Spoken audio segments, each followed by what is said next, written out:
Chapter 1. The Son of the Baron. In the northern territories of the glorious empire, spring always arrives particularly late. It is only in early April that the relentless wind and snow, which had ravaged the land for 6 long months, finally recede, allowing the warmth of the sun to once again grace the north, heralding the revival of life. Yet, this radiant sunlight does not seem to be cherished by all. Take, for instance, the young man who has just emerged from the gray fortress. He wears a leather tricorn hat, its brim pulled low enough to obscure his eyes entirely. Yet he still finds the sunlight painfully bright, prompting him to tug the brim down. Further, the young man appears to be around 17 or 18, tall and handsome, clad in a black shirt adorned with red patterns, complemented by knee-high scarlet-checked nightly boots that accentuate his already voluminous black trousers. The winered coat, nearly reaching his knees, enhances his noble appearance. However, his complexion is strikingly pale, as if he has just recovered from a severe illness. Master Colin! Master Colin! As he walks, the servants of the gray fortress bow and greet him. After a brief moment, he halts before a small room, seemingly hesitating on whether to enter. Meowed in the corner. A small cat emits a disgruntled sound. As if reproaching the young man for blocking its sunlight, he crouches down, extending his hands to bring the cat closer to his face. Meow! The indignant feline swipes at him, yet it is unable to escape his grasp, resigning itself to silence while glaring at the foolish human before it. Colin's fingers gently caress the delicate neck of the cat, as if he is pondering something. Hiss! Seeing the sharp fangs of the human slowly emerge, the cat defiantly bares its own teeth in response. Meow! Meow! Meow! Believing it has triumphed in their recent standoff, the cat proudly vocalizes a few triumphant calls. Then, with practiced ease, it rolls over, exposing its belly as a signal for the vanquished to come and serve. Alas, the foolish human pays it no heed and instead rises to enter the small room. Inside, the bustling maids, upon spotting Colin, halt their tasks in surprise and cautiously inquire. No need, in merely wandering about. Colin surveys the kitchen, and upon noticing a reindeer bound in the corner, he asks, "Is tonight's dinner venison?" "Yes, young master. We have carrot stew with venison, vegetable soup, buttered bread, and wine." Colin touches his cracked lips. "No wine for me. Prepare a cup of deer blood instead." "Of course." The maids respond, somewhat astonished, yet they comply. In their recollections, only the Baron has a taste for deer blood, while young Master Colin has always favored lighter fare. "Also, add a portion of garlic, raw." "Understood, young master." The maids quickly reply, internally lamenting Colin's increasingly robust palate. As night descends, the dining hall atop the gray fortress is illuminated by a row of candles and the crackling flames of the fireplace. The decor is lavish, yet carries a rugged essence. A kite shield, adorned with a roaring bear's head, hangs above the fireplace, surrounded by an array of diverse artworks and the mounted heads of animals, showcasing the master's prowess in hunting. "Master, the cellar recently acquired several barrels of white wine from Winston Manor. Would you care to sample?" Once the maids have set the table, the butler, stands behind Colin, his hands clasped, quietly recommending. Last year's rainy season was brief, and the sun was ample. The quality of this batch should be splendid, perfectly complementing tonight's venison. Having noted Colin's unusual requests in the kitchen today, Ayman feels a twinge of concern. The brutish Baron Angley is beyond hope in Ayman's eyes, yet he holds great expectations for young Master Colin, who aspires to elevate the Angley family's taste. However, he never anticipated that Colin would request deer blood and garlic. Ayman realizes he must take action. The Angley family must embody elegance. Very well. Tempted by the butler's words, Colin nods in agreement. Ayman flashes a satisfied smile and promptly pours a glass of white wine for Colin. "Is there anything else you require?" Colin waves his hand. "That will suffice. You may attend to your duties." "Understood." As the sound of the butler's footsteps fades beyond the door, the once bustling dining hall is left with Colin alone. His father, Baron Angley, is away at war. His mother has long passed, and his sister is married, leaving the elongated, empty table to accommodate only Colin. Nevertheless, he does not seem to feel lonely in the slightest. Swiftly consuming his meal, Colin sips the white wine while staring blankly at the remaining deer blood and garlic. Having finished his glass, he finally lifts the cup of dear blood, momentarily grimacing before bringing it to his lips. To his surprise, there is no anticipated stench, no urge to retch. He downs it in one go. It is somewhat sweet. Colin licks his lips, uncertain whether to feel joy or sorrow. Could it be that I have truly transformed into a vampire? Colin murmurs softly. He then sets down the cup, retrieving a roll of parchment from his pocket and unfurling it upon the table, inscribing in an unfamiliar script. Ordinary food fails to provide satiety. Consuming dear blood yields significant satisfaction and restores vitality. Other blood types, pending experimentation. Setting down his quill, Colin sighs. What he desires most now is a guide, such as Beginner's Guide to Transmigration or Vampire Survival Manual to reference, rather than relying on trial and error. Even in the absence of such texts, he yearns to embody an existing species of this world, enabling him to ascertain precisely what he is, what paths for advancement lie before him, and perhaps even seek mentorship. Regrettably, in this realm reminiscent of the Western Middle Ages, there exists no record of vampires. This world boasts elves, orcs, trolls, nagas, and once dominant dragons that are now extinct. Yet, there are no vampires. Colin fears he may have become the first vampire of this world. This realization troubles him, for in his previous world, vampires were merely creatures of fantasy. Their abilities, weaknesses merely figments of imagination. Moreover, the lore varies across different works. Thus, to thoroughly comprehend his new body and role, Colin can only experiment upon himself. So far, he has discovered that he bears a striking resemblance to the legendary vampires. Light sensitivity, bloodlust, immortality. Indeed, immortality. For upon his arrival this morning, he discovered a dagger plunged into his chest. Chapter 2. Assassination in the dimly lit and desolate restaurant. Colin cautiously unbuttoned his shirt, using the flickering candlelight to inspect the wound on his chest. The injury had yet to heal and had received no treatment, yet not a single drop of blood flowed from it. This was because he possessed the ability to control the blood coursing through his body. Perhaps this was one of the innate talents of a vampire. Colin pressed on either side of the wound, gently pulling it apart. A sharp pang of tearing pain made him gasp. However, he felt a sense of elation. At least it indicated that his nervous system was still functioning well. This made Colin feel that he was not so different from an ordinary person. The wound opened into a small cavity, through which he could see his heart clearly. It was no longer beating. Well, that was indeed a significant difference from a normal human. A wave of sadness washed over Colin.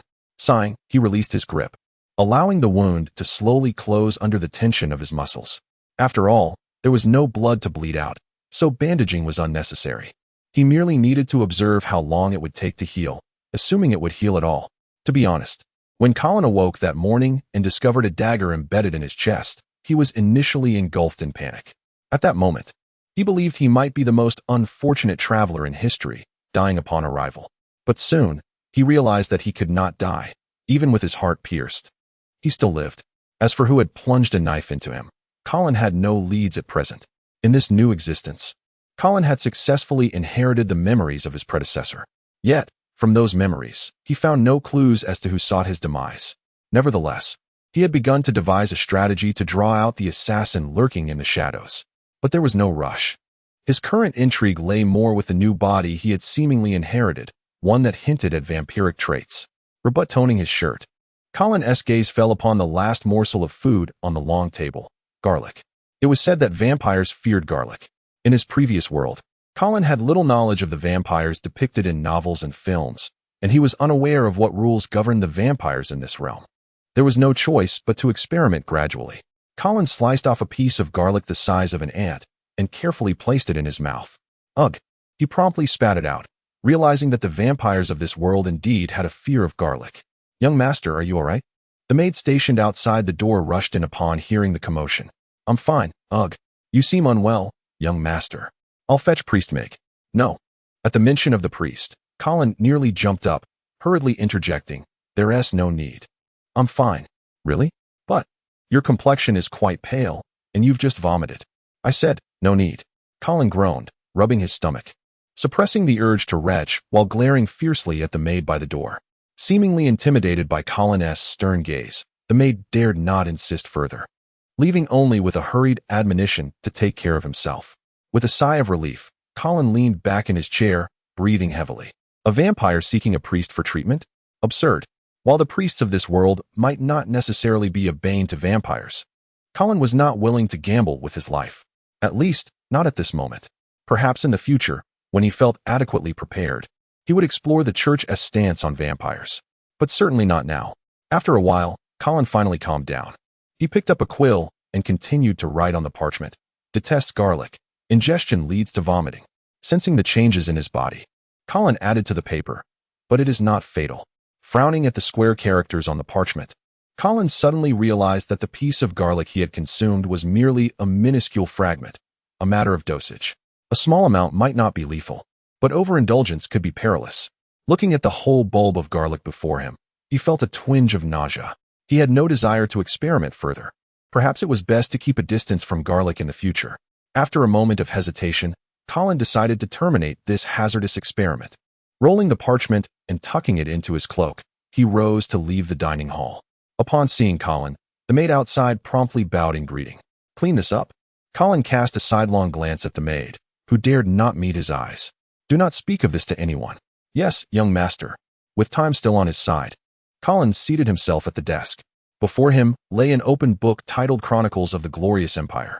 This was a book Colin had read in his youth, though the details had faded from memory. Now, having traversed into this world, he resolved to study it anew to glean any traces of the existence of vampires. However, this proved to be a fruitless endeavor. The book contained no records of vampires whatsoever. Fortunately, Colin was not entirely at a loss. He had at least refreshed his knowledge of the history of this human empire.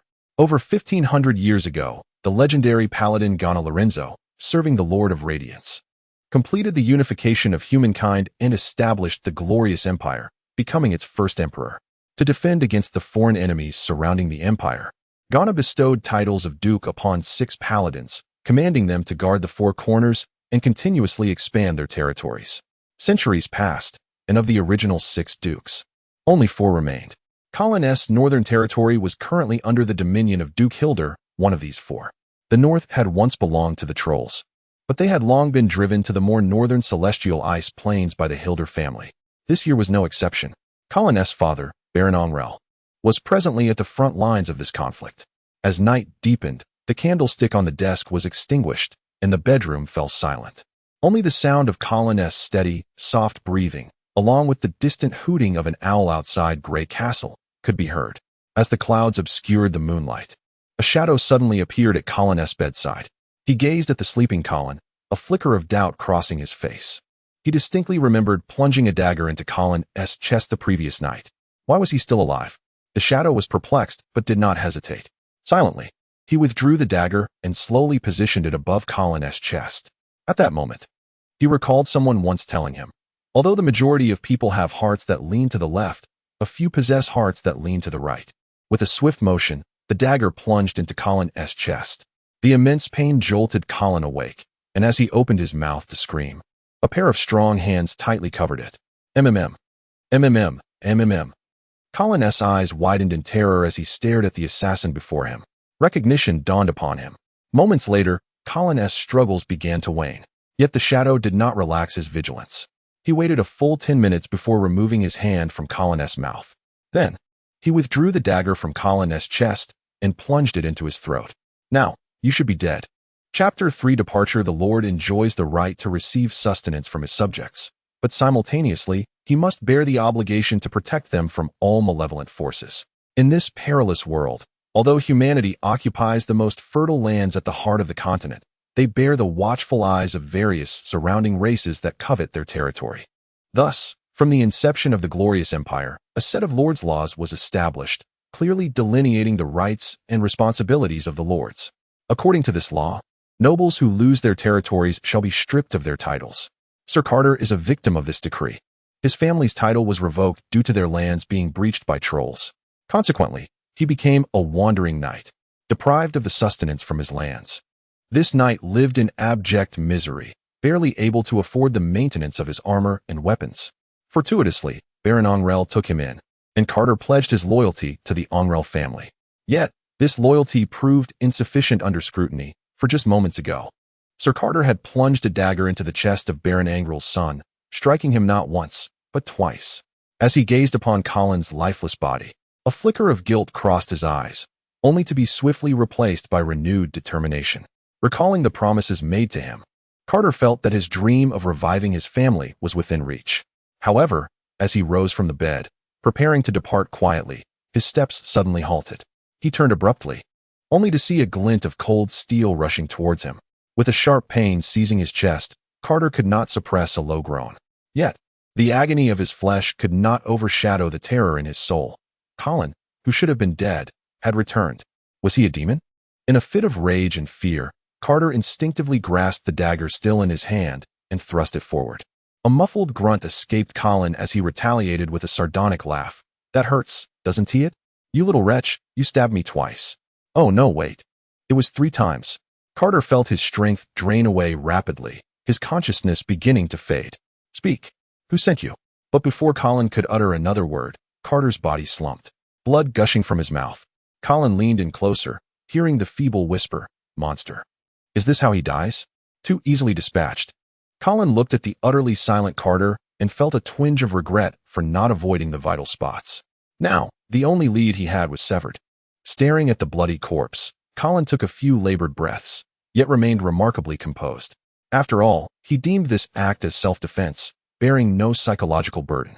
Moreover, this was not his first experience with killing. Of course, the he here referred to the previous owner of the body Colin now inhabited. In his past life, Colin was a law-abiding citizen, never having killed anyone, nor engaged in many fights. Yet, the former owner of his current body had seen battle and possessed memories far more gruesome than the scene before him. Thus, the horrors he faced now seemed trivial in comparison. With a soft flick, the candle on the desk ignited. Colin unfurled the parchment, noting, attacks targeting the heart and throat are no longer fatal. Recalling the legendary vulnerability of vampires to silver weapons, he added, applicable only to ordinary weapons. Silver weapons pending testing. As he penned this, Colin pondered how to conduct such a test. Surely, he could not stab himself with a silver weapon. What if he truly perished? However, a realization dawned upon him. What sane individual would forge weapons from silver? Thus, unless he deliberately exposed this weakness, it was unlikely anyone would craft silver weapons to target him. He resolved to put that concern aside. Setting down his quill, Colin picked up a goblet from the table and approached the corpse of Sir Carter once more. With a swift motion, he extracted the dagger from the corpse's chest, blood gushing forth. Colin maintained a placid expression as he positioned the goblet beneath the wound. The flickering candlelight illuminated his pallid visage, mingling with the iron scent of blood, creating an eerie and macabre atmosphere in the dimness of the night. Gulping, he took a small sip. It was sweet. Colin smacked his lips, feeling a lingering desire for more. He then closed his eyes, attuning himself to the changes within his body, which felt akin to the reactions after drinking deer blood. The only noticeable difference was a slight warmth coursing through him. He assumed this was merely a remnant of the recent violent encounter and dismissed it. Perhaps it would be best to stick to animal blood. Colin still harbored some psychological resistance to human blood, since there were no additional benefits. He saw no reason to burden himself unnecessarily.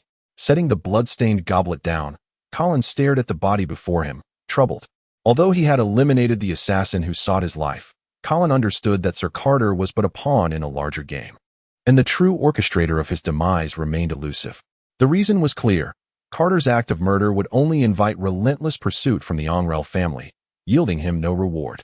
Furthermore, there was no personal enmity between them. Thus, someone must have offered a substantial sum to persuade Carter to carry out the assassination. But who could that person be? Colin searched through his memories, yet could not pinpoint any suspicious figures. The lack of clues left him feeling uneasy. The sensation of being hunted while remaining in the light was particularly unsettling. Moreover, since this person could bribe Carter, it was plausible they could corrupt others as well. Had the butler, Iman, participated in this scheme? What of the others?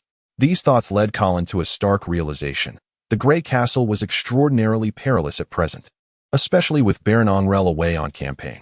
He had no desire to contend with wave after wave of assassins, particularly when he could not ascertain whether he was truly invulnerable to death. Although his current body seemed devoid of any critical vulnerabilities, he doubted he could regenerate a severed head if someone were to decapitate him. Even if he did survive, if this secret were to leak, his situation would undoubtedly become dire. Thus, gazing at the flickering candle flames on his desk, Colin gradually resolved himself. In the hours just before dawn, when the world sleeps most soundly, even the vigilant guards began to succumb to drowsiness. Yet, they were soon roused by a piercing scream. Fire! Fire! The gray castle erupted into chaos, with panicked servants and guards rushing towards Colin's chamber, desperately attempting to extinguish the raging flames. Meanwhile, Colin himself quietly leaped from a window on the opposite side of the castle, rolling onto the ground and swiftly making his escape under the cover of night. Suddenly, Colin halted, gripping the hilt of his sword at his waist. Amidst the rustling sounds, a small cat emerged from the bushes before him. The feline seemed to recognize the foolish human it had bested earlier that day, puffing itself up in a display of pride. Colin exhaled in relief, grasping the kitten by the scruff of its neck, bringing it to his face with a smile. Well, since you've discovered me, you shall come with me. Meow? Perfect. You can serve as a portable blood bag. Meow? Chapter 4. The Fox Mercenary Corps. As the first rays of morning sunlight illuminated Grey Fortress, the raging fire in Colin's chamber had already been extinguished.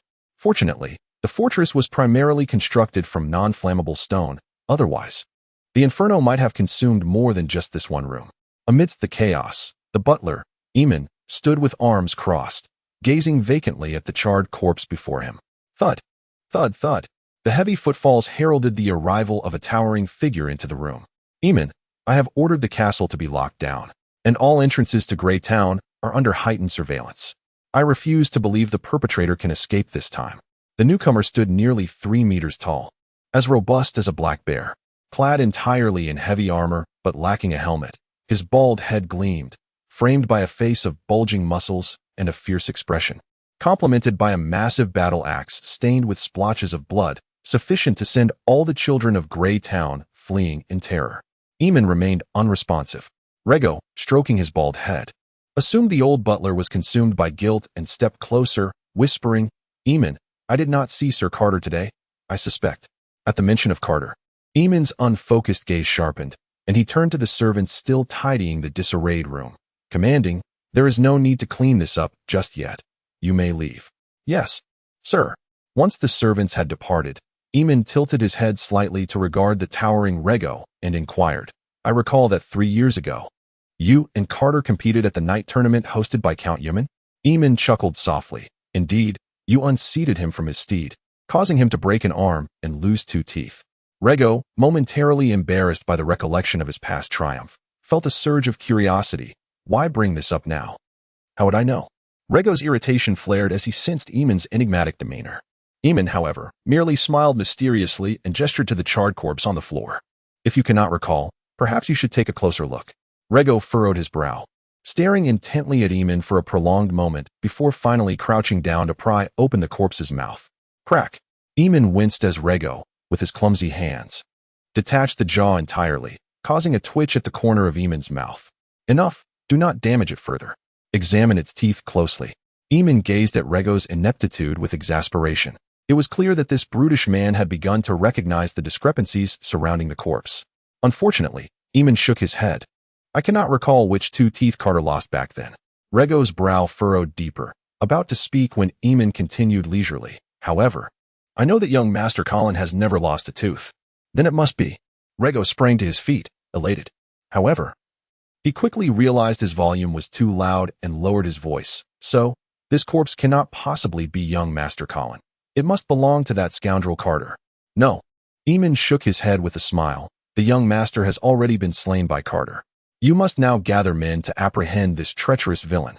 What? Rego's eyes widened in disbelief. Are you out of your mind? Eamon sighed, patiently elaborating. Consider this. Why would the young master set this fire? And why would he leave without a word? Rego stroked his bald head, seemingly grasping the implications. Are you suggesting that the young master intentionally charred this body to make others believe he had perished? Precisely. Why would he do such a thing? Perhaps to uncover who is truly behind Carter and what their motives are. It could also be a means of concealing his own whereabouts. In any case, since the young master has his own plans, our task is to assist him and maintain this ruse. Very well, I understand. Rego strode towards the exit. I shall order the capture of that scoundrel Carter at once. As Eamon observed Rego's imposing figure disappear through the door, he silently added to himself. Or perhaps the young master no longer trusts us. How could I possibly distrust you? Colin smiled at the old mercenary before him. What I mean is, I will pay you half the commission now, and the remainder once you introduce me to a merchant caravan bound for Falling Eagle City. But what if, after I introduce you to the caravan, you refuse to pay the rest? The old mercenary clearly harbored reservations about this method of partial payment. Do you truly believe I lack the means? Colin produced a gold coin, tossing it playfully in his hand. The old mercenary's eyes widened in astonishment. His gaze fixated on the gleaming coin. For someone of his social standing, copper coins were the norm, silver coins were a rare sight, and gold coins were the realm of nobility and affluent merchants. Then I shall require 30 copper coins. The old mercenary, realizing he had stumbled upon a lucrative opportunity, promptly raised his price. 20 coins. Any higher, and I shall seek another. Agreed. The old mercenary beamed as he accepted the 10 copper coins thrown his way, leading the way forward. Shortly thereafter, the two arrived in the western district of Grey Town, entering a dilapidated tavern, the Bearded Tavern. Upon entering, Colin discovered that the tavern's name was quite fitting. Nearly all the patrons were adorned with magnificent beards. The old mercenary appeared exceedingly familiar with the establishment. Greeting the patrons as he guided Colin deeper inside, they approached a long table in the corner, where the old mercenary bent slightly to whisper into the ear of a burly man seated at the head of the table. The burly man regarded Colin with a few scrutinizing glances before beckoning him over. This is Lord Saru, the leader of the Fox Mercenary Corps. Lord Saru is a second-tier warrior who is also headed to Falling Eagle City. You will undoubtedly be safe alongside his company.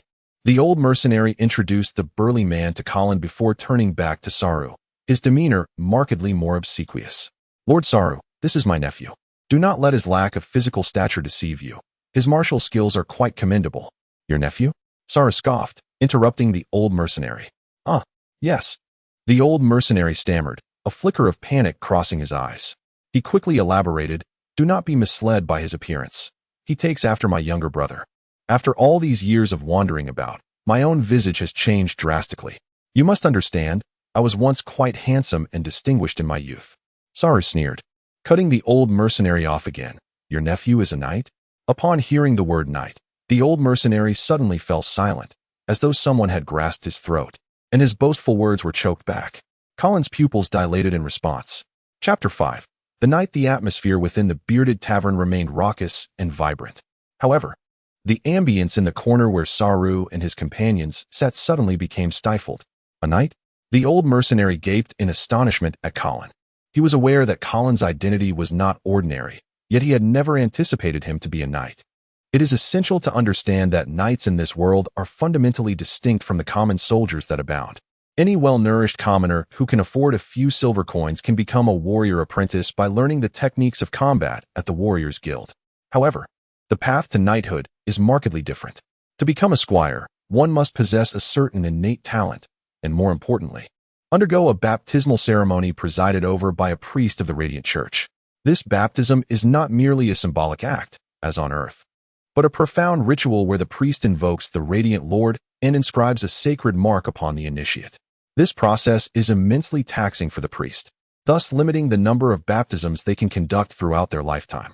Consequently, such opportunities are exceedingly rare and have been monopolized by the nobility, rendering them nearly inaccessible to commoners. The scarcity of knights is therefore quite understandable. For instance, under Baron Ongrel, there are only 3 loyal knights. And with the Baron himself and his son Colin, the entirety of the baronial territory boasts a mere 5 knights. Among them, Colin has yet to be fully knighted and is currently just a knight apprentice. In this world, professions are categorized into 9 tiers, with the first tier being the weakest and the 9th the strongest. Beneath the first tier lies the apprentice level, designed for those who have not yet formally entered the ranks. The combat prowess of knights and soldiers of the same tier is not drastically different. Knights hold a slight advantage, but in a direct confrontation, they may not necessarily prevail over soldiers, as factors such as skills, willpower, and equipment must also be considered. The true allure of knighthood for the nobility lies in its potential. The pinnacle of the warrior profession is the 6th tier. Indeed, across the entire continent, no warrior has ever ascended to the 7th tier, regardless of whether they are human, troll, beastfolk, or elf. According to His Holiness Pope Peter Messiel, the first pope of the Radiant Church, mortals require divine grace to enter the sacred realm. The 7th tier and above are known as the sacred domain. and thus 7th-tier knights are referred to as paladins. Therefore, by this reasoning, warriors who have not undergone baptism cannot receive divine grace and are forever barred from attaining the 7th tier. Currently, there are only 5 professions capable of surpassing the 6th tier, all of which serve a deity: the human knights devoted to the Radiant Lord, the troll warriors who worship the god of war, the elven rangers loyal to the goddess of fate, the Naga royal guards serving the god of storms, and the beastfolk skull crushers devoted to the god of destruction. Even those spellcasters who claim to eschew deities in favor of arcane truths cannot breach the 6th tier. However, they can unleash spells of 7th tier or even greater potency. Nevertheless, entering the sacred realm is no easy feat for knights. Should a family produce a paladin, that family will attain unprecedented prominence. All families that have birthed a paladin bear the honor of prefixing their family name with saint. For instance, the Hild family, rulers of the northern territories of the Radiant Empire, are descendants of the founding paladin of the empire and are thus revered as the Saint Hild family. Throughout the history of the Radiant Empire, only 7 families have produced paladins, illustrating the immense difficulty of entering the sacred realm. As for the 8th tier, it is known as the legendary domain. The founding emperor of the Radiant Empire, Ghana Lorenzo, was a legendary paladin and the only one recorded in history. Over the course of more than 1,000 years since his reign, no paladin has emerged to enter the legendary domain, and the 9th tier is referred to as the demigod domain, which is said to be attainable only by the dragons that once ruled this world. Since their extinction, no race has been able to give rise to a demigod. Above the 9th tier lies the realm of the divine.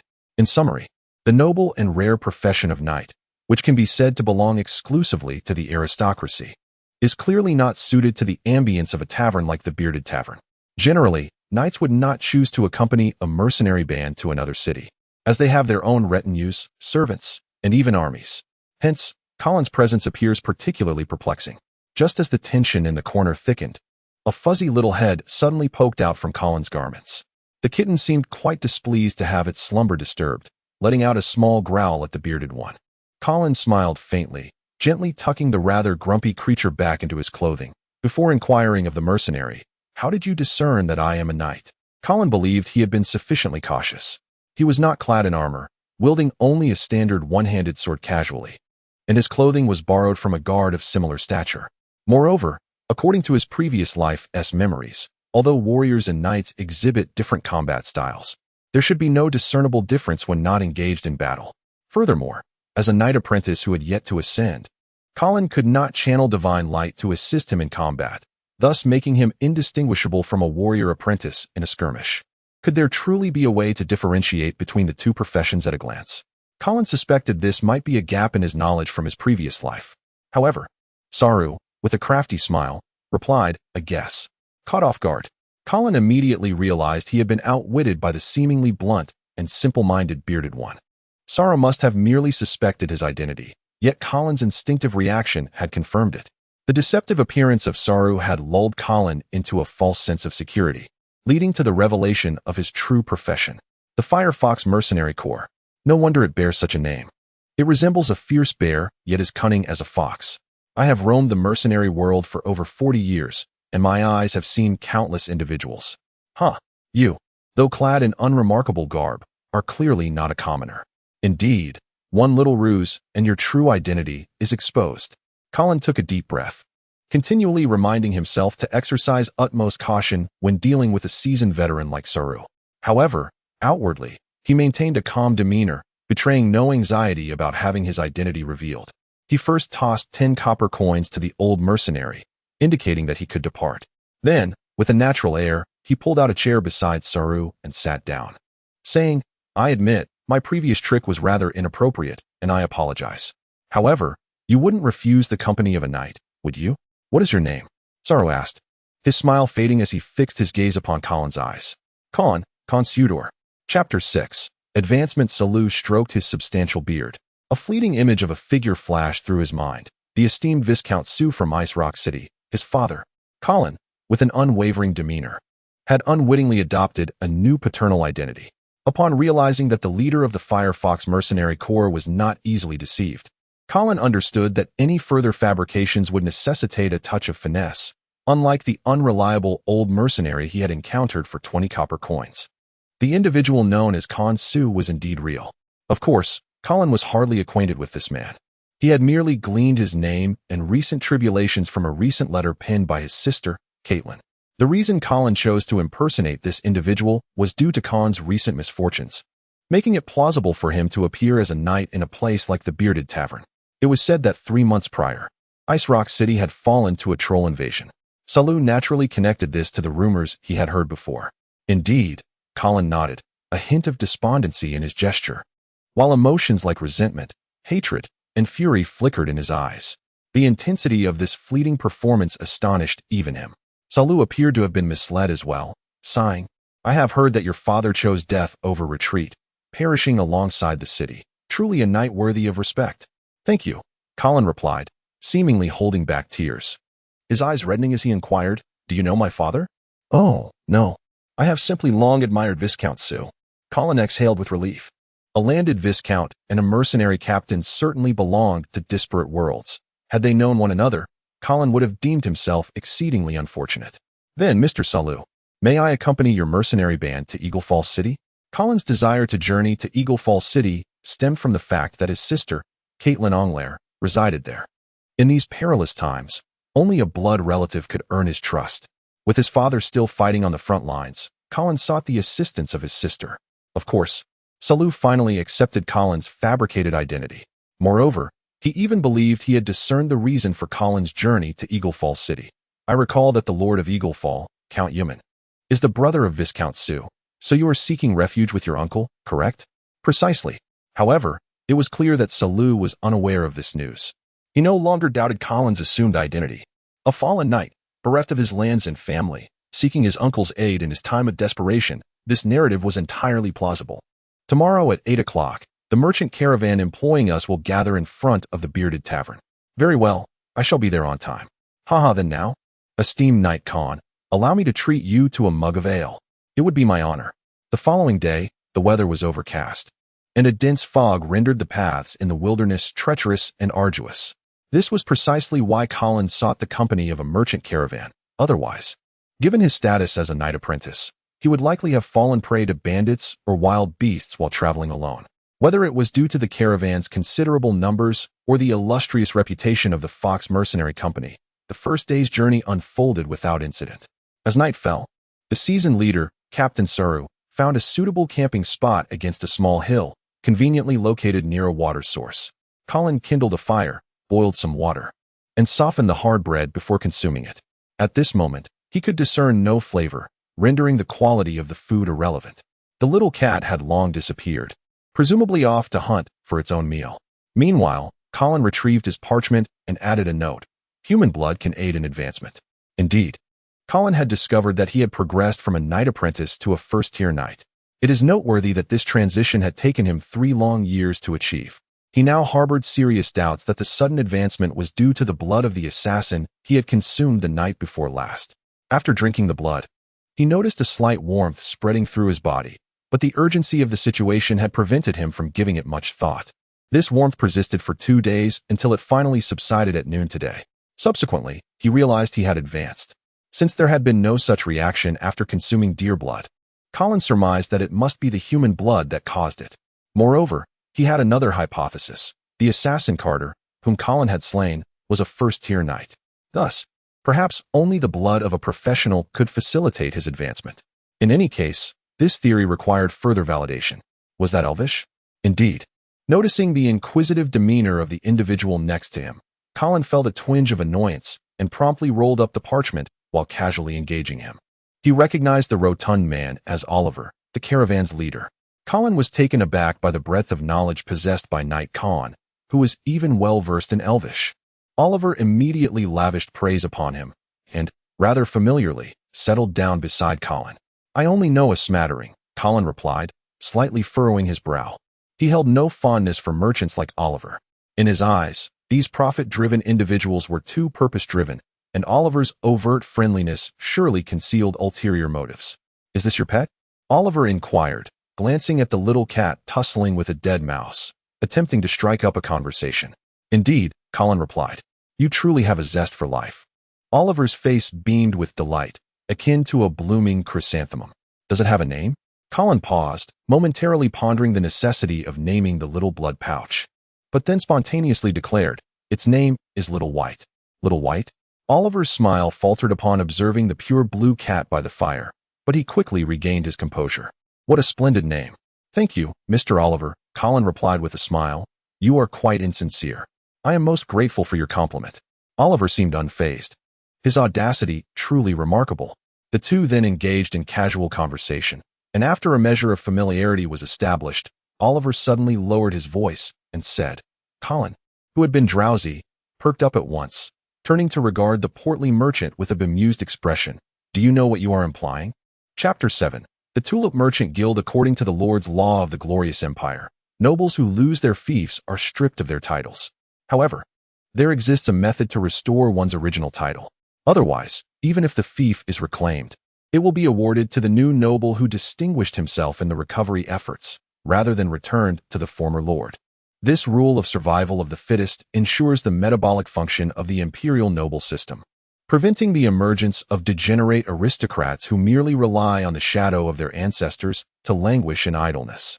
The genuine consuetor, after losing his family, chose to venture to Falling Eagle City in search of Count Euman, rather than seeking out Duke St. Hild, the lord of the Sudor family, precisely for this reason. Approaching Duke St. Hild would be futile. Even if the Duke were to dispatch troops to reclaim Ice Rock City, the fief would not revert to the Sudor family. At present, the true Khan remains oblivious to the outcome of his discussions with his uncle, yet the impersonator, Colin, has already acquired a sponsor. "Mr. Oliver, I am truly grateful for your kindness. However, establishing an army capable of besieging cities and recruiting a mercenary group to escort a trading caravan are entirely different undertakings, each requiring vastly different expenditures." "I am fully aware of that," Oliver replied with a sly smile, his eyes glinting with intrigue. "My father was once a military supply officer, and though he was dismissed for some indiscretions, I possess a modicum of understanding regarding the costs of a genuine army." "Oh," Colin finally regarded the plump merchant with interest. If Oliver had previously appeared to Colin as a reckless speculator, he had now transformed into an audacious risk-taker. Despite knowing he was an imposter, Colin felt compelled to probe this unassuming merchant's depths. "Pray tell, Mr. Oliver, how much gold might you be willing to sponsor?" "Ah, well, I certainly do not possess sufficient funds to help you assemble an army. In truth, it is our guild that is inclined to assist you. The Tulip Merchant Guild, to be precise. If Sir Khan would accept our sponsorship, I could propose an application to our esteemed president." "The Tulip Merchant Guild?" Colin suddenly felt a flicker of recognition regarding the guild's name. After a brief mental search, he inquired, "Ice Lake Town, 2 years ago?" In this world, the status of merchants is quite low. After all, no amount of wealth can purchase a title. Yet it is evident that some astute and daring merchants have begun to attempt to wield their gold to expand their influence. The Tulip Merchant Guild appears to be among the foremost in this endeavor. "My apologies, Sir Khan, but that is a trade secret, and I cannot disclose it to you." "Very well." Colin stroked his chin and shifted his line of questioning. "What is it that you seek from me? I shall need to ponder that. Of course. Feel free to approach me when you have made your decision." Oliver squinted with a grin, adding, "However, I assure you that neither Duke St. Hild nor Count Euman can offer you terms more favorable than those of our Tulip Merchant Guild. But the assistance you offer cannot possibly compare to that of a duke or count." "That is indeed the case, but our appetites are considerably smaller." Colin nodded, suddenly finding the Tulip Merchant Guild quite intriguing. Though he was a fraud and did not require their sponsorship, he inquired, "Does your guild have a presence in Falling Eagle City?" "Indeed, we do, right beside the slave market in the Western District. We eagerly await your esteemed visit." Colin silently noted this location for future reference. Subsequently, he shifted the conversation, engaging Oliver in a lively discourse about various topics. Having spent years in trade, Oliver was well versed in worldly affairs and, eager to curry favor with Colin, the two conversed animatedly, as if they were long-lost friends. Unbeknownst to them, as night deepened, the camp gradually descended into tranquility, with most mercenaries having retired for the evening. Oliver warmly invited Colin to his lavishly appointed tent for rest. After a moment of polite reluctance, Colin consented. Just as the camp fell into slumber, Colin was abruptly awakened by a series of faint noises. He swiftly rose, listened intently, and suddenly shook Oliver awake. "Wake up! Someone is approaching our camp." Oliver, now alert, scrambled to his feet, but, upon listening carefully, expressed his doubt. Really? I don't hear anything. Listen closely, Colin urged confidently. He realized that his hearing had sharpened significantly in the night, allowing him to detect even the slightest movements from a distance. Enemy attack. Enemy attack. Indeed, the sentinels among the mercenaries had detected the intruders, and chaos erupted as they called out in alarm. Stay calm. Do not panic. Light the torches, seek your comrades, maintain vigilance, and do not leave the camp. Boom Salu, the leader of the Firefox Mercenary Corps, whose commanding voice quickly restored order. I'll go take a look. Oliver hesitated, concerned for the safety of his goods. Before dashing out of the tent, Colin followed closely behind, witnessing the enemies that had infiltrated the camp engaging in combat with the Firefox mercenaries. He refrained from joining the fray. After all, Oliver had not compensated him, and he had no obligation to serve this rotund merchant. However, after observing the skirmish for a while, Colin felt reassured. The attackers appeared to be a band of thieves, lacking in strength, with not a single experienced warrior among them. Their numbers were limited to perhaps 70 or 80. It was baffling how they dared to assault the encampment of over 100 Firefox mercenaries. Within half an hour, the band of thieves, having left behind over 30 corpses, fled in disarray. Do not pursue. Do not pursue. Salu shouted calmly, halting those whose bloodlust had taken over. Once the thieves had vanished from sight, Salu began organizing his men to clear the battlefield. Oliver hurried to inspect his goods, tallying any losses. Meanwhile, Colin discreetly made his way to a secluded, shadowy corner, crouching beside a fallen thief and retrieving his dagger and water flask. Shoo! Glug, glug. Chapter 8. The summons the morning sun dispelled the darkness of the forest, alleviating the anxieties that lingered in the hearts of the people. After the battle concluded last night, everyone busied themselves with clearing the battlefield while remaining vigilant against a potential enemy resurgence, resulting in most of them foregoing additional rest. With the sun now risen, a collective sigh of relief swept through the group, and those who were truly exhausted began to catch up on sleep. A number of mercenaries started preparing breakfast, while their leader, Saru, was still embroiled in a dispute with the merchant Oliver regarding the issue of casualty compensation.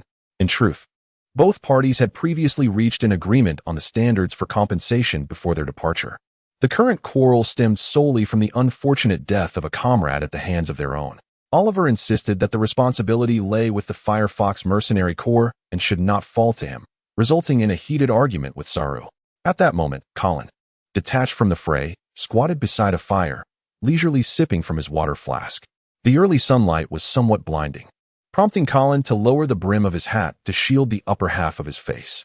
He then took out a parchment and crossed out the note he had written yesterday about how human blood could aid in advancement. He realized that the blood he had surreptitiously acquired from a thief's corpse last night bore no effect on his strength, much like deer blood. It merely satisfied his thirst and replenished his energy, lacking the potent properties of a knight's blood. Perhaps the blood of ordinary individuals was ineffective. Only that of a professional, and likely one of a higher rank than himself, could facilitate advancement. With this thought, Colin involuntarily glanced at the only second-tier warrior present, Captain Saru. He quickly shook his head.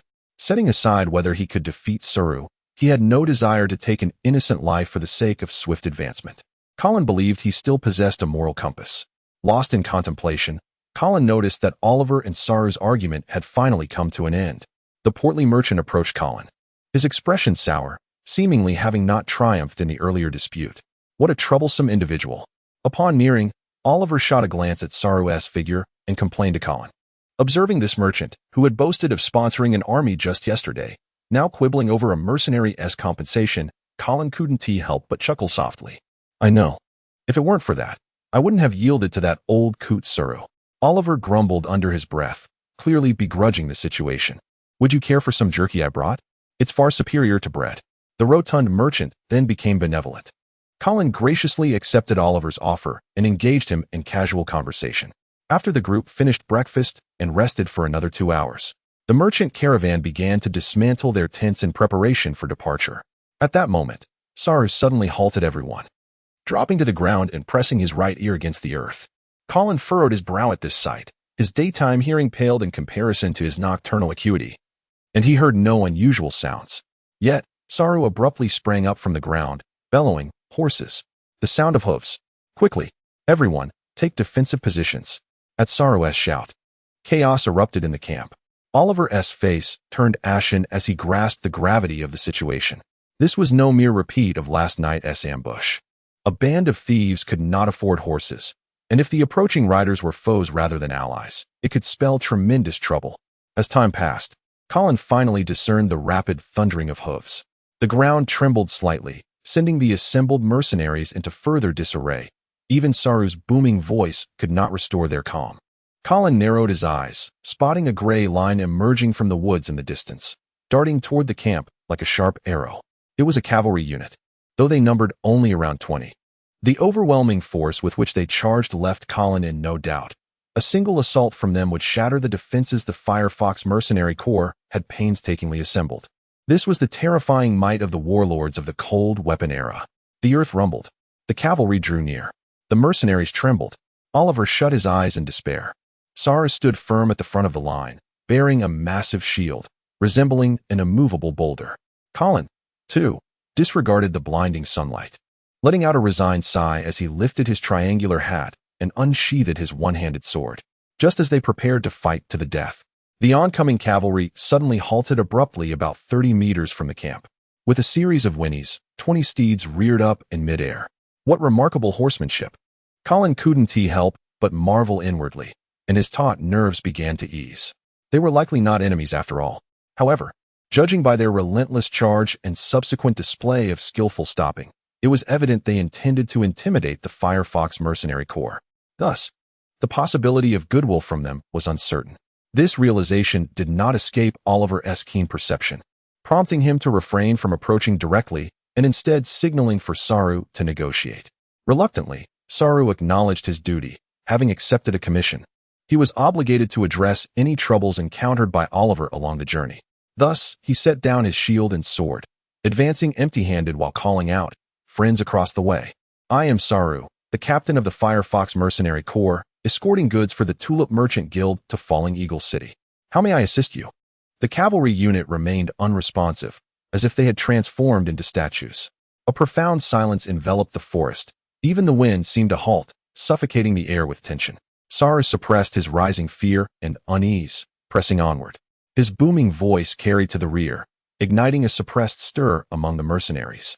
Yet, instinctively, they lowered their weapons to the ground, as if the name St. Hild possessed a terrifying enchantment that rendered them unable to oppose it. Indeed, in the northern territories of the Empire, the name St. Hild symbolized absolute authority. Even the imperial family held no such terrifying influence or command here. Finally, the leading knight stirred, lifting his visor to reveal a pair of indifferent eyes, nodding at Saru in acknowledgement of his identity. Subsequently, he retrieved a scroll from a satchel attached to his saddle and tossed it at Saru's feet, declaring in an unequivocal tone, "By the command of Marquis Charles, son of Duke St. Hild, you are hereby urgently summoned." Chapter 9. Sir Marquis Charles? Marquis Charles is the eldest son and heir apparent of Duke St. Hilda. Obvious. Of course, I am cognizant of Marquis Charles' identity, but why would his knights be present here? And why the urgent conscription? Isn't Marquis Charles currently engaged in battle with the trolls on the frontier? Are we to be dispatched to the border? Unlikely. We are situated a considerable distance from the border. Even with an emergency conscription, they wouldn't be recruiting here. Furthermore, the writ explicitly states that we are to assemble at Mirror Lake within 2 days. Where is Mirror Lake? It's not far from here, approximately 50 kilometers north along this stream. Should we comply? I have no desire to go to war. But this is an emergency conscription order from the St. Hilda family. Yet, it was not personally signed by the Duke. Won't Marquis Charles eventually become the Duke of the North? That remains to be seen after he actually inherits the title, and besides, I have no intention of courting death. It might not necessarily lead to demise. Perhaps it's an auspicious opportunity for valorous achievement. Ha, fool. Who are you insulting? I'm insulting you. Some concurred, others dissented, and a cacophony of arguments ensued. This predicament arose because the emergency conscription order originated from Marquis Charles, rather than his father, Duke St. Hilda, the overlord of the North. Charles St. Hilda's title of Marquis is an honorary distinction, devoid of actual landholdings, merely an acknowledgement of his status as the primary heir, akin to the position of crown prince in ancient China. However, despite the crown prince's esteemed status, he is not yet the emperor. Consequently, had Duke St. Hilda issued the emergency conscription order, No one in the north receiving the command would dare to defy it. But, with Marquis Charles having signed the emergency conscription order, the efficacy is evident in the current uproar within the Firefox mercenary band. Enough. Silence. Sar roared, his voice laced with vexation, quelling the dispute among his subordinates. Then, he turned to Oliver and inquired, "Does Marquis Charles possess the authority to issue an emergency conscription order?" "If my memory serves me right, Marquis Charles does not possess such authority," Oliver responded with uncertainty.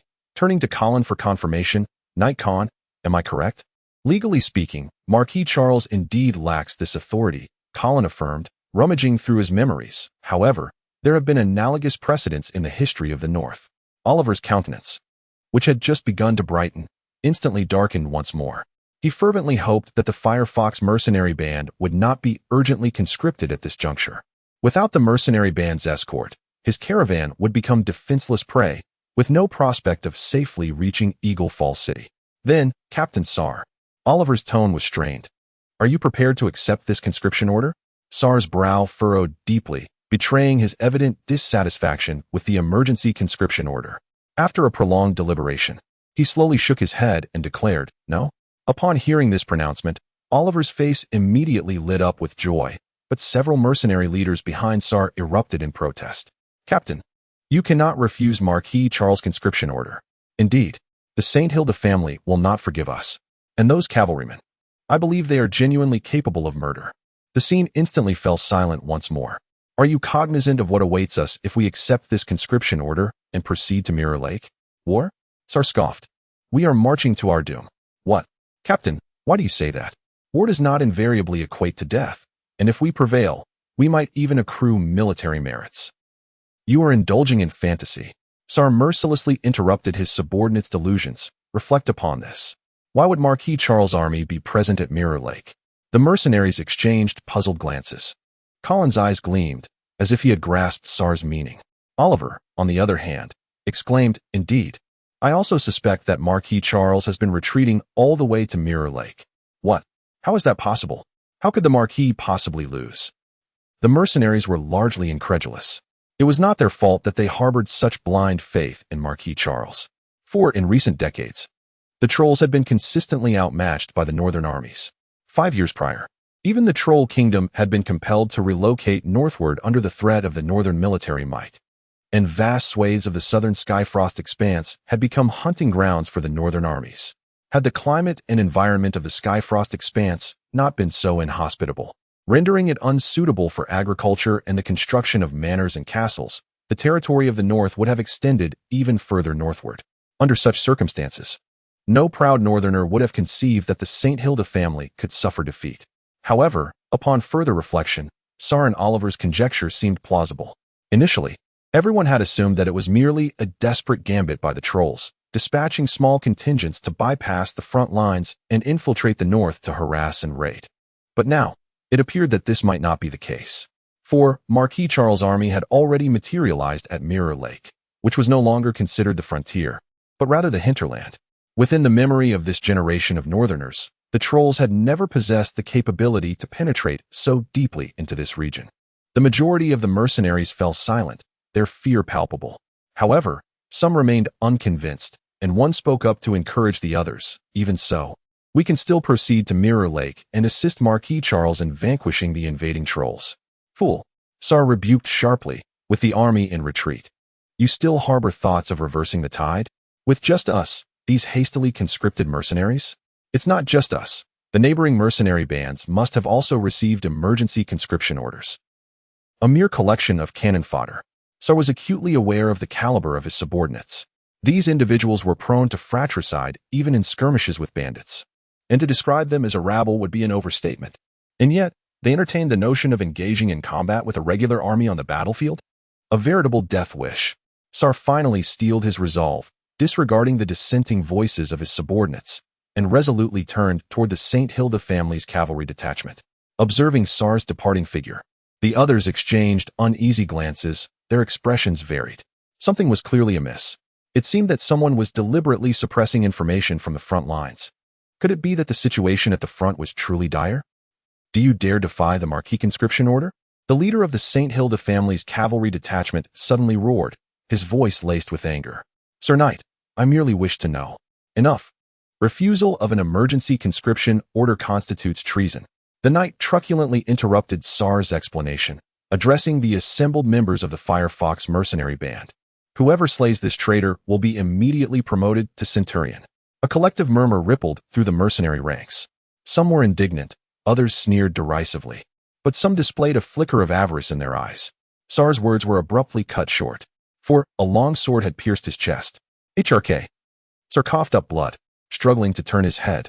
Upon recognizing the face of the young man behind him, a complex array of emotions washed over his countenance.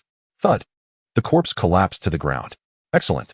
The knight atop his steed nodded in satisfaction, addressing the young man wielding the bloodied longsword. Tell me your name. Honorable knight. My name is Sar. Sar? What is your relationship to this Sar? He was my father, honorable knight. Chapter 10 Mirror Lake. Do you truly wish to live your lives as mercenaries? Do you really want to continue this perilous existence, where each day is a gamble with death? Would you rather fight solely for coin, rather than for the honor of your name? Now, an opportunity lies before you. A chance to alter your fates. A chance to make your mark. A chance to rise from the ranks of commoners to nobility, even to acquire lands of your own. So, seize your swords and follow me. Follow the Marquis of Charles. Follow the Saint-Healed family, and vanquish the trolls. Observing the fervor ignited in the mercenaries by Sal's impassioned speech, Colin suddenly chuckled and turned to Oliver, saying, You know, this so-called paragon of virtue is quite the orator. I nearly found myself swayed by his words. Yet, he is but a wretched scoundrel. Oliver's expression darkened considerably. The current predicament left him feeling bewildered. What should we do? Are we truly heading to Mirror Lake? Do we have any other options? That lad has even dared to slay his own father. However, Oliver felt a deep reluctance. Yet, he recognized he was out of choices. Without the protection of the Firefox mercenary group, he could scarcely hope to transport these goods safely to Eaglefall. But if they truly proceeded to Mirror Lake, those goods would likely be seized as military supplies. One need not overestimate the army's sense of ethics, especially in times of war. Moreover, he surmised that the forces gathered at Mirror Lake were likely remnants of a defeated army. If that were the case, the dangers of heading to Mirror Lake would be significantly heightened. In contrast to Oliver's indecision, Colin found himself inclined to go to Mirror Lake. After all, Baron Aurel had originally marched alongside the Marquis of Charles. If the Marquis's forces had indeed retreated to Mirror Lake, Colin might finally locate his father there. With his father so near at hand, there would be no need to seek help from his sister in Eaglefall. As for the dangers of the battlefield, Colin could always feign death. Indeed, few could emulate him in that regard. Meanwhile, Sal had completely seized control of the situation, appointing small leaders and instructing everyone to gather their belongings in preparation for departure. The cavalry of the Saint-Healed family had long since departed, likely in search of other hapless souls, leaving behind only a scattering of manure and the solitary corpse of Saru. A corpse? Colin suddenly stepped forward. Where are you going? Oliver called out from behind, feeling an acute sense of insecurity, as Colin was the only one who provided him with any comfort amidst the chaos. You. Oliver's eyes widened, unable to comprehend why Colin intended to retrieve Saru's body. Did you know Saru so well? Aren't you afraid of inciting Sal's wrath? After a prolonged hesitation, Oliver chose not to follow. Thus, Colin walked alone to Saru's remains and began to dig a grave. Since his advancement, Colin had noticed a significant increase in his strength, and he had begun to gain some control over the sacred energy flowing within him, allowing for swifter recovery and a slight enhancement of power. Seizing the opportunity while digging, Colin experimented with and acclimated himself to his newfound abilities. Before long, he had excavated a pit approximately a meter deep. As he climbed out, he caught sight of Sal's impassive expression. Shall we lift him together? Colin suggested with a smile, gesturing towards Saru's corpse. Sal remained motionless, coldly replying, To retrieve the body of such a traitor would tarnish your reputation, Sir Khan. No matter. As a wandering knight who has lost his lands, I possess no reputation to tarnish, Colin retorted, and as Sal refused to assist, he dragged Saru's body toward the pit alone. Meanwhile, he mused to himself, What does Khan Sudor's reputation have to do with me, Colin Ongrel? Thud. The body fell into the pit, kicking up a cloud of dust. Sir Khan, you should indeed accompany us to the Mirror Lake encampment, yes? Sal's voice called from outside the pit. Excellent. We shall depart in half an hour, and I look forward to continuing our journey together. Very well, I shall be there shortly. Colin crouched in the pit, wiping the sweat from his brow. And after the sound of footsteps faded, he quietly retrieved his dagger and water pouch. As the Firefox mercenary group approached the military camp by Mirror Lake, night had fully descended. The patrolling sentinels soon spotted their party, and after reviewing the urgent summons in Sal's possession, directed them to the assembly point. Oliver followed the group with a countenance devoid of hope. Colin, sipping from his water pouch, appeared equally discontented. He had realized that the blood of the second-tier warrior Saru had not aided in enhancing his strength. Colin contemplated two possibilities regarding the efficacy of blood. One possibility was that his previous advancement had been mere coincidence, unrelated to the blood of Sir Carter. This was undoubtedly the worst-case scenario, indicating that blood held no power to augment his abilities. The other possibility suggested that not all high-tier professionals' blood was effective. Perhaps only that of high-tier knights could bolster Colin's strength. Thus, further experimentation was required. With this thought, Colin felt a pang of frustration. After all, compared to the multitude of common warriors, knights were scarce and typically held noble status, making their blood difficult to procure. Upon entering the military camp, Colin was struck by its vast expanse, stretching endlessly before him. The camp was teeming with people, and he could not ascertain the exact number gathered. However, he discerned that the individuals in this chaotic western camp were evidently not regular troops, but rather a ragtag assembly of hastily summoned men akin to the Firefox mercenary group. Their weaponry and equipment were a mismatched assortment. Some even wielded farming tools, casting doubt upon whether they had been summoned directly from the fields. It appeared that this gathering was indeed a mere collection of cannon fodder. Once settled within the camp, Oliver approached Colin once more. "Sir Con, have you seen the situation in the eastern camp? That should be the regular army of the St. Heald family." The military encampment by Mirror Lake was divided into two main areas. Unlike the disorganized western camp where Colin and his companions resided, the eastern camp was clearly orderly and heavily guarded. This was hardly surprising, as a regular army's camp would not permit unrestricted entry. Realizing Oliver's intentions, Colin understood. "You wish to infiltrate the eastern camp?" "Yes," Oliver nodded vigorously. "You've seen our circumstances here. If a conflict arises, we will surely be expendable. Thus, it is imperative we find a way to blend into the Eastern Regular Army's camp, where safety is assured. However, I cannot gain entry. But you are different. As long as you proclaim the Sudor name, you will be welcomed." Colin hesitated, aware that his masquerade as Consudor might deceive the Firefox mercenary group and Oliver. Yet if he were to confront true nobility, he would likely be exposed. Of course, he could present his true identity, which would facilitate locating his father, Baron Ongrel, if he happened to be in that camp. But if Baron Ongrel were absent? "Sir Con, once you arrive, please inform the Marquis that I am willing to donate all the goods I carry to the St. Heald family, without compensation." Colin gazed in astonishment at the portly merchant before him, harboring a profound respect for the man's resolute demeanor. "You truly are quite generous," he remarked. "But what choice do I have?" Oliver forced a bittersweet smile and urged once more, "Rest assured, I shall not forget the assistance you have extended to me. Should I emerge from this ordeal alive, both I and the Tulip Merchants Guild will owe you a great debt of gratitude." Upon meeting Oliver's earnest and fervent gaze, Colin could only acquiesce, saying, "Very well, I shall give it a try." Exiting the tent, Colin made his way eastward. Just as he was deliberating whether to reveal his true identity, a voice suddenly rang out. "Young Master Colin, is that truly you?" Chapter 11. Unfortunate news, Master Colin. Is that truly you? The leader swiftly dismounted, removing his helmet to reveal a face Colin knew all too well. Raymond Mobin, one of the knights loyal to Baron Ongrel. Now reduced to two. "Master Colin, how did you end up here?" Colin gazed at Raymond, who was bowing before him, uncertain how to convey his thoughts to the knight. Instead, he diverted the topic. "Where is my father? Is he also in the camp? What letter? When did you send it?" "About a month ago by all accounts. The letter should have reached Grey Castle long since. I have not received any correspondence." Colin furrowed his brow, realizing his suspicions were indeed correct. Someone was obstructing the flow of information from the front lines. How could this happen? Raymond appeared equally astonished. "What did you write in the letter?" Raymond lowered his head, his tone turning somber, laden with sorrow and guilt. "I apologize, Master Colin. I wrote to inform you that the Baron fell in battle over a month ago. Tragically." "What?" Colin was taken aback.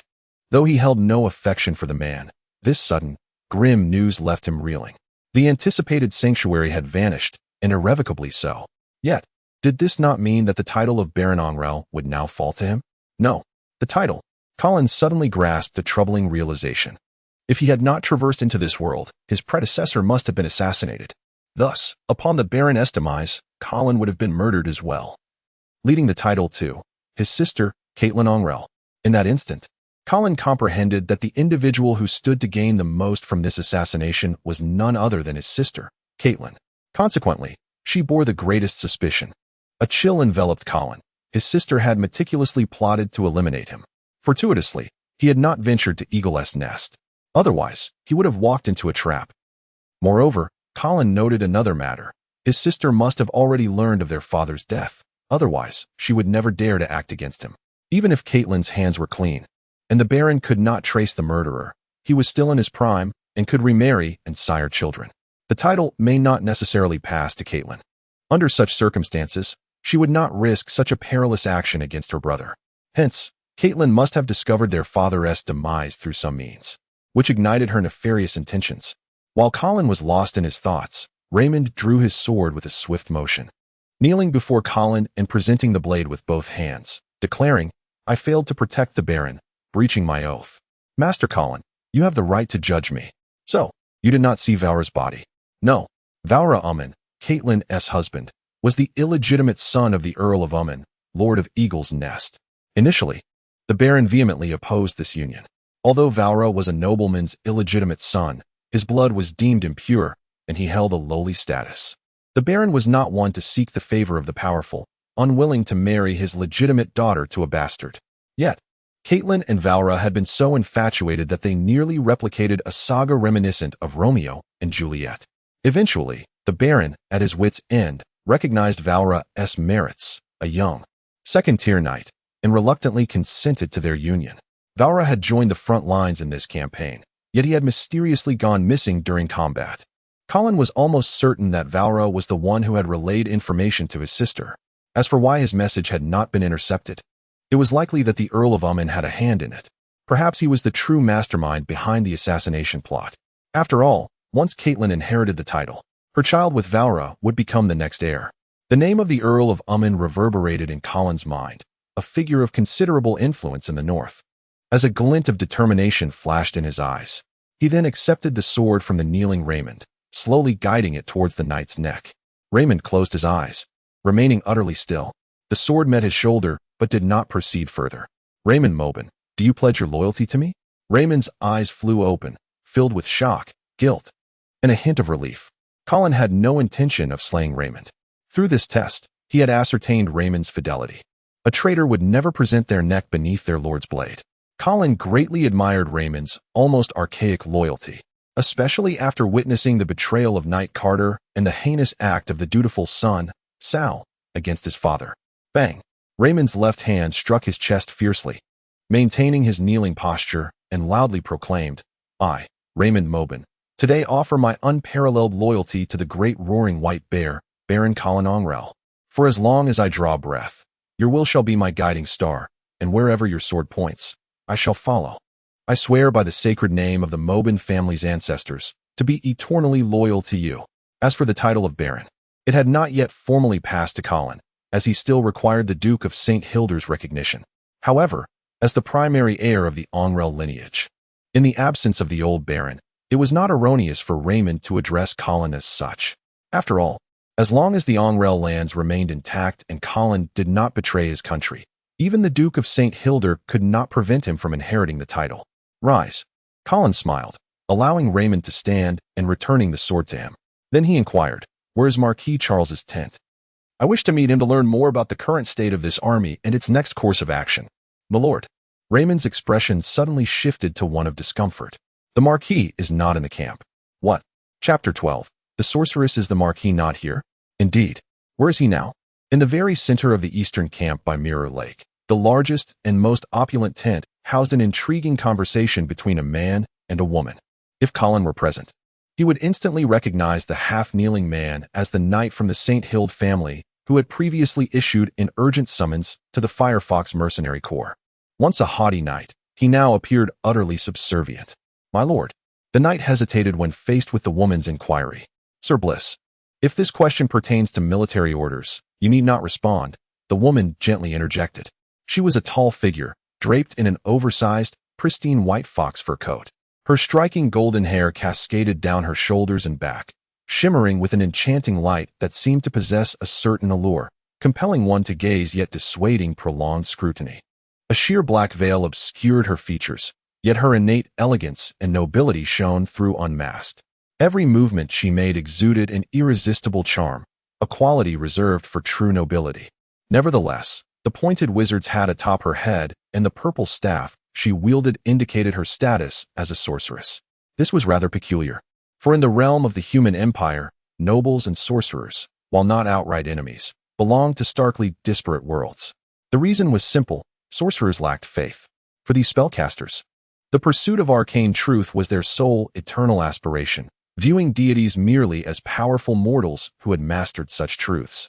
Thus, in the eyes of the noble knights who revered the Lord of Radiance, sorcerers were deemed blasphemers, deserving of execution by fire. Yet, within the Radiant Empire, where nobles wielded absolute power, sorcerers, though looked down upon, faced little persecution. The rationale was equally straightforward. Sorcerers were formidable. Of course, much like warriors, sorcerers who did not worship deities were limited to a power ceiling of the 6th tier, with no instance of a saintly sorcerer ever emerging. However, unlike warriors, sorcerers could unleash powers surpassing that threshold through forbidden spells. With adequate preparation, costly materials, and a terrifying toll, a 6th-tier sorcerer could cast a forbidden spell. During a particularly fierce conflict between the Radiant Church and the Sorcerers' Council, 10 6th-tier sorcerers once united to cast the forbidden spell Falling Stars, which obliterated an entire city of over 1 million souls from the map. The price, however, was steep. 7 of the 10 sorcerers perished on the spot, with the remaining 3 succumbing in the following 5 years. Nonetheless, their sacrifice imparted a profound understanding of sorceress might to the church and nobles, leading to a tentative reconciliation. Yet, the animosities born of 1,000 years of conflict could not be so easily reconciled, compounded by irreconcilable differences in faith, leaving nobles and sorcerers as essentially estranged factions. Thus, the presence of a woman, possibly of noble heritage, commanding the utmost respect from the St. Hild Knight, was particularly striking. Seeing that the sorceress did not pursue further inquiries regarding the whereabouts of Marquis Charles, Sir Bliss exhaled a sigh of relief. However, after a moment of contemplation, he cautioned, "Miss Vera, it would be wise for you to depart this camp swiftly. It is not very safe here. Safety is a mere illusion on the battlefield," the sorceress remarked, casting a curious glance at the knight. "Having come this far, I am prepared for combat." "No, you misunderstand me," Sir Bliss emphasized, his tone growing firmer. "I mean, this place is exceedingly perilous." The sorceress's demeanor shifted as she fixed her gaze through the black veil at the kneeling knight, her voice dropping to a serious tone. "Sir Bliss, what task has the Marquis assigned you?" "My duty is to patrol the western camp and maintain order," Sir Raymond explained to Colin. As they traversed the eastern camp, it was notably quieter and more solemn compared to the chaotic western camp. However, the silence felt unervingly profound. Colin furrowed his brow, observing the surroundings as his unease intensified. "Only patrol and maintain order? You weren't directed to keep watch around the perimeter?" "Not at all." Raymond shook his head, sharing the same confusion. "Not just our squad. I haven't seen any cavalry units dispatched as sentinels." Colin's frown deepened. In warfare, the significance of visibility is undeniable. Yet, this encampment by Mirror Lake had seemingly forsaken reconnaissance of its surroundings. Such negligence constituted a tactical folly. Aside from the possibility that Marquis Charles was simply a fool of a commander, it implied that the strategic importance of this camp was exceedingly low. Alternatively, it could well serve as a mere bait. The main force of the army had likely vacated this camp long ago. Colin turned to Raymond, contemplating the unnaturally quiet eastern camp. "So, the main body of regular troops has quietly departed, leaving behind only the hastily summoned mercenaries and laborers, as well as downtrodden knights like yourself. Indeed, our true assignment is to monitor these rabble, preventing them from scattering." Upon this revelation, Colin noticed a troop of cavalry emerging from the center of the camp.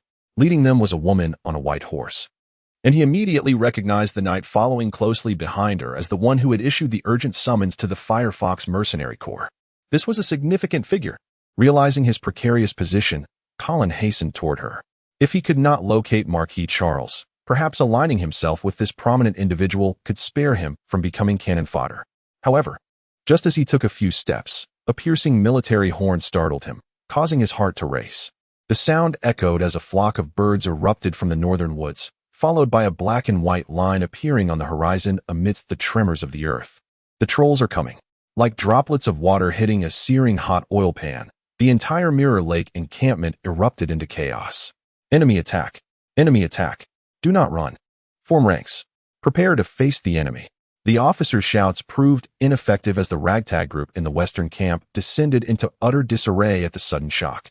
This was the dire consequence of neglecting sentinels. In the face of an assault, there was no time to react adequately.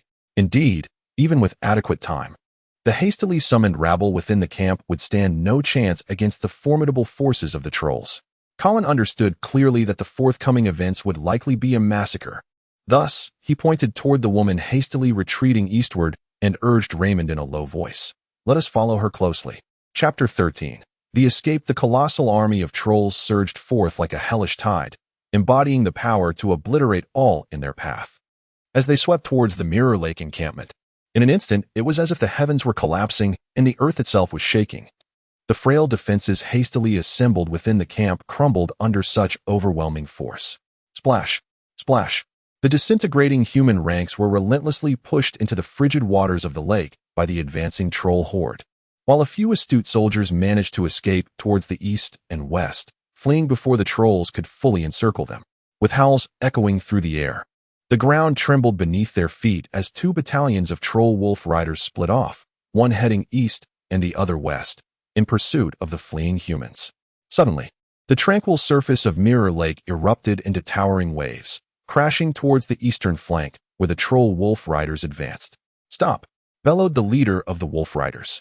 Yet, the riders, caught in their furious charge, could not halt their momentum. The waves loomed like a monstrous hand, crashing down upon them. Boom! Hundreds of wolf riders were instantly engulfed, without a trace of blood or severed limbs. The surging waves froze upon contact with the ground, forming a towering ice wall that stood over 10 meters high, barring the way of the troll wolf riders. Within the ice, the figures of the trolls remained frozen in their aggressive postures, eerily lifelike. This horrifying spectacle sent shivers through the ranks of the pursuing wolf riders, who halted, hesitating before the imposing ice barrier, their expressions filled with trepidation. As the human stragglers continued to flee further away, a crimson spear shot forth from the heart of the troll army, slicing through the sky, and finally embedding itself in the ice wall. Crack! A fissure appeared on the ice wall, and soon, more cracks spider-webbed out from the point of impact, covering the entire surface like a delicate web. Boom! The ice wall shattered, sending countless shards and remnants of the wolf riders tumbling down. Chase! With the command from their leader, the wolf rider battalion reformed and charged eastward once more. However, this time, they lacked the initial bravado and ferocity they once possessed. Was there a mage among those human stragglers? Amidst the shattered ice, a troll general riding a white wolf picked up the blood-red spear that had fallen to the ground.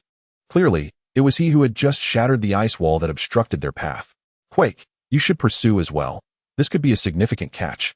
Another troll on a white wolf approached the general and remarked, in the troll clan, the mounts are ice wolves. Formidable beasts larger than the average warhorse and typically gray in color. However, there are rare white ice wolves, deemed sacred by the trolls, believed to be the earthly manifestation of their war deity, the white wolf god. Only those of noble lineage among the trolls are permitted to ride these revered creatures. Indeed, Lord Gambic. Quake bowed respectfully, then led a contingent of wolf riders eastward with a fierce howl. The ice wall incident was merely a minor interlude. On the front lines, the makeshift human army had long since disintegrated. Many were pleading for their lives while others were driven into the Mirror Lake like ducks in a shooting gallery. Only a handful continued to resist, desperately attempting to carve a path through the encirclement. In truth, many of the human remnants had succeeded in breaking free, as the troll forces seemed to hold back, not deploying all their strength to intercept the scattering soldiers. Instead, they retained a significant portion of their elite troops in reserve. As if anticipating some unforeseen development, the slaughter persisted. Blood flowed into Mirror Lake, staining half its surface a glaring crimson. The suffocating scent of blood attracted flocks of vultures, circling anxiously overhead, poised to descend and feast. as the sun dipped lower in the sky, casting fiery hues across the horizon. The sounds of carnage by the lakeside showed no signs of abating. At that moment, a commotion erupted from the rear of the troll army. A troll messenger dashed towards Gambic, reporting breathlessly, "General, we've spotted a human force behind us, approximately 40 to 50,000 strong." Gambic's initial shock transformed into elation, and he laughed heartily. "Good. That little lion has finally shown his face. Haha, let's teach him a proper lesson." The crest of the House of St. Hild, rulers of the North, bore a golden lion, and the little lion Gambic referred to was clearly Charles, the Marquis, son of the Duke of St. Hild. This Marquis was meant to be the supreme commander of the human forces in this battle, stationed at the Mirror Lake encampment to confront the trolls head-on. Yet, he seemed unwilling, or perhaps too fearful, to engage the troll army directly. Instead, he issued an urgent call for mercenaries and militia to bolster the camp as bait. He himself led the genuine forces to launch a surprise attack from the rear while the trolls besieged the Mirror Lake. While the plan was undeniably ruthless, it was also a sound strategy. If executed correctly, they could catch the trolls off guard, preventing them from coordinating their efforts, potentially securing a decisive victory. Unfortunately, for reasons unknown, the trolls' commander had seemingly anticipated this strategy and prepared accordingly. Thus, when Marquis Charles led his forces to the rear of the troll army, he did not find the anticipated weak spot, but rather collided headlong into an impenetrable barrier. A fierce battle ensued. Night had fallen, with a half-moon hanging in the sky, casting its chilly glow upon the forest. A contingent of human cavalry was encamped within the woods, refraining from lighting fires to avoid revealing their position to pursuing foes. 3 days had passed since the debacle at Mirror Lake. After 3 days of flight, slaughter, and bloodshed, the original band of over 500 was reduced to merely 100 souls, surrounded and pursued by the troll wolf riders. Their survival thus far was nothing short of miraculous. Of course, their formidable combat prowess played a significant role. Among them was also a spellcaster. In direct confrontation, a mage would be at a disadvantage against knights or warriors of the same rank. No one would foolishly stand still while a mage completed their incantation. However, on the battlefield, a mage's impact far exceeded that of an equally ranked knight. The ice wall that thwarted the wolf riders was a prime example. It was a third-tier spell that instantly claimed the lives of over 100 wolf riders. Yet, if a third-tier knight faced 100 wolf riders, even without any professional combatants among them, he would likely be overwhelmed and perish, taking only a few foes with him. The forest was eerily silent, save for the occasional whinny of a horse and the faint hooting of an owl. Within the camp, most were silently consuming hard bread, while a few leaders gathered in hushed discussion, strategizing on how to elude their pursuers. "Meow, little white, don't run off." Colin chased after the small white cat, arriving at the center of the camp. "Apologies, he can be quite mischievous," she said. "Not at all," the sorceress replied, effortlessly catching the kitten attempting to climb onto her, cradling it in her arms and stroking its fur. Seeing this, Colin sat down without hesitation. The sorceress seemed to sense Colin's intentions and did not shoo him away. Instead asking, "Which knight do you serve?" Colin looked up at her. The black veil obscured most of her face, leaving only her deep, azure eyes visible, reflecting the innermost desires of those around her. "My name is Colin Angley." Chapter 14. The plan this time, Colin reported his true name. Fully aware that the individuals before him were not the unrefined members of the Fox mercenary group, utilizing the alias Consuedor would significantly increase the likelihood of his deception being unveiled. Previously, he had been uncertain about who sought his demise. Now that he had deduced the identity of his would-be assassin, there was no longer a need for furtive observation. His singular aim was revenge. Angrel? The sorceress furrowed her elegantly arched brows, as if the surname stirred a flicker of recognition, yet she could not immediately recall its significance. "The Lord of Greykeep Town, Baron Angrel, the Howling White Bear," the Knight Bliss interjected. "Indeed, he is my father." Colin placed his left hand over his chest, bowing slightly in a formal noble gesture. After a moment of hesitation, the sorceress rose, curtsying with her right hand resting on her abdomen while her left hand lifted the hem of her mage robe, returning the courtesy in kind. Indeed, a flicker of realization ignited within Colin. This sorceress was genuinely of noble lineage. How intriguing it was, a sorceress among the aristocracy. Furthermore, the respect evident in Bliss's demeanor and his unwavering commitment to protect her suggested a deep connection between this sorceress and the esteemed sealed family. However, Colin had no intention of delving further into her true identity. At present, the relationship between imperial nobility and the Mage Council had grown tense, rendering this noble-born sorceress an awkward presence. Her deliberate concealment of her visage indicated her desire to keep her true identity hidden. With the aid of the small white creature, Colin had managed to reach this point, hoping to forge a connection with the true rulers of the North, the Sealed family. This was the key to avenging his predecessor and extricating himself from peril. To Colin's surprise, he found himself within the camp of Mirror Lake. Bliss regarded him with an unreadable expression, his indifferent gaze tinged with scrutiny. Merely a fortuitous encounter, Colin replied ambiguously, then pivoted the conversation, inquiring about their next course of action. Although his noble status granted him the right to partake in the discussion, it did not automatically earn him the trust of Bliss and others. Unfazed by Bliss's wariness, Colin picked up a twig and sketched a rudimentary map in the dirt. If my memory serves me right, the nearest large city is Eaglefall, located to the southeast, approximately 4 or 5 days' journey away. Given our current trajectory, that should indeed be our destination, correct? Indeed, Bliss affirmed, noting Colin's familiarity with the surrounding geography without further contestation. Colin smiled slightly, tracing circles around the point representing Eaglefall with the twig. What do you think? Can we reach Eaglefall? Bliss fell silent. Yet Colin discerned a hint of uncertainty in his feigned resoluteness. Their flight had been arduous, with the cavalry detachment of the Sealed family suffering grievous losses, while their pursuers seemed inexhaustible and closing in. It was evident that Bliss too was beginning to sense the precariousness of their situation. Do you have any suggestions, Knight Colin? The sorceress inquired. Colin smiled and boldly inscribed a large arrow pointing northward on the dirt map. We cannot go to Eaglefall. It is a dead end. The sorceress frowned slightly, seemingly displeased by Colin's assertion.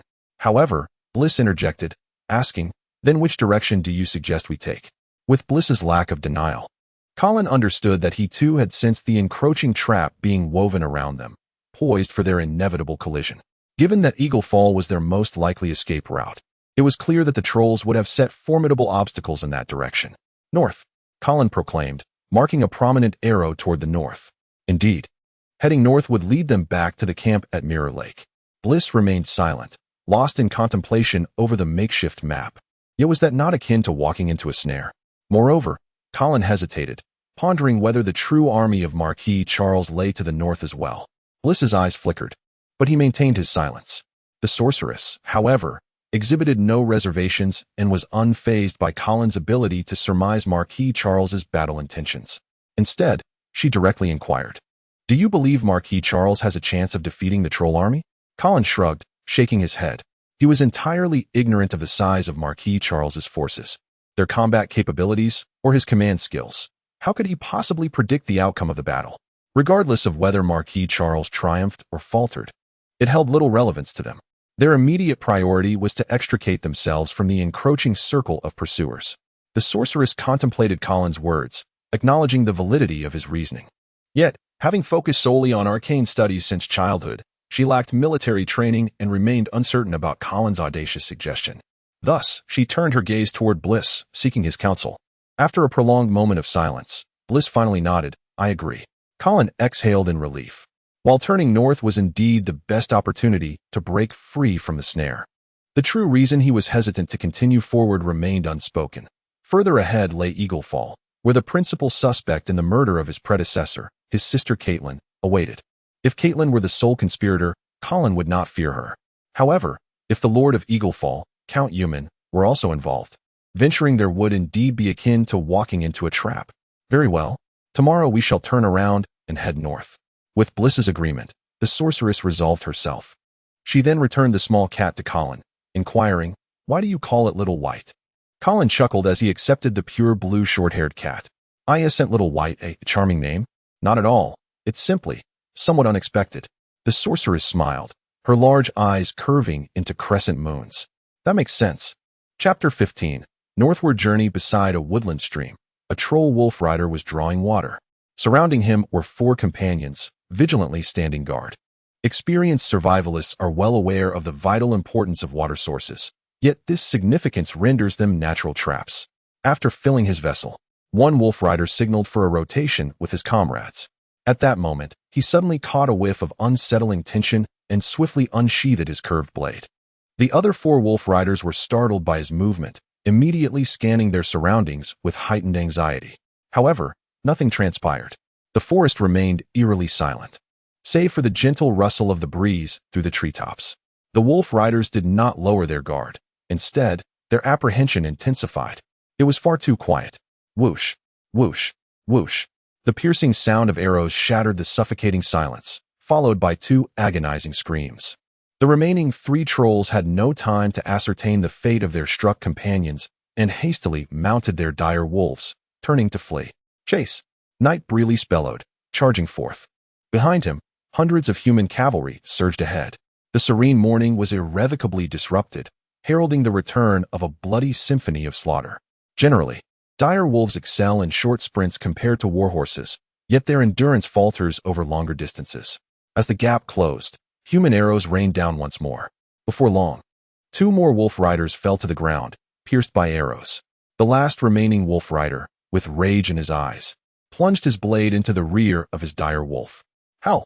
The dire wolf, stung by pain, surged forward, momentarily increasing the distance from its pursuers. However, this self-inflicted acceleration did not last long. The dire wolf, losing too much blood, eventually succumbed, falling to the ground with a final arrow strike. The troll tumbled several times before clumsily rising, still intent on fleeing. Swish! Brelis galloped closer, swiftly severing the troll's head. Before he could catch his breath, a commotion erupted from the thicket ahead, revealing more troll wolf riders leaping forth. Too late, Brelis sighed inwardly, realizing he had been insufficiently swift in eliminating this group of troll sentinels, thus attracting more foes. Form ranks. Assessing the distance to the approaching wolf riders, Brelis understood that there was no avoiding this confrontation and issued a loud command. Advance. The human cavalry, having just caught their breath, donned their masks once more at Brelis's command, preparing to face the oncoming threat. Accelerate. Fortunately, the number of oncoming wolf riders was not overwhelming, rendering them a worthy adversary. Charge. There was no retreat, no evasion, nor mercy. In narrow encounters, the brave prevail. Kill. Kill. Aya. Boom. Amidst the tremendous clash, blood and shattered bones flew in all directions. It was a scene of brutality and carnage, life offered as sacrifice, blood serving as the embellishment. The tranquil forest transformed into a terrifying altar. After a fierce battle, humanity ultimately gained the upper hand.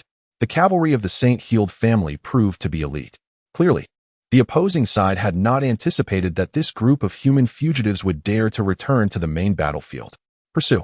As the remaining dozen trolls attempted to flee, Brelis immediately commanded a chase. These foes must not escape, otherwise they would surely summon more pursuers. At that moment, a burst of blue light suddenly erupted in the woods. It was magic. The wolf rider leader let out a scream, despair evident in his eyes. Yes, the sorceress hidden in the rear had finally completed her incantation, casting a 3rd-tier spell, Frost Nova, which effectively slowed the retreat of the wolf riders. Annihilate them. Seizing the opportunity, Brelis led his troops forward, decapitating the trolls as if they were on a slow-motion playback. Colin rushed to the wolf rider leader, severing his right hand that clutched a weapon, yet refrained from delivering the fatal blow. Let me see if I can extract some intelligence.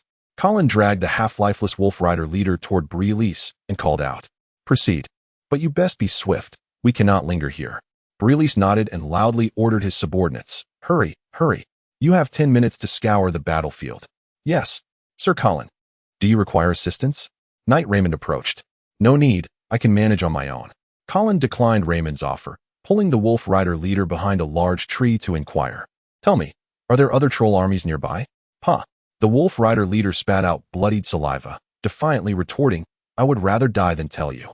Colin tilted his head, nimbly avoiding the spittle, then drew his dagger, swiftly severing the leader's throat. Very well, then perish. Huh.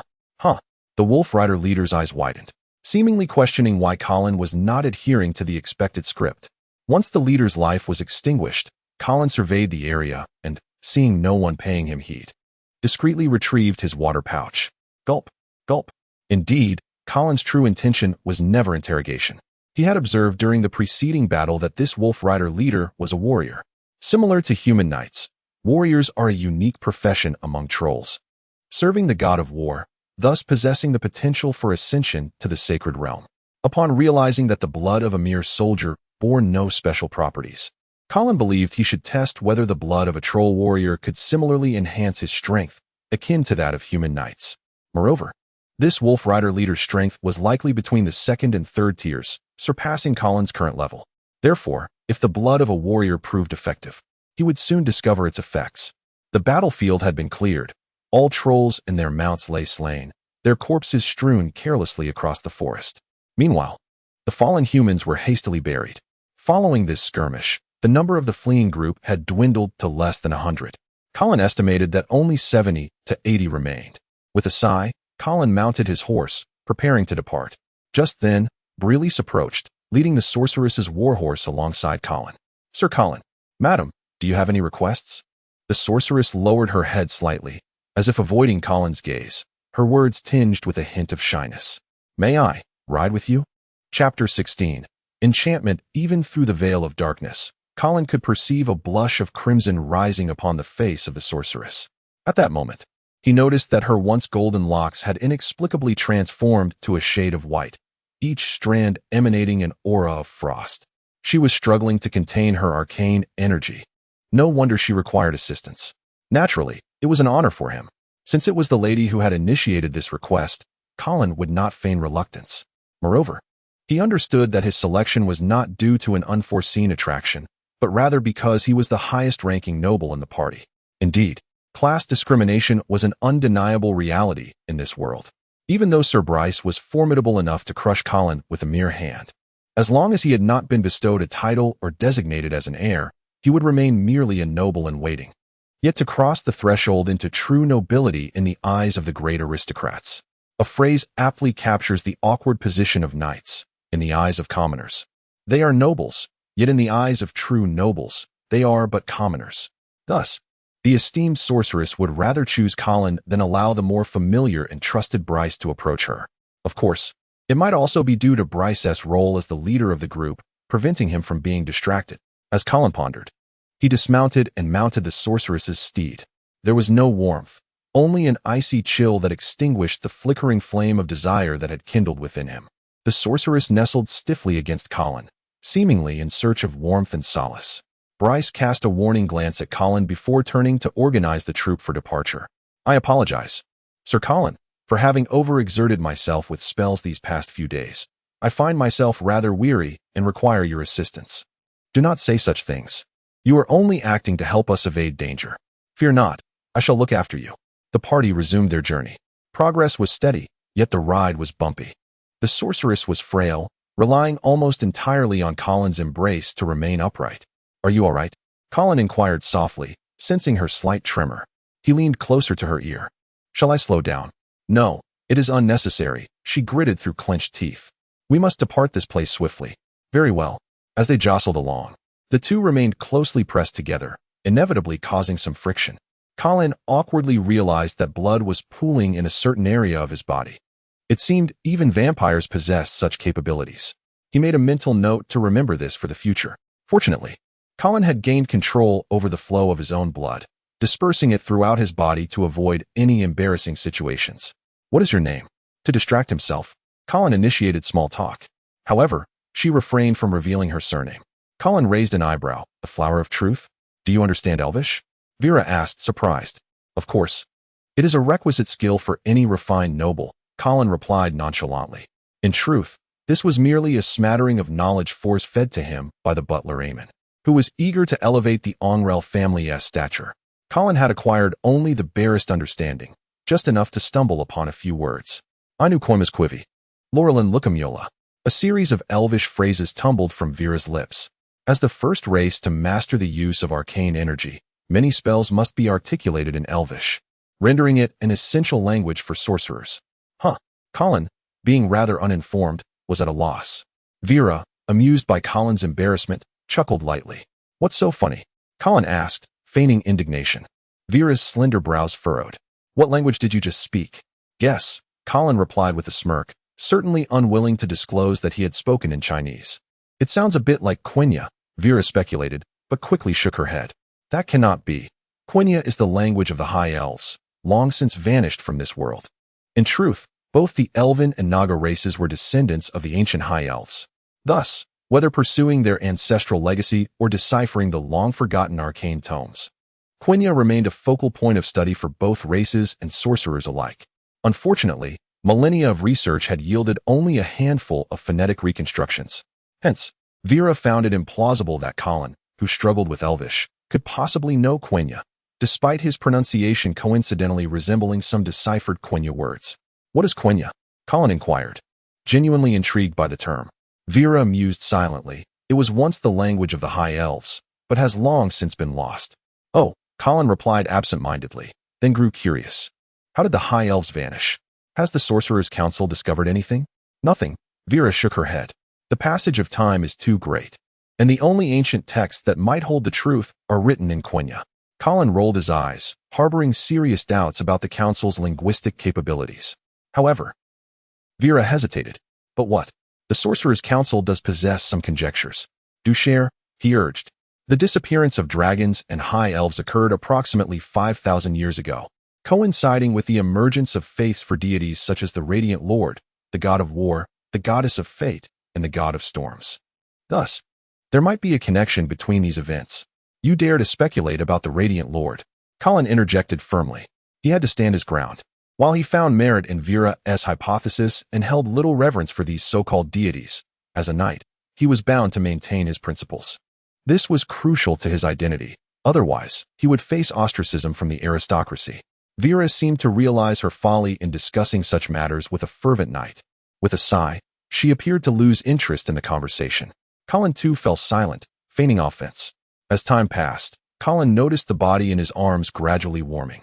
Clearly, the sorceress was recovering from her arcane turmoil.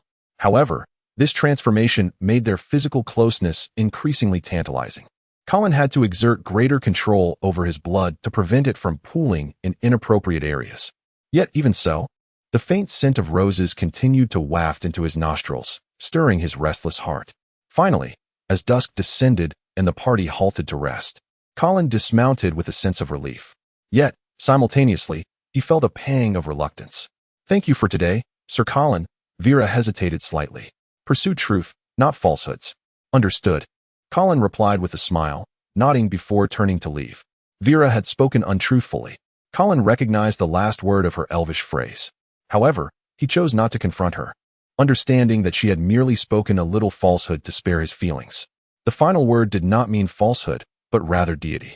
Thus, the true meaning of the phrase uttered by Vela in the language of the elves should be, to believe in truth, rather than in deities. Chapter 17. The route in the faint morning light. Colin diligently inscribed notes upon the parchment. Indeed, he had consumed the stolen blood of the troll warrior the previous night. Yet he observed no extraordinary changes within his own physique. Was it that only the blood of knights could confer such enhancements? Colin felt a twinge of discontent as his gaze wandered through the encampment. Sir Raymond sat not far in front of him, sipping water in measured sips. That option was out of the question. After all, he was a loyal servant. Sir Briss was urging everyone to hasten their preparations for departure. That was also unfeasible. He could not overpower him. Perhaps a visit to the Mirror Lake battlefield could yield some insight. However, given the time elapsed since that battle, the corpses, if not consumed by beasts, would have long since become desiccated remains. A familiar fragrance wafted through the air, interrupting Colin's musings. "Good morning, Sir Colin." "Good morning, Miss Vera." Colin's eyes fell upon the graceful figure of the sorceress standing before him, and a smile involuntarily graced his lips. "You appear much improved today. How do you feel? Do you require assistance?" "No, I should manage on my own today." "Very well. Should you need anything, do not hesitate to ask." As they conversed, Colin's gaze gradually shifted to Vera's slender, alabaster neck, and he suddenly pondered whether the blood of a sorceress would suffice. Vera noticed Colin's scrutiny and, feeling a mix of embarrassment and irritation, shot him a sharp glance, playfully admonishing, "Let us be off. Sir Briss is already urging us." Of course. Colin mounted his steed and rode alongside Vera, their pace aligning. Colin was acutely aware of the bond he had begun to forge with Vera. After their shared journey the previous day, he was certain he had carved a place in her heart, a realization that perhaps even she had yet to comprehend. Indeed, Vera was not genuinely upset, as she soon resumed their light-hearted banter. The group continued northward, the the road remarkably tranquil, free from further encounters with troll forces. Only a handful of oblivious bandits and some foolhardy beasts crossed their path, all swiftly dealt with by Sir Briss and his men. It seemed Colin's strategy had proven effective. They had temporarily shaken off their pursuers. To conserve their horses' strength, the group's pace gradually slowed. Colin seized the opportunity to become more acquainted with Vera. Yet, he still could not uncover the truth of her identity. Yeviel, known as the Arcane City, lay at the border of the glorious empire and the Radiant Moon Forest, once the domain of elves. However, since their retreat into the forest, it had been occupied by sorcerers. Officially, Yeviel belonged to the glorious empire. Yet the highest authority within the city was the Sorcerer's Council, wielding far more power than either the Duke of the Eastern region or the Emperor himself. Furthermore, Vera's prompt response to the Marquis Charles' urgent summons to assist at Mirror Lake Camp suggested a close relationship with the St. Hilder family. It was true that some nobles preferred to have a sorcerer accompany them during battles, as while sorcerers might falter in one-on-one combat. Their contributions on the battlefield were undeniably significant.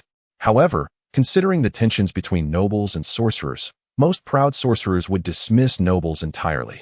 Even if a few sorcerers were willing to accept noble patronage, they typically commanded exorbitant fees. Vera's eagerness to assist upon seeing the summons was virtually unheard of. As evening approached, the group established camp once more. "My Lord Briss, we have detected traces of a small band of humans ahead, suspected to be routed soldiers escaping from the Mirror Lake battlefield." "Routed soldiers? Bring them here." Upon hearing of the escapees from Mirror Lake, Colin and Vera hastily followed. They were in urgent need of information regarding the state of the battlefield and whether Marquis Charles' plan had borne fruit.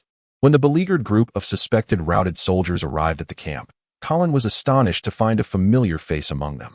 "Esteemed knight, do you remember me? I am Sal of the Firefox Mercenary Corps. You personally delivered the Marquis urgent summons to me. It was hard to forget, given the remarkable circumstances surrounding this devoted son who had joined the army after the tragic loss of his father." "What news from the Mirror Lake camp?" "Devastating. Utterly catastrophic," Sal exclaimed, tears streaming down his face. "The trolls are everywhere, mercilessly slaughtering anyone in their path. We simply could not withstand them. So many brothers have perished. If I hadn't seized the moment and jumped into the lake, I might not have escaped with my life." "Did you see the army led by the Marquis Charles?" Sal pondered for a moment, then nodded. "Yes, we did see a golden lion banner appearing behind the troll horde, but what? Speak plainly." Briss snapped impatiently. Yes, I dare not hesitate any longer." Sal stammered before continuing, "But it seems that the army led by the Marquis has also retreated." A heavy silence enveloped the group. Retreat? This was evidently a euphemism. The true situation was one of defeat. The grim news left everyone momentarily dazed. Just as they had managed to shake off their pursuers, they now faced an even more formidable troll army ahead. As they processed this disheartening revelation, Briss suddenly inquired, "Are there pursuers behind you?" Vera hesitated, then instinctively glanced at Colin. Having previously assisted the group in evading their pursuers, Colin had gradually become a figure of reliance for her. Colin cast a sidelong glance at the disheveled routed soldiers and lowered his voice. "We must ascertain the movements of that troll army before we can strategize further. However, our immediate priority must be to distance ourselves from these routed soldiers." "Why? They are humans too," Vera exclaimed in shock. Colin rolled his eyes and patiently explained in hushed tones, "The key to our earlier escape was our mobility as cavalry. Now, if we do not abandon these two-legged routed soldiers..." "My Lord Knight, the battle at Mirror Lake nearly annihilated our Firefox Mercenary Corps. Yet I am still willing to follow you in vengeance for my fallen brothers," Sal suddenly declared, realizing something and raising his voice. Encouraged by his rallying cry, many of the routed soldiers joined in, shouting, "Indeed, for our brother's revenge. Do not abandon us. Vengeance, vengeance." Seeing that many of the cavalry were also stirred to fervor, Colin had no choice but to remain silent, fixing a serious gaze upon Vera, hoping she would make the right decision. However, Vera, with a resolute expression, declared to Colin, "They are our comrades. I will not abandon them." She then turned to comfort the agitated routed soldiers. Colin sighed in resignation. His brow furrowed as he regarded the devoted son, Sal. Their eyes met for a fleeting moment before quickly averting. Chapter 18. Divergence. Colin felt he was no saint. Yet, he never anticipated encountering one. However, it was not entirely surprising. While Vela was undeniably formidable, her youth rendered her somewhat naive. Having spent most of her time immersed in arcane studies within the Viel Tower, shielded from the harsh realities of the world, it was understandable that she exhibited a degree of innocence and idealism. What frustrated Colin, however, was that Sir Bliss was well aware that they ought to abandon the stragglers, yet he steadfastly refused to defy Vela's wishes, despite Colin's persuasive efforts. This left Colin both vexed and perplexed. Just who was Vela? To Colin's estimation, Sir Bliss was likely a fourth-tier knight, a position that undoubtedly conferred substantial influence within the St. Hilder family. Why, then, did he submit so readily to a mere sorceress, even risking his life in the process? Were it not for the knowledge that the Duke of St. Hilder had only 3 sons and no daughters, Colin might have suspected that Vela was the Duke's daughter. Though disheartened by the prospects of their expedition, Colin was not overly alarmed. After all, even if they were pursued by the wolf cavalry, he could feign death to escape. He was confident that no one could mimic death better than he could. As for the others, they would have to fend for themselves. There was little he could do to assist them. For the next 2 days, tranquility reigned. There were no signs of pursuing trolls, nor did they encounter even the most oblivious of bandits. Instead, they stumbled upon several waves of fleeing soldiers escaping from the Mirror Lake battlefield. Without hesitation, the idealistic Vela welcomed them into their ranks. Consequently, their once meager cavalry unit swelled to over 1,000 men. However, those with even a modicum of military knowledge understood that sheer numbers did not equate to enhanced combat effectiveness. In fact, during a strategic withdrawal, an increase in personnel could prove detrimental. It was evident that Vela lacked such military acumen. Nonetheless, buoyed by Sal's flattery, Vela's confidence grew with the swelling ranks, leading her to entertain the absurd notion of rallying the stragglers for a decisive battle against the trolls. Yet, amidst these troubling matters, there was some good news. The recently integrated stragglers informed them that the main troll force, having defeated Marquis Charles, had moved northward, rendering the area around Mirror Lake relatively safe. This revelation elicited cheers of joy and excitement among the group. Thus, the only threat remaining was the wolf cavalry that had been pursuing them. Although the cavalry had initially misjudged their escape route, it was likely they had since realized their error. Colin believed the most prudent course of action was to abandon the stragglers and continue northward in search of the nearest human settlement before the wolf cavalry caught up. It was unwise to continue accepting stragglers, which would only slow their march and risk a renewed pursuit. As expected, events unfolded according to Colin's predictions. 2 days later, they finally spotted the troll scouts tailing them once more. "Sir Colin, it seems the wolf cavalry is about to catch up. Perhaps we should leave the group and flee on our own," Sir Raymond quietly suggested, sensing the impending danger. Colin, however, felt no urgency. He was curious to witness the fate of those who had disregarded his counsel. Perhaps an opportunity would arise to obtain the blood of Sir Bliss and the sorceress Vela. He felt little guilt about this, for he had not intended to harm them. He had merely forewarned them, and if they chose folly, he would adhere to his principle of waste not, want not. However, glancing at Raymond, Colin did not wish for the loyal knight to perish here. "You should escape on your own. I still have. My lord, if you do not flee, I shall not leave." Raymond clearly misunderstood Colin's intent. Yet, Colin could not explain himself. It would be imprudent to reveal his knack for feigning death. Just as Colin pondered how to extricate the stubborn Raymond, a soldier approached with a message. "Lord Colin, Sir Bliss requests your presence." Very well. Colin reluctantly gathered his thoughts and followed the soldier to a tent at the camp center. Inside, besides Vela and Bliss, stood the sycophantic Sal. Over the past few days, Sal had ingratiated himself with Vela, utilizing his eloquence, sharp intellect, and obsequious demeanor to become her right-hand man. Simultaneously, Colin felt a wave of disdain toward this bothersome individual. "Sir Colin, you have arrived." Vela greeted him with a smile, seemingly unaffected by their previous disagreement regarding the acceptance of stragglers. Bliss offered a noncommittal nod, while Sal bowed deeply, his face alight with a disingenuous smile. "I did not anticipate seeing you again, esteemed Con." Crack! Colin snapped his whip, striking Sal and abruptly halting his words. "What are you doing, Sir Colin?" Vela exclaimed, startled by the sudden turn of events. With a cold smirk, Colin pointed at the fallen Sal and reprimanded, "Mercenary, remember my name. Colin Ongrel." Sal, clearly stunned by Colin's action, was momentarily at a loss. The searing pain he felt reminded him of his place. "My apologies, esteemed Lord Colin. I must have misspoken. As a commoner, Sal could not challenge a noble, even if that noble had once lied. Humph. You shall tend to Sir Colin's steed as punishment. Vela huffed, not reprimanding Colin further, and perhaps even considering the punishment lenient. In this stratified world, misnaming a noble could warrant severe consequences. Colin feigned anger, yet internally he relished the moment. He had long harbored disdain for the sycophantic Sal, and this was a perfect opportunity for retribution. Of course, it also served to prevent Sal from revealing his past alias. Now, Sir Colin, we have summoned you to discuss our next course of action. As you are surely aware, the wolf cavalry has caught up with us. Sal clenched his fists in silence, unable to retort, and cast a pleading glance at Vela. However, he overestimated his standing in her eyes. Sal, you may leave now. Yes, Sal complied, bowing deeply as he exited, desperately trying to conceal the fury that threatened to surface in his eyes. Chapter 19. Countermeasures. Why do you target such a small mercenary like this? Vera inquired with a sharp tone after Sal had departed. It was evident that Vera had perceived Colin's animosity towards Sal, but she believed it stemmed from a rivalry between the two for her affection. With this thought, her petite face, concealed beneath a black veil, flushed slightly, yet a hint of glee surfaced in her heart. Women often relish witnessing men contend for their favor, even if they hold no genuine affection for those men. A man who dares to kill his own father is unworthy of my respect, Colin declared with righteous indignation, unhesitatingly exposing Sal's true nature. What? Vera exclaimed, taken aback. Indeed, Sal was a venomous snake to be approached with caution. Bliss chimed in, clearly sharing disdain for this parricidal scion. I understand, Vera nodded, mentally placing this once cunning mercenary on her blacklist. She began to relay the specific circumstances gathered by the scouts.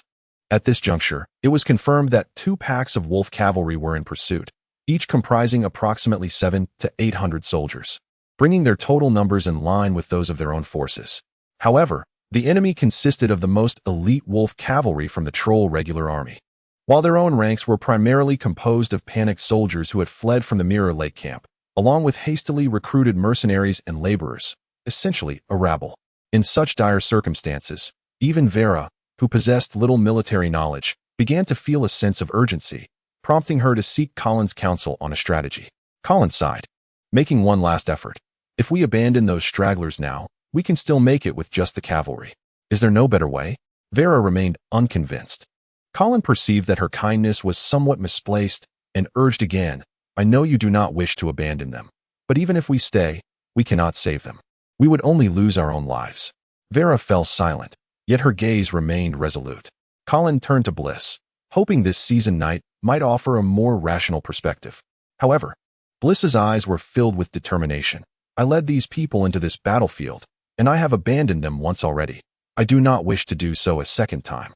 At that moment, Colin realized that Bliss's agreement to accept the stragglers was not merely due to Vera's orders, but stemmed from a sense of guilt. In Colin's view, he was merely acting under the Marquis's command and bore no fault for it. Observing Bliss's steadfast demeanor, Colin felt a pang of sorrow. He understood that once a person of such resolve made up their mind, it was nearly impossible to sway them. Yet, Bliss was also acutely aware of the grim reality they faced. He gazed intently into Colin's eyes and earnestly requested, Sir Colin, I hope you can escort Miss Vera to safety first. No, I will not leave. Vera immediately protested. Miss Vera, I will not leave. These are my people. I have a responsibility to protect them. The atmosphere grew, charged with emotion. Colin felt a headache coming on, as if he were watching a melodramatic soap opera. However, Vera's desperate declaration of my people startled him. For one to utter such words, they must belong to the noble house of St. Hild, and moreover, be a legitimate member. But the Duke of St. Hild has no daughters. Could she be an illegitimate child? No, Colin reconsidered. Although the noble laws of this world bear resemblance to those of Earth's Middle Ages, there are distinctions. Here, illegitimate offspring hold no claim to inheritance. Nobles are particularly adamant about the purity of bloodlines. Even if all legitimate heirs were to perish, they would prefer to select an heir from the collateral branches rather than bestow titles upon bastards. Thus, even if Vera were indeed the Duke of the North's illegitimate daughter, she would not possess the standing to proclaim, my people. As Colin pondered Vera's true identity, the debate between the two had quieted. Unsurprisingly, Bliss was unable to persuade Vera to depart. Although somewhat altruistic and perhaps naive, the sorceress had indeed displayed admirable courage. A silence fell over the tent. After a long pause, Bliss spoke up. Since the end of last year, the Marquis has ordered a complete blockade of all frontline information. Why? Vera inquired. Though Colin could surmise the answer. Since that time, the situation on the front had taken a turn for the worse, and the Marquis, whether to save face or to prevent unrest from spreading, had a motive to suppress news. Yet, what he likely did not realize was that such actions had indirectly led to the demise of Colin's predecessor, Charles St. Hild. Colin had quietly placed this name on his blacklist. However, Colin adopted a stance of fervent defiance, resolutely declaring, "I will not leave either. Whether for revenge for my father or to uphold the honor of humanity, I must remain and fight the trolls to the death." Colin had no intention of departing at this moment, not out of noble reasoning, but rather to avoid squandering the blood of a high-ranking knight and sorceress. "Colin," Vera's beautiful eyes sparkled, "you are a true knight." Even Bliss appeared moved, seemingly regarding Colin with newfound respect. The three shared a long gaze, the air in the tent thick with the spirit of noble sacrifice. Unfortunately, Vera and Bliss were unaware that Colin was already contemplating how best to feign death. As the three gradually calmed down, they finally began to discuss strategies. With their resolve to neither abandon nor forsake one another firmly established, the inevitability of being pursued by the wolf cavalry loomed large. A battle was unavoidable. Bliss commenced outlining his battle plan, where to confront the enemy, how to construct rudimentary fortifications, and how cavalry and infantry could coordinate, among other details. Vera listened intently. As for how much this sorceress, lacking military knowledge, truly understood, only time would tell. Colin, however, was distracted, seemingly lost in thought. Sir Colin," Bliss called, "do you have any opinions on this battle plan?" "Really? How do we escape?" Vera asked, filled with hope. She did not wish to become a martyr if it could be avoided. Moreover, the previous successful breakout had instilled confidence in her, leading her to believe Colin might work another miracle. Calmly, Colin took his whip and drew a simple map in the dirt, then gently pointed at a river bend. "We shall hide here." Chapter 20. The suspicion of soldiers. As dawn broke, the group began to prepare for their departure. With the traces of the wolf cavalry drawing ever nearer, a sense of unease spread through the ranks of the fugitives. Sal wrapped the remaining half of the wild rabbit from yesterday and tucked it into his coat, choosing to ignore the incessant chatter of his companion beside him. Instead, he scanned the camp, searching for that exquisite figure. Soon enough, Sal's gaze fixed upon his target. Regrettably, another man stood beside her. Sal touched the whip mark on his left cheek, which still throbbed with pain. Bam, observing Sal's trance, could not help but scoff. "Enough, Sal. Stop staring. That noble lady is not someone a common mercenary like you can aspire to." "Who says a mercenary cannot have feelings for a noble woman?" Sal retorted impatiently. "Haha. Do you truly understand the disparity in status between commoners and nobles? Silly boy." All right, Bam said, recoiling in mock fright, quickly conceding. Sal then resumed his watch on the figure, speaking in a deep tone. "Bam, do you know Count Yuman?" "Of course, the Lord of Falling Eagle City." "Correct. But do you know how Count Yuman's title was acquired? Wasn't it passed down from his father?" "Indeed. But do you know how his father's title came to be?" "It was inherited from his grandfather," Bam replied, finding the question somewhat trivial. "No," Sal slowly shook his head. "It was actually passed down from his grandmother to his father." "So," Bam scratched his messy hair, confusion evident on his face. "Why was it his grandmother and not his grandfather?" Sal's eyes gleamed with a peculiar light. "Because Count Yuman's grandfather was, in fact, a common mercenary." "How can that be?" Bam exclaimed in disbelief. "But it is the truth. Count Yuman's grandfather married the daughter of the former lord of Falling Eagle City while serving as a mercenary. Subsequently, when that lord's son tragically passed away, the title was bequeathed to Yuman's grandmother and then to the count's father, the son of that mercenary." Bam's mouth fell agape, as if he were listening to a fantastical tale. Sal's eyes sparkled with an unusual ambition. He leaned closer to Bam, lowering his voice as if making a solemn vow. "Thus, the son of a mercenary can also ascend to nobility." With that, Sal strode purposefully toward the figure. Bam stood there, watching his companion's tall silhouette, his emotions a tangle of complexity. However, what Sal did not reveal to Bam was that the mercenary who had married the Count's daughter was a sixth-tier warrior and the president of the Northern Mercenary Guild, once known as the greatest man beneath the sacred domain. "Lady Vera, good morning." "Sir Colin, good morning. Please allow me to hold your horse as an apology for my offense yesterday." Colin regarded the humble mercenary before him with irritation, waving his hand dismissively, as if shooing away a fly. No need. Do you refuse to accept my apology? Sal feigned a wounded expression, deliberately exposing the whip mark on his left cheek, which still oozed a trace of blood. A true knight should understand the virtue of forgiveness, Vera interjected, seemingly swayed by the mercenary's pitiful guise. Sal felt a rush of joy, yet simultaneously a pang of pain. Joy that Lady Vera stood up for him, pain that she addressed Colin by his first name, omitting the title of knight. Such familiarity was exceedingly intimate. How unrestrained. No, I merely feel that having the leader of the Firefox Mercenary Corps hold my horse is a gross underutilization of your talents. In fact, I have a far more important task for Captain Sal. You think too highly of me. Sal instinctively sensed something amiss. What? Do you refuse to assist me with this task? Colin would not grant him a chance to decline.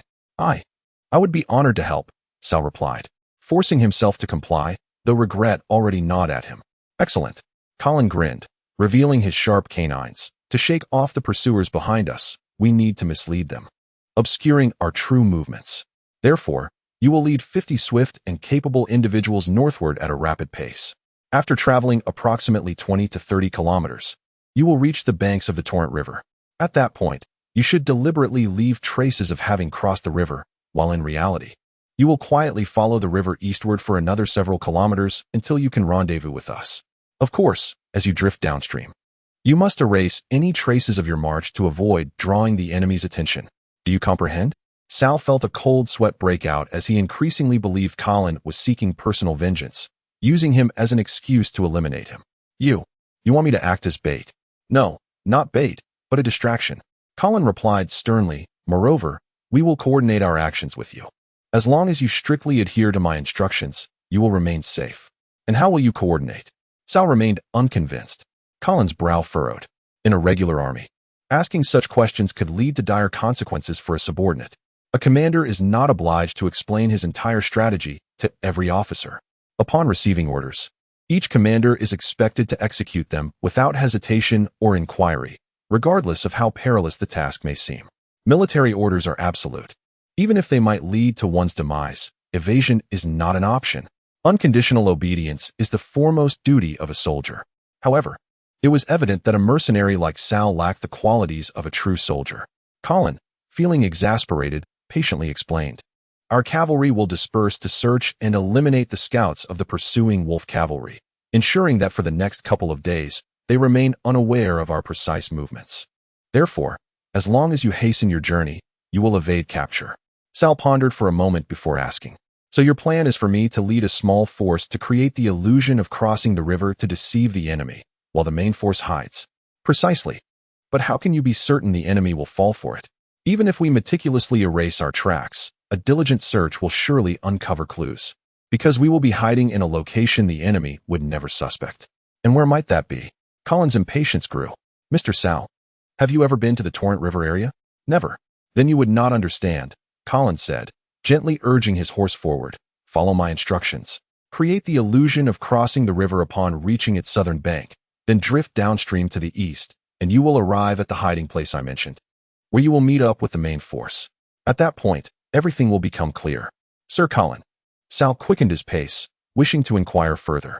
Mr. Sal, I am confident you will accomplish this task, correct? Vera spoke gently. Sal immediately stood tall, thumping his chest with a loud declaration. Of course. I will not let you down. Unfortunately, this young mercenary, lost in Vera's charm, failed to notice Colin, several paces ahead with his back to him, wearing a mocking smirk. Chapter 21. Desperation bathed in the resplendent glow of the evening sky. A group of individuals cautiously made their way eastward along the banks of the tumultuous river. They treaded carefully, ensuring to erase any traces of their passage behind them. Sal, do you think this will deceive the trolls? Bam panted, attempting to ease the ache in his back as he whispered his inquiry. I cannot say, Sal replied, his expression one of impatience and disdain. You should pose that question to Sir Colin. Bam, lacking the audacity of Sal, was deterred from approaching the nobleman. He felt as ordinary as any commoner in the presence of a lord, his posture perpetually stooped in submission. Hurry up, do not slack off, Sal urged the others. The river's western end connected to the Mirror Lake. Its narrow, swift currents justified its name. However, Sal, possessing exceptional swimming skills, surveyed the river before him and concluded that crossing should pose no significant challenge for him. In that moment, a glint of ruthless ambition flickered in the eyes of the aspiring young mercenary. As the moon ascended to its zenith, Sal and his small band finally reunited with the main force. He exhaled a sigh of relief. Clearly, Colin had not deceived him. He was not a pawn. Yet, Sal felt no gratitude towards Colin. Instead, he watched the knight, who stood conversing amiably with Vera on the riverbank, with growing resentment. In Sal's view, Colin had orchestrated this task not to ensnare him, but rather to separate him from Vera. "Miss Vera, Sir Colin, I have fulfilled the task as you instructed," Sal announced. "Well done," Colin remarked, casting a knowing glance at Sal. As Sal scrutinized the river's flow under the moonlight, he suddenly realized that the waters here were even swifter than what he had observed upstream. Why is that? Unease began to take root in Sal's heart. Colin traced an imaginary curve in the air, illustrating the river's sharp bend. Here, the river turns sharply, causing sediment accumulation, which narrows the channel and accelerates the flow. He pointed downstream, continuing, "Moreover, just beyond this bend, there lies a waterfall." "A waterfall?" Sal exclaimed, his voice betraying his alarm. "Indeed, a waterfall," Colin replied with an inscrutable smile. "The drop is approximately 70 to 80 meters, not excessively high, but sufficient to be lethal." Sal felt his heart plummet. The river's channel resembled a pocket, enclosing them with only one route of escape to the south. Truly a dire predicament. The trolls would never suspect they would hide in such a place, just as they had failed to anticipate their northern breakout last time. "Clever," Colin praised. "The most perilous locations often serve as the safest havens." Vera's large eyes curved into crescents of delight, buoyed by Colin's compliment. She felt her military acumen had significantly improved. But what if the trolls are not fooled? Sal's voice trembled. "That possibility is exceedingly slim." Colin cast a meaningful glance at Sal. "Upon discovering your traces upstream, they will naturally assume that is the direction of our escape, while any signs leading to this river bend will likely be dismissed as a ruse." "Exactly," Vera eagerly instructed the young mercenary. "The trolls are bound to think we could not be so foolish as to hide in a dead end. Thus, when they pursue us across the river in the wrong direction, we can emerge from the bend and make our way south." Vera was exhilarated, believing she had finally grasped the essence of warfare, and she looked to Colin with anticipation, seeking his approval. Colin suppressed a smile, nodding solemnly in acknowledgement. Meanwhile, Sal's countenance turned ashen. Fortunately, it was late at night, and no one seemed to notice, except for Colin. "Mr. Sal, you did erase all traces while traversing from upstream as I instructed, did you not?" "Of course," Sal declared loudly, his somewhat exaggerated display betraying a hint of desperation to those perceptive enough to notice. Yet Colin appeared to accept it. "Very well. As long as we leave no conspicuous clues, we should be able to mislead the trolls." That night, Sal tossed and turned, unable to find rest. Several times he contemplated fleeing under the cover of darkness, yet he feared encountering the trolls head-on. He cursed Colin intermittently, lamenting the knight's foolish strategy. Then he found himself regretting his earlier decisions to act so cunningly while descending the river. More often than not, he was consumed by thoughts of Vera's graceful form, fantasizing about persuading her to use her magic to carry him across the chasm before them, escaping this realm of death, and embarking on a life of unrestrained happiness together. Sal, what happened?" Sal groggily opened his eyes, the vision of Miss Vera dissipating, replaced by the sight of Bam's dark and unattractive visage. "It's over.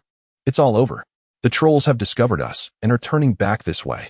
Sal felt a chill wash over him, the last vestige of hope fading into oblivion. At that moment, within the central tent of the camp, Vera, Bliss, and Colin sat in tense deliberation. "What shall we do now?" Vera's voice trembled with anxiety. Colin remained unperturbed. "What exactly did the scouts report?" Bliss, ever composed, replied, 2 units of wolf cavalry, one crossing the river upstream, the other approaching us along the riverbank. It seems the enemy is uncertain if we are truly hiding here."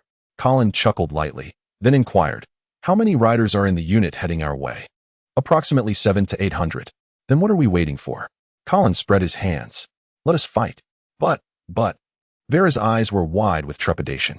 Although their numbers were greater, she knew that when it came to combat prowess, even she acknowledged their inferiority to the pursuing wolf cavalry. Initially resolved not to abandon the routed soldiers, Vera had steeled herself for a noble demise. However, Colin's subsequent plan had reignited her hope.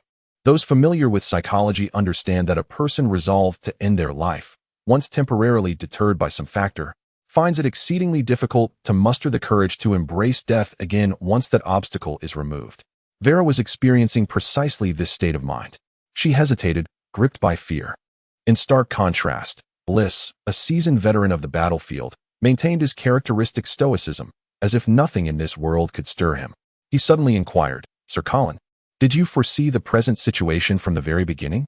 Chapter 22, A Fight to the Death, Part 1, Indeed. Colin had initially intended to deny it. Yet for reasons unknown, he chose to speak frankly. What? Vera's eyes widened, as if she were encountering the young knight before her for the very first time. What about that plan? The feigned crossing of the river, creating an illusion of safety while actually hiding in the most perilous bend of the river. Didn't you say the most dangerous place is the safest? That was merely a deception for you all, Colin replied, locking eyes with the sorceress. We have already outmaneuvered those wolf riders once. It is inconceivable that they would fall for the same ruse again. Vera took a deep breath, gradually regaining her composure. She was not lacking in courage. Her earlier disarray was merely a reaction to the abrupt shattering of her hopes for survival. What is your purpose in this? Her expression was complex. The radiant image of Colin she had built in her mind was crumbling. We cannot escape, Colin sighed, his tone growing increasingly cold. From the moment you made the decision not to abandon the fleeing soldiers, you should have been aware of this reality. This battlefield is one of life and death, where mercy cannot exist, nor can naivety. Even if my feigned maneuver deceives the pursuers into believing we have crossed the river, how long can such a deception last? This battle is unavoidable.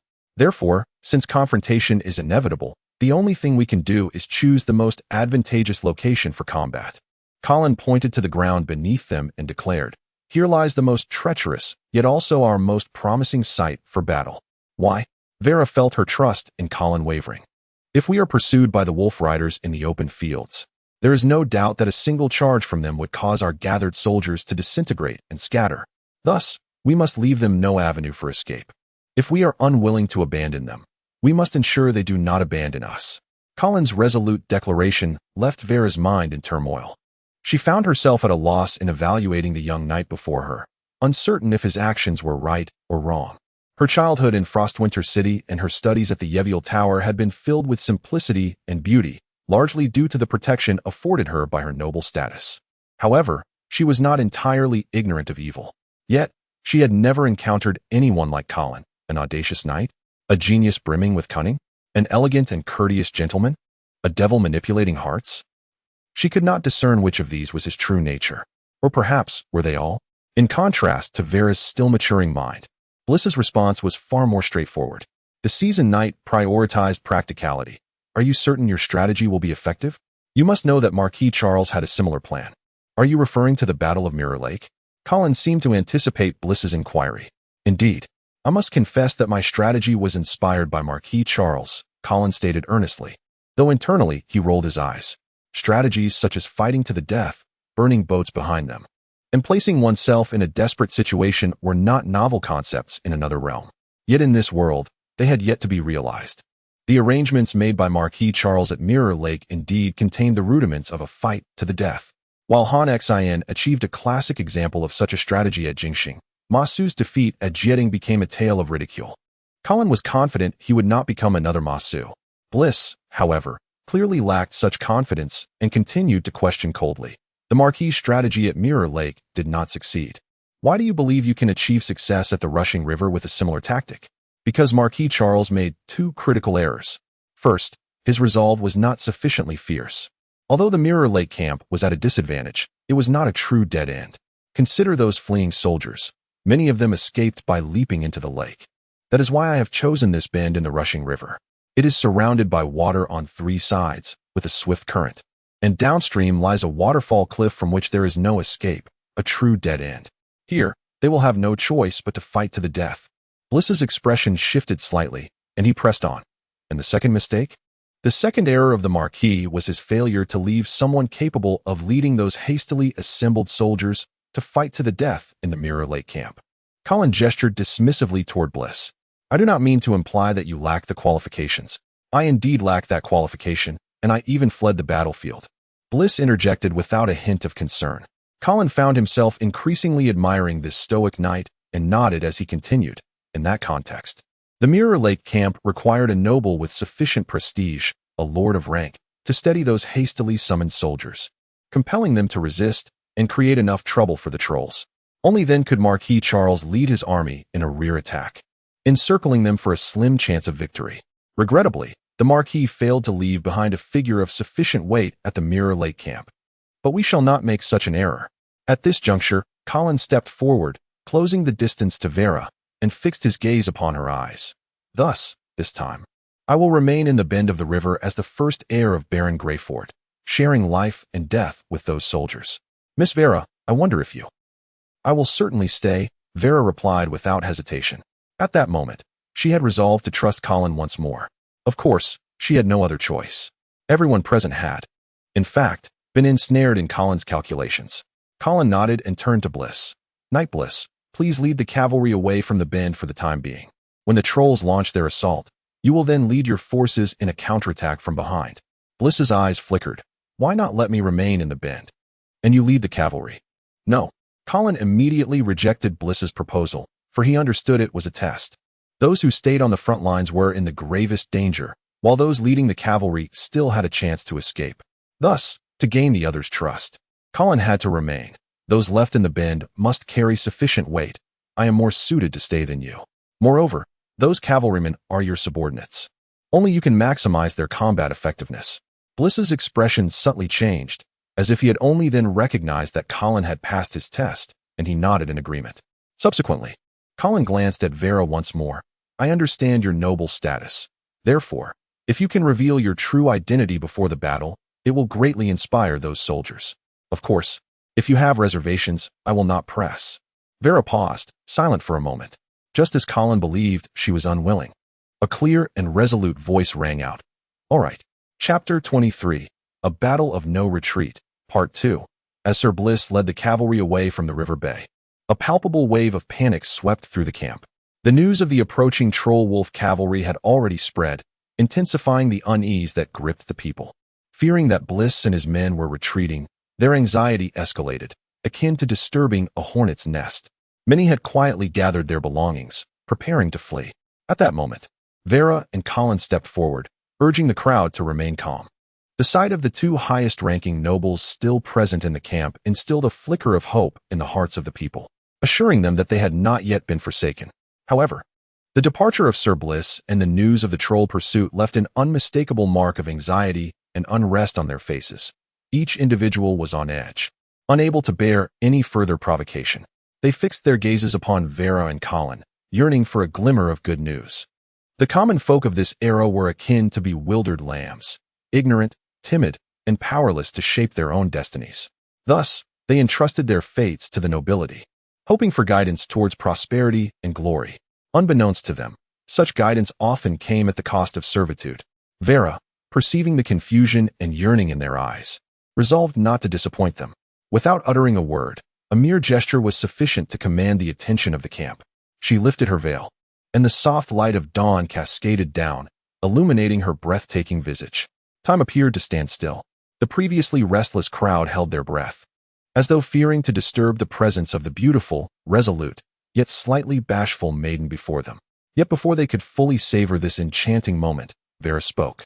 The rushing waters of the river could not drown out her gentle, yet steady voice. My name is Vera St. Hilder, the adopted daughter of the Duke of St. Hilder, the Lord of the Northern Lands.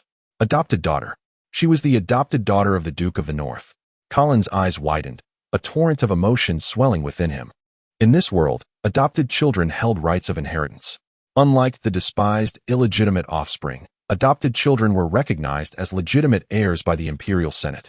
Their inheritance rights only secondary to those of legitimate offspring. Thus, to be an adopted child of the nobility, one's lineage must be pure and noble. Should either parent be of common birth, they would forever be ineligible for legal adoption by the nobility. Furthermore, to adopt an heir, a substantial adoption tax must be paid to the Senate to secure their recognition. To prevent the abuse of adoption rights and to maintain the proper order of title succession, this tax was exorbitantly high. Even minor nobles would find it impossible to pay such a sum, and even for a prominent family like the Street Hilders, paying the adoption tax would be a painful affair. Consequently, the nobility approached the matter of adoption with utmost caution. Generally, only wealthy nobles without direct heirs would select a promising relative from their collateral line to adopt, thus ensuring their titles would not fall to someone they disdained. Although Colin could not fathom why the Duke of St. Hilder, with 3 sons, would adopt Vera and send her to Yule to train as a mage, it did not diminish her status as the fourth-in-line heir to the Duke of the North. This was why she commanded the unwavering loyalty of Sir Bliss, and why she could rightfully declare, "My people." Hence, when she revealed her true identity at the River Bay, the formerly panicked soldiers were left astonished and exhilarated. Many gripped their sword hilts tightly, prepared to lay down their lives in her defense, eagerly awaiting her next words.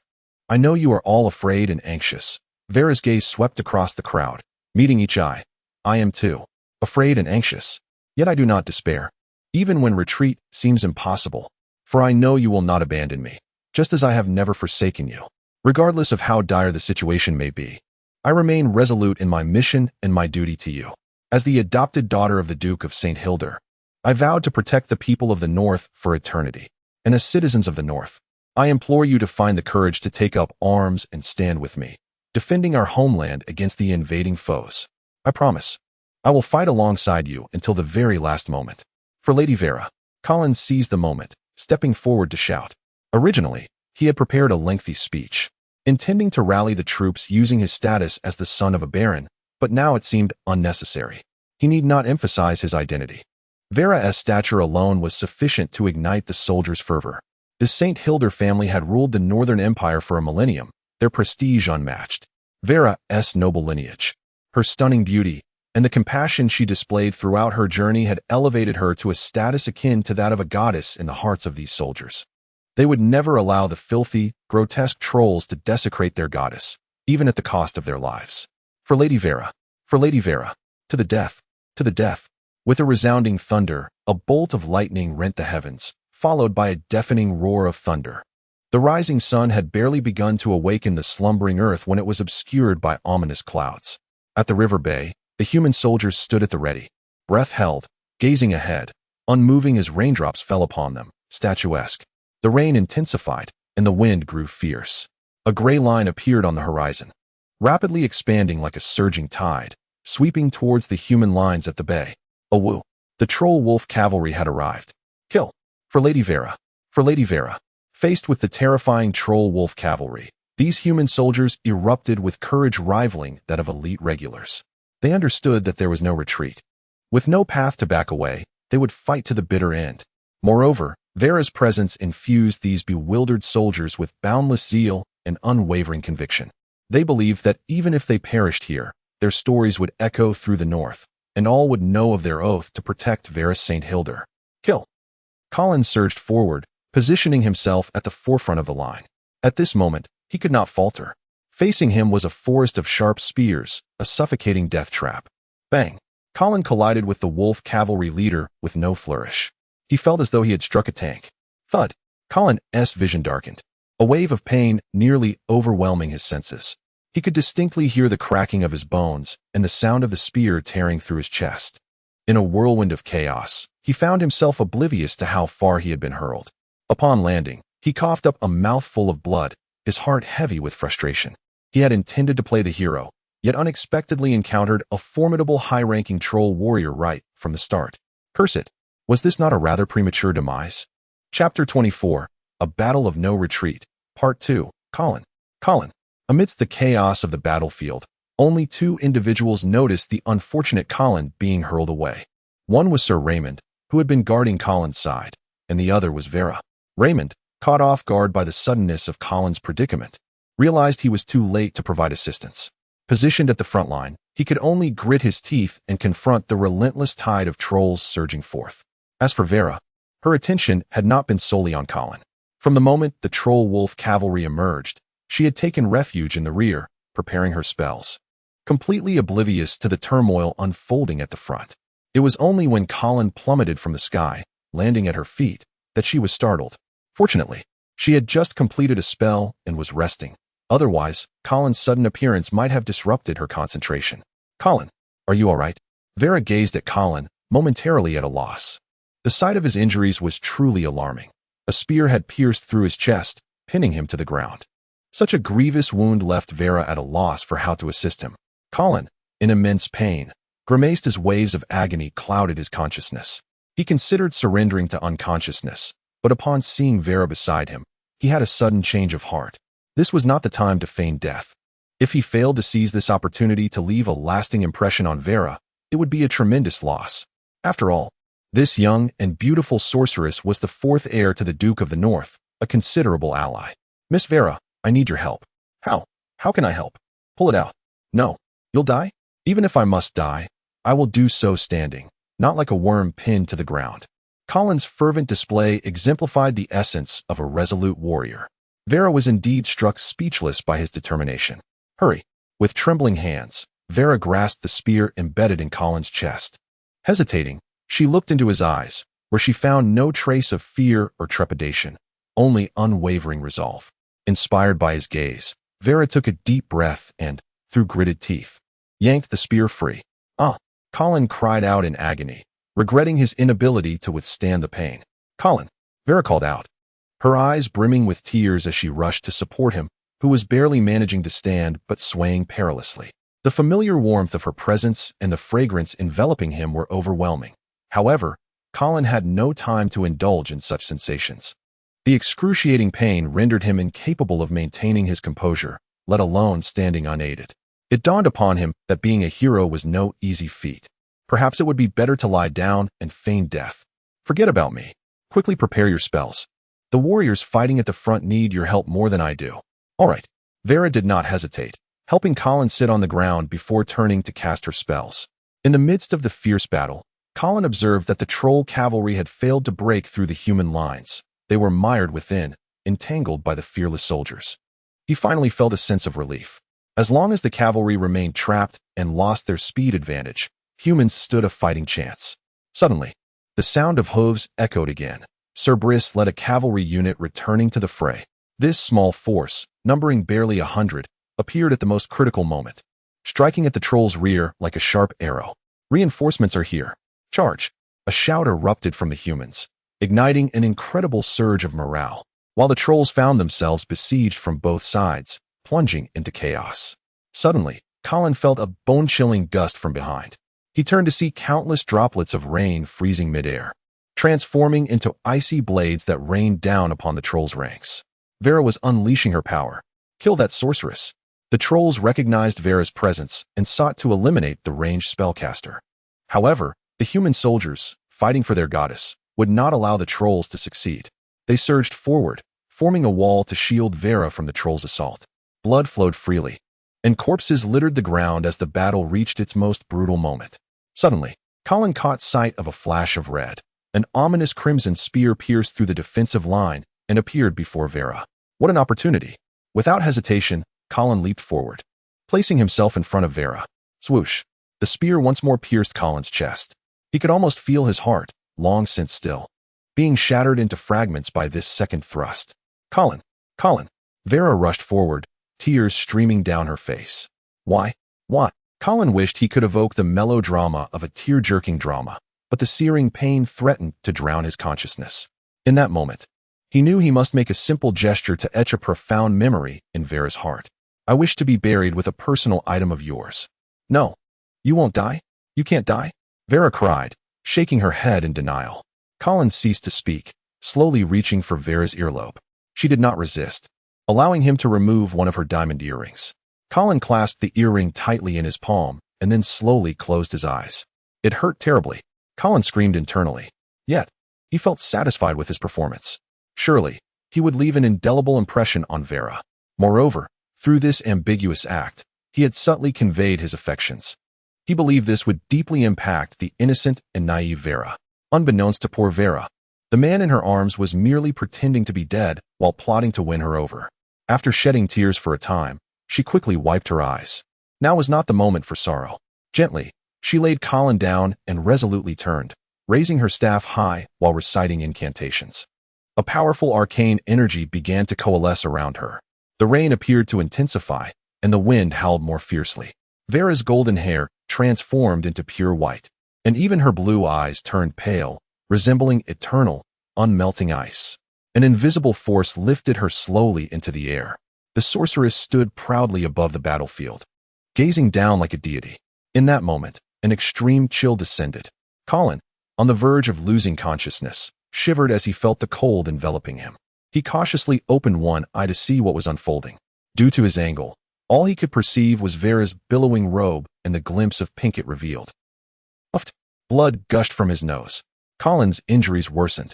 Chapter 25. Slumber as darkness enveloped the land. Flickering campfires illuminated the bend of the rushing river. After a fierce battle, humanity had finally emerged victorious, though the triumph came at a harrowing cost.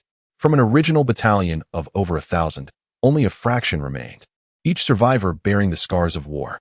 Yet, this ordeal had transformed the morale of these ragtag soldiers. As if the crucible of blood and fire had ignited within them the potential to evolve into a disciplined army. The air in the encampment was thick with the stench of blood, and numerous disfigured corpses lay unattended. However, the survivors, having narrowly escaped death, paid little heed to the gruesome scene around them. They savored the rare hot meals while boasting of their valorous deeds from the day's battle. Sal, however, did not join the fervent exchanges of his companions. Instead, he clutched a skewer of roasted fish and made his way toward the central tent of the camp. His left foot seemed injured, causing him to limp painfully, yet such minor wounds were trivial in the context of this encampment. Outside the tent stood a knight, his upper body wrapped in bandages. Sal recognized him as a knight of the Ongrel family, named Raymond. Leaning on his long sword, the knight bowed his head, eyes closed, seemingly lost in repentance or perhaps prayer. As Sal passed by, Raymond remained unresponsive, like a statue.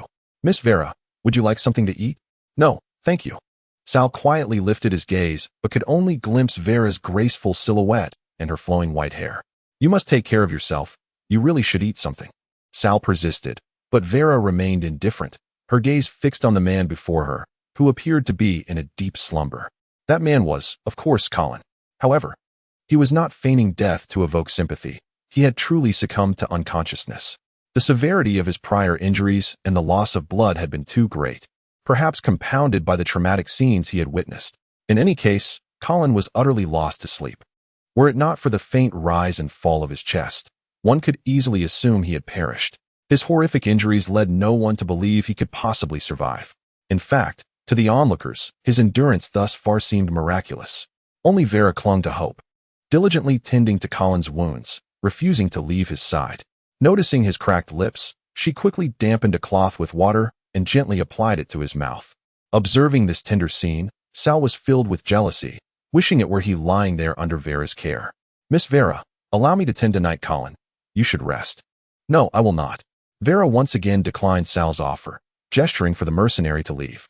Sal buried his disappointment deep within and stepped out of the tent. Meow. A small white cat emerged from the shadows, nuzzling against Colin's cheek, seemingly attempting to rouse its human master. Vera set down the damp cloth and gazed intently at Colin's pallid face for a long while. Then, she clasped her hands together over her heart, adopting a posture of prayer. "O radiant Lord of Light, please have mercy on this valiant knight." This was Vera's first prayer in her life. Perhaps she was also the first mage to beseech the Lord of Light, should she be fortunate enough to witness his grace and compassion. She vowed to serve him for all her days. This mage, who had devoted her life to the pursuit of arcane truths, was now willing to offer her faith to a deity for the sake of a man. Whether the Lord of Light had heard her prayer or would accept such an unorthodox supplicant remained uncertain. No beams of celestial light descended, nor did angels appear. Colin did not miraculously awaken. It was as if nothing had transpired. Only Sir Bliss, who had just stepped outside the tent, halted abruptly, as if he had sensed he might have overheard something he ought not. After a prolonged silence, with no further sounds emerging from the tent, Bliss resumed his steps and entered. This knight, too, bore wounds. His entire right arm had been severed, and his body was swathed in bandages, blood seeping through. Yet, he maintained an expression of calm detachment, seemingly unconcerned with his injuries. "Miss, the preliminary casualty report has been completed. We lost 428 soldiers in this battle, with over 300 sustaining serious injuries, while the rest mostly suffered minor wounds." Vera had little concept of such statistics, merely listening in silence. However, For a seasoned warrior like Sir Bliss, this battle was undeniably miraculous. It must be noted that such a casualty ratio, even among the most elite of regular forces, would typically spell utter collapse for an army. Yet, these ragtag soldiers in the river bend had fought tenaciously until the end and emerged victorious. Perhaps Vera's presence had played a role, given her influential status. But Bliss understood that it was chiefly Colin's desperate strategy that had shaped their triumph. Reflecting on this, he cast a look of admiration tinged with regret at the unconscious Colin and continued, "Miss, what shall we do next?" Upon hearing this question, Vera appeared somewhat bewildered. "What do you suggest?" Initially, 2 units of wolf cavalry had pursued them to the rushing river. Although they had just vanquished one, they had not yet escaped danger entirely. The other unit, misled by their arrangements, had crossed the river but would likely soon realize the ruse and return.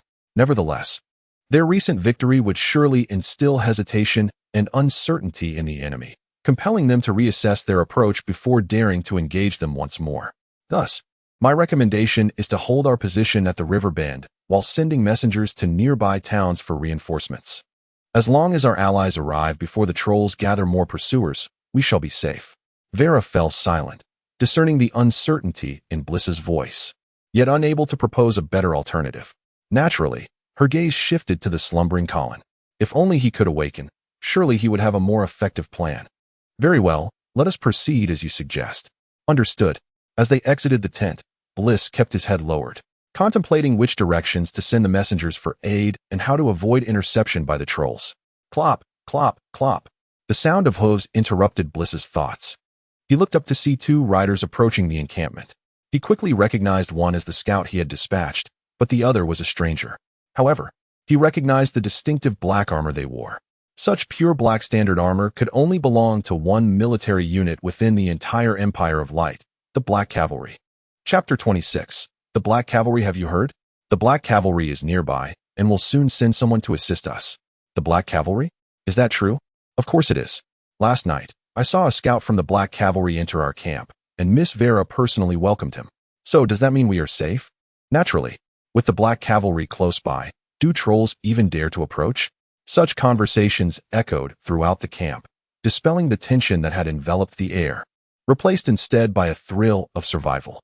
It seemed that the mere mention of the Black Cavalry wielded a peculiar enchantment.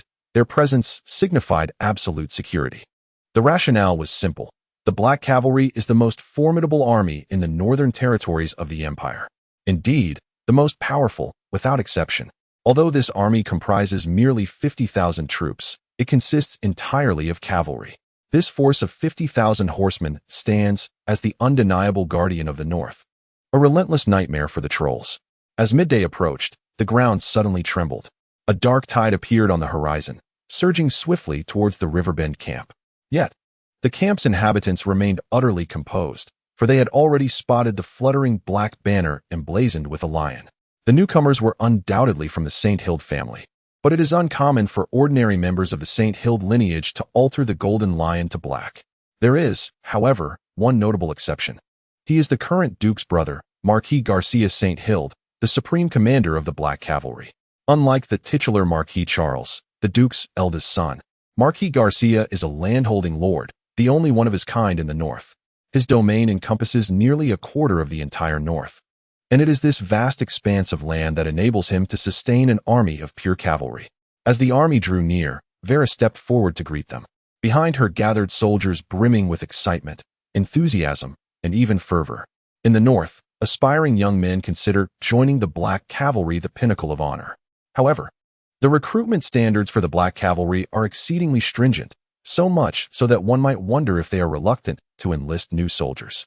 With the neighing of horses, the Black Cavalry began to slow their advance. The leading knight, draped in a black cloak, lifted the visor of his helmet, revealing a countenance of authority. "Uncle Garcia," Vera exclaimed, unable to restrain herself, tears glistening in her eyes. The tribulations endured during their escape, the struggles, the battles, and the heart-wrenching separations, had left the 18-year-old noblewoman utterly drained. Now, upon finally encountering her steadfast ally, she could not help but lose her composure. Marquis Garcia dismounted and approached Vera, offering a gentle smile. Vera disregarded the proprieties of nobility and hurriedly stepped forward, throwing herself into his embrace. "Ha ha, Marquis Garcia laughed heartily, patting Vera's back gently. It seemed the trolls had truly frightened her. Fear not, for your uncle shall avenge you. Vera felt a tinge of embarrassment at his audacious words. Yet they seemed entirely fitting coming from Marquis Garcia. No one present dared to question his ability to fulfill such a promise. This Marquis, commanding the Black Cavalry, was a veritable deity upon the battlefield. Your Excellency. Sir Briss hastily approached to pay his respects. Sir Briss. Marquis Garcia noted the empty sleeve where Briss's arm once was. I regret that you have lost an arm. My opponent is even more unfortunate. He has lost his head. Ha. Excellent. That is the spirit of a knight from the north.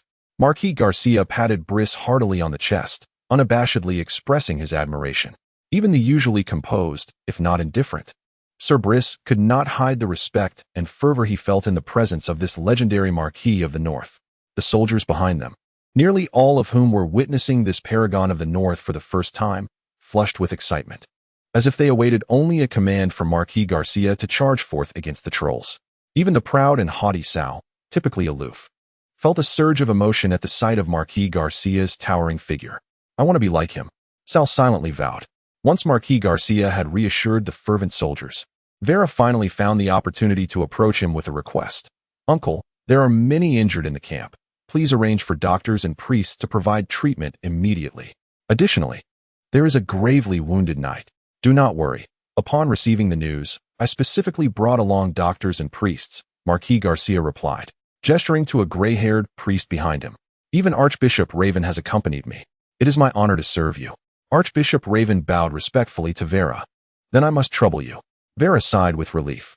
Although she did not personally know Archbishop Raven, she understood that the position of Archbishop was not one that just any priest could attain. In all of the North, the Radiant Church had appointed only 3 archbishops. The role of a priest is not primarily combative. They lack significant fighting prowess. Their main duties revolve around serving the Radiant Lord, spreading his glory, conducting baptisms, and healing the wounded.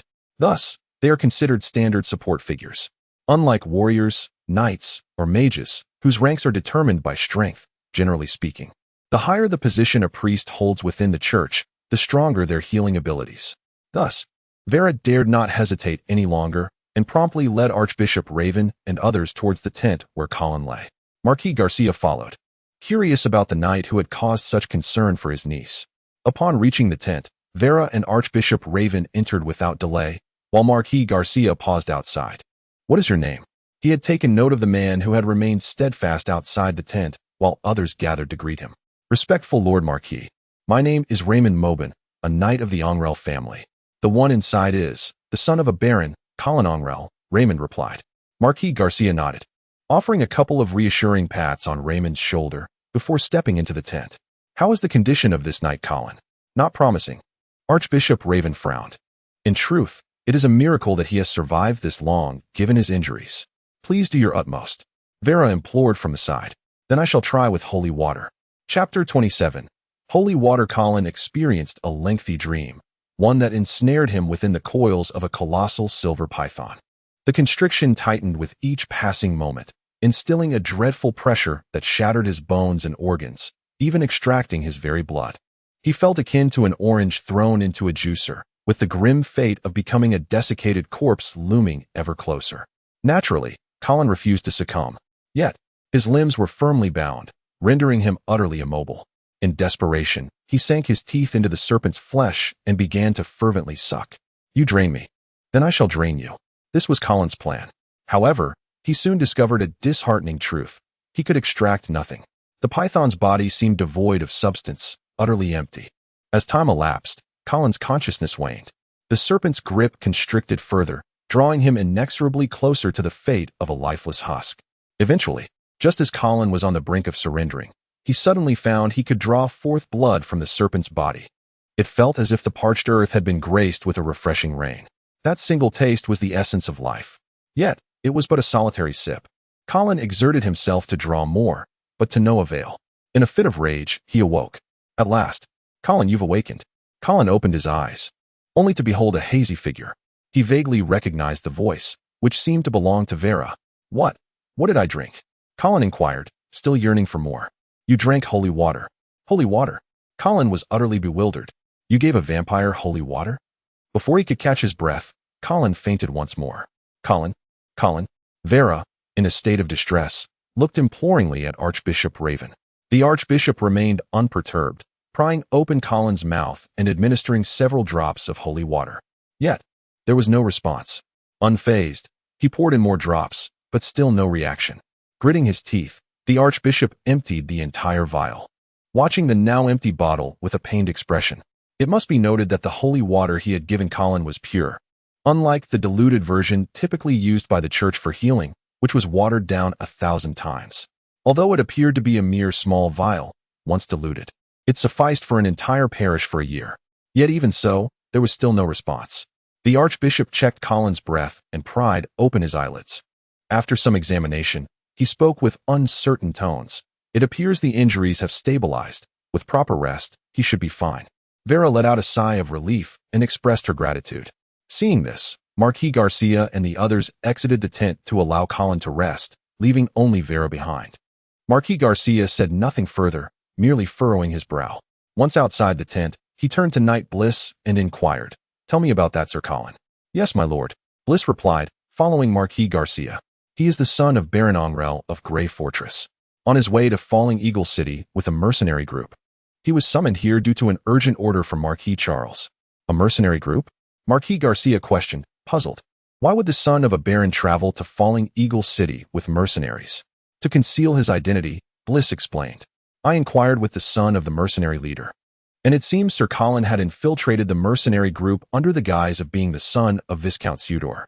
Bliss had indeed verified Colin's identity and background, and the devoted son Sal had evidently not concealed anything, revealing the truth.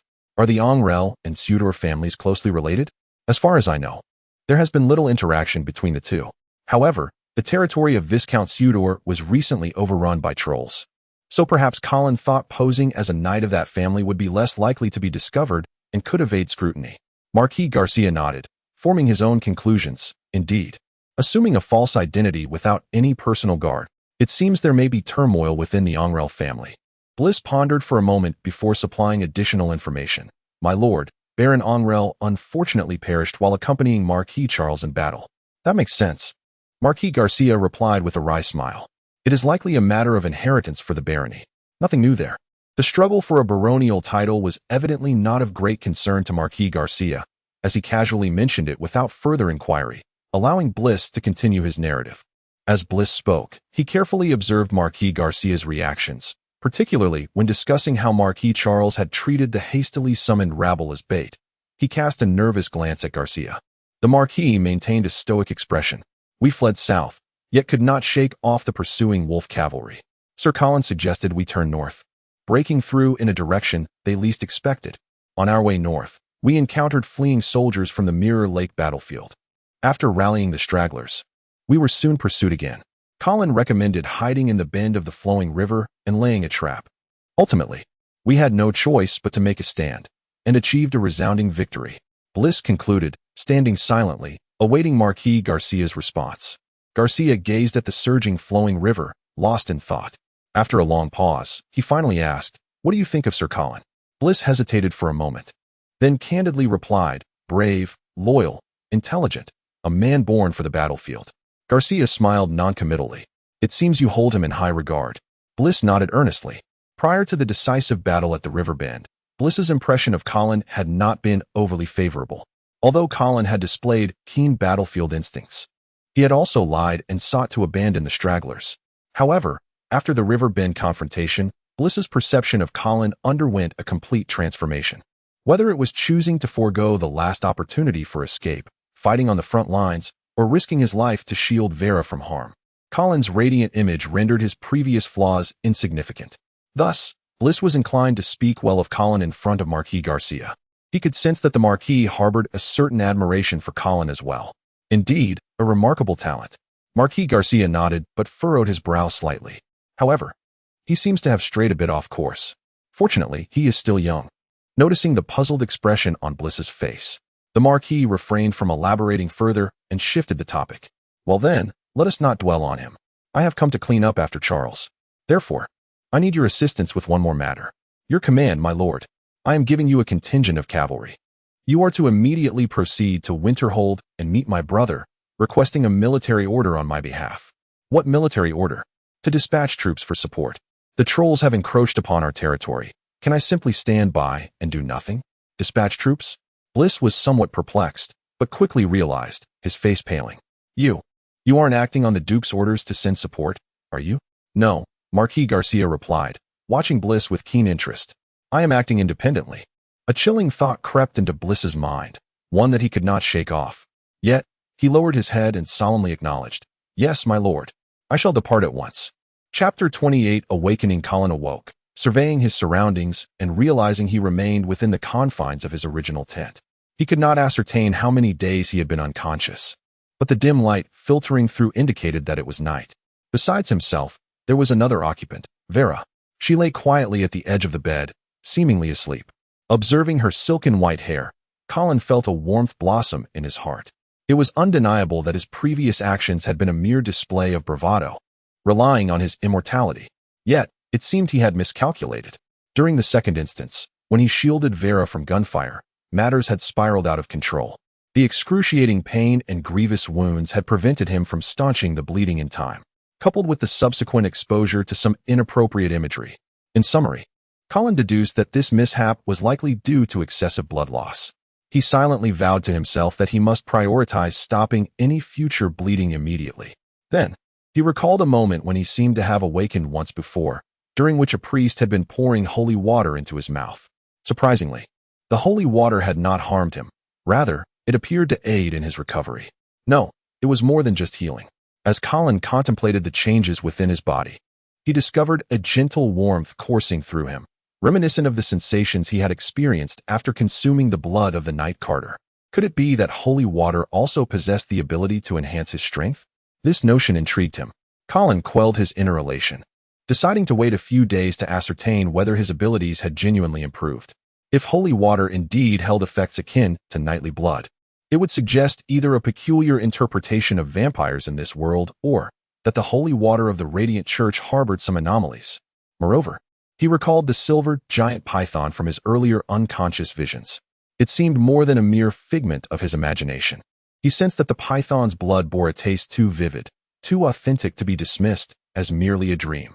As Colin lay on the bed, lost in such thoughts, he found sleep elusive after having just awakened from his stupor. Thus, he kept his eyes open until dawn. Good morning, Miss Vera. Ah, Colin, you're awake. Colin noted the genuine, unmasked joy in Vera's eyes and felt a twinge of guilt for deceiving such an innocent girl. However, he quickly dismissed this thought. After all, though he had intended to feign death, he had nearly slipped into that state for real. Therefore, Vera's affection could indeed be considered a precious gift earned at the cost of his life. How long was I unconscious? 3 whole days. That long? Yes. And we owe thanks to Archbishop Raven's holy water. Colin mentally noted the name Raven while inquiring, I must thank him. How did Archbishop Raven come to be here? He accompanied my uncle, Marquis Garcia, to this place. By the way, my uncle has brought the Black Cavalry for support, so we are safe. Marquis Garcia is here as well? Then we are indeed secure. Yes. You must be hungry. Allow me to fetch you something to eat. Vera stood and made her way out of the tent.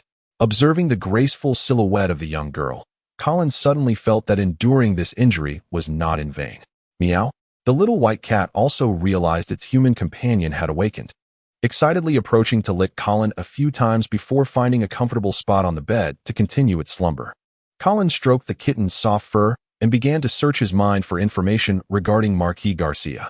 To his surprise, he found that his former self had, without exception, been an admirer of Marquis Garcia. Well, who among the young men of the North did not hold him in high regard? However, Colin also uncovered some intriguing details from his memories. Although Marquis Garcia was the foremost figure in the Northern Army, and his Black Cavalry an unbeatable force, he had withdrawn from the front line 3 years prior in the fight against the Trolls. Although Marquis Garcia had publicly claimed his desire for a respite, allowing the troops some time to recuperate, those with discerning eyes understood that such an official statement was far from the truth. The sole reason for his withdrawal was suspicion. Suspicion from the Duke of the North. In this world, the notion of overshadowing one's superior did not exist, yet the principle remained the same. Human nature is inherently consistent. The prestige of Marquis Garcia and the might of the Black Cavalry had rendered the Duke of the North restless. Even though Marquis Garcia was the Duke's younger brother, in the realm of power, blood ties were unreliable. Such a formidable force as the Black Cavalry could not only deter trolls from stepping foot into the north, but could also sweep through the region, usurping control of Winterhold. Thus, Marquis Garcia was reassigned from the front line, and his formidable blade, the Black Cavalry, was reluctantly sheathed. Taking his place was none other than the Duke of the North's firstborn, Marquis Charles. The Duke evidently wished for his son to shoulder this burden and forge a powerful army on the front line, one that truly belonged to the St. Hild family, thereby balancing the influence of Marquis Garcia.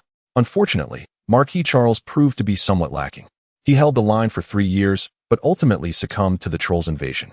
Consequently, Marquis Garcia was called back into service. Yet Colin felt a pang of concern. If Marquis Garcia were to live up to expectations and once again vanquish the invading Trolls with the ease he had exhibited countless times before, how would the Duke of St. Hild reward such a valiant hero? A promotion in title was out of the question. From Marquis to Duke, there could only be one Duke in the north. As for territories, Marquis Garcia's lands already exceeded the norm for a Marquis.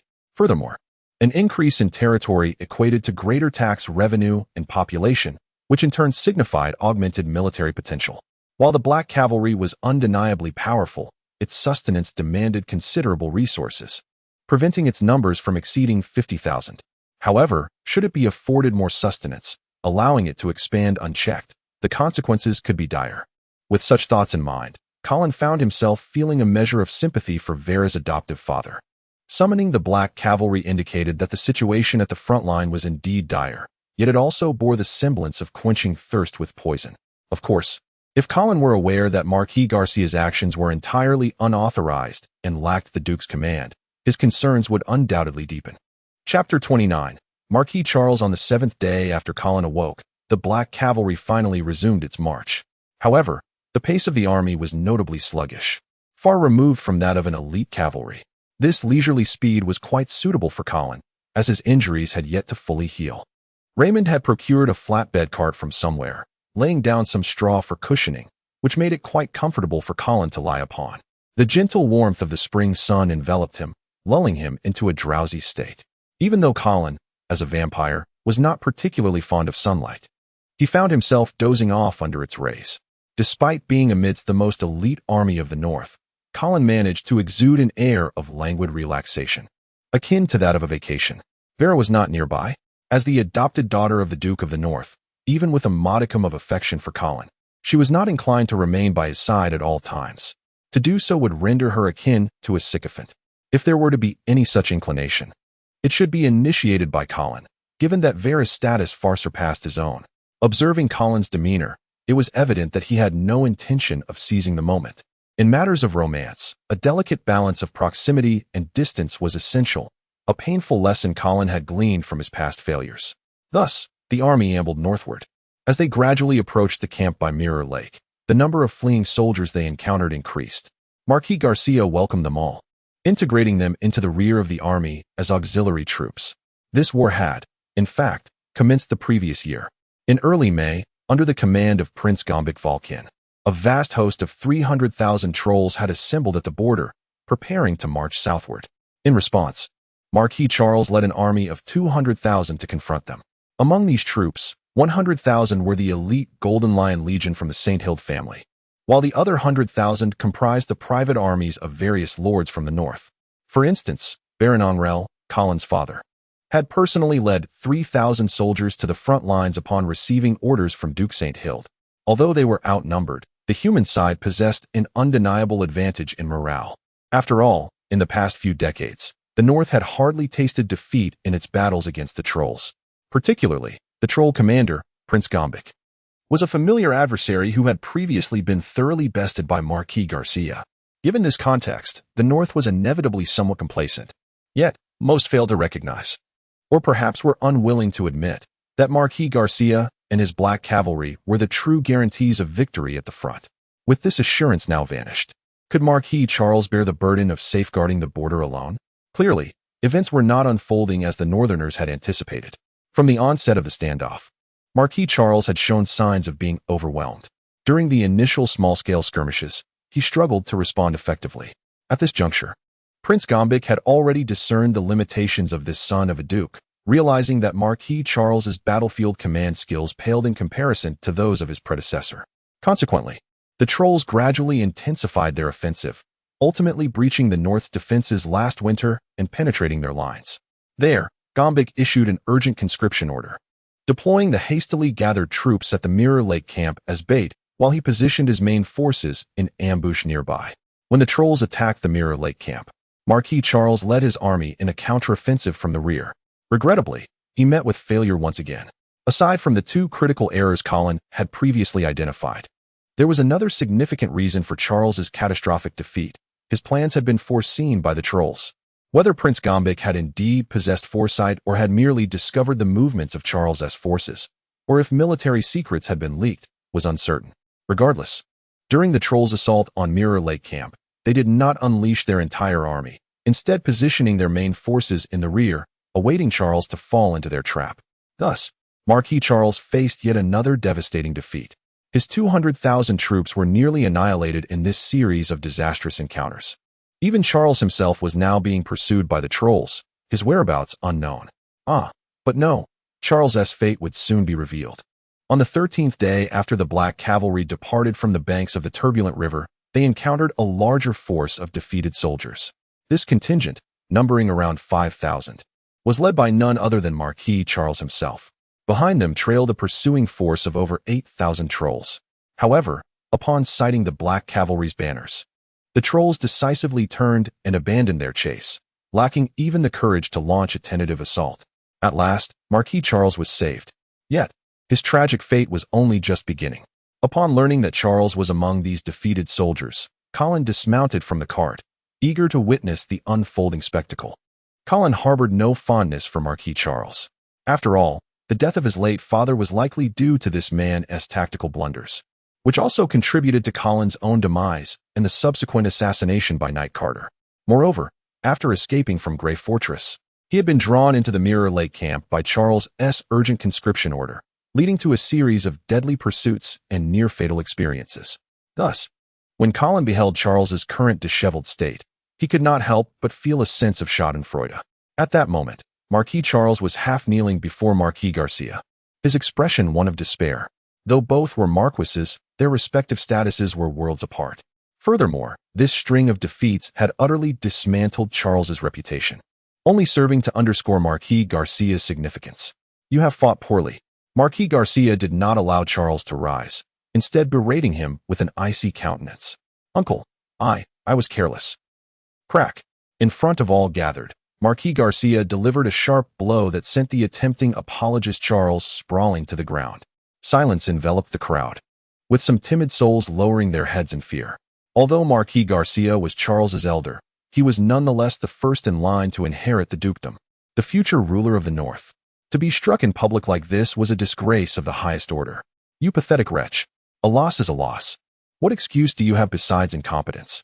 At these words, Charles trembled, immediately crawling to the feet of Marquis Garcia, shouting, "Uncle, I was wrong. I was wrong.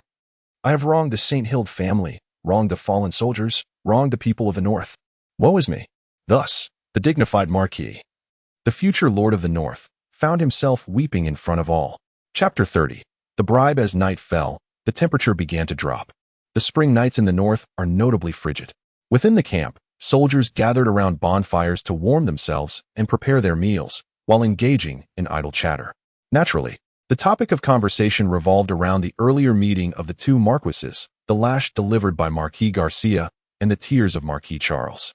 Colin, modestly blending in among the soldiers, listened intently to their discussions.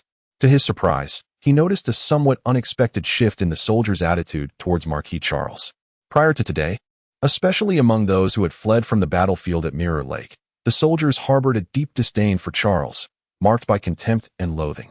It was hardly surprising for a defeated commander to bear such a reputation, particularly one who had issued a hasty conscription order, treating the recruits as mere cannon fodder. Had he not been the Duke's eldest son and the St. Hilder family's influence in the North so formidable, Charles would likely have faced a far graver fate at the hands of these enraged soldiers. However, the tears shed by Charles during the day seemed to have swayed public opinion. Colin could not discern whether those tears were a genuine expression of emotion or merely a political performance. Nonetheless, there was a certain resemblance to Lou Dieur, a master in the art of eliciting public sympathy. The more he wept, the more he endeared himself to the crowd. Reflecting on Marquis Garcia's whip, Colin now perceived it as laden with deeper meaning. Initially, his instinctive reaction had been one of arrogance. That strike was not merely directed at Charles. It was akin to a blow against the face of Duke St. Hilder. Colin had assumed that Garcia was venting his dissatisfaction towards the Duke, especially considering the catastrophic defeat stemmed from the Duke's earlier decision to conceal the Black Knights. Yet, upon further contemplation, it also appeared to serve as a means of alleviating Charles's blame. I have publicly chastised him. Thus, you need not harbor resentment towards him any longer. With this perspective, it seemed that Marquis Garcia was, in fact, extending a measure of protection to Charles. Lost in his thoughts, Colin was suddenly approached by a soldier from behind. "Sir Knight Colin, Marquis Charles requests your presence." Colin was taken aback, clearly not expecting the Marquis to seek him out. "Very well, please lead the way." As he followed the soldier to a lavish tent in the center of the camp, he pondered the reason for Charles's summons. Upon entering, he bowed and addressed the Marquis. "I pay my respects to your lordship." As the first heir of the Angrel family, Charles was indeed entitled to receive Colin's homage. "Rise, Sir Colin." Charles swiftly approached, warmly pulling Colin to his feet. The Marquis appeared to be in his 30s, weathered and bandaged, though it was unclear whether his injuries were genuine or merely for show. Colin, however, was not particularly concerned with such theatrics. He was not like the common soldiers who could be swayed by a few tears from those in power. "May I inquire, my lord, what you require of me?" Colin subtly extricated himself from Charles's overly effusive grasp and inquired respectfully. Charles began to speak, but was soon overcome with emotion once more. Colin could not help but admire the Marquis's acting prowess. His tears flowed effortlessly, far surpassing the performances of some insipid youths. "My lord, please do not distress yourself. Your father's sacrifice for the country is his honor, not your fault." Colin endeavored to muster a few tears of his own. Adopting a fervent expression, "I vow to vanquish the invading trolls and avenge my father. I beseech you, grant me the opportunity to do so." Charles's eyes brightened, clearly taken aback by Colin's perceptiveness and cooperation. He grasped Colin's hands firmly, proclaiming, "Rest assured, Sir Colin, I promise you that we shall eliminate those wretched trolls, avenging Baron Angrel and the other fallen warriors of the North." Colin suppressed his internal revulsion. "Thank you, my lord. It is my duty, Sir Colin." They exchanged gazes, both with glistening eyes, the atmosphere growing increasingly intimate. After a prolonged moment, the two thespians gradually regained their composure. Charles collected himself and invited Colin to sit. "Sir Colin, I have heard from Vera about your harrowing escape, and I wish to express my gratitude on behalf of my father and the St. Hilder family for your protection of Vera from the trolls." "It was my duty," Colin replied. Charles nodded, his tone suddenly becoming somewhat ambiguous. "From my sister's accounts, I can sense her regard for you, and I have heard that she even implored Archbishop Raven to use holy water to heal you." "Huh. In all these years, I have never seen my sister place such importance on another man. Miss Vera's kindness is beyond my ability to repay." Colin realized that the Marquis must have gleaned his military talents from Vera's narration, hence the current attempt to win him over. However, had Charles extended an olive branch before this battle, Colin would have pledged his loyalty without hesitation. Yet now, he would not easily board this evidently doomed vessel. "But Sir Colin, even if you inherit the title of Baron Angrel and wish to marry my sister, it may be," Charles continued, speaking with a seemingly heartfelt tone. "My lord, how could I ever entertain such thoughts? Miss Vera is a goddess. I would not dare to disrespect her." Colin would not concede to having such intentions. "Huh. Sir Colin, there is no need for such self-deprecation. With your abilities, you are sure to achieve great deeds on the battlefield, and ascending in rank will not be a challenge." "My lord, you flatter me. Fighting for the North is my lifelong aspiration. I do not dare to wish for more." Colin felt a twinge of disdain within. The Marquis was using his own sister as a bargaining chip to win favor, a rather unbecoming tactic. Moreover, Colin had little faith in Charles's authority regarding Vera's marital prospects. Of course, it was also possible that Charles did not genuinely intend to assist Colin in courting his sister. The promises of political figures are often as reliable as a boss's assurances of promotion and raise for hard work. Thus, Colin feigned surprise and even expressed a hint of dependency. yet internally remained vigilant. Charles seemed oblivious to Colin's insincerity and continued to engage with warmth. They conversed for quite some time, sharing a sense of camaraderie, until the late hours of the night, when Colin finally rose to take his leave. Charles personally escorted him to the entrance of the tent. Just as Colin bowed in farewell, Charles suddenly glanced behind him and exclaimed with surprise, "Ah, sister, you are still awake at this late hour." Chapter 31. Faith. Colin turned around and was surprised to see Vera standing not far away, under the cool moonlight. He noticed that the Duke's adopted daughter was not clad in her usual voluminous mage robe, but instead wore a pure white noble gown. Wisps of moisture clung to her golden hair, suggesting she had just bathed. Her sea-blue eyes sparkled with an enchanting glow, revealing a hint of delight upon seeing Colin. "I couldn't sleep, so I came out for a walk." "You haven't gone to bed either?" she said with a light laugh. "I just shared some insights on combating trolls with Sir Colin," added Marquis Charles, giving Colin a teasing glance as he patted him on the shoulder. "I'll take my leave now, you two can chat." Gazing at Vera's exquisite features, Colin suddenly smiled and made a bold remark. "Your attire is far more appealing than the mage robe." Indeed, the robe was too loose, failing to accentuate Vera's graceful figure. Hearing Colin's rather candid and slightly impolite comment, a faint blush crept onto Vera's cheeks. She shot Colin a sharp glare, but refrained from reprimanding him. Colin, undeterred by her look, approached and stood beside her. The tranquil night was only disturbed by the faint chirping of insects. Vera gazed up at the luminous moon, seemingly unaware of the man beside her. Colin chose not to disrupt this rare silence, and also looked up at the moon. A delicate fragrance wafted by. Roses, perhaps. What is the language of flowers? Colin's thoughts began to wander. "Do you know my brother?" Vera suddenly spoke, as if sensing the atmosphere had grown too intimate for her comfort.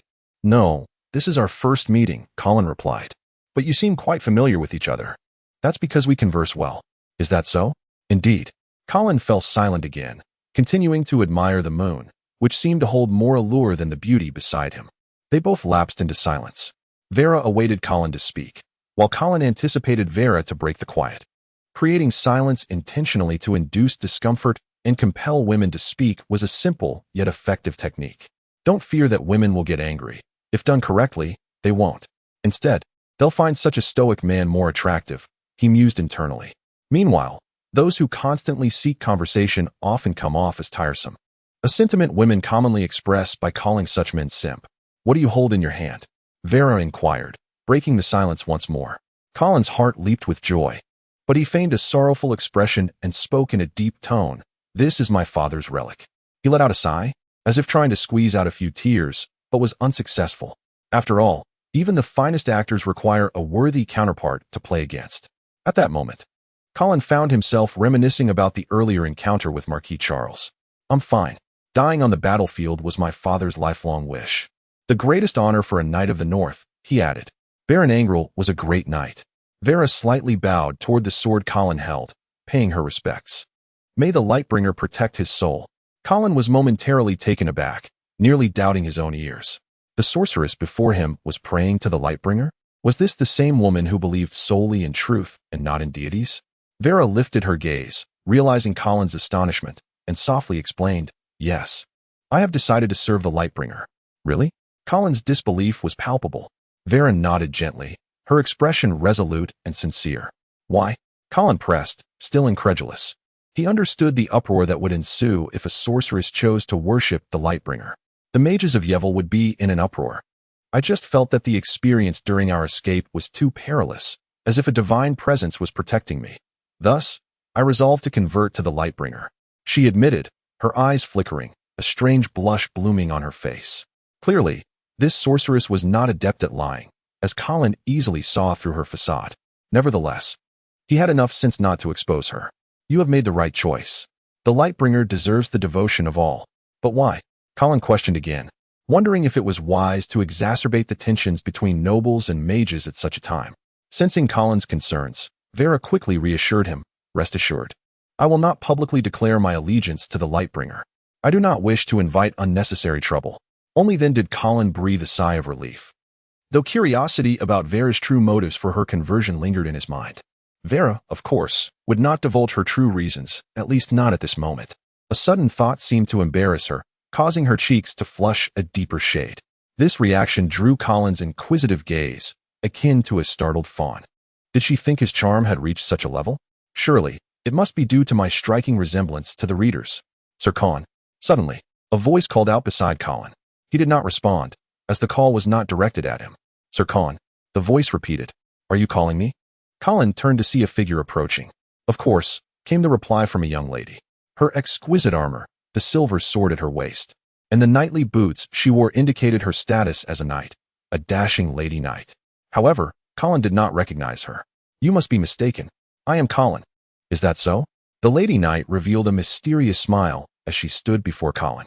A subtle fragrance of jasmine wafted into his nostrils, causing him to wonder if fortune had smiled upon him today.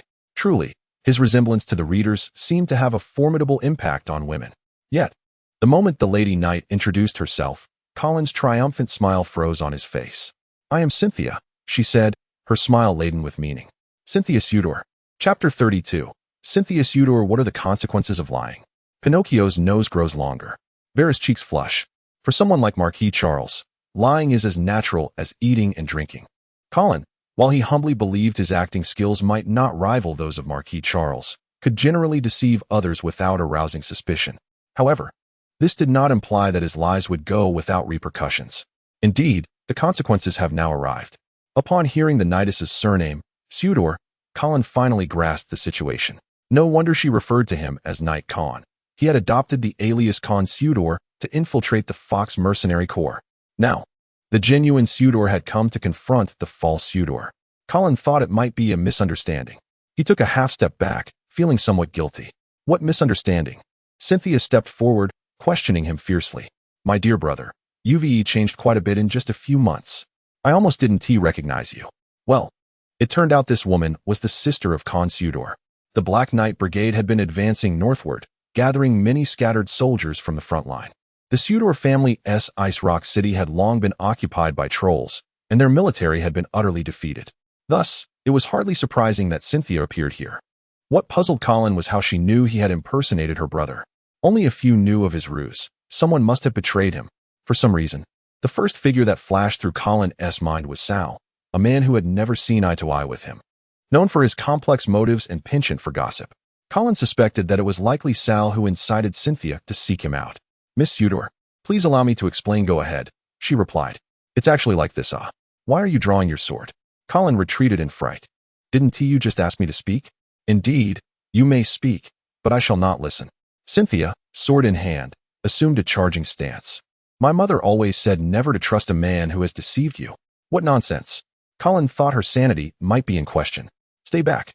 This is a military camp. Dueling is not permitted. For the honor of the Sudor family, I shall duel you, Cynthia declared, tossing down a white glove. I do not accept. Colin ignored the glove on the ground, bewildered as to why she would leap straight to a duel without hearing his explanation. Did she harbor such a deep grudge? Coward. I will count to 3, and then I shall attack. Cynthia clearly disregarded any military regulations against private dueling. Such rules were meant to restrain lower-ranking soldiers, having little effect on nobles. 1. Cynthia's voice rang out, resolute as iron. Colin's forehead beaded with cold sweat as his right hand instinctively grasped the hilt of his sword. He realized that this woman was not one for reason. Since reason was futile, he felt no fear of battle. Having once faced a charge of nearly 1,000 wolf cavalry, Colin had stood firm at the front. How could he be daunted now by a mere woman? Moreover, thanks to the holy water from Archbishop Raven, Colin had ascended to the rank of second-class knight. A notable achievement for his age. The woman before him appeared to be of similar age and likely did not surpass his rank. 2. Cynthia counted again, her expression impassive. Colin took a deep breath and drew his longsword. Suddenly, he saw the knightess transform into a streak of golden lightning, charging towards him. Wait, didn't we agree to count to 3? Bang! Colin felt an immense force collide with him, as if struck by a tank, sending him tumbling backward. Damn! This madwoman must be a third-class knight. Glory to the Lord, shining upon the world.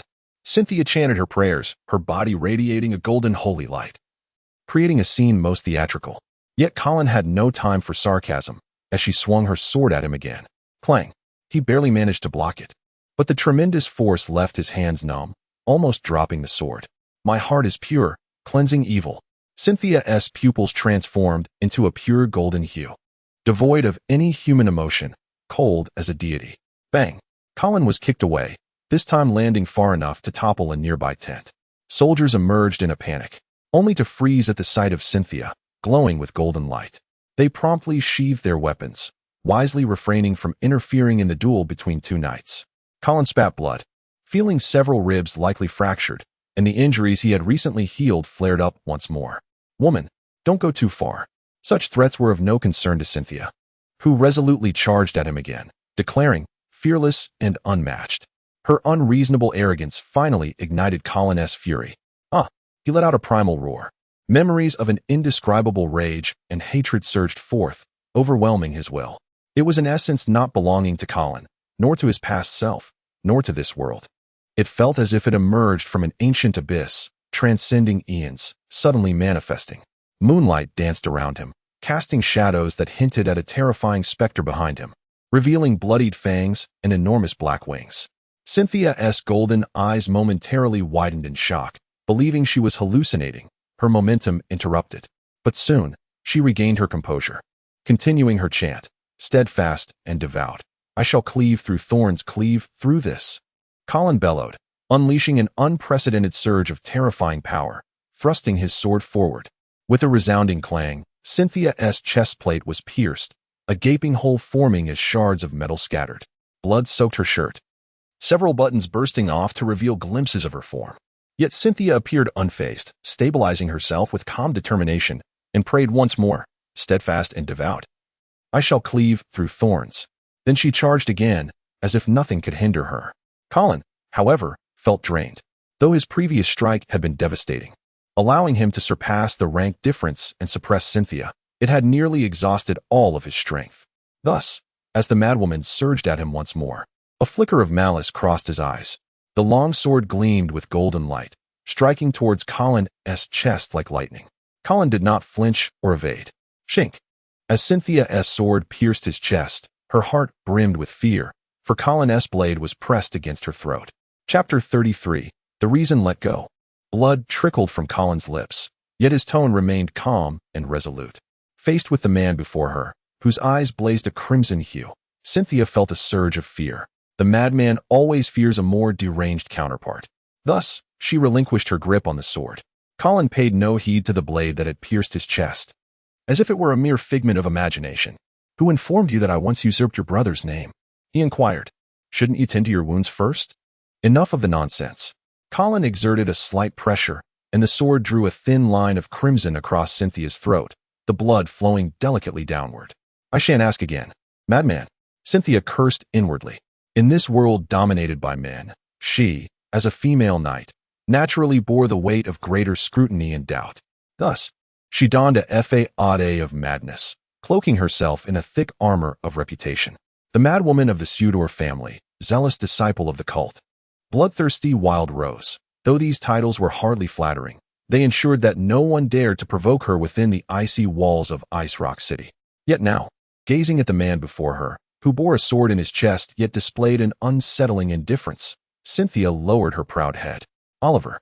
Upon hearing this name, Colin paused, momentarily taken aback.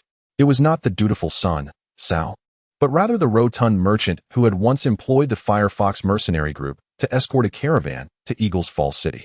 Remarkably, he had survived the onslaught at Mirror Lake Camp. What a stroke of luck. Where is he?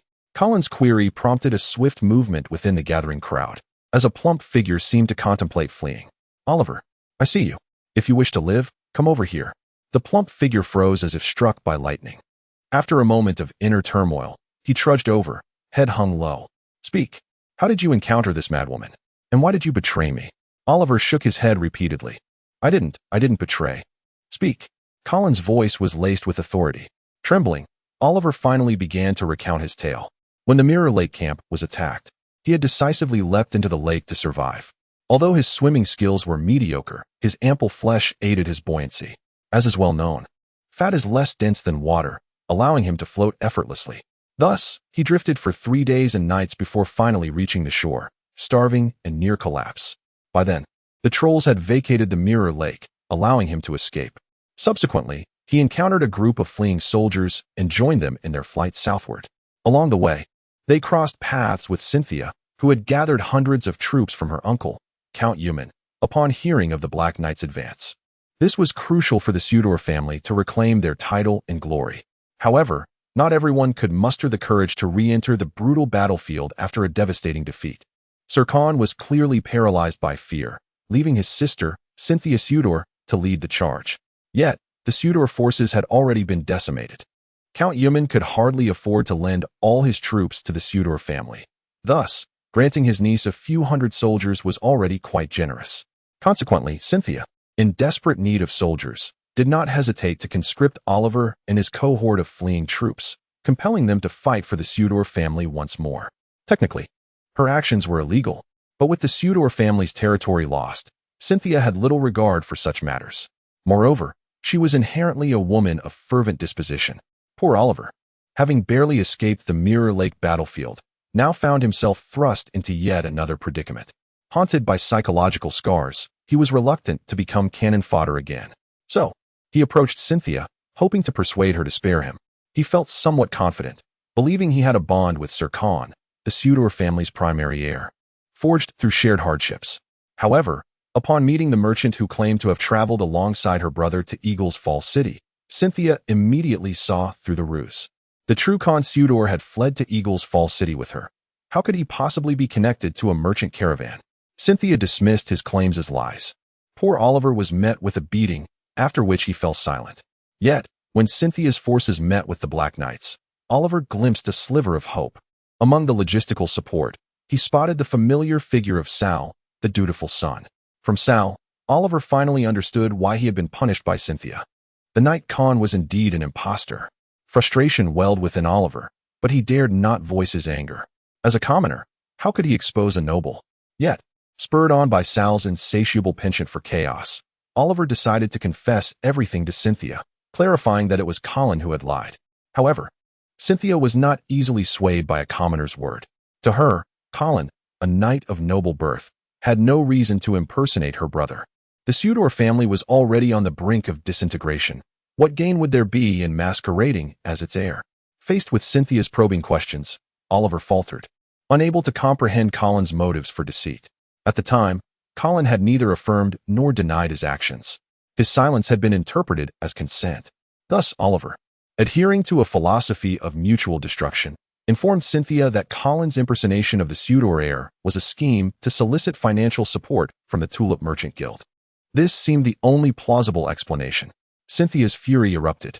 How dare someone exploit the Sudor family's name for deceit? The once proud family had dwindled to mere reputation, and she could not allow that name to be tarnished. After identifying Colin in the camp, she seized the opportunity to confront him alone. Upon hearing the full account, Colin's anger flared. Indeed, his suspicions had been correct. Sal had meddled in affairs. Colin glared fiercely at Cynthia. I can assure you that my use of your brother's name was not without cause, and I have never sought to exploit the Sudor family's name for personal gain. I have endured your blade. Let this matter conclude here. Cynthia snorted coldly and turned away. This madwoman seemed unyielding. Yet, Colin recognized his culpability in the situation and refrained from retaliating against her. However, he was not inclined to forgive Sal and Oliver so easily. Turning to Oliver, he commanded, "Find Sal and bring him to me. Tell him there is no escape, or he shall face the consequences." "Very well, but your injury?" Oliver glanced anxiously at the sword still embedded in Colin's chest. "I'm fine." Colin had scarcely finished speaking when he heard Vera's frantic voice. Colin, what has happened?" It appeared the commotion had indeed drawn the attention of the sorceress. In that moment, Colin, who had seemed robust moments ago, suddenly appeared on the brink of collapse. He pressed on his chest, feigning exaggerated agony. "I cannot go on." Then he fell back, fortuitously landing in Vera's outstretched arms. Upon sensing the familiar softness, Colin struggled to expel a mouthful of blood. "Hurry, quickly seek out Archbishop Raven, the holy water." Vera wore a countenance of despair, her eyes glistening with unshed tears. "But the Archbishop's holy water has already been depleted." Colin. Chapter 34. Ice Rock City. The sun shone brightly, and the sky was clear as far as the eye could see. The minor commotion from the previous night had little impact on the army. As dawn broke, the troops set off as usual, continuing their pursuit of the trolls. However, the term pursuit seemed somewhat misplaced, for the speed of the Black Riders was exceedingly sluggish. Colin had the distinct impression that Marquis Garcia was deliberately waiting for something. At such a slow pace, it was likely that the troll army had already retreated from the northern territories. Perhaps this was indeed the Marquis' strategy? To achieve victory without battle? Despite his multitude of doubts, Colin dared not question the supreme commander of the Black Riders. In this place, and indeed throughout the northern territories, no one had the audacity to challenge Marquis Garcia's military orders. In truth, while his injury appeared alarming, it was far from life-threatening. Vela, however, was quite shaken and sought the Archbishop Raven to personally cast a healing spell on Colin. The Archbishop's healing proved remarkably effective. Merely one night had passed, and Colin could already sense a tingling sensation in his wound, indicating signs of healing. Yet, he did not feel particularly elated. After all, what he truly desired was holy water. Regrettably, the Archbishop had completely exhausted his supply of holy water. Alas, his splendid performance had gone to waste. It seemed he would need to devise a way to procure some holy water from the church in the future. Pure holy water, although rare, was comparatively easier to obtain than the blood of high-ranking knights. Furthermore, it was safe and devoid of risk. As Colin lay on the cart, contemplating ways to acquire holy water, Oliver hurried over, breathless, reporting, "My Lord Colin, Sal. He ran away?" Colin cast a fleeting glance at the perspiring rotund figure, a glint of rage flashing across his face. Should Sal truly dare to flee, Colin would ensure he bore the disgrace of a deserter, rendering him unable to survive in the northern territories. No, he hasn't run. Does he dare not to come? Colin was somewhat taken aback. A mere mercenary had the audacity to defy a noble's command?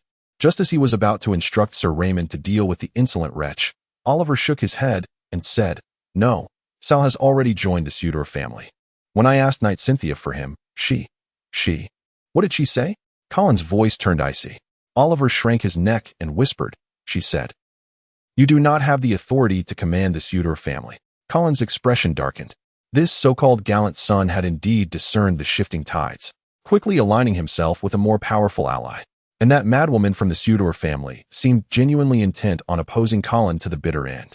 Taking a deep breath, Colin calmed himself. He believed there was no need for haste. The Sudor family, having lost their fief, was but a relic of the past. How long could that madwoman protect Sal? Colin would eventually send that ungrateful son to join his father in the afterlife. However, this time, Colin seemed to have miscalculated. Merely a few days later, Ice Rock City was reclaimed by the Sudor family. Moreover, the entire process of recapture was astonishingly straightforward. As the Black Riders trudged northward, they discovered that not only had they encountered no trolls along the way, but the trolls had also entirely abandoned the cities they once occupied. Yes, they had given up completely. The troll soldiers had vanished without a trace, as if they had never been there. Consequently, the lords of the fleeing nobility, who had been gathered by the Black Riders, suddenly found their spirits lifted. They led their ragtag remnants back into the deserted cities to declare their reclaimed territories. Thanks to the presence of the Black Riders maintaining order, there was no chaotic scramble. Each lord sensibly re-entered their original fiefs without contesting each other's claims. Even families that had lost all their heirs found their lands untouched, for this victory was built upon the formidable reputation of the Black Riders. The other lords merely followed in their wake to reap the benefits. Should anyone be so foolish as to seize what did not belong to them, Marquis Garcia would not be merciful. Thus, regardless of how Colin ground his teeth and cursed the Sudor family's fortune, Cynthia effortlessly reclaimed Ice Rock City without shedding a drop of blood. The Sudor family seemed poised for revival. Subsequently, the Black Riders established their encampment on the outskirts of Ice Rock City. As the largest city closest to the celestial ice plains in the northeastern region of the Northern Territories, Marquis Garcia appeared to intend to make it a permanent base, showing no inclination to press onward against the trolls. Having successfully regained Ice Rock City, Cynthia was in high spirits and promptly invited Marquis Garcia and the other nobles into the city, announcing a banquet to celebrate the resounding victory in 3 days' time. Colin received an invitation as well. However, he sensed that the madwoman bore no intention of reconciling with him. While it was not yet a banquet of doom, Colin felt certain that Cynthia would not allow him to enjoy himself at the feast. Nonetheless, he was not one to be intimidated. He hoped not to be disappointed. "Oliver." Colin set aside the banquet invitation and summoned him. "My lord, what is your command?" Oliver had been treated as a servant by Colin these past few days. A punishment for leaking Colin's secret of using a false identity. I require a set of formal attire for the banquet. Do you know which tailor in Ice Rock City can craft it? Colin had discreetly slipped out under a false identity and had naturally not brought formal wear. Oliver, upon hearing this, quickly donned a sycophantic smile. My Lord Colin, our tulip trading company has a presence in Ice Rock City, where you can undoubtedly find skilled tailors capable of making you a splendid outfit. Colin regarded Oliver with a smile that was not quite a smile, remaining silent until the rotund merchant felt increasingly anxious, beads of sweat forming on his forehead. Very well, let us proceed to the place you mentioned. Yes. Oliver exhaled in relief. After witnessing Colin's ruthlessness during his confrontation with Cynthia, Oliver had developed a profound fear of this noble heir. Though he had faced nobles of even higher rank, none had ever exerted such an oppressive aura upon him. When Colin had hesitated to immediately agree to Oliver's suggestion, the merchant had realized he had misspoken, for the tulip trading company was Oliver's domain. His suggestion to seek a tailor there had clearly been an attempt to extricate himself from Colin's control. Nevertheless, Colin had acquiesced, which only heightened Oliver's unease. With the banquet merely 3 days away, time was of the essence. Thus, the two did not delay and set off immediately for the tulip trading company's outpost, as Oliver had suggested. Chapter 35. Armor. The headquarters of the Tulip Merchant Guild is situated at the heart of the eastern part of Ice Rock City, occupying a vast area with an opulent facade. It seems that your guild has flourished here, remarked Colin. Oh, you flatter me, Oliver replied, his cheeks flushed. This location is in close proximity to the Azure Tundra, and most of our transactions with the trolls are routed through Ice Rock City, making it a secondary hub, second only to our main headquarters. Indeed, he continued, even though the North and the trolls are nearly at each other's throats, trade has persisted without interruption. War is war, and trade is trade, two entirely distinct matters. The stakes involved are substantial. Even the nobles of the North are reluctant to sever ties with the trolls. Of course, not just any merchant is privileged to engage in such foreign trade. The Tulip Merchant Guild's ability to partake in this is evidently due to its influential backing. Where is your main headquarters located? Colin inquired. In Eagle-S Falls City, Oliver responded, uttering a name familiar to Colin. That city was where Colin's sister had been married off, and its lord was none other than Count Yuman. Thus, the backing of the Tulip Merchant Guild was rooted in him. Colin's expression turned contemplative, as he had long suspected that the assassination attempts against him might have been orchestrated by Count Yuman. If the noble backing the guild was indeed the Count, was he not walking straight into a trap by following Oliver into his domain? However, Colin felt little trepidation. Count Yuman would hardly be foolish enough to assassinate a Baroness heir within his own territory. Such an act would inevitably implicate him. Lord Oliver, it is a relief to see you unscathed. I heard you went to the Mirror Lake camp and thought. A freckled girl burst into the room, excitedly calling out to Oliver. Oliver nodded graciously. Of course, I'm fine. Please fetch Jack. A noble requires his assistance in crafting a banquet attire. The freckled girl hesitated, her expression troubled. I'm sorry, Lord Oliver, but Mr. Jack has been summoned by the Sudor family to the castle to design outfits specifically for the nobles attending the banquet. Is that so? Colin scoffed inwardly. He had no doubt that the madwoman would not kindly request assistance for attire. He turned to the freckled girl and asked, Do you know how many tailors the Sudor family has summoned to the castle? I heard that all the notable tailors in town have been called. Many nobles attending the banquet were caught unprepared and did not bring formal attire, so the Sudor family is rushing to accommodate them. As expected, Colin was now convinced that the madwoman intended to embarrass him regarding his attire. Noticing Colin's silence, the freckled girl kindly suggested, If you need a suit, Mr. Jack's apprentice is still in the shop. He might be able to assist you. An apprentice? Before Colin could respond, Oliver interjected with a loud reprimand. Are you out of your mind?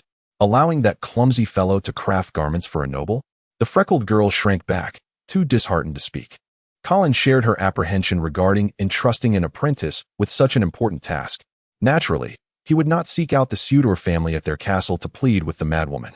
What then? How can I procure a suitable attire on such short notice? Colin pondered, stroking his chin. After a moment of contemplation, he suddenly inquired, Do you sell armor here? Certainly. Oliver quickly replied. Please, follow me. Colin followed Oliver into a room filled with an array of armor. My lord, these are our guild's prized collections, featuring plate armor, chainmail, and even enchanted armor. Enchanted armor? Colin's interest was piqued. Such a matter was not trivial. Crafting intricate magical formations onto armor required exceptional forging skills, and the cost of a mage's enchantment was exorbitantly high. Thus, a set of enchanted armor could fetch an astronomical price. The armor he had left behind at Grey Fortress was unenchanted, and the only set of enchanted armor belonging to the Ongrel family was worn by his father. Regrettably, that set would have become a trophy of the trolls after his father's demise.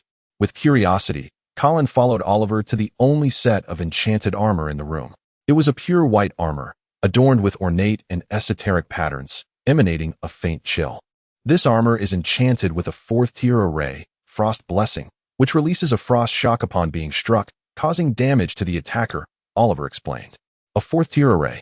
Colin recalled that the ancestral set of enchanted armor from the Ongrel family only bore a second-tier array. How much for this enchanted armor? He inquired, his heart racing. How much? Colin's disbelief was palpable. The annual tax revenue from the entire Ongrel fief was barely 3,000 gold coins. This meant that even if the Ongrel family refrained from all consumption for a decade, they still could not afford this set of armor. No wonder the second-tier enchanted armor was considered a family heirloom. Reluctantly, Colin cast a lingering glance at the enchanted armor before decisively turning away. This was simply beyond his means. Even if he were to sell everything he owned to acquire it, he would likely be unable to maintain it. What about this one? Colin inquired, pointing to a set of unenchanted armor. This one is 2,000 gold coins, Oliver replied. Colin inhaled sharply, feeling a pang in his wallet. However, he understood that such finely crafted armor would not come cheaply. May I pay a deposit? I will notify Grey Fortress to send the remaining balance. After a moment of contemplation, Oliver, with a firm resolve, declared, My Lord Colin, if you are fond of this armor, I shall gift it to you. Free? Colin smiled wryly. He was not naive enough to believe that anything in this world was truly free. Everything bore a cost, though some prices were not measured in gold. Indeed, Oliver stated solemnly, I inadvertently disrupted your relationship with the Sudor family and caused you distress. So consider this armor as my apology. This ostensibly free armor was, in essence, Oliver's way of repaying a debt. Very well. I accept your apology. Appreciating the sincerity behind Oliver's gesture, Colin decided to let bygones be bygones. He then procured paper and ink, sketching a bear's head roaring towards the heavens, with a kite shield adorned with thorny patterns as the backdrop. Done. Having concluded his instructions, Colin prepared to take his leave. My Lord Colin, regarding the banquet attire. Oliver gently reminded him. I have already devised a solution for the attire. You need not worry, Colin assured him, dismissing further concern. Chapter 36. The Banquet, Part 1. The span of 3 days swiftly elapsed, culminating in the eagerly anticipated soirée of the Sudor family. As night descended, the thoroughfare before the castle at the heart of Ice Rock City bustled with an influx of nobles arriving for the event. It must be said that Cynthia Sudor's timing was remarkably astute. Given the Sudor family's influence, it would have been improbable to invite such a vast assembly of nobility. Moreover, the two marquises of the north happened to be present in Ice Rock City. Under these circumstances, unless Duke St. Hild were to personally host a gathering in Winter City, the evening in Ice Rock City was destined to become the focal point of the north. The banquet commenced at 6 o'clock, and Colin arrived at 5:30. He made his entrance alone. As a high-profile noble gathering, it was, of course, impermissible for guests to bring commoners as attendants. Colin felt that he had now established a rapport with the heirs of the St. Hild family and presumed that Count Eumann would not dare to be overly presumptuous. Thus, he no longer felt the need to cower in the shadows. Apologies, sir. May I see your invitation? A guard at the castle entrance, upon spotting Colin, suddenly wore a markedly inquisitive expression and promptly halted him for questioning. Colin produced his invitation and handed it to the guard. The guard accepted it hastily, scrutinized it minutely, and upon confirming its authenticity, allowed him entry. My apologies, Sir Colin, for the inconvenience. Welcome to the banquet. Please come in. With that, Colin entered the castle with an air of nonchalance. As he walked through, he was met with astonished gazes, and many whispered among themselves, pointing discreetly. Colin paid no heed to these observations, striding confidently toward the banquet hall. Sir Knight, please wait. Unfortunately, he was halted at the entrance of the hall by the Sudor family steward. Yes? Colin crossed his arms, contemplating whether to shatter the steward's forced smile with a punch. Perhaps having heard of Colin's reputation or sensing danger, the steward took a cautious step back. I'm sorry, Sir Colin, but you cannot attend the banquet in armor. Indeed, Colin had no formal attire, so he had opted to wear the newly acquired armor instead. By all accounts, this was rather discourteous. However, Colin had prepared for this eventuality. He calmly retorted, "What should I wear then?" Naturally, formal attire, the steward's expression suggested he was addressing an imbecile. He even began signaling to the nearby guards, preparing to expel this discourteous knight from the castle. Formal attire? Colin scoffed, suddenly striking his chest plate with a heavy fist, exclaiming, "The North has just suffered a grave humiliation. The troll army has only just retreated, and they returned unscathed, laden with spoils. And you all still concern yourselves with dressing up and revelry? Where's our counterattack? Where's our vengeance? Where's our valor?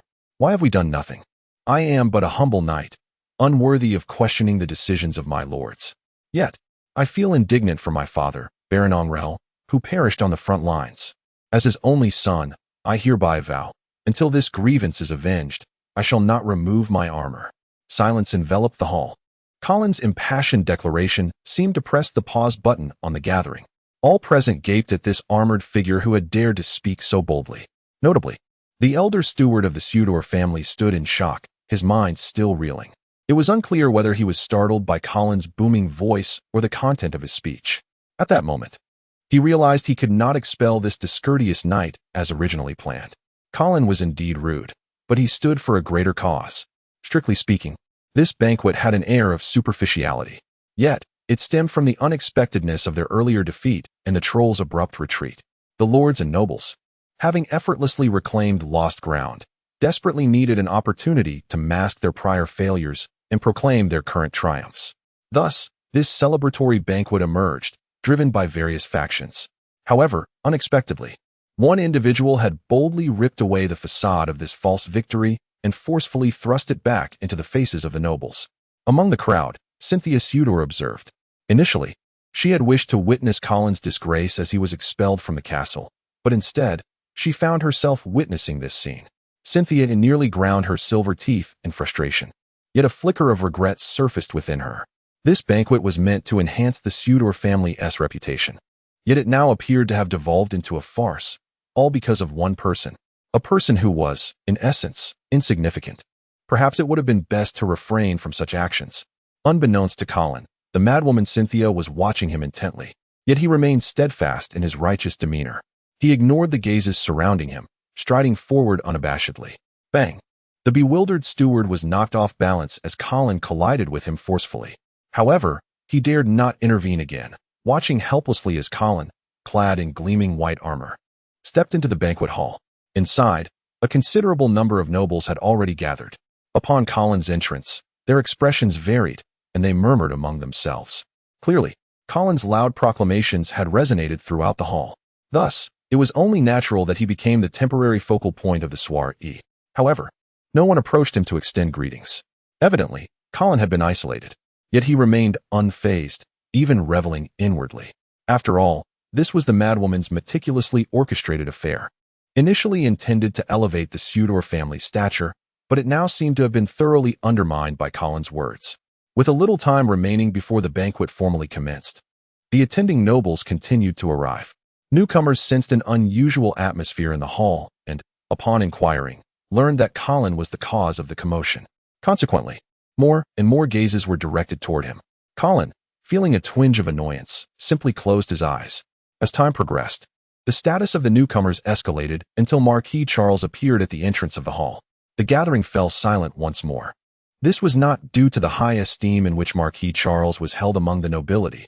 On the contrary, following a series of dismal defeats, his reputation among the northern lords was quite dismal. Nevertheless, his appearance commanded silence anew, for he too was clad in armor. Chapter 37. The Banquet, Part 2. As Charles confidently strode into the banquet hall, he felt a surge of ambition.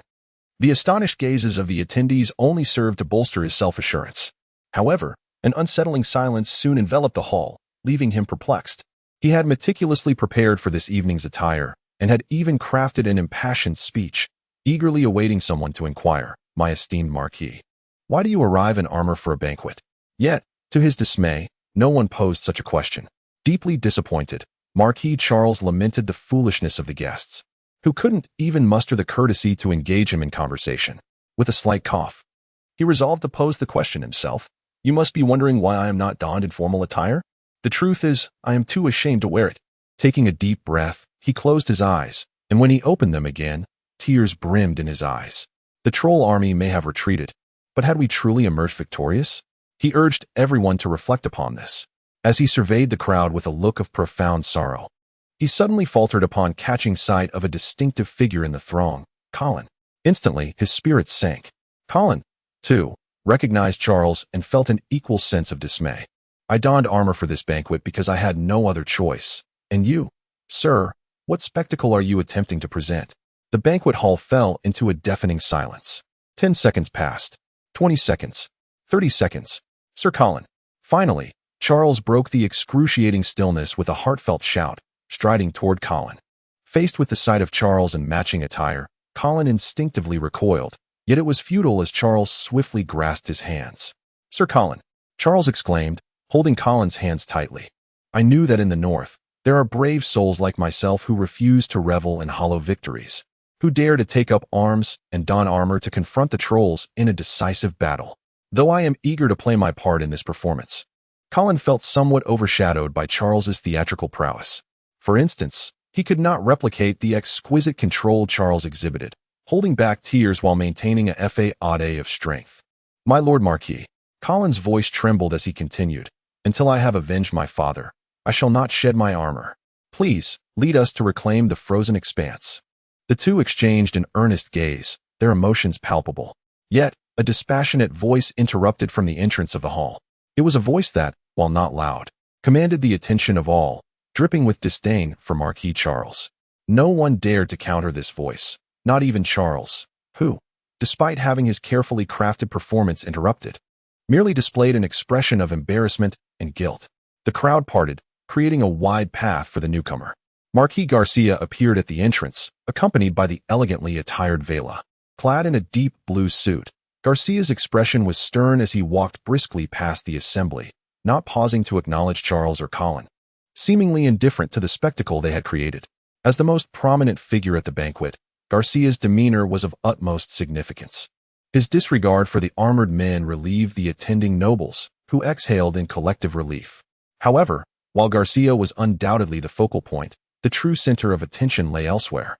All the men's gazes gravitated toward the slender figure behind Garcia, Vela. Tonight, Vela was breathtaking. She wore a pure white gown with a daring slit. Her radiant golden hair, cascading over her flawless shoulders, and her azure eyes glistened like the ocean. At a height of 1.7 meters, the fitted gown accentuated her every curve, weaving an enchanting silhouette. What rendered the nobleman utterly captivated was Vela's nearly perfect visage, the mysterious allure of a sorceress. The regal elegance of a noblewoman, and the gentle grace of youth harmoniously converging within her, emanating a magnetic charm. Who is she? Many noblemen began to whisper among themselves, intrigued by Vela's identity. The adopted daughter of the Duke of St. Hild, her existence seemed shrouded in mystery, as Colin found no mention of her in the memories of his past, as if the Duke had deliberately obscured her presence. Yet, it appeared that Marquis Garcia intended to formally introduce this beauty to the north.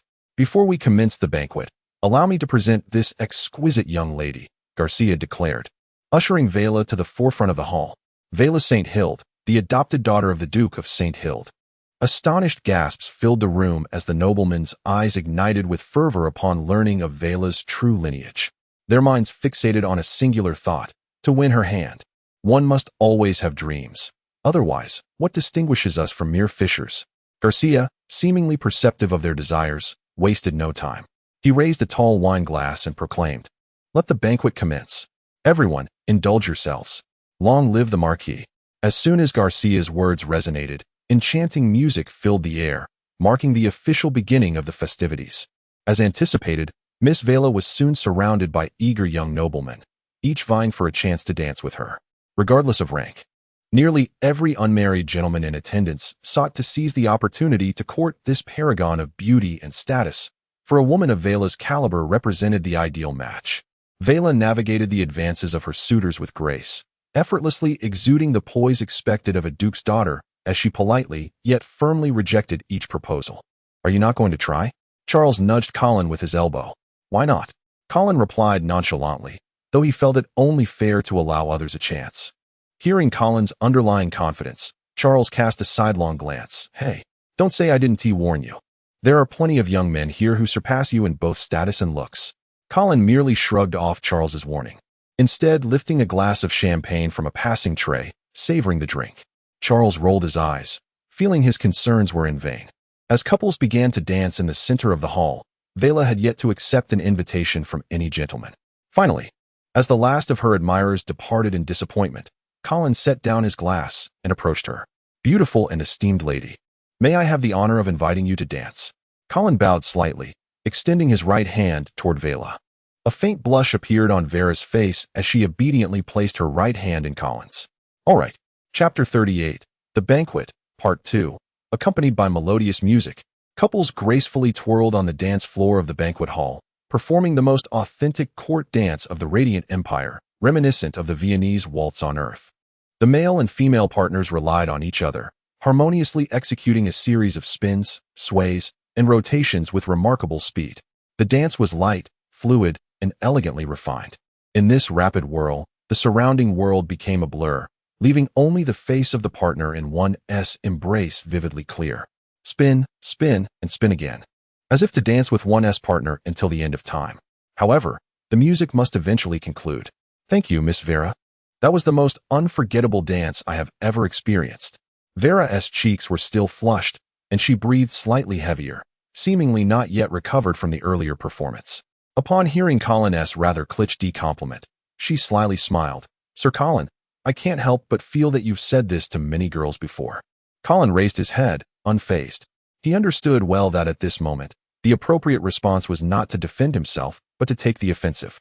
With a smile, he declared, Please believe me, from this day forward, such words will be spoken only to you. Indeed, Colin's somewhat blunt declaration left Vera momentarily at a loss. Flattery, she huffed, casting a playful glare at Colin, yet her face bore a blend of embarrassment and amusement. At this juncture, Colin began to sense the numerous hostile gazes directed at him. Clearly, having become Vera's first dance partner, he had also unwittingly become the public enemy among the assembled male aristocrats. Nevertheless, he appeared unconcerned. He had firmly set his sights on Vera, for he had already spotted Count Eumann amidst the crowd. The fear of assassination momentarily engulfed Colin's mind, compelling him to elevate his own status, making others think twice before acting against him. He understood the principle of moderation.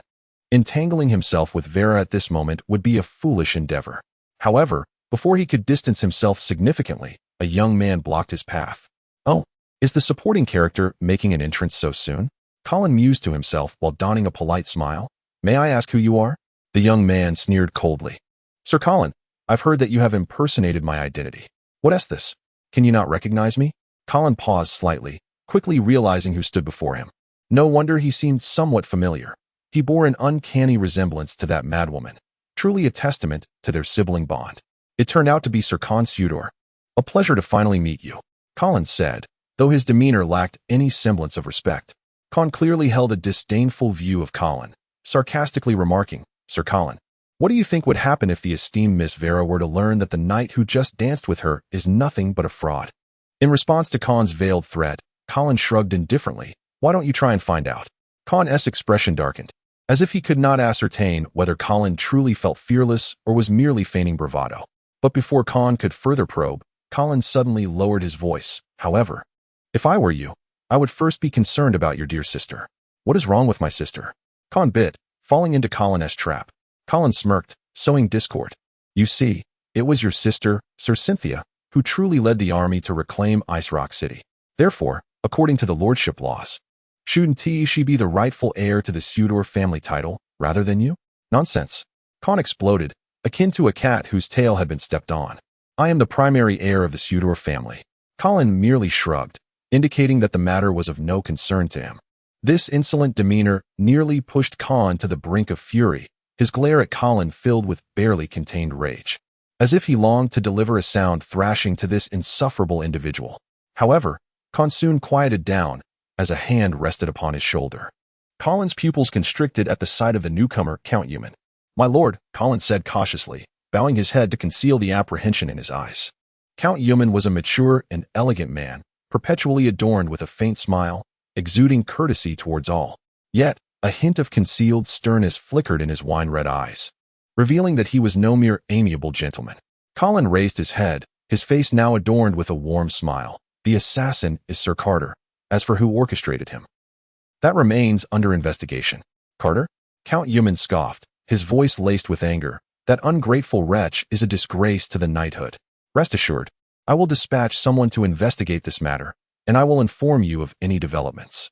I greatly appreciate your assistance, my lord. Colin observed the righteous demeanor of the count, and suddenly felt that his acting skills were perhaps on par with those of Marquis Charles. Count Eumann continued to engage Colin in friendly conversation, appearing to be a genuinely amicable elder. Colin reciprocated attentively, as if he had never doubted the count's connection to the assassination attempt. As he took his leave, Count Eumann lowered his voice, asking, "Did you and Marquis Charles plan to attend the banquet in armor?" "Not at all. It was merely a coincidental decision to go together," Colin replied, puzzled by the inquiry. Count Eumann, with a knowing demeanor, remarked, "Oh, that's good. However, you should be cautious and not get too close to Marquis Charles." "Why is that?" Colin directly inquired. "Fool. After Marquis Charles's disastrous defeat, resulting in the loss of 200,000 northern troops, doesn't he need to take responsibility for it? How can you dare to approach him?" "Silence," Count Eumann barked. Colin shrank back, transforming into a quivering quail. Count Eumann turned to Colin one last time, saying, "Remember, our loyalty is forever to Duke St. Hild, not to any marquis." Watching Count Eumann's retreating figure, Colin suddenly narrowed his eyes. It dawned on him that the banquet this evening seemed to be brewing with a perilous undercurrent. Chapter 39. The Coup, Part 1. In the realm of humanity, there exist various hierarchies, and the nobility is no exception. Among them are grand nobles, lesser nobles, and knights who are noble, yet do not fully embody the aristocratic essence. The banquet hosted by the Sudor family delineated such distinct social strata. At the core of the gathering were three key figures: Marquis Garcia, Marquis Charles, and Vera.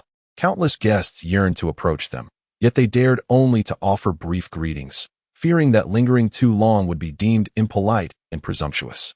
Beyond this inner sanctum was a circle led by Count Eumann, comprising 3 additional earls and members of the Sudor family, the banquet's hosts.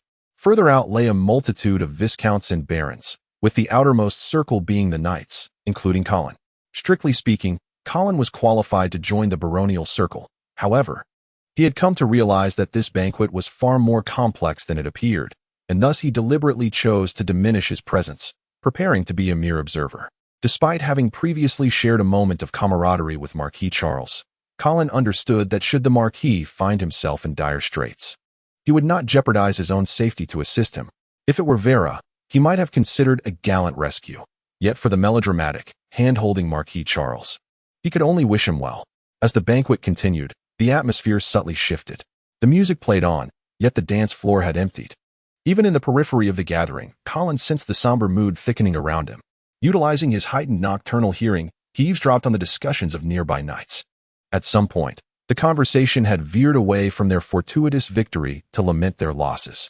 Indeed, the series of defeats commanded by Marquis Charles had nearly decimated the northern forces of 200,000 men. While half of this force consisted of the direct military of the St. Hild family, the other half comprised the private armies of various northern lords. Additionally, vast territories near the front lines had fallen to the trolls, and although they had been reclaimed, the trolls would not depart unscathed. Hence, the northern lords faced significant losses. Such devastation necessitated accountability, and thus, discussions began to turn unfavorably towards Marquis Charles. Of course, the residual influence of the St. Hild family restrained them from overtly condemning him. They merely expressed their grievances in veiled terms. In Colin's view, such complaints could hardly threaten the Marquis's standing. At best, they might tarnish his reputation slightly. Perhaps the St. Hild family would feel some remorse over this calamity and offer reparations to the lords, but little beyond that. Unless Count Eumann was merely posturing, these minor grievances were unlikely to be the main course of the evening. Colin continued to wait, and indeed, he soon encountered a truly explosive revelation. Have you heard? Marquis Garcia's Black Knights were dispatched to the front without the Duke's command. What does this imply? Are you suggesting that Marquis Garcia acted independently? Indeed, that is why the Marquis halted at Ice Rock City. He is awaiting the Duke's orders. Having acted without authorization, What further orders could he be waiting for? Shoo! Keep your voice down, or you seek your own demise. Colin found himself at a loss for words. While these individuals feigned discretion, they scarcely concealed their discourse. Moreover, he noted that this rumor had spread throughout the banquet. Undoubtedly, Marquis Charles was the true target of their ire. Yet, as the Duke's eldest son and a figure of immense esteem in the north, the lords, though aggrieved, dared not voice their anger openly. However, should someone take the lead, the dynamic would shift. This individual had already made his stance clear.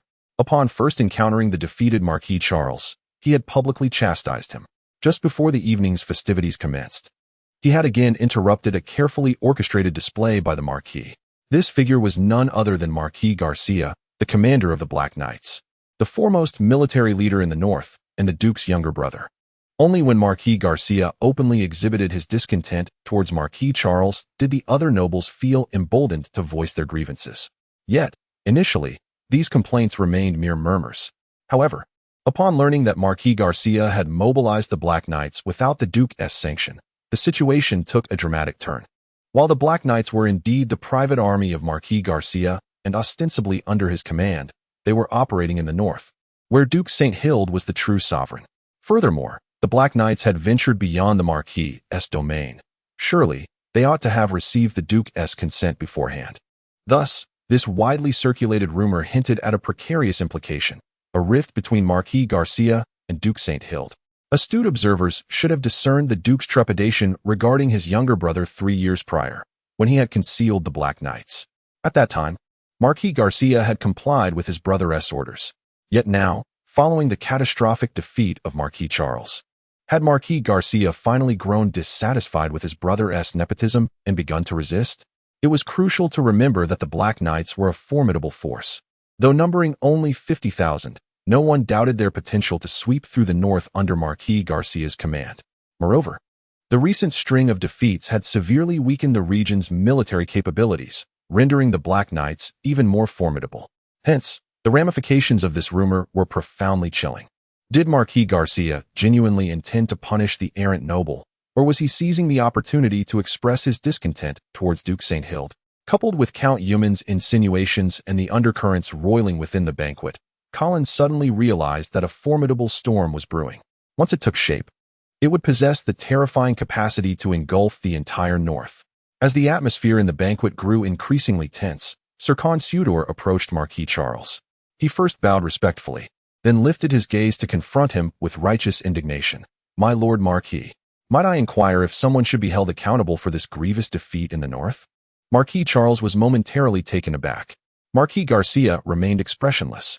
Silence enveloped the room. The storm had officially arrived. Chapter 40, The Palace Intrigue, Part 2. Basking in the attention of the crowd, Con Sudor felt a sense of elation. Particularly, the bright gaze of Miss Vera stirred an excitement within him, causing his cheeks to flush and his body to tremble. The heir of the Sudor family suddenly believed that if he were to invite Miss Vera to dance at this moment, she might not reject him as she had before. He fancied himself a hero. However, Colin regarded him with the look one might give a fool. To his surprise, it was this imbecile who had chosen to step into the limelight. The assembled nobles displayed expressions of exhilaration as Sir Con approached Marquis Charles with a confrontational inquiry. Save for one individual, Con's sister, Cynthia Sudor, often labeled as the madwoman by Colin. Her gaze towards her brother was filled with terror. Why had this banquet, meant to elevate the Sudor family's name, devolved into such chaos? If only she could silence her brother, confining him to the basement and never allowing him to resurface. Cynthia understood well that while Marquis Charles had indeed provoked public ire, he was nonetheless the foremost heir of the St. Hild family. What right did her brother, a mere Viscount heir, have to question him? No, though her brother was foolish, he was not audacious enough to act in such a manner. Otherwise, during Cynthia's campaign to reclaim Ice Rock City, he would not have remained hidden in Eagle Fall City. With this thought, she turned her gaze toward Count Euman, her good uncle, who had likely whispered something to her brother that spurred Con's rash advance. A chill ran through Cynthia as she sensed the Sudor family's future dimming. "You are right, Sir Con." Marquis Charles, seemingly unfazed by the provocation, took a deep breath and earnestly inquired, "What punishment do you believe would suffice to atone for my previous transgressions?" Con was taken aback by Charles's unexpected willingness to engage. Witnessing the Marquis, a figure of high rank, adopt such a humble posture awaiting his judgment only intensified Khan's trembling. Yet, amidst his excitement, confusion overtook him. He opened his mouth but could not articulate an appropriate punishment for the Marquis. Meanwhile, Count Yuman, with his head bowed, appeared oblivious to the unfolding drama. A weight settled in Khan's heart. Just as he contemplated retreating, he caught sight of Vera's gaze once more. To him, it radiated encouragement, admiration, and even reverence. Thus, Khan found renewed strength. Even the blemish on his nose seemed to glow with youthful fervor. In that instant, he felt invincible. Gasps filled the air as the crowd was momentarily stunned. Even the usually adept Marquis Charles found himself at a loss for how to respond. Colin regarded Khan with a look of pity, as though he were a child in need of protection. Cynthia, on the other hand, was enveloped in despair. She was uncertain whether the Marquis could preserve his title, but it was clear that the viscountcy of the Sudor family was at risk. The Marquis's title was nominal, representing his status as the first heir to the Duke of St. Heald, a symbol of the family's dignity. To demand Charles relinquish his title was not merely a punishment for him. It was a blow to the Duke's honor. It was an act of usurpation. The music finally ceased. The atmosphere in the banquet hall became so tense it felt suffocating. All eyes focused on the confrontation between Marquis Charles and Sir Khan. Initially reveling in the spotlight, Khan now felt exposed, a cold sweat trickling down his brow. He searched for Vera's gaze once again, but she had turned her concern towards her brother, Charles. Khan's complexion turned pale as he finally comprehended the folly of his actions. Across from him, Marquis Charles's expression darkened. He was uncertain how to respond. He could neither concede to the demand to relinquish his title nor dare to do so. This was no longer a matter of personal honor, but one that involved the reputation of his father and the prestige of the St. Heald family. When had the Lord of the North been reduced to taking orders from a group of lesser nobles regarding his succession? Charles turned away from the uneasy Khan. The fool was merely a pawn in this game. His gaze swept over the assembly, yet he found no friendly or supportive faces. It dawned on him that this turmoil was likely premeditated, targeting not just him, but also his father. Thus, retreat was not an option. To step back would mean obliteration. Taking a step forward, Charles surpassed Khan and addressed the gathered nobles with a grave demeanor. Is there anyone who believes I should relinquish my title? Step forward. He had no intention of acknowledging Khan, instead aiming to unveil the true orchestrators behind this scheme. He could not believe that after a millennium of the St. Heald family's dominance in the north, a single defeat would threaten to unravel their legacy. Silence enveloped the room. The St. Heald family's century-long authority in the north was not to be dismissed lightly. The banquet descended into further awkwardness. After a prolonged pause, a voice finally pierced the tension. My apologies, Your Grace. Young Khan is merely a child, lacking understanding. Should he have inadvertently offended, I hope you can find it in your heart to forgive him. The speaker was Count Yuman. Yet, rather than targeting Marquis Charles, he sought to absolve Khan, providing Charles with an escape route. Colin felt a flicker of doubt. Could Count Yuman truly be loyal to the Duke of St. Heald and not complicit in this conspiracy against Marquis Charles? But soon, Yuman's next words dispelled that thought. Marquis Garcia, what punishment do you deem appropriate for the transgressions of Marquis Charles? At these words, Marquis Garcia seemed to awaken from his previous state of passive observation. Under the scrutiny of all present, he rose slowly and approached the front, standing alongside Marquis Charles. The latter had no choice but to bow slightly and take a step back, yielding the central position. In the face of Sir Khan, Count Yuman, or any noble present, Charles would not yield. However, Marquis Garcia was an exception, for he was a figure of substantial authority, capable of turning the tide. Charles found himself uncertain of his uncle's intentions. Was this a mere act of loyalty or a prelude to upheaval? If the former, Charles felt little concern. If the latter, Charles, Marquis Garcia finally spoke. Uncle, Charles inclined his head, his heart racing as he awaited judgment. What will you offer to atone for the lives of 200,000 northern soldiers? Boom. Charles felt as though struck by lightning, standing frozen in disbelief. What could he possibly offer as penance? He looked up, astonished, meeting the gaze of his uncle as if for the first time. Colin gazed at the scene from a distance, a phrase flashing through his mind. The end of the map reveals the dagger. The night had deepened, and the grand banquet in Ice Rock City had finally drawn to a close.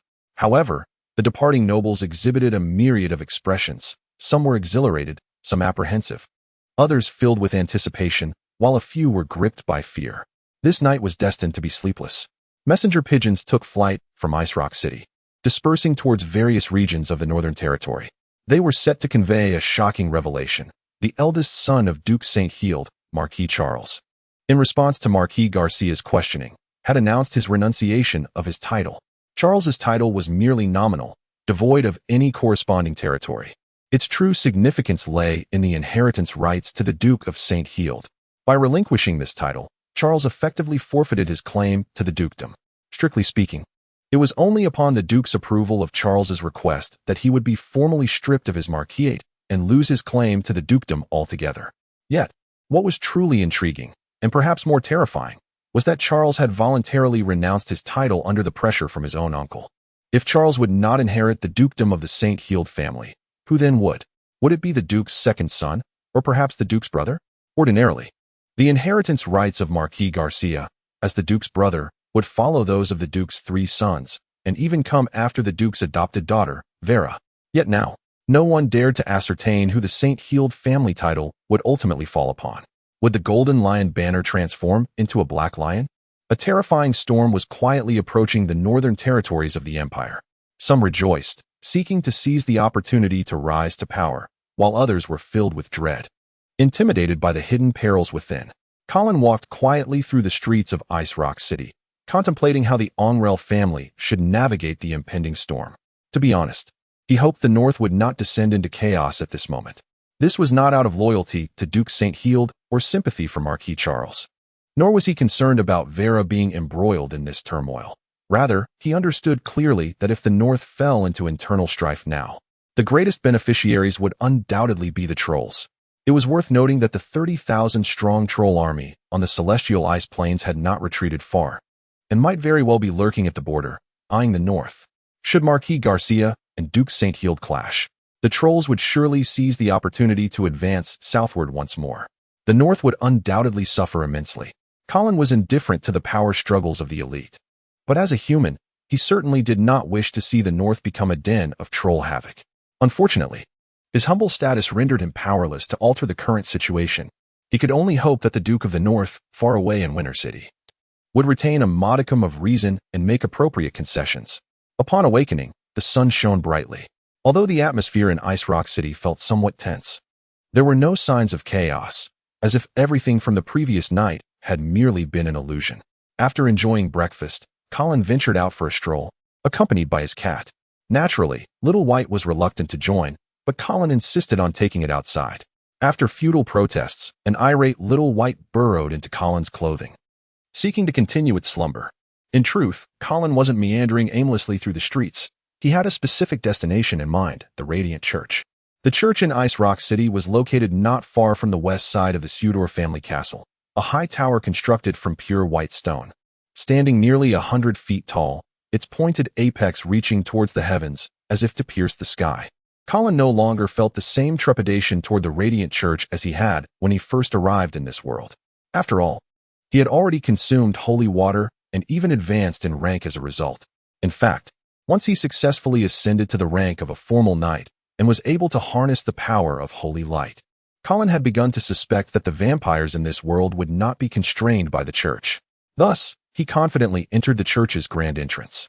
The guards at the door, noticing Colin's splendid attire, did not hinder his passage. Inside the expansive prayer hall, there was no one present, only rows of tables and chairs, along with a statue prominently displayed at the front. The statue depicted the Lord of Radiance, portrayed as a middle-aged man clad in simple robes, with shoulder-length hair. In his right hand, he held a scepter, and with his left, he pointed forward. The only peculiar aspect was the absence of facial features on the statue. According to the church's teachings, the Lord of Radiance had no distinct visage to signify that he could embody any individual's form, be it an elegant noble, a destitute commoner, or even a lowly slave. Colin gazed upward at the legendary deity who protected humanity, suddenly struck by an inexplicable sense of familiarity. He pondered for a long while, but could not ascertain the origin of this feeling. "Esteemed knight, may I assist you in any way?" Just as Colin was lost in thought regarding the statue of the Lord of Radiance, an elderly voice jolted him from his reverie. "Greetings, respected priest. Please call me Colin." The old priest's cloudy eyes twinkled slightly as he smiled. "Ah, it is Sir Colin. I have heard your name. Colin was somewhat taken aback, clearly not expecting to have gained such renown. The old priest seemed to sense Colin's confusion and explained with a smile, "The Archbishop Raven visited here previously and mentioned you." Only then did Colin realize that he must have made a significant impression on Archbishop Raven. Perhaps it was because he had consumed an entire bottle of pure holy water. Stingy bishop, Colin thought to himself, though he outwardly feigned humility. "I am honored that Archbishop Raven remembers me. May I inquire, Sir Colin, if you have come for a particular purpose?" "Indeed, I wish to purchase some holy water, so that I may aid myself in the event of future injuries." Ever since his last advancement, Colin had been contemplating acquiring the church's holy water, and now that he had some free time, he intended to procure some. "I see. Please follow me." The old priest nodded and led Colin through the prayer hall to the back room. In truth, the church had long been in the practice of selling holy water, and the prices were exorbitantly high. Rather than feeling ashamed, the church justified their actions by asserting that divine blessings required a price. They soon arrived at a small room in the back. The interior was sparsely furnished, with a holy water basin the size of a bath in the center. The water's surface shimmered like a mirror, emanating a milky white, sacred glow. This was, of course, holy water, albeit diluted. Colin suppressed the urge to raid the church, handing the priest his water pouch. "Please fill it up." "Certainly." The old priest promptly filled the pouch, then returned it to Colin. "Sir Colin, that will be 30 gold coins." How exorbitant, Colin thought. This holy water was significantly diluted, unlike the pure holy water that Archbishop Raven had given him. As for the dilution ratio, from Colin's understanding, the church typically diluted it by 1,000 times. Therefore, the actual content of holy water in the basin before him was likely inferior to the concentrated drops in Archbishop Raven's small vial. Now, Colin was spending a fortune on an entire pouch of holy water, which was probably equivalent to just 1 or 2 drops of pure holy water. He felt a pang of regret, but had no choice but to hand over the 30 gold coins to the old priest. "Let us see if it proves useful." Colin bid farewell to the old priest and left the establishment. Chapter 42. Military orders from the Duke. As Colin strolled through the streets of Ice Rock City, he absent-mindedly patted his stomach and let out a satisfied belch. He had just emerged from the church, having quenched his thirst, yet the anticipated promotion had not materialized. He had not even experienced the warmth in his body that he had expected. He waited from the early morning until the sun dipped below the horizon, but still, there was no response. At noon, he did sense a faint warmth beginning to stir within him, but it was barely perceptible. Could it be that the dosage was insufficient? Colin pondered, feeling a mixture of confusion and resignation. The last time, Archbishop Raven had generously used an entire vial of pure holy water to save him, owing to the influence of Lady Vera and Marquis Garcia. Now, if he wished to procure some holy water for himself, he would have to pay for it.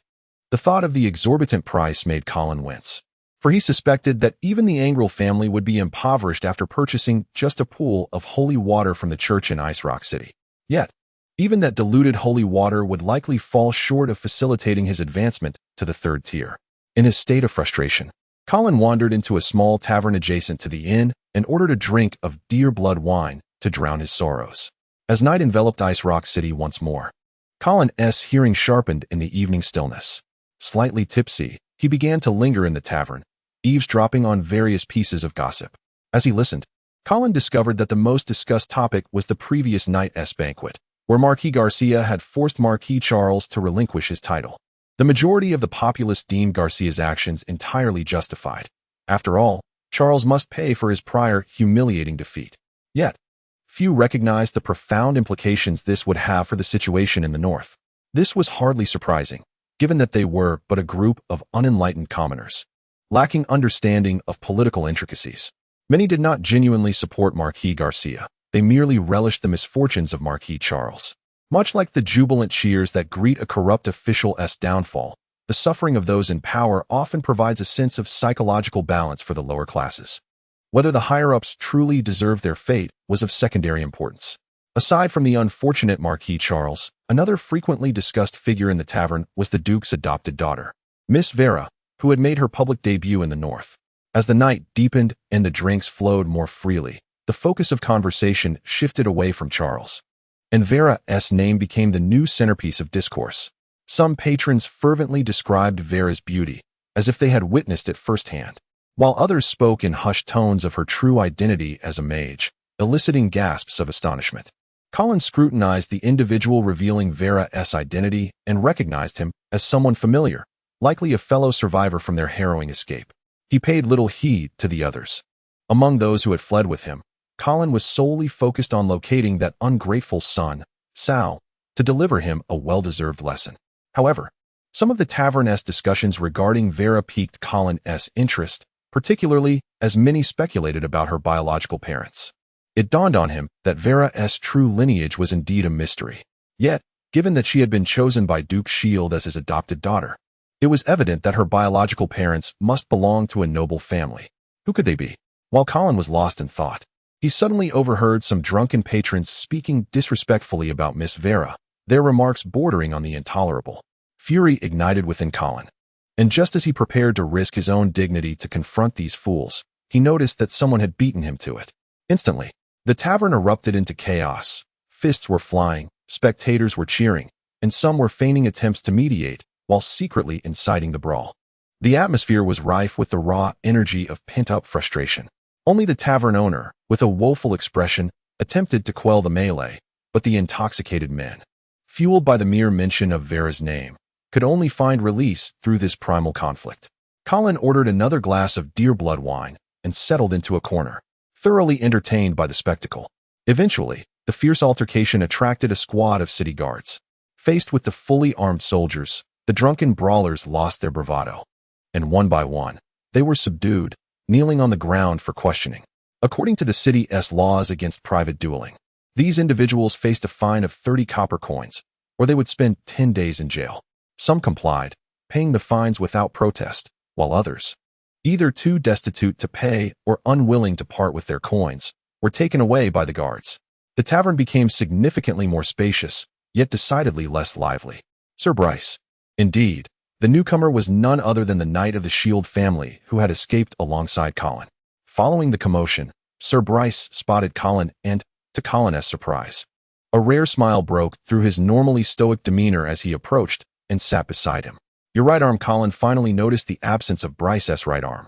After the Battle of the River Flow, Colin had lost consciousness, and Sir Bryce, having received orders from Marquis Garcia, had departed before Colin awoke.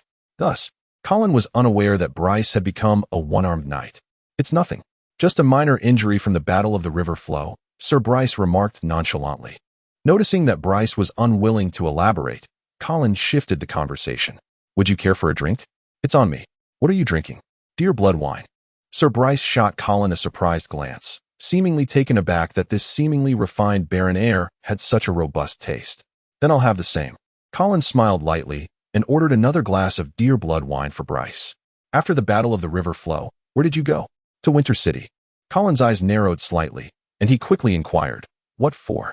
However, he seemed to realize something and quickly added, if it's inconvenient to discuss, it's perfectly fine. There's nothing inconvenient about it.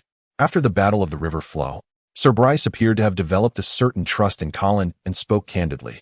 I was dispatched by Marquis Garcia to Winter City to request military orders from the Duke. Colin inwardly mused, as expected. This time, Sir Bryce hesitated momentarily before continuing. The Duke has commanded Marquis Garcia to lead the Black Knights in pursuit of the retreating troll army from the north. Chapter 43. Vela's request. News regarding the Duke's military orders swiftly spread throughout Ice Rock City, igniting a wave of jubilation among its inhabitants. Everyone was convinced that with Marquis Garcia taking the reins, the quest for vengeance was all but assured. In truth, such optimism might be considered modest. After all, the Black Knights had never tasted defeat since their formation. Yet, Colin found little joy in these developments. As the days passed, his unease deepened, for it seemed that Marquis Garcia had no intention of leading his troops northward. Instead, the private armies of the northern lords continued to converge upon Ice Rock City, transforming it into a vast military encampment. As more soldiers flooded the city, the morale of its citizens swelled. However, being privy to the original decree from the Duke, Colin did not share in their optimism. He distinctly remembered Sir Bliss informing him that the Duke's command instructed Marquis Garcia to lead the Black Knights in pursuit of the trolls, but it never mandated him to rally the private armies for a joint offensive. Had Marquis Garcia misrepresented the Duke's orders? What was his true intention in gathering such a multitude? Was he truly contemplating an assault on the celestial ice field? Colin's ominous premonitions grew increasingly troubling. For 10 consecutive days, the Black Knights remained inactive while the private armies of the Northern Lords multiplied. As the situation teetered on the brink of peril, Ice Rock City resembled a powder keg, and Colin had already begun contemplating an escape. Yet, at this juncture, he received an unexpected message from Vela. "Miss Vela wishes to see me?" Indeed. Under the watchful gaze of a maid, Colin hesitated momentarily before surrendering with a sigh. "Very well, lead the way." The maid guided him through the halls of the Sudor family's castle and into a garden nestled within the castle's rear courtyard. There, Colin immediately spotted Vela. It had been a while since their last encounter, and she appeared to have lost some weight, presumably due to the current tense circumstances. "Colin, you have come." Under the gentle morning sunlight, Vela radiated serenity. Today, she wore no lavish noble attire. Instead, she donned a simple yet elegant outfit. A delicate white blouse adorned her upper half, paired with a black skirt, both embellished with a small rose embroidered on her blouse's left chest and the hem of her skirt. Despite the simplicity of her garb, her beauty remained undeniable. As Colin entered, Vela was engrossed in tending to a plant in the garden. Upon noticing him, she waved cheerfully, reminiscent of a maiden beckoning her first love. For reasons unknown, Colin felt an unexpected calm wash over him at the sight of her. He approached, bowing respectfully. "Good morning, Miss Vela." "Good morning, Colin. Have you had breakfast?" "I have. Would you like something to drink?" "Coffee, please." Vela signaled to the maid to bring forth a cup of coffee. Colin expressed his gratitude as he accepted it and took a small sip. "Is it to your liking?" Vela inquired, noticing his enjoyment. "Quite satisfactory," Colin replied. "I suppose I owe you a debt of gratitude for this fine brew." "Indeed, this is a treasured reserve of the Sudor family," she smiled. Chuckling, Colin squatted beside her, gesturing toward the plant. "Is this your flower?" "This is not a flower," Vela shook her head. "It is a twingrass, a plant of great value to mages. Moreover, it was not I who planted it. It was gifted to me by Sir Con." "Is that so?" "Sir Con certainly is generous, bestowing coffee and rare plants alike. Might he be depleting the Sudor family's coffers to win your favor?" Though Colin outwardly praised the man, inwardly he scoffed. "Bah, what a sycophant. Such toadies are the bane of all men, as their behavior inflates women's expectations, severely undermining the interests of other suitors." For instance, Colin now found himself at a loss as to what gift he might offer Vela. Anything lesser would be unworthy, while anything grander seemed unattainable. Oblivious to Colin's internal musings, Vela gazed intently at the twingrass, sighing softly before continuing. "Do you know? This twingrass appears as a single entity, yet it is, in fact, a pair. From their inception, their branches entwine, supporting one another, yet their tight embrace becomes a source of torment. Do you see that droplet of pale green sap? It is the result of their branches pressing against one another." As she spoke, the droplet gradually formed, then suddenly fell. Instead of being absorbed by the soil, it transformed into an amber-green gem. Vela delicately picked up the gem, explaining, "This is the crystallization of the twingrass's sap, an exceptionally precious material for spellcasting. However, it also symbolizes the blood and tears shed through their mutual strife." Colin had never encountered such a remarkable plant before and, intrigued, studied it further. Yet soon, he sensed that Vela's words carried deeper implications. Could the relationship between Duke St. Hilder and Marquis Garcia mirror that of the twingrass, supportive yet adversarial? "Your father and uncle are not merely at odds." Colin mused silently, but outwardly he reassured her. "Rest assured, all will be well. However, as an outsider, it may not be my place to intervene. Have you attempted to persuade them yourself?" "Of course, I have," Vela huffed, her cheeks puffing with indignation. "Yet my uncle has dismissed my counsel entirely. As for my father, I have sent 2 letters to Winterhold, but they seem to have vanished into the void." Colin fell silent. Vela's urgency grew palpable. "Do you know? I recently received word that the Golden Lion Legion has commenced gathering, seemingly with intentions toward Ice Rock City." Colin was taken aback. The Golden Lion Legion was the direct military force of the St. Hilder family. If this army had been mobilized, it signified that Duke St. Hilder had adopted an uncompromising stance, prepared even for mutual destruction. "Colin, you have always found solutions in dire straits. This time, you must assist me." Faced with Vela's gentle plea, Colin found it impossible to utter a refusal. At that moment, he truly understood the phrase of beauty brings disaster. "Very well. I shall accompany you to meet Marquis Garcia."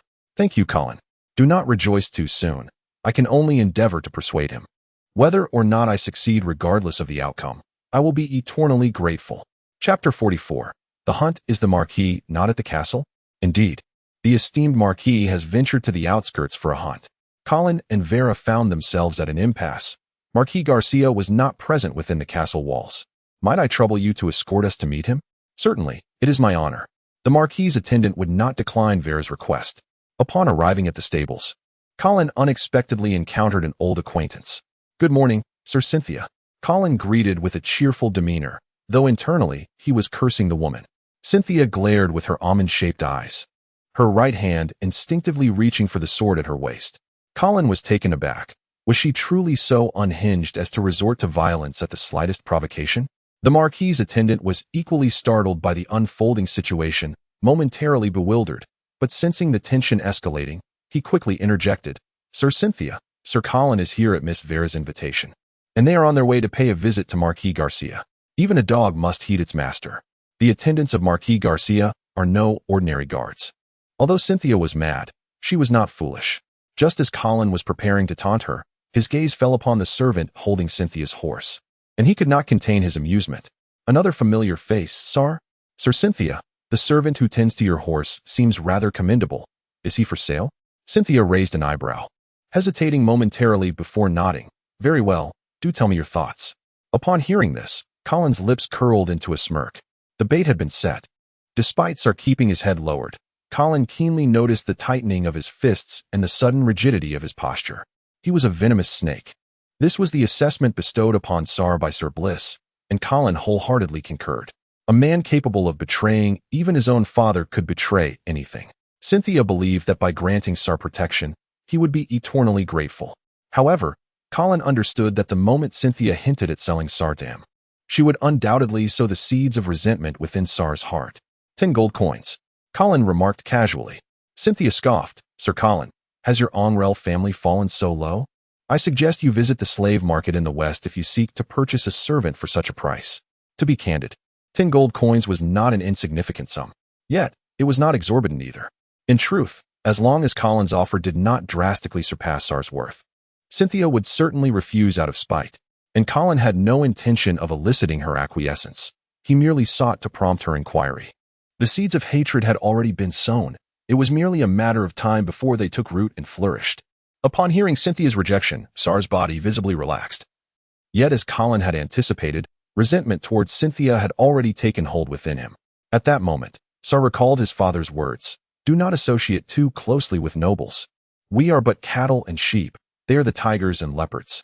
We graze while they feast, on our flesh. Sar had always looked down on his father, deeming him overly cautious, lacking ambition and a spirit of adventure. However, he found himself in agreement with those words.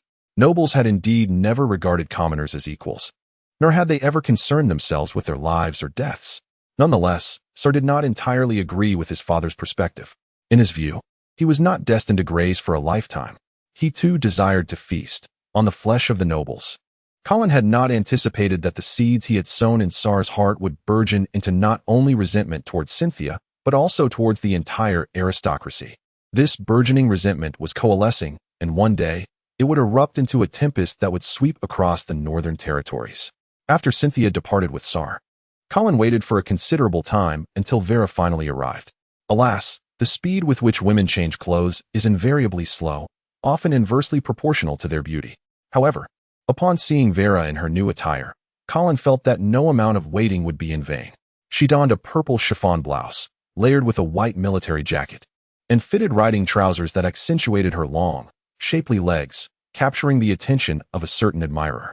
Noticing Colin's gaze, Vera's cheeks flushed with embarrassment. Shall we set off, Colin? Certainly. The trio mounted their steeds and galloped toward the outskirts. On this spring morning, the sun shone brilliantly. Even though Colin felt a twinge of aversion to the sunlight due to his lineage, he could not deny the beauty of the day. Perfect for a spring outing with a lovely companion. Yet, the atmosphere was unsettling. The tension of the current situation rendered both Colin and Vera mute. Their focus solely on the swift journey ahead. Under the guidance of the Marquis's attendant, they gradually approached the encampment of the Black Knights outside the city. The palpable aura of impending conflict washed over Colin, distracting him from the elegant form of Vera riding beside him. Something seemed amiss. Was it merely a hunt? Or was there an undercurrent of menace? Colin furrowed his brow, ruminating on how to persuade Marquis Garcia. Truth be told, he felt little confidence. In his view, after that night when Marquis Garcia publicly coerced Marquis Charles into relinquishing his title, the situation had become irretrievable. Colin had always believed that Marquis Garcia had handled the matter rather foolishly. Look at Count Yuman. First, he introduced Consuedor as a puppet to draw fire. Then, under the guise of mediating, he subtly maneuvered Marquis Garcia into the fray. His operations were smooth and untraceable, achieving his objectives without excessive involvement. Yet, Marquis Garcia, this man, renowned for his military prowess in the north, seemed somewhat naive in the realm of politics. Lost in his thoughts, the trio arrived at the encampment of the Black Knights and soon encountered Marquis Garcia. "Uncle, Marquis." The Marquis nodded at the two, seemingly unperturbed by their arrival. "Uncle, where do you plan to hunt?" Vera inquired, glancing at the fully armed Black Knights, her heart fluttering with apprehension. Colin's spirits had plummeted, even before beginning his persuasion.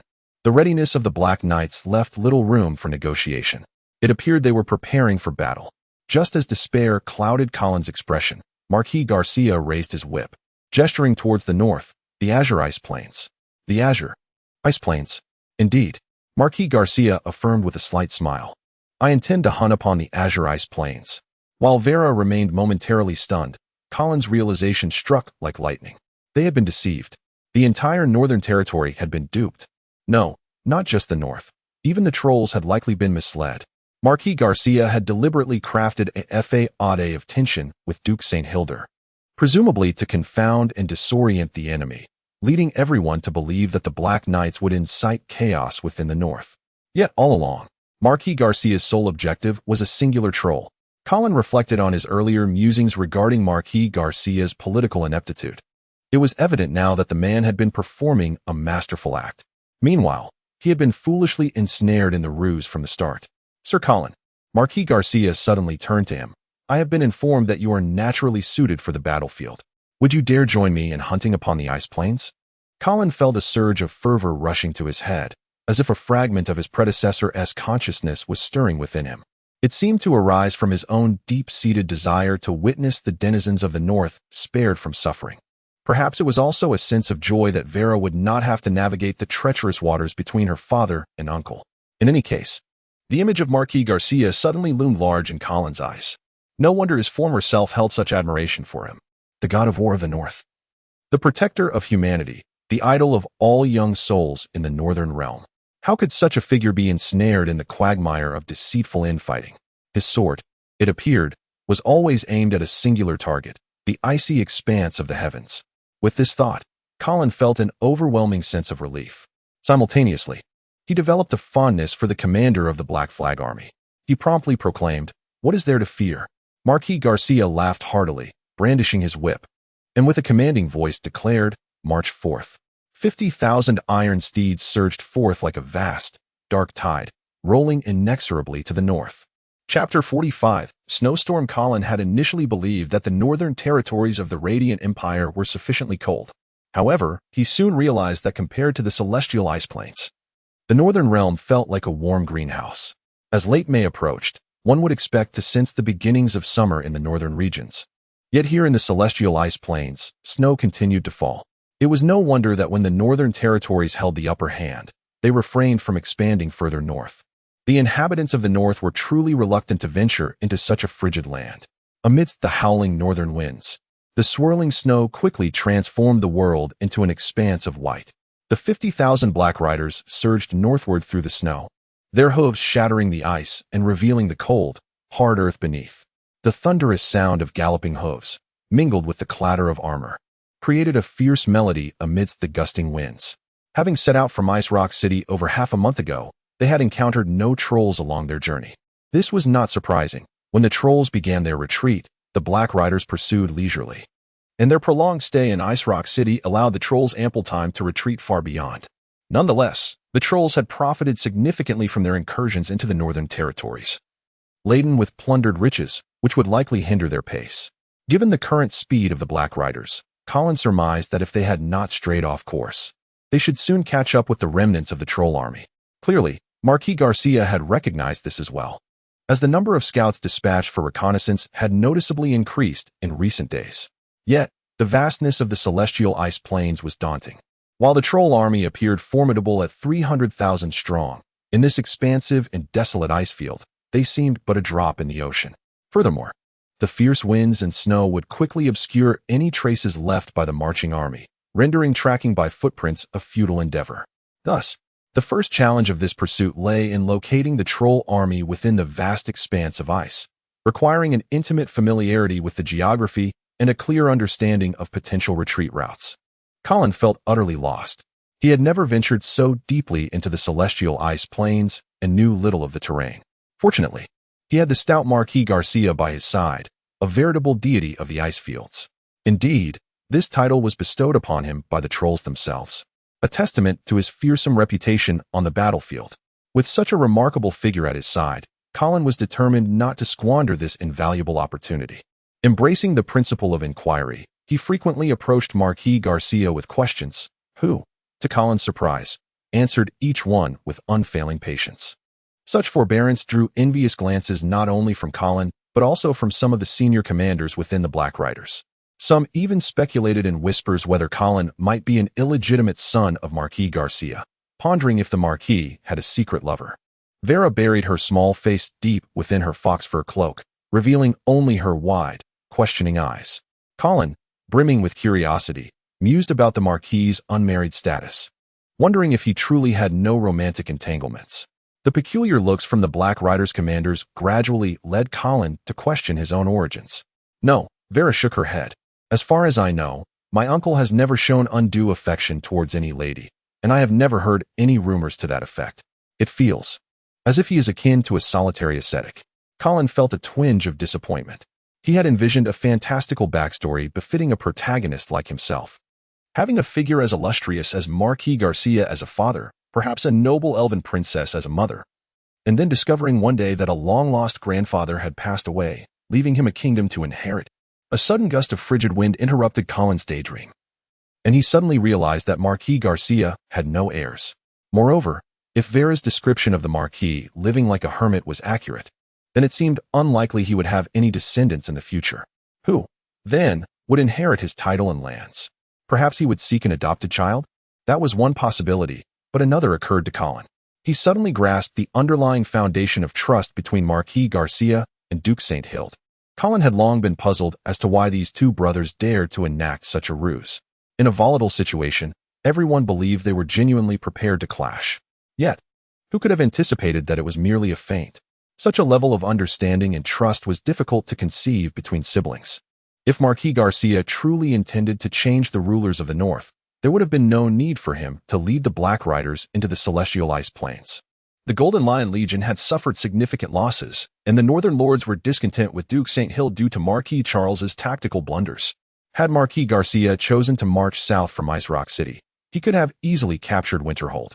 He possessed the capability to do so, and Duke St. Hild was undoubtedly aware of his brother's strength. Did he not fear that his brother might turn the tables? Unless Marquis Garcia had made some sort of promise to him. This promise, of course, would not be a verbal one. It would be substantial and irrevocable. The prospect of remaining childless might have been the assurance Marquis Garcia offered his brother. Without an heir to inherit the title, what was there to fight over?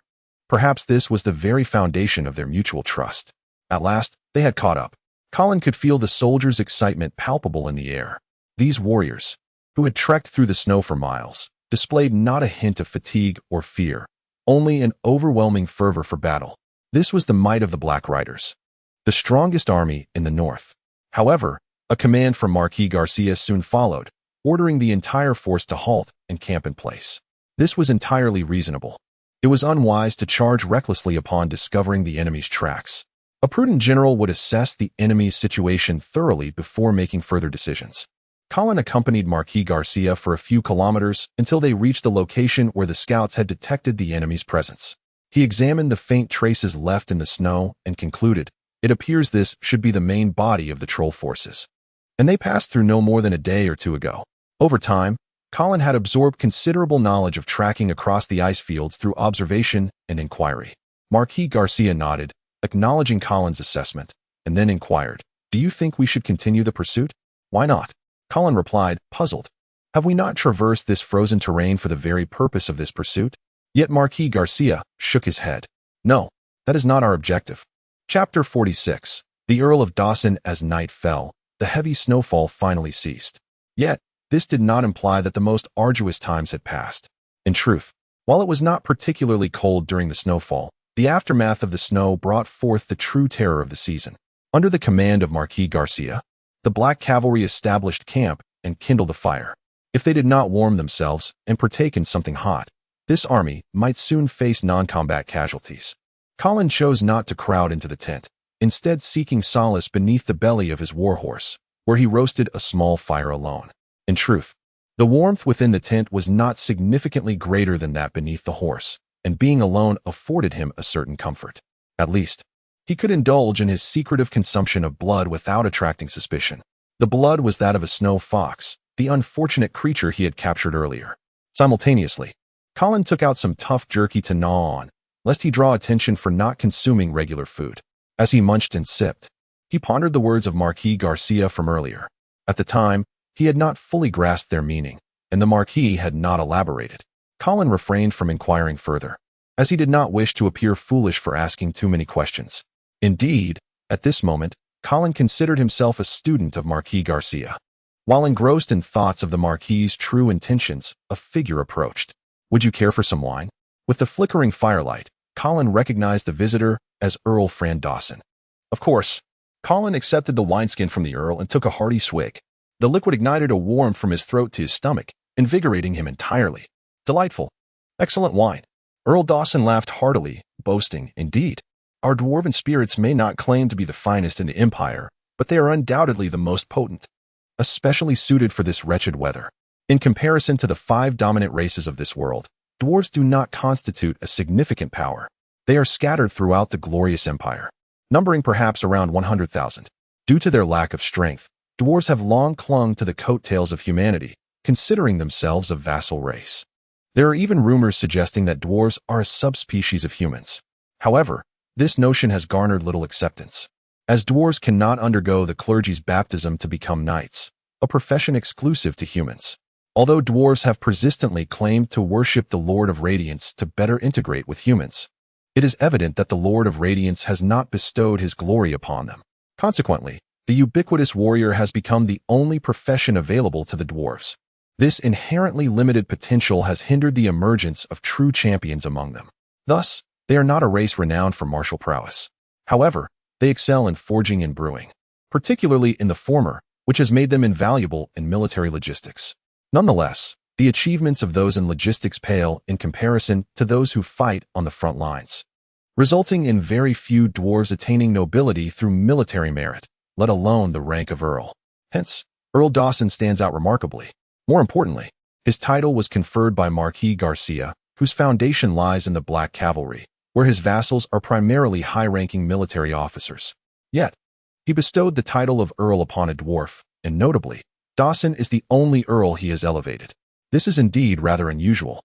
The Black Cavalry is a purely cavalry unit, and the dwarves' stature limits their potential as excellent cavalrymen. Furthermore, as Colin understands, although Earl Dawson is a warrior, his rank is not particularly high. Thus, it is clear that the Earl's military merits cannot solely be attributed to his martial abilities. Within the Black Cavalry, Earl Dawson seems to be the shadow of Marquis Garcia.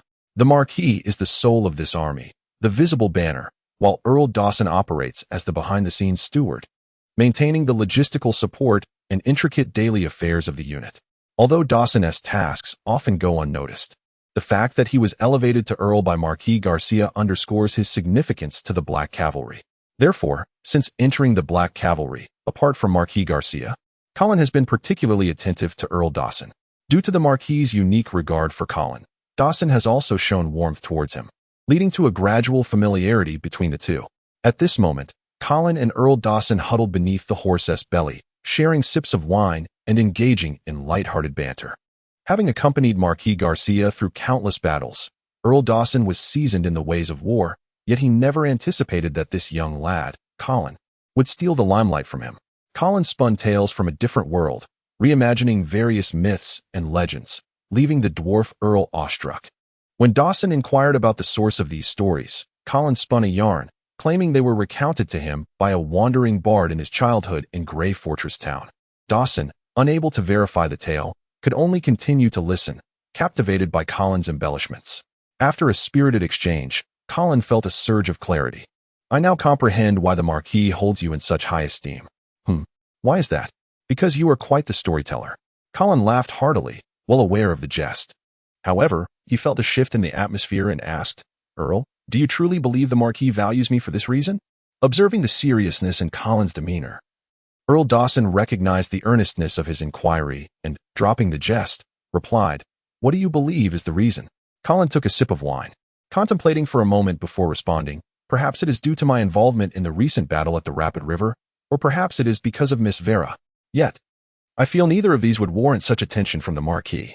Indeed, it is essential to note that the Ongrel family is a vassal of the Duke of St. Hilder, thus Colin is fundamentally an outsider within the Black Cavalry, which is entirely subordinate to Marquis Garcia.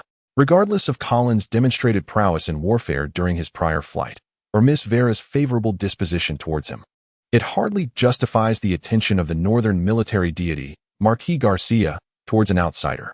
Earl Dawson nodded at Colin's words, then shook his head, mysteriously stating, You will come to know in due time.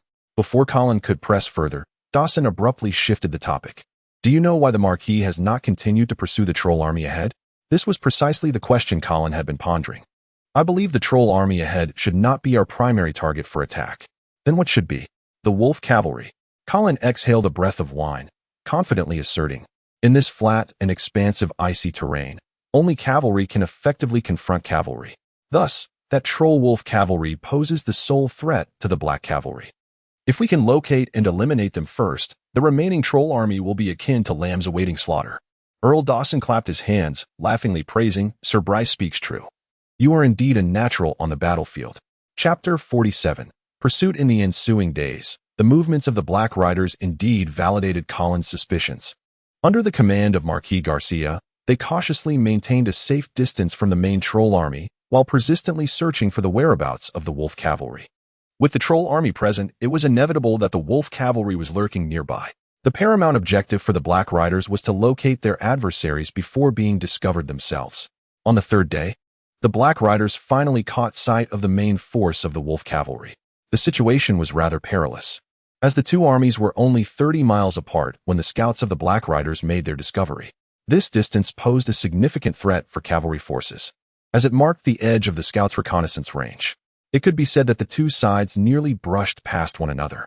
It was hardly surprising that the Wolf Cavalry, in their negligence, failed to detect the Black Riders lurking so close, oblivious to the presence of the pursuing force trailing behind them. This was precisely the intent behind the ruse orchestrated by Marquis Garcia. The Trolls had been completely lulled into complacency. They believed the Black Riders were still at Ice Rock City, perhaps already engaged in battle with Duke St. Hilder's Golden Lions. Even if the Trolls had spies in Ice Rock City, there would be no time for them to relay the movements of the Black Riders back to their main army. The secondary means of communication would be mounted couriers, yet the Black Riders themselves were cavalry and would not be outpaced by any messenger. Moreover, they were vigilant about their surroundings, ensuring that no courier could slip past unnoticed. Thus, Marquis Garcia cleverly exploited this temporal gap in information, performing a play for his brother and leveraging the remarkable mobility of the Black Riders to catch the Trolls off guard. However, despite the enemy being within reach and completely unprepared, Marquis Garcia refrained from launching an immediate assault. Instead, he commanded the army to pursue along the route taken by the Wolf Cavalry. A competent commander must possess ample patience as a fundamental quality. For the ensuing hours, both parties maintained a distance of 30 to 40 miles until nightfall. The Wolf Cavalry halted to set up camp, and the Black Riders nearly simultaneously ceased their advance. The northern winds howled, and heavy snow began to fall, further aiding the Black Riders in concealing their approach. That night, the Black Riders' camp was devoid of fire. Without the warmth of a bonfire, Colin could no longer withstand the biting cold outside and sought refuge in Count Dawson's tent. Count Dawson was exceedingly hospitable, offering strong spirits as they drank and conversed. Perhaps due to the proximity of the enemy, the atmosphere within the camp was taut and agitated. This, however, did not indicate fear among the Black Riders. Rather, it was a natural response, signifying their heightened alertness. The restlessness expressed their eagerness to engage in combat. This formidable army, having triumphed in countless battles, had completely eradicated any sentiment of fear from their ranks. Count Dawson and Colin did not converse for long, both aware that a great battle loomed ahead, and thus they retired early to conserve their energy. Although it was the Count's tent, it was crowded with 7 or 8 attendants. To maintain mobility, the Black Riders had minimized their baggage, and even the Count had to share close quarters with his retinue. Only Marquis Garcia and Miss Vera were privileged enough to have individual tents. Colin dared not intrude upon their space, despite his desire to visit the latter.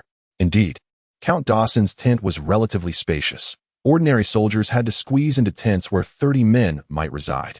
The stench was unavoidable, and the sounds of snoring echoed throughout. However, after a long day of marching and nearly freezing, Colin was too weary to mind and almost fell asleep instantly. Yet, before he could truly drift into slumber, Count Dawson roused him. By the Marquis's command, the army shall depart after a sandglass. Upon hearing it was the Marquis's order, Colin, still groggy, had no choice but to rise. How careless. I've been here for so long, and you failed to notice. Where is your vigilance? Ah, don't kick. I'm getting up. After a brief moment of chaos, the Black Riders quickly assembled and resumed their pursuit along the trail of the Wolf Cavalry. Are we preparing for a night raid? Colin whispered to Count Dawson as he drew near. A night raid? Count Dawson regarded Colin with a peculiar look, then realized that, being young and inexperienced in commanding troops, he should patiently explain. After Count Dawson's elucidation, Colin finally grasped that he had been misled by the sensationalism of certain novels.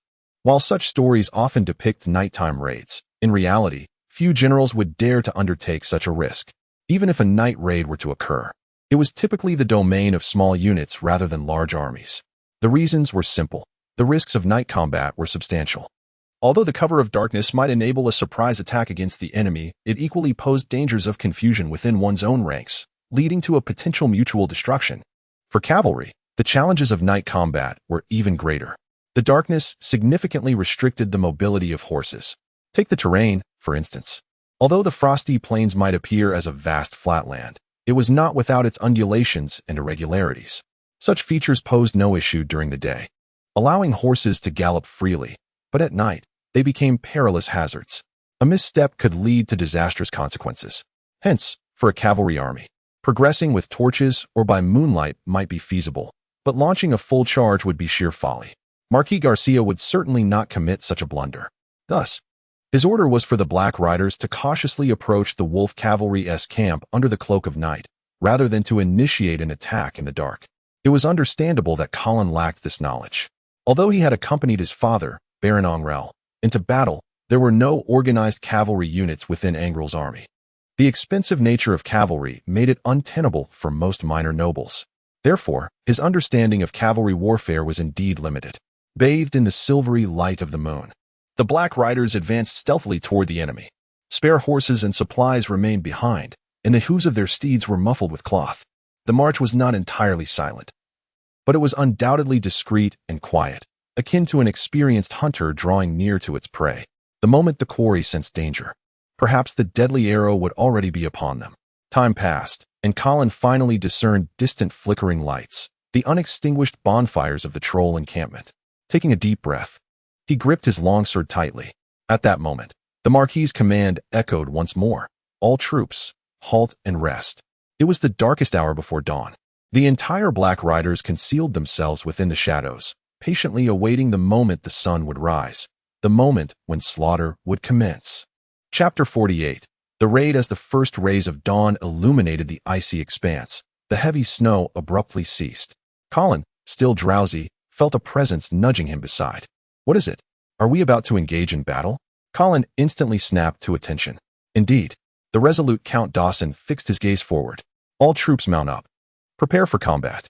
With this command, the Black Cavalry gradually stirred to life. The soldiers began to inspect their armor, saddles, and weapons, swiftly mounting their steeds and forming ranks under the urging of their officers. As the light of day brightened, rows of knights clad in black armor stood in perfect formation upon the ice. The air became thick with the scent of impending carnage, and a faint glimmer of bloodlust emerged in the eyes of the men. All weariness and cold vanished in an instant. What remained was the surging heat of blood and an unmistakable thrill of violence. Immersed in this atmosphere, Colin felt himself yielding to the fervor, his breaths growing heavier as reason began to fade. An instinctive, primal impulse, rooted in the very essence of life, surged forth within him. At that moment, he understood the true nature of an invincible army, a force of unyielding ferocity. Meanwhile, the ogre camp remained eerily quiet, unaware that the scythe of death had silently descended, nearly touching their throats. In the ranks of the Black Cavalry, all eyes turned towards the Black Lion banner. They gazed upon the figure of the man beneath it. As had occurred countless times before, there was no stirring pre-battle oration. Instead, Marquis Garcia slowly drew his sword from his waist, raised it high above his head, and pointed it forward. In an instant, a deep horn sounded. The army surged forward, initially at a steady jog, then gradually accelerating, ultimately entering a full gallop at a suitable distance. At this point, the ogres finally stirred, yet most remained ensnared in the clutches of slumber. Even those who awoke had no time for breakfast, let alone armor and weapons. Countless ogres stumbled from their tents, shouting in confusion, seeking answers from their equally bewildered comrades about what had transpired. General Quake, the commander of the Wolf Cavalry, was jolted from sleep, immediately sensing the looming threat. As he burst from his tent, a panicked attendant rushed towards him, exclaiming, "General, it's bad. The enemy is attacking." Quake kicked the attendant aside and leaped onto his wolf steed, peering in the direction of the commotion. His eyes widened in disbelief as he beheld a multitude of cavalry charging towards them. His initial reaction was one of incredulity. After years of commanding troops, he had never allowed so many cavalry to approach so closely without noticing. Such an anomaly nearly shattered his perception of reality. Yet, in the next moment, Quake cast aside his astonishment. He recognized the fluttering Black Lion banner. The Black Cavalry. In an instant, the blood in Quake's veins froze. He suddenly regained his composure. As if foreseeing an inescapable fate, the light in his eyes dimmed, replaced by a profound stillness. Quake seized an attendant by the collar and hissed, "Then, what about the general?" The attendant hesitated, but Quake thrust him away forcefully, commanding, "Get out, go." Subsequently, Quake unsheathed his curved sword and charged fearlessly towards the Black Cavalry. A mournful horn finally echoed from the ogre camp. Amidst this sound, the most elite warriors of the ogre clan, the Wolf Cavalry, though caught off guard, quickly rallied under Quake's leadership, preparing to confront the impending battle. Yet, it was too late. The bloodthirsty human cavalry raised their steel blades, glinting in the morning sun like a surging silver tide. In an instant, that torrent crashed into the ogre camp, unleashing a deluge of blood and severed limbs. Quake shouted hoarsely, striving to maintain their disordered formation, refusing to let it collapse entirely. Simultaneously, he gathered a contingent of Wolf Cavalry and ran in the opposite direction from the Black Cavalry. This was not an act of retreat. The moment he saw that Black Lion banner, Quake had prepared himself for death. To perish at the hands of Marquis Garcia was not a source of shame for him. Rather, it felt like an honor. Yet, he harbored a tinge of regret, for he felt unprepared. Even in defeat, he wished to unleash his might, making sure Marquis Garcia recognized his prowess. He understood that in cavalry skirmishes, speed was of the essence, and speed required distance. Thus, he intended to lead his troops away, creating space before striking back with renewed vigor. This was undoubtedly the wisest course of action. However, the Black Cavalry would not afford him that opportunity. This battle would prove exceedingly frustrating for the Ogre Wolf Cavalry. Though they outnumbered the Black Cavalry, they had already lost the initiative. Quake's flag, flapping in the wind, and his conspicuous armor quickly caught the attention of the Black Cavalry. A squadron of Black Knights descended upon him in an instant, encircling him. The onslaught of blades came crashing down, devoid of any notion of fair combat. This was a battlefield of life and death, where the chivalric spirit found no sanctuary. As a fifth-tier warrior, Quake was renowned among the ogres for his prowess. Yet, even the mightiest of warriors could not withstand the onslaught of a multitude. Moreover, the ranks of the Black Cavalry boasted several high-ranking knights. After a harrowing clash that claimed the lives of hundreds, the Wolf Cavalry leader ultimately fell, his head severed by a human knight. With Quake's standard shattered, the Ogre Wolf Cavalry disintegrated entirely. The Black Cavalry swept across the field, leaving a grim tapestry of corpses and rivers of blood in their wake. This was an unmitigated massacre. Chapter 49. The pursuit of escape. The crimson sun hung low in the sky as the relentless slaughter that had consumed an entire day finally began to wane. The encampment of the wolf cavalry had transformed into a veritable graveyard. Dark specks circled overhead, drawn by the scent of blood, vultures, ever present where death had claimed its due. The black cavalry suffered losses as well. However, the bodies of their fallen comrades were not abandoned in the wild to be ravaged by beasts, but rather gathered and cremated. As Colin beheld the charred remains of a high-ranking knight devoured by flames, his heart ached with profound sorrow. Such a waste. Yet, no matter how much he longed to express his grief, he dared not desecrate the fallen in the presence of the black cavalry. Undeterred, he sought out Count Dawson to beseech him for a burial of the deceased. The Count merely rolled his eyes, retorting, "Why not try digging a grave in this frozen wasteland?" Colin took the challenge to heart, but soon found himself utterly exhausted. The permafrost was far too hard to penetrate. It was no wonder the black cavalry opted for cremation. Reluctantly, Colin abandoned his pursuit. After the battlefield was cleared, an initial tally of the battle's toll was made. Over 30,000 corpses lay strewn across the ground, the remnants of the trolls. Moreover, many wolf cavalrymen had seized the opportunity to flee in disarray. Thus, the conflict was far from concluded. What followed would be a bloody and merciless chase. The once grand tent of the trolls now served as a temporary command post for the black cavalry. Colin nestled in a corner, observing intently, absorbing every detail. This was a rare opportunity. Though he found it perplexing that Marquis Garcia permitted someone like him, an outsider, to observe without restraint, he felt no embarrassment. Such chances to learn the art of war from the finest generals of the age were scarce. At last, the military orders were issued. One by one, the black cavalry leaders exited the tent in silence, no questions asked, no dissent raised. This army had grown accustomed to obeying the commands of Marquis Garcia. For absolute submission had brought them victory time and again. That was how prestige was established. When a commander consistently led his troops to triumph, he became a god in their eyes. This was, in fact, the root of why renowned generals often aroused the suspicion of their sovereigns. In the unique realm of the military, everything was judged by victory. Even nominal rulers, if unable to guide their soldiers to success, found their commands disregarded. The reason was simple. These soldiers knew little of politics or loyalty, but they understood one fundamental truth: defeat meant death, potentially their own. Thus, to survive, victory was imperative. Should rebellion promise success, they would follow their leader into insurrection without hesitation. Colin adjusted his armor, stretching his limbs. He had received no military orders, being merely an outsider. Besides him, another outsider lingered, Vera, the sorceress, who had dozed off, her head bobbing adorably. Yet one could hardly blame her. She had been roused in the dead of night and had endured a day filled with tension and bloodshed. The recent military meeting had been difficult for her to grasp, inevitably leading her to drift into slumber. "Hey, wake up," Colin said, nudging Vera with his elbow. "Huh, what is it?" she asked, her expression dazed. Upon meeting Colin's mischievous grin, her cheeks flushed crimson. Meanwhile, Marquis Garcia was engaged in a hushed discussion with Count Dawson, seemingly oblivious to the antics of the two outsiders. "Is the battle over?" Vera inquired, glancing at her uncle, relieved to see he had not noticed her. "Not entirely. We must pursue the scattered wolf cavalry, preventing them from regrouping or joining forces with the main troll army to the southwest." Oh, Vera's brow furrowed slightly, but her expression quickly hardened once more, displaying no hint of complaint.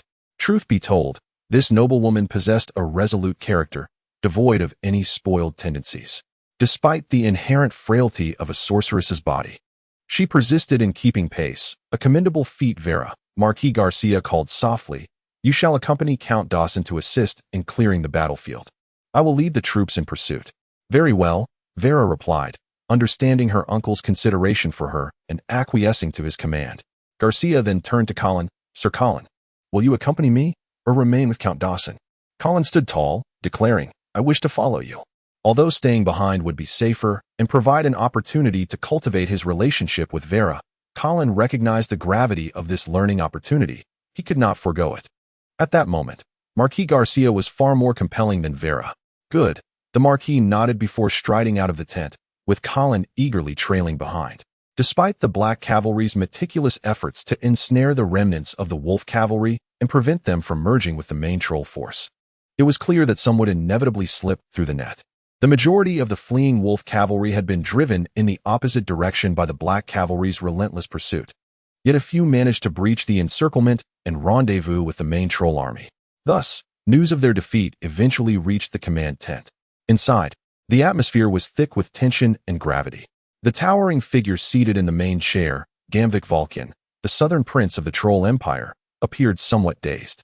The governing structure of the Troll Empire bore resemblance to that of humanity, a result of their efforts to learn and imitate following repeated defeats by the Radiant Empire.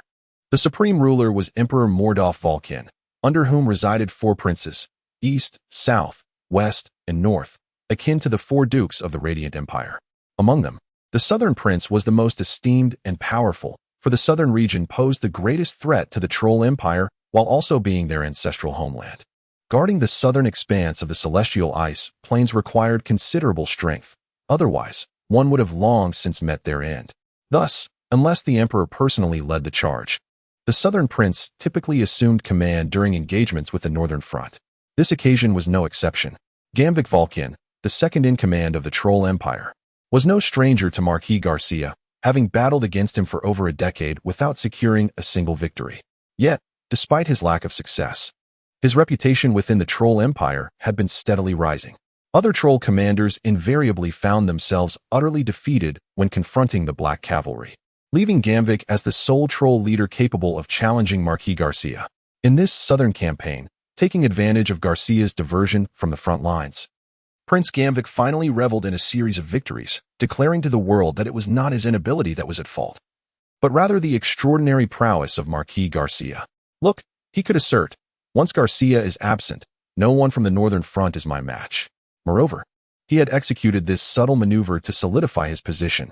After a prolonged silence, Prince Gamvik finally spoke.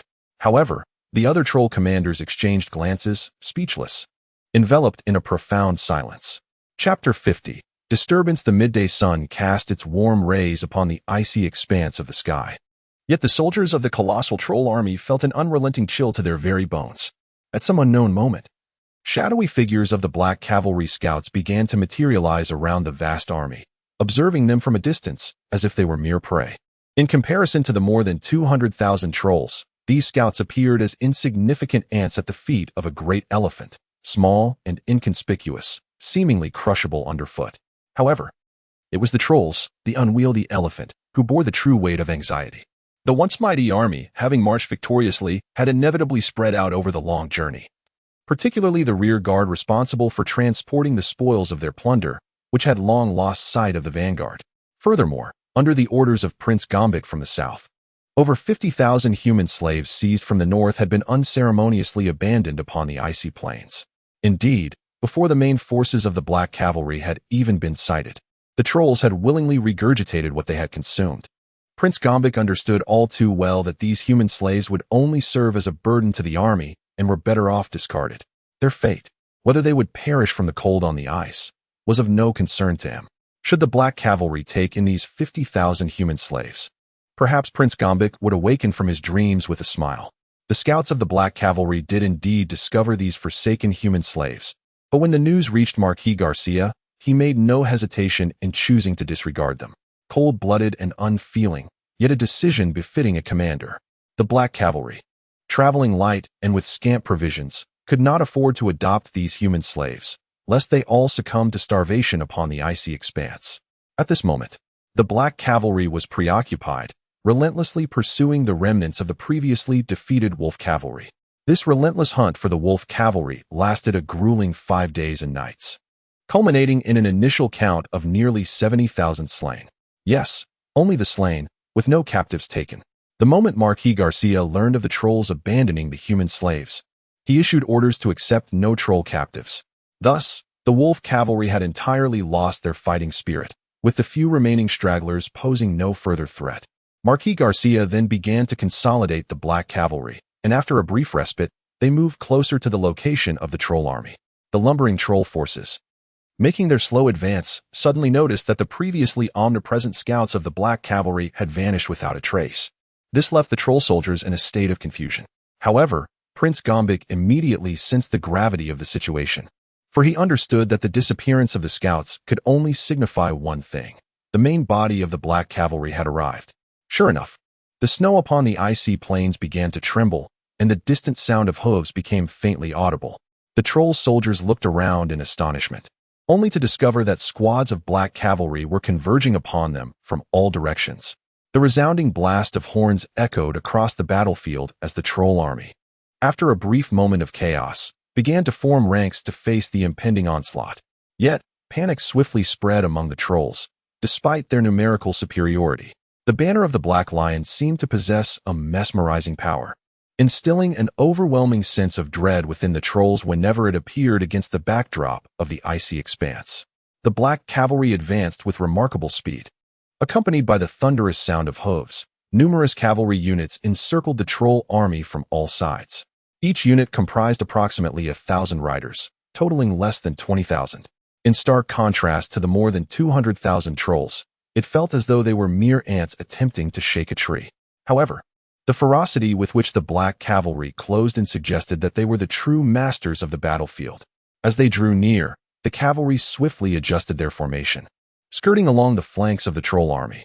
With bows drawn, the sound of twanging strings filled the air. A dark rain of arrows descended like a swarm of locusts, raining down upon the ranks of the trolls.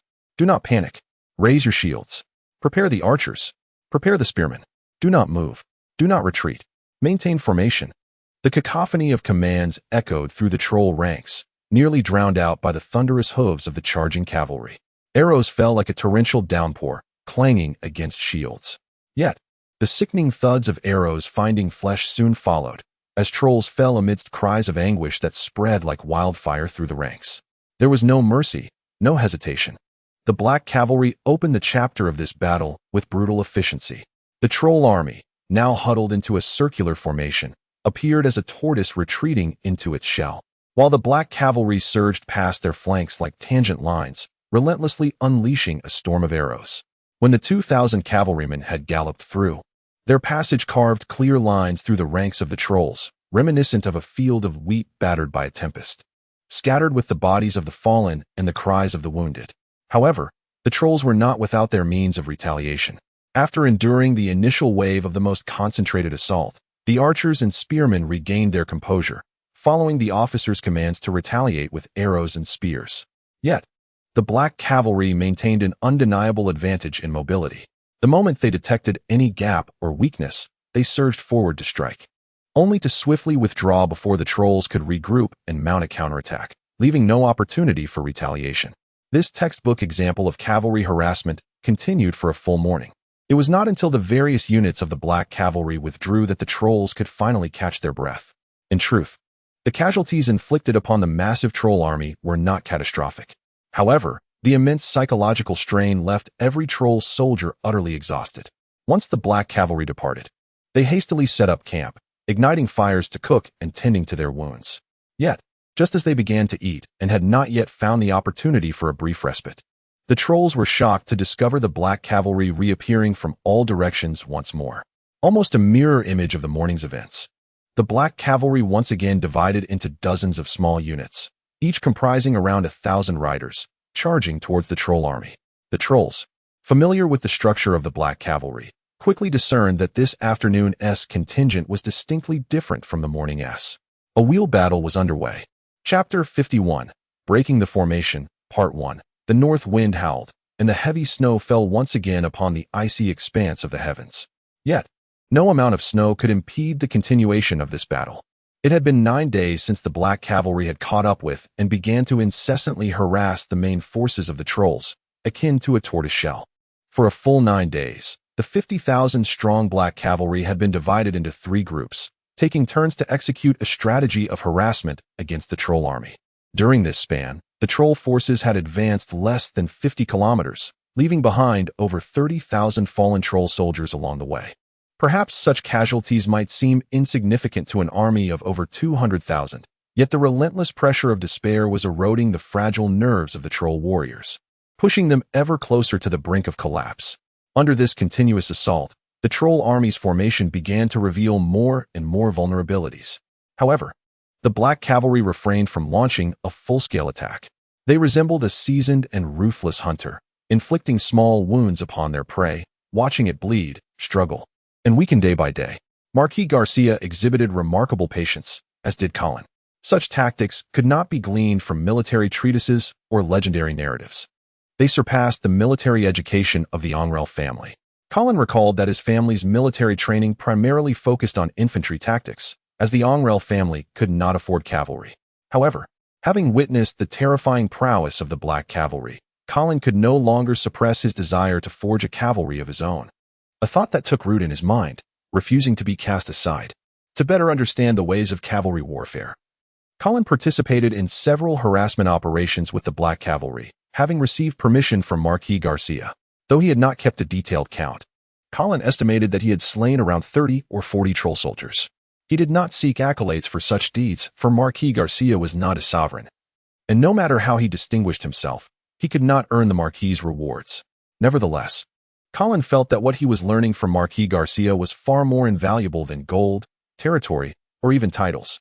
He remained perplexed as to why the Marquis regarded him with such favor, yet he would not squander this exceptional opportunity to learn. Marquis, could the size of each cavalry unit in the harassment operations be increased? Colin seized the moment to inquire. The Marquis was accustomed to such questions. The key to determining the scale of cavalry operations lay in balancing mobility and aggressiveness. A smaller cavalry unit had excellent mobility but lacked offensive capability. Conversely, a unit exceeding 10,000 required careful command. Orders should not be overly complex or frequently altered, as this could lead to chaos. Generally, cavalry units were best kept between 1,000 and 3,000, achieving a commendable balance of mobility and aggression. The specifics of deployment depended on the operational goals and the enemy's condition. Colin nodded in understanding. As noon approached, the Black Cavalry soldiers who had participated in the morning's harassment began returning to camp. Yet, Colin keenly sensed that the operations had concluded slightly earlier than usual. He initially dismissed it, considering the fatigue that must have crept in after continuous engagements. However, the increasingly tense atmosphere in the camp alerted him to something amiss. After hastily consuming some food and drinking fresh blood to regain strength, Colin made his way to Marquis Garcia's tent. The guards outside did not impede him, for they were well acquainted with the Baroness' son, whom the Marquis held in high regard. Marquis, is it time to prepare for a decisive battle? Colin asked excitedly, watching as the Marquis donned his armor with assistance. Marquis Garcia smiled slightly. Yes, it is about that time. With that, he stepped out of the tent, and Colin eagerly followed. Outside, the Black Cavalry soldiers were preparing for battle, and Colin noted that those who had participated in the morning's harassment were also gearing up. Additionally, the 3,000 heavy cavalry who had not taken part in the harassment were finally donning their armor and readying themselves for battle. These heavily armored knights resembled iron behemoths, exuding an aura of terrifying power and an insatiable thirst for slaughter. They had waited far too long and were now ravenous for combat. The heavy cavalry had long been a subject of controversy, their strengths and weaknesses equally pronounced, expensive, cumbersome, and limited in application. These drawbacks did not overshadow their most significant advantage, an exceedingly formidable charge. Thus, heavy cavalry had become the optimal weapon for breaching infantry formations. In this climactic moment, Marquis Garcia finally unleashed the devastating force of 3,000 heavy cavalry. However, amidst Colin's excitement, he was astonished to see Marquis Garcia himself clad in full armor, spear in hand, standing at the forefront of the heavy cavalry formation. You intend to personally lead the charge? Colin exclaimed in disbelief. Of course, the Marquis replied nonchalantly, leaving Colin momentarily dumbfounded, unable to comprehend why the supreme commander of the Black Cavalry would willingly risk himself in battle. It was well known that the heavy cavalry, while capable of devastating assaults, also bore a high casualty rate. Every time the heavy cavalry charges, it is led personally by the Marquis, remarked Count Dawson, smiling at Colin. Just as Colin was rendered speechless by this revelation, Marquis Garcia suddenly asked, Sir Colin, would you dare to charge alongside me? Absolutely, Colin responded enthusiastically, and the Marquis laughed heartily. Then you shall bear my standard. Yes, Colin stepped forward to accept the weighty black lion banner. The flag bearer clapped Colin's chest firmly, the forceful gesture causing Colin to suspect a hint of jealousy in the exchange. The somber sound of the horn resounded once more. The slaughter began. Chapter 52, Breaking the Formation, Part 2. As the resounding call of the horn echoed across the icy expanse, the trolls promptly readied themselves for battle.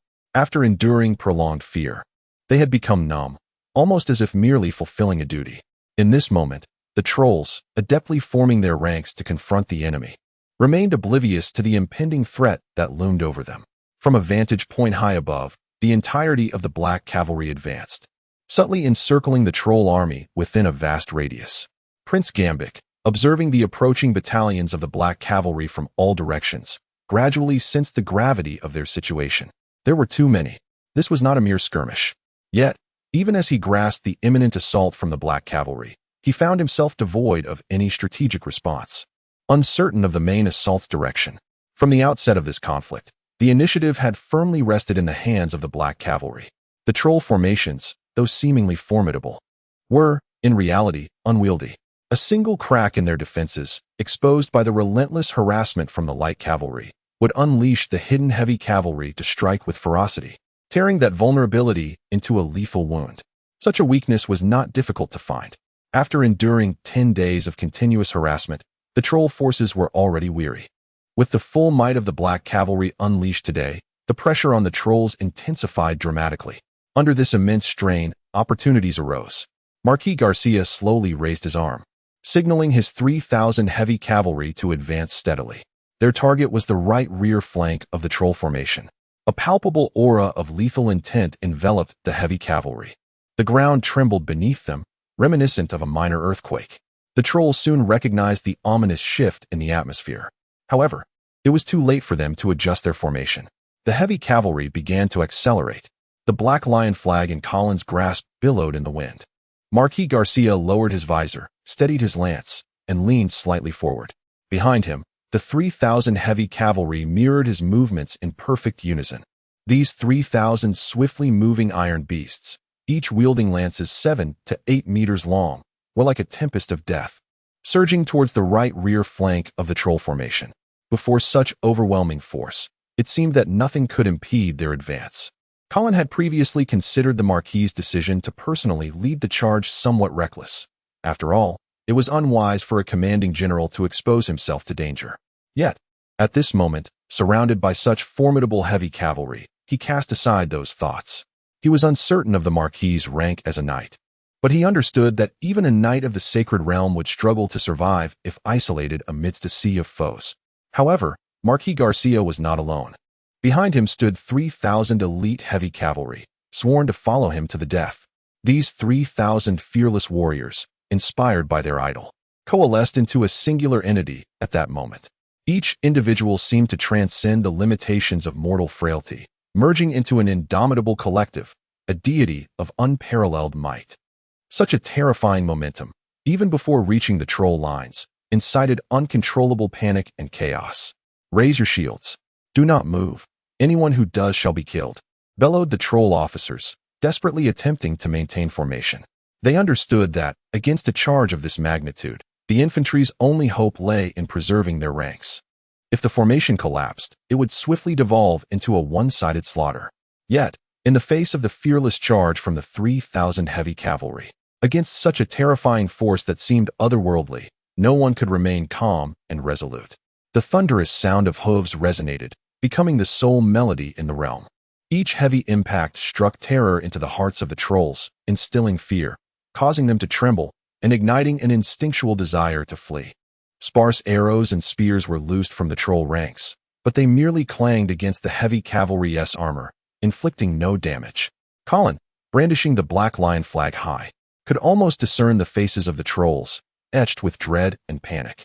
Boom, boom, boom. With each resounding crash, the front line of heavy cavalry collided with the shield wall, akin to a battering ram. Shields shattered, lances splintered. Countless troll soldiers, under this terrifying impact, were sent sprawling, spewing blood as they were flung backward. The defensive line, fragile as parchment, was ripped open, allowing a relentless tide of steel to surge within. After breaching the formation, the heavy cavalry surged into the right rear flank of the troll army, penetrating deeper into their ranks. Where they passed, a storm of blood and chaos ensued, painting a scene reminiscent of a hellish nightmare. The light cavalry of the Black Cavalry, lurking nearby, seized the opportunity to swarm through the gaps torn open by the heavy cavalry, commencing their own slaughter. At this juncture, no troll leader could halt the tide of collapse that ensued. The scene vividly illustrated the meaning of a rout. While the bloodshed caused by the heavy cavalry within the troll ranks appeared gruesome, the direct casualties inflicted upon the 200,000 trolls were relatively limited. However, the heavy cavalry's charge shattered the trolls' formation and incited a wave of sheer panic. Once this emotion spread, it heralded an irrevocable collapse. The frontline trolls, overwhelmed, began to flee, triggering a cascading avalanche of retreat, resembling a row of dominoes tumbling down, leading to the complete disintegration of their forces. The sounds of hooves, cries of battle, pleas for mercy, and screams of anguish reverberated across an expanse of over 20 miles, enveloped by the symphony of war. The black cavalry surged forth like a flood breaching a dam, slaughtering the troll army, leaving a landscape strewn with corpses and rivers of blood. At this moment, neither soldiers nor commanders, not even Prince Gambit, could alter the course of fate. Anything that stood in the path of the black cavalry's iron hooves would be utterly crushed. Prince Gambit closed his eyes, unable to bear the sight any longer. This all felt like a horrific nightmare. His guards urged him to flee, but he remained motionless. What was there to escape from? Prince Gambit broke free from his guards. Drawing his sword and mounting his steed, charging towards the Black Lion banner, shouting, "Come on, Garcia. My head is right here." Chapter 53, A Resounding Victory. The setting sun, resembling a pool of blood, cast a cold and indifferent light upon the horrifying and bloody scene on the ice plains. When the formation of over 200,000 trolls was thoroughly pierced by the Black Knights, it signified the conclusion of this battle. The fate of the defeated troll army had long been sealed. Even if they temporarily evaded capture, they would inevitably be pursued again by the swift cavalry. Many troll deserters, faced with the blades of the cavalry, knelt and surrendered. This time, the Black Knights astonishingly spared these surrendered soldiers, as long as they laid down their weapons. They could escape death. This, of course, hastened the collapse of the troll army, as more and more trolls began to follow their comrades in seeking mercy from the Black Knights. Squadrons of cavalry began to disperse, chasing down fleeing trolls and gathering the surrendering ones. Meanwhile, the heavy cavalry that had dealt a fatal blow to the troll army paused at the edge of the battlefield. Out of 3,000 heavy cavalry, only just over 1,000 remained, suffering more than half of their numbers in this brutal engagement. The remaining warriors, bloodied and battered, appeared like a collection of crimson steel sculptures. Colin removed his helmet and exhaled deeply, a sensation of indescribable exhilaration coursing through him like electricity, invigorating him despite his physical exhaustion. This battle, seemingly perilous, had concluded with an unexpected ease. Yet, he understood that this was merely an illusion. The casualty rate among the heavy cavalry made it clear that this engagement was anything but effortless. Still, the intoxicating feeling of galloping across the battlefield, invincible, was as addictive as opium, leaving him yearning for more. The only moment that slightly dampened his spirits occurred when Prince Gambit recklessly charged forward through the troll ranks. Colin was uncertain of the prince's rank, but to dare confront the heavy cavalry at their peak was a grave mistake. He would be fortunate to escape with his life. "We have triumphed," Colin exclaimed excitedly to the equally blood-soaked Marquis Garcia beside him. However, the Marquis did not share Colin's exuberance, as if such a grand victory were as mundane as the daily act of eating or drinking. "Do you know why we won?" he asked. "It is undoubtedly due to your unparalleled strategy and wise decision-making." Colin offered a sincere compliment, for Garcia truly deserved such praise. Yet, the Marquis shook his head, his tone grave. "No, I relied on them." His gaze swept over the battlefield, pride evident as he observed the Black Knights, still pursuing and slaying the remnants of the troll forces. Colin's smile faded as he grasped the Marquis's meaning. Seeing Colin's lingering confusion and reluctance, Garcia chuckled. "The cunning of a fox seems laughable in the eyes of a lion. I do not wish to undermine the importance of strategy. I merely want to convey that the key to victory on the battlefield lies in having a formidable army. Thus, I assert that in this battle, I relied on the Black Knights." Reflecting on his life thus far, he noted that the secret to his undefeated record over the past 20 years was indeed the Black Knights. Colin fell into contemplation, realizing the Marquis's true intent, a reminder not to overly depend on cunning plans. The execution of such schemes must be grounded in strength. In the past, he had placed excessive emphasis on strategies, even bordering on deceitful tactics. Surely, Sir Bliss had informed Marquis Garcia of everything that transpired during their flight. Even if Sir Bliss did not perceive the situation clearly, Colin could not fathom that Garcia was oblivious to his small conspiracies. Admittedly, Colin had become somewhat complacent after the battle at Riverbend, believing he had unlocked the secret to victory on the battlefield. Coming from an era of information explosion, he felt well-versed in military strategy, having dabbled in Sun Tzu's Art of War and the 36 Stratagems. With such knowledge and his own cleverness, he thought conquering the battlefield would be effortless. Fortunately, Marquis Garcia had timely awakened Colin from his delusions. Deceitful schemes would never be the righteous path. The predominant means of victory in warfare remains the strength of a well-organized and powerful army. Although the trolls were the initially stronger force, under Garcia's meticulous planning, the Black Knights continually established dominance on various fronts, ultimately overwhelming the seemingly formidable enemy. The strategy was not particularly complex. It involved feigning discord with the Duke to deceive and lull the trolls into complacency, then unexpectedly leading the army north to locate the main body of Troll Wolf cavalry, launching a successful surprise attack, and subsequently harrying the exhausted trolls who had lost their cavalry protection. Finally, the heavy cavalry sought out weaknesses and struck decisively, leading to the trolls' collapse. The entire scheme was straightforward, perhaps even lacking the merit to be recorded in military texts. Yet, Colin, having experienced this firsthand, understood that while the steps appeared simple, they targeted the trolls' vulnerabilities with relentless precision, leaving them no respite.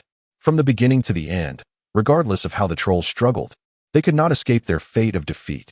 Moreover, the most crucial factor was the elite Black Knights of the northern region under Marquis Garcia's command.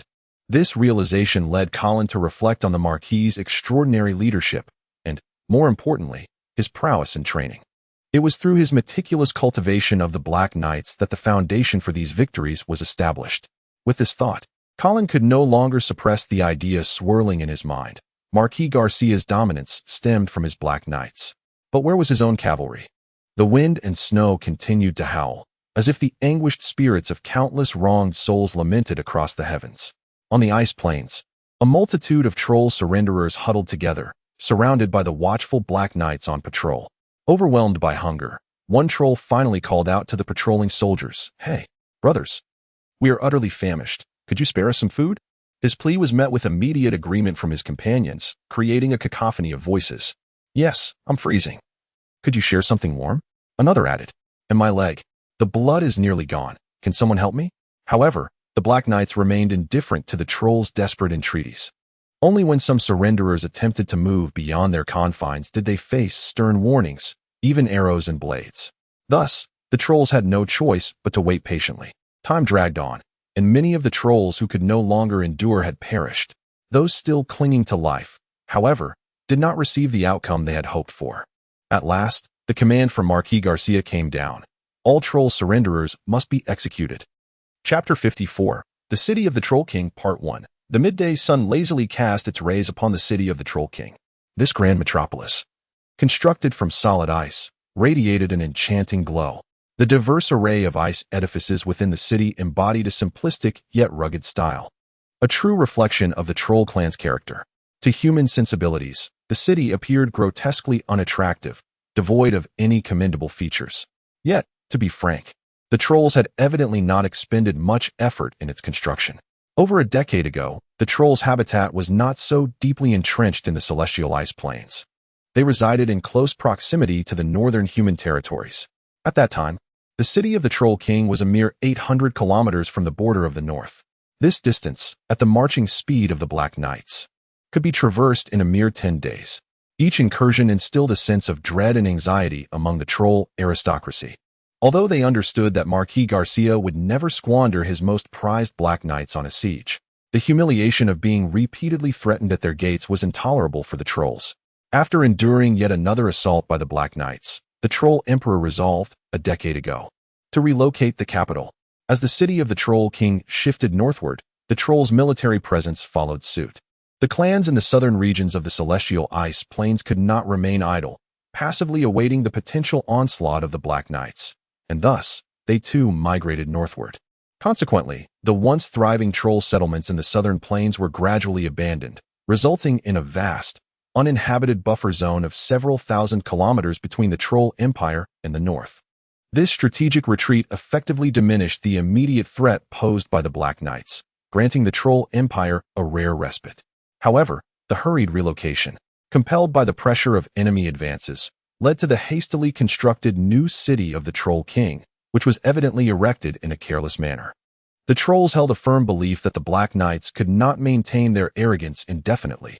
One day, the valiant Trolls would reclaim the capital to the south, perhaps even seizing Winterhold and establishing it as their new royal seat. Thus, the current city of the Troll King was regarded merely as a provisional capital, not warranting excessive concern. As for when this aspiration might materialize, no troll could say.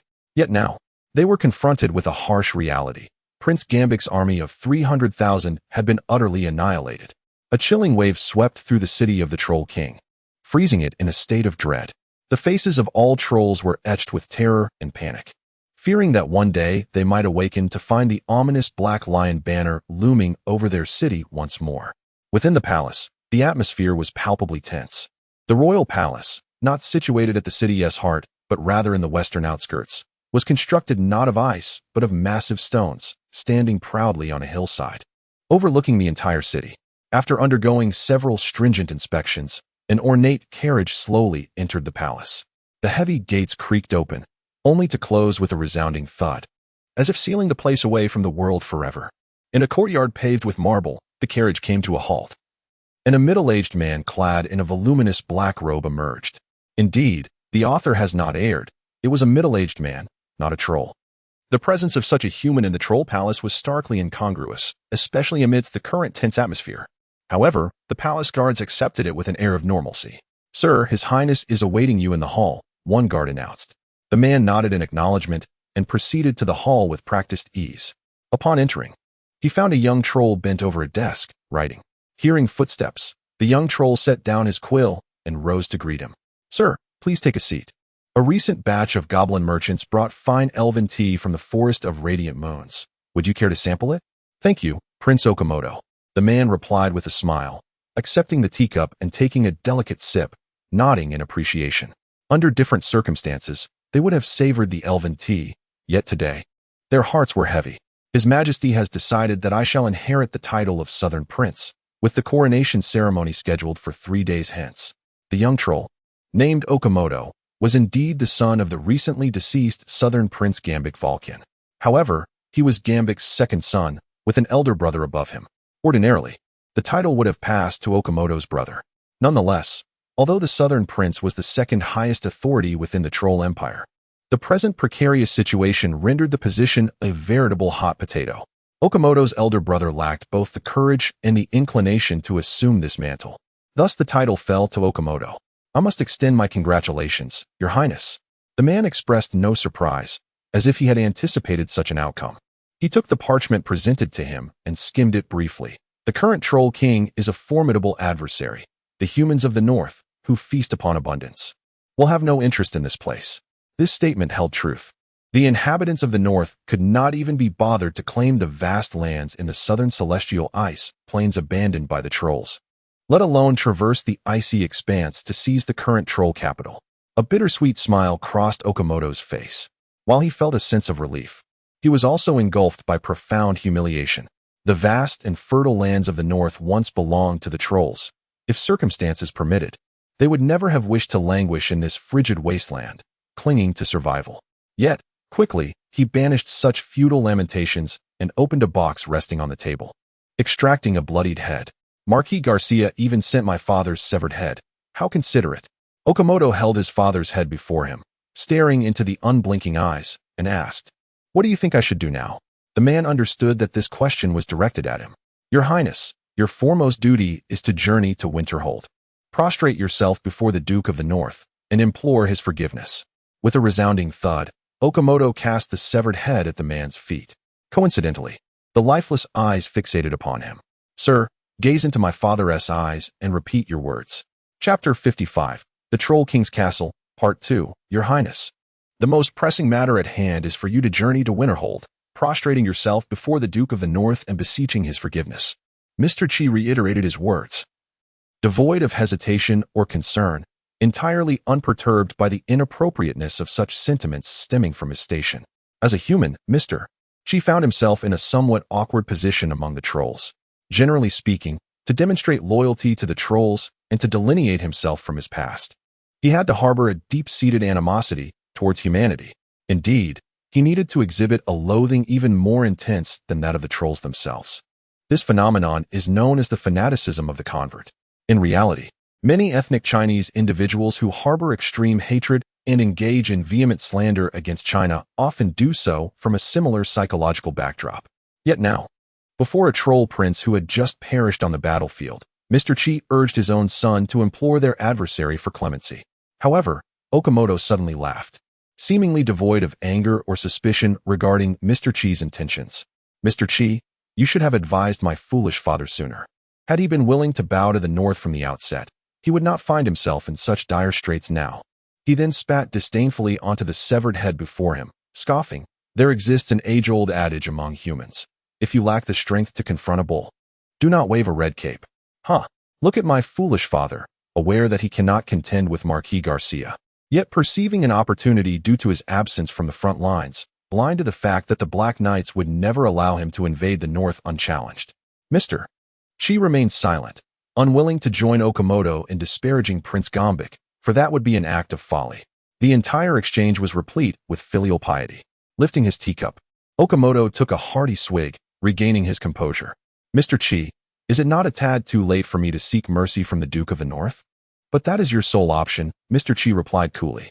"The war potential of the Troll Empire has been almost entirely eradicated by the Black Knights.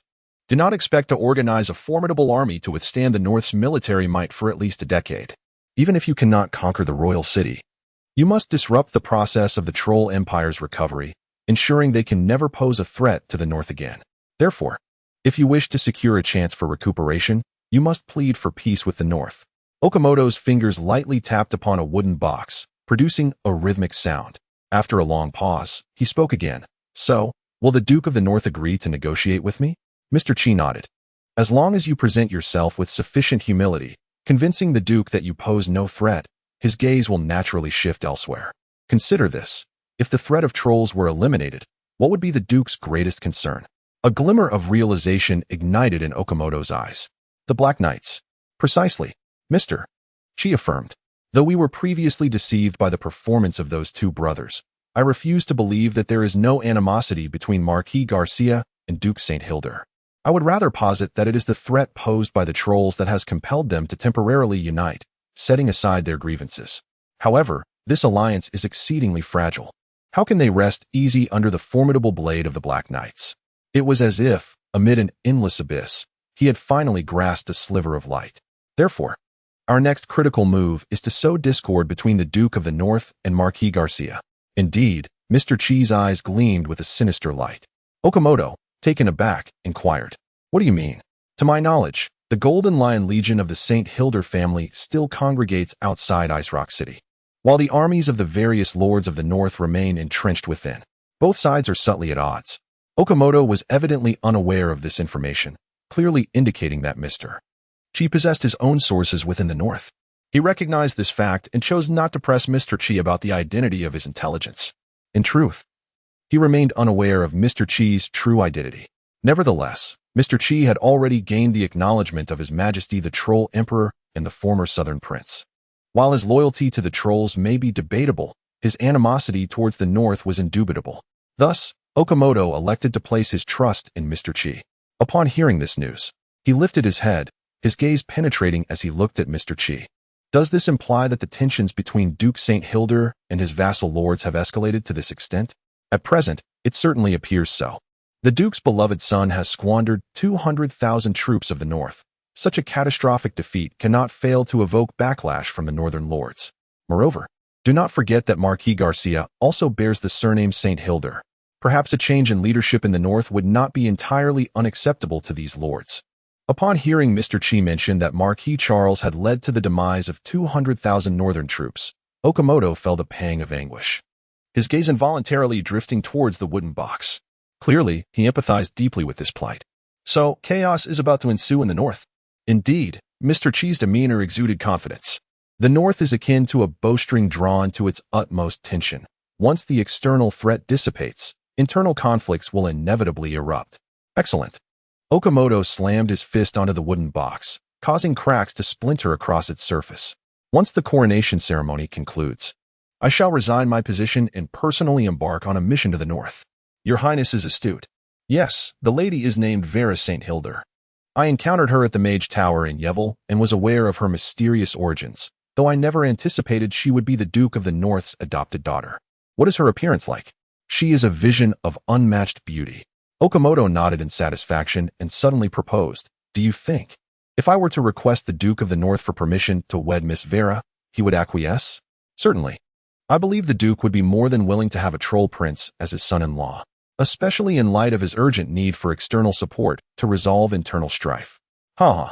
Chapter 56. Triumph. Colin gazed at the familiar landscape before him, feeling as though the events of 2 months prior, when he accompanied Vela to dissuade Marquis Garcia, had occurred only yesterday.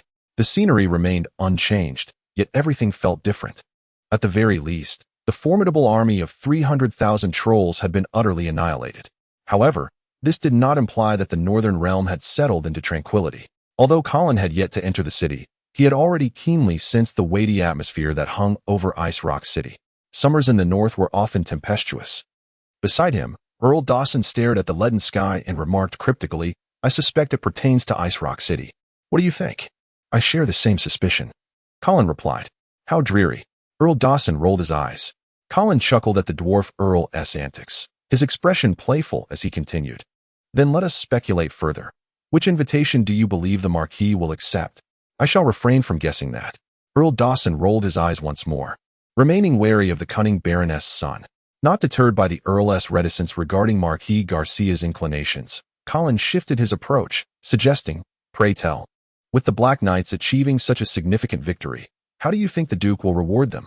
Earl Dawson chuckled softly, perhaps oblivious to Colin's probing, and stroked his grand beard, saying, the Marquis has already exhausted his rewards. I surmise the Duke will distribute this merit among the various commanders of the Black Knights. Perhaps, we may even witness the emergence of another Marquis among us. Upon hearing the sensitive phrase exhausted his rewards, Colin scrutinized the dwarf Earl's expression, but discerned nothing amiss. As if it were merely an innocuous term. Then allow me to extend my early congratulations. If a Marquis is to be bestowed among the commanders of the Black Knights, it surely must be you, Colin declared with a smile. Earl Dawson shook his head and offered a faint smile, choosing not to engage further. It was unclear whether he feigned humility or dismissed the potential honor. Nonetheless, Colin grasped the implications of Earl Dawson's words. Should the Earl truly be elevated to Marquis, while it would be a tremendous honor, it would also signify his independence from the Black Knights. Furthermore, as a fellow Marquis, the Dawson family would undoubtedly shift their allegiance from Marquis Garcia to the Duke of the North. This could very well lead to a division within the Black Knights.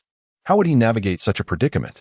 Colin suddenly felt that this grand victory had not dispelled the ominous cloud looming over the north. Instead, it intensified the hidden tempests, rendering them more ferocious and perilous. Marquis. While Colin was lost in contemplation, the Earl's call abruptly roused him from his reverie. Turning, he saw Marquis Garcia leading a group behind them. The Marquis nodded at the two men and then gestured towards a middle-aged man following behind, saying to Colin, Colin, this is Sir Charles. He and the 27 brave souls behind him sustained grave injuries in this battle and are soon to retire. However, I hope you can offer them employment, so they may not squander the remainder of their lives in the fields. Of course, it would be my honor. Colin felt an overwhelming surge of joy, rendering the scene before him almost surreal. The value of veterans, particularly those retiring from the Black Knights, was beyond monetary measure. Colin had already realized that to carve out a place for himself in this world, he needed an elite army. Following the baptism of this battle, he had become enamored with cavalry. Though he had gained considerable experience in cavalry tactics by following Marquis Garcia, he found himself at a loss regarding cavalry training. At that moment, the Marquis presented him with a most generous gift. While these 28 veterans could no longer take to the battlefield, they were well suited to serve as cavalry instructors. They would be the seeds of the cavalry Colin yearned for. It was then that he noticed Sir Charles' right thumb was severed at the base, an injury that, while not particularly severe, marked the end of a knight's career, as he could no longer grasp any sword. With a flourish, Colin drew his sword and gently tapped Sir Charles on the shoulder, accepting his fealty. He felt no disappointment over Sir Charles' inability to wield a sword. On the contrary, he recognized the knight's worth as immeasurable. Even if a host of 4th and 5th tier knights stood before him, he would still choose Sir Charles. Earl Dawson observed the exchange quietly, his gaze imbued with significance. Once Colin had reassured Sir Charles and the remaining 27 retired soldiers, he finally regained his composure. At that moment, the thought that had been troubling him resurfaced. This time, he could no longer suppress it and directly inquired of Marquis Garcia, "My lord, your assistance to me is beyond repayment. Yet, I wish to know what merit allows the son of a mere baron to receive such favor from you." Upon hearing this question, Earl Dawson and Sir Charles discreetly withdrew. Marquis Garcia regarded Colin, who wore a serious expression, before breaking into a smile and casually mentioning an entirely unrelated matter. "Vela holds you in quite high regard." Colin blinked in surprise. "I previously noticed her diamond earring in your possession. It must have been a gift from her, correct?" Colin blinked in bewilderment, recalling how he had once taken out that very earring during the march with the Black Knights, entirely unaware that Marquis Garcia had seen it. Clearly, the Marquis had misunderstood. However, Colin had no intention of divulging that the earring was merely a memento he had borrowed from Vela during her final moments. Rather than a token of affection given to him, Colin found himself somewhat flustered. He had never anticipated that the very man who had just buried 300,000 trolls would suddenly take an interest in such matters of romance. Considering that Marquis Garcia was Vela's uncle, perhaps he was simply concerned for his niece. Colin nodded, affirming, "Lady Vela hails from noble lineage and possesses a kind heart. I naturally hold her in high esteem." The Marquis' smile grew complex, and he casually stated, "I am Vela's biological father." What? Chapter 57. Entering the city, a deep rumble echoed through the sky, startling Colin. The timing of this thunderous sound was too coincidental, leaving one to wonder whether it was the thunder that frightened him or the words of Marquis Garcia. He hesitated, contemplating whether he should clarify the true origin of the earring to Vera's biological father. Initially, Colin thought that allowing Marquis Garcia to harbor a misunderstanding about his relationship with Vera might not be a significant issue, considering their bond was merely that of uncle and niece. However, now he felt a sense of panic, akin to the sensation of having just courted a young woman only to be confronted by her father at the door. In this moment, it dawned on him why Marquis Garcia regarded him with such peculiar interest. It was not due to any military prowess he had displayed, nor was it because he was the Marquis's secret illegitimate son. It was all because of Vera. The earring had evidently led Marquis Garcia to believe that his daughter harbored deep feelings for Colin, perhaps even having silently pledged herself to him. Thus, the care he had received along their journey was, in truth, the Marquis preparing for the possibility of a future son-in-law. Yet, Colin understood that Vera's feelings for him were still in the early stages of affection, far from a point of absolute devotion. Should the truth come to light in the future? Noticing Colin's stunned expression, Marquis Garcia raised an eyebrow and inquired, "What is the matter? Are you afraid?" "No, not at all. How could I be? I'm merely surprised," Colin stammered, realizing he could not reveal the actual origin of the earring. What if Marquis Garcia thought he was deliberately concealing the truth and became enraged? Furthermore, with such a formidable figure before him, Colin would be foolish not to seize the opportunity to ingratiate himself. Rumble. A flash of lightning streaked across the sky, followed by a deafening clap of thunder, as if issuing a warning to someone. Colin jolted again and quickly changed the subject, asking, "My lord, does Miss Vera know that you are?" "She does not," Marquis Garcia replied, shaking his head and shooting Colin a warning glance. "Do not tell her, and do not disclose it to anyone else." "Yes, of course," Colin assured him repeatedly. However, he could not suppress his curiosity and inquired, "Then, who is Vera's biological mother?" Marquis Garcia frowned and retorted, "What are you prying into? Knowing one T benefit you." Colin shrank back, deterred from further questioning.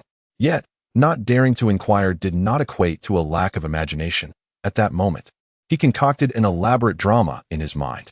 He also realized he could no longer comprehend the relationship between Duke St. Hilder and Marquis Garcia. The dynamics between the two brothers were already complex and entangled, and with Vera now involved, Colin felt utterly bewildered. Although Marquis Garcia refused to reveal the identity of Vera's mother, Colin was certain she belonged to the nobility. Otherwise, Duke St. Hilder would not have agreed to adopt Vera. After all, being an illegitimate child is not a matter of pride. Yet, there are degrees to being an illegitimate child. If both parents are of high noble status, then her lineage is still noble, merely lacking the title. The Duke's adoption essentially conferred that title upon Vera. But what was the Duke's true intention in doing so? Was it to assist his brother? Or was he using Vera as a pawn to control him? Moreover, why had Marquis Garcia not married Vera's mother? If she was willing to bear him a daughter, it indicated a mutual affection, suggesting that external circumstances must have intervened.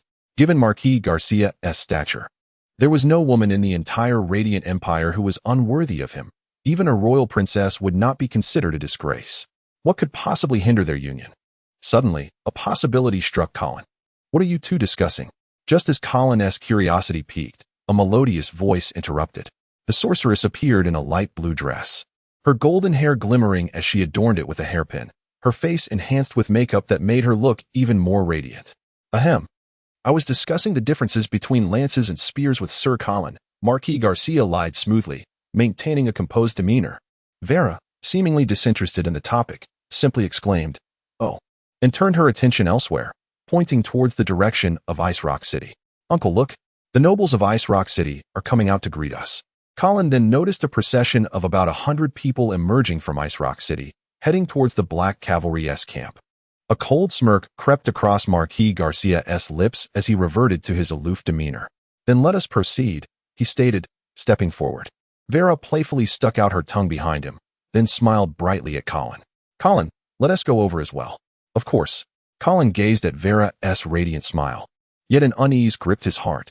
After all, her genuine father was right before them, and he could no longer interact with her as he had before. Furthermore, since Marquis Garcia had already misconstrued their relationship and had been unreservedly nurturing him, what would the Marquis think if Colin ultimately failed to win Vera's heart? "Are you just going to abandon me after getting what you want?" Colin pondered the terrifying image of the Black Cavalry wreaking havoc on the icy plains and suddenly felt a desperate need to marry Vera. Otherwise, no amount of lifelines would suffice to save him from Marquis Garcia's wrath.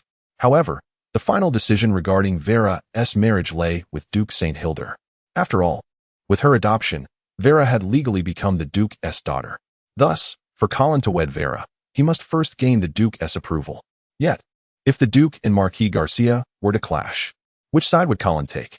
Moreover, given the current circumstances, the likelihood of conflict between the two brothers appeared quite high. Colin gazed at the ominous sky, feeling as though his future was equally bleak. "Uncle, welcome back in triumph." From afar, he heard the booming voice of Marquis Charles, full of emotion. It seemed he had completely forgotten that just 2 months prior, his good uncle had publicly pressured him to relinquish his title. "Esteemed uncle, I also heard about your glorious battle in Ice Rock City." Rumble. A flash of lightning illuminated the scene, and the torrential rain began to pour. Marquis Garcia seized the opportunity to cut off his nephew's flattery, declaring, "It's raining. There's no need for the welcoming ceremony. Let us head directly into the city." Of course, the accompanying nobles dared not oppose him. At that moment, returning victorious, Marquis Garcia had undeniably established himself as the most esteemed figure in the north. Even his brother could hardly compare. Only Marquis Charles stood aside, looking bewildered and dejected. Colin suppressed a chuckle, feeling a twinge of sympathy for this dramatic figure, as it seemed that every time he wished to put on a show, unforeseen circumstances arose. However, Colin soon found himself unable to continue pitying the thespian, for suddenly, with a waft of fragrance, a stunning figure broke free from the welcoming party and leaped into his arms. In an instant, Colin felt his blood run cold. Chapter 58. Sister's soft jade and warm fragrance enveloped him, yet Colin harbored no romantic notions. 2 piercing gazes, as palpable as daggers, bore into his back, one from Vela and the other from Marquis Garcia. The latter's stare was particularly menacing, and Colin could almost sense the latent hostility emanating from him. "Brother, I am so relieved to see you unharmed." The voice of the woman in his arms, who was none other than his sister, Caitlin Angley, rescued Colin from his distress. The sharp eyes of the onlookers shifted away from him, yet he felt no relief. The excessive affection displayed by Caitlin left him feeling uncomfortable. On one hand, he was not truly Colin, merely an interloper occupying this body. On the other, he harbored suspicions that Caitlin might be complicit in the very plot to end his life. Gently patting his sister's back, Colin offered, "Sister, I am fine. Given the heavy rain, let us take shelter in the city." "Very well." Caitlin lifted her head from his embrace, her tear-streaked face resembling a rain-soaked pear blossom. which made Colin wonder if she was indeed a master of the dramatic arts. This brief interlude did not cause the welcoming party to linger excessively, and soon they proceeded into the city. Due to the limited capacity of the Sudor family's castle, the influx of nobles into Ice Rock City was overwhelming, making it impossible for everyone to be accommodated within the castle's walls. Thus, Colin opted to return to the same inn he had previously stayed in. Upon entering the room, a blue blur sprang from the corner and leapt into Colin's arms. This time, it was not a person but a cat. "Oh, I did not expect to find you still here," Colin exclaimed, stroking the little white cat's head with mild surprise. "Meow," the cat whimpered, seemingly lamenting its owner's intent to abandon it. "When did you acquire a cat?" Caitlin inquired, her eyes twinkling as she poured 2 glasses of water. "Just picked it up from the roadside not long ago," Colin replied while taking a seat at the table, refraining from touching the glass of water. The little white cat, thirsty, approached Colin's glass and began to lap at the water. Caitlin frowned, about to shoo the cat away, but Colin intervened, saying, "It's fine, let it drink." "You spoil it too much," Caitlin remarked, shaking her head in mild exasperation. Colin paid little heed to her concerns and focused intently on the now replenished cat, scrutinizing its reactions. "I heard from Butler Iman that you were attacked at Grey Fortress?" "Yes, it was Sir Carter's doing, but I managed to turn the tables on him," Colin replied. "That treacherous scoundrel. Father held him in such high regard." Caitlin's indignation was palpable, devoid of pretense. "And what followed? Why did you suddenly depart without a word? How did you end up with the Black Knight army in the frozen wastes?" Colin observed the little white cat, musing whether he was being overly sensitive. Hearing his sister's inquiries, he succinctly recounted the events that transpired thereafter. As Colin narrated his tale, Caitlin exhibited a range of emotions, from concern to astonishment, embodying the archetype of a protective sister. Once he finished, Caitlin admonished him, "Your decision to leave Grey Fortress alone was exceedingly reckless. Although you claimed it was to draw out the hidden assailant, it was still unwise. You should have contacted me immediately." Yes, I was thoughtless," Colin replied, adopting an innocent demeanor. Seeing her brother comply, Caitlin relented and asked, "Do you have any leads on the mastermind behind the assassination attempt?" Colin shook his head, meticulously observing every nuance of his sister's expression. Caitlin furrowed her brow, contemplating who might wish to harm her brother, yet after a prolonged silence, she found no leads and solemnly stated, "Although I have no clues at present, your protection must be fortified. I will contact Sir Raymond immediately to bring more men to the inn." "Is Sir Raymond here as well? Where is he now?" "Every lord's private army has gathered at the military camp in the west of the city. Sir Raymond has brought over 500 men, all private troops of the Angley family." At this revelation, Colin's brow furrowed. Caitlin, evidently misunderstanding Colin's intent, reassured him, "Do not worry. Although the number of soldiers at Grey Fortress is dwindling, with Sir Rigo present, we should face no significant issues."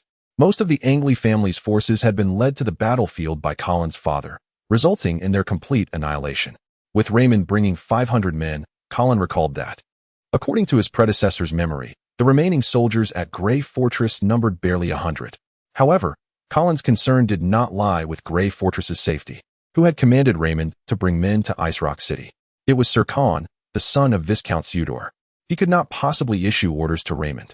Colin wanted to voice that Caitlin had no authority over Sir Raymond, but he swallowed the words before they could escape his lips. Caitlin's demeanor was so natural that he could not discern whether her worry for his safety was genuine or if she sought to entangle the Angley family in a deeper web of intrigue. Ice Rock City had become an exceedingly perilous political maelstrom, although lords from the north had converged here with their armies. Colin sincerely hoped that the Angley family would remain uninvolved. "Very well, I shall seek out Sir Raymond myself. You need not concern yourself," Colin declared, intending to approach Raymond not for his own safety, but rather to invite another assassination attempt. This time, he would ensure to capture a live assailant to interrogate for the identity of the mastermind. His primary goal in seeking out Raymond was to instruct him that henceforth, regardless of what transpired in Ice Rock City, the Angley family's troops were to heed only his commands. No one else, including Caitlin, held the authority to mobilize this force. He had a premonition that the northern lords had gathered their armies in Ice Rock City for a reason, and the orchestrator behind this scheme was certainly not the cowardly Sir Khan, who dared not step onto the battlefield. He was merely a puppet thrust into the limelight, much like the impulsive youth who compelled Marquis Charles to relinquish his title at the banquet. And behind him, Colin's thoughts drifted to one of the suspects in his attempted murder, Count Yuman. By the way, have you received any news regarding my brother-in-law's whereabouts? Colin suddenly asked. When they had encountered each other at Mirror Lake Camp, Sir Raymond had informed Colin that his sister's husband, Sir Valra, who was also the illegitimate son of Count Yuman, had accompanied Baron Angley into battle but had become separated after the defeat. Caitlin's eyes instantly filled with tears as she choked out, "Not yet. Do not worry, my brother-in-law is surely safe. We will find him," Colin reassured her. In his view, Count Yuman's motive for attempting to assassinate him was likely to secure an inheritance for this illegitimate son, who had no claim to the family estate. Yet, he pondered whether Sir Valra was simply a victim of misfortune or if he too was playing a role in this elaborate charade. Chapter 59, The Lord's Meeting, Part 1. On the following day after entering the city, Colin received an invitation. A Council of Lords? Upon reading the contents of the invitation, Colin immediately realized that the lords gathered in Ice Rock City were indeed conspiring. Caitlin seemed unaware of the implications behind the invitation. She was simply pleased for her brother. In her view, although he had not yet formally accepted the Duke's title as a baron, he had already earned the recognition of the prominent lords of the North. "You need a baronial robe," Caitlin suddenly said with seriousness. Then, she hurriedly rushed out. "I'll go have one made for you right now." "Wait, don't I go with you?" Colin was momentarily stunned, watching his sister's retreating figure as memories of the past flooded back. Those cherished moments constantly reminded Colin of the deep bond between them. Could his sister, the one he cherished, truly conspire against him for a title? Doubt began to creep into Colin's mind. Moreover, if she were indeed behind it, how could she remain so composed and natural in his presence? Colin could not believe that his sister harbored such deep-seated machinations. At least, the sister in his memories did not. Perhaps the assassination was orchestrated entirely by Count Yuman, merely seeking to secure an inheritance for his illegitimate son, and his sister had likely been kept in the dark throughout. But this was merely a possibility. Colin sighed, attempting to silence his reckless speculations. Although he deeply wished that the sister who had always cared for him would not turn into an adversary, he realized he could not fully trust Caitlin until the truth was unveiled. 2 days swiftly passed, and the time for the Council of Lords had arrived. Colin departed the inn amidst Caitlin's somewhat nagging reminders and made his way to the Sudor family castle. He once again encountered the steward who had attempted to throw him out last time. This time, the steward welcomed him with a broad smile. However, Colin sensed little sincerity behind that smile. Upon entering the assembly hall, a servant guided Colin to an unobtrusive corner. Given that this was a Council of Lords, it was inevitable that only true nobles with titles would attend, and as Colin had yet to formally inherit the title of baron, he was relegated to a corner. Were it not for his representation of the Angrel family, he would not have even been allowed into the venue. The lords gradually entered the hall, each being guided to their respective seats by the servants, just like Colin. The meeting was quite formal, with everyone's seating arranged according to status, thus preventing any disorder. The atmosphere in the hall was solemn, with little conversation. As the start time approached, the hall was nearly filled, leaving only one vacant seat at the front. As Colin pondered who the last seat was reserved for, a familiar figure appeared at the entrance. Count Dawson. The diminutive count took his place at the final position, and everyone was present. Seated in the front row were 4 counts. Aside from Count Dawson, who was loyal to Marquis Garcia, the other 3 were vassals of Duke St. Hilder. They were the highest-ranking individuals in this meeting. Notably, neither of the 2 marquises currently in Ice Rock City was present. While Count Dawson might represent Marquis Garcia, what of Marquis Charles? Colin seemed to anticipate the purpose of the meeting. Ahem. Count Yuman cleared his throat, announcing, "Now that everyone is present, let us begin." With that, he surveyed the room. Noticing the other 3 counts nodding in agreement, Count Yuman took up a piece of parchment, stating, "The primary purpose of this meeting is to discuss matters concerning Marquis Charles." Colin inwardly remarked, as expected, even though the Black Knights had annihilated the invading troll army, avenging a grievance, it was evident that the lords of the North were not prepared to let Marquis Charles off the hook. Or rather, they were unwilling to let Duke St. Hilder escape accountability. They required an explanation. With 200,000 soldiers of the North perishing in battle and several cities ravaged, such a dismal defeat necessitates someone to be held accountable. After detailing Marquis Charles's alleged transgressions, Count Yuman pointed at the parchment in hand, declaring, "Therefore, in accordance with the will of Marquis Garcia, I have drafted this petition, requesting that Duke St. Hilder immediately revoke Marquis Charles's title. Lords in favor of this decision, please sign the document. With that, Count Euman was the first to inscribe his name, passing it to the side to Count Dawson. Count Dawson smiled slightly and signed without hesitation. Colin noted that many lords appeared to exhale quietly in relief upon seeing Count Dawson's signature, their expressions growing resolute. Clearly, the inclusion of the Black Knights had significantly bolstered their courage.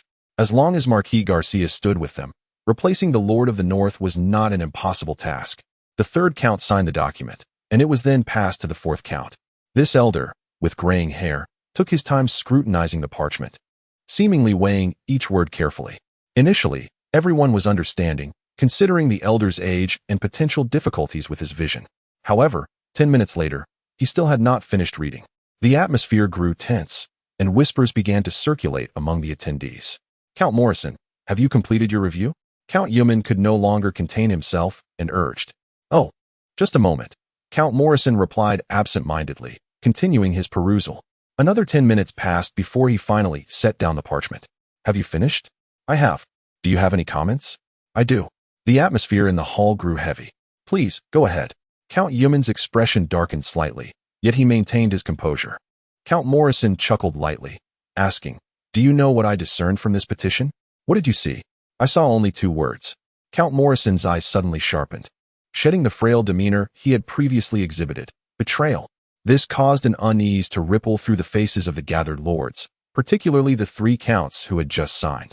After a prolonged silence, Count Euman finally spoke. Since Count Morrison does not agree with our decision, he is free not to sign. With a dismissive snort, Count Morrison tossed the parchment aside, disdainfully proclaiming, may I leave? The atmosphere here disgusts me. Of course, you may depart. Count Euman gestured. Sir Con, escort Count Morrison out. I can walk myself. Count Morrison ignored Sir Con's attempt to assist and strode toward the exit. However, before Count Morrison could reach the door, a sharp sword pierced his back. A second thrust followed, this time delivered from the front. Colin watched in shock as Count Morrison coughed up blood, splattering it onto Sir Con's face. Cursing, all of you from the Sudor family shall meet a wretched fate. Chapter 60. The Lord's Meeting, Part 2, with a resounding thud. The lifeless body of Count Morrison collapsed to the ground, and it seemed that the assembly finally registered the gravity of the situation. Gasps of horror filled the air. A murder had occurred. Moreover, the victim was a count. Sir Con, his face smeared with blood, remained eerily composed, as if he had merely dispatched a common chicken. Colin observed Con and felt as though he were gazing upon a completely transformed individual. The coward who once cowered in the shadows of falling Eagle City, too timid to step onto the battlefield, had metamorphosed into a ruthless murderer before his very eyes. Yet, Colin felt no surprise. Weakness and brutality, seemingly disparate facets of character, were in fact akin to twin siblings. Those who typically exhibit cowardice, when driven to the brink, can unleash a ferocity that astounds. Furthermore, Colin had begun to realize that this Sir Con had long since burned his bridges. The Sudor family had only one path left to tread. Should they fail to compel the Duke to acquiesce, or perhaps even replace him, Count Euman might just salvage his own skin. But the Sudor family would undoubtedly become the target of the Duke's wrath. Reflecting on this, Colin felt a twinge of sympathy for the unfortunate man. After all, he had merely been a pawn, pushed forward by the cunning Count Euman to test the waters. Now, he was a pawn caught on the board, with no retreat possible. The heavy scent of blood permeated the assembly hall, instilling a sense of trepidation among the attendees. Proceed, commanded Count Euman, directing a servant holding a piece of parchment. The servant complied at once, delivering the parchment to the next lord.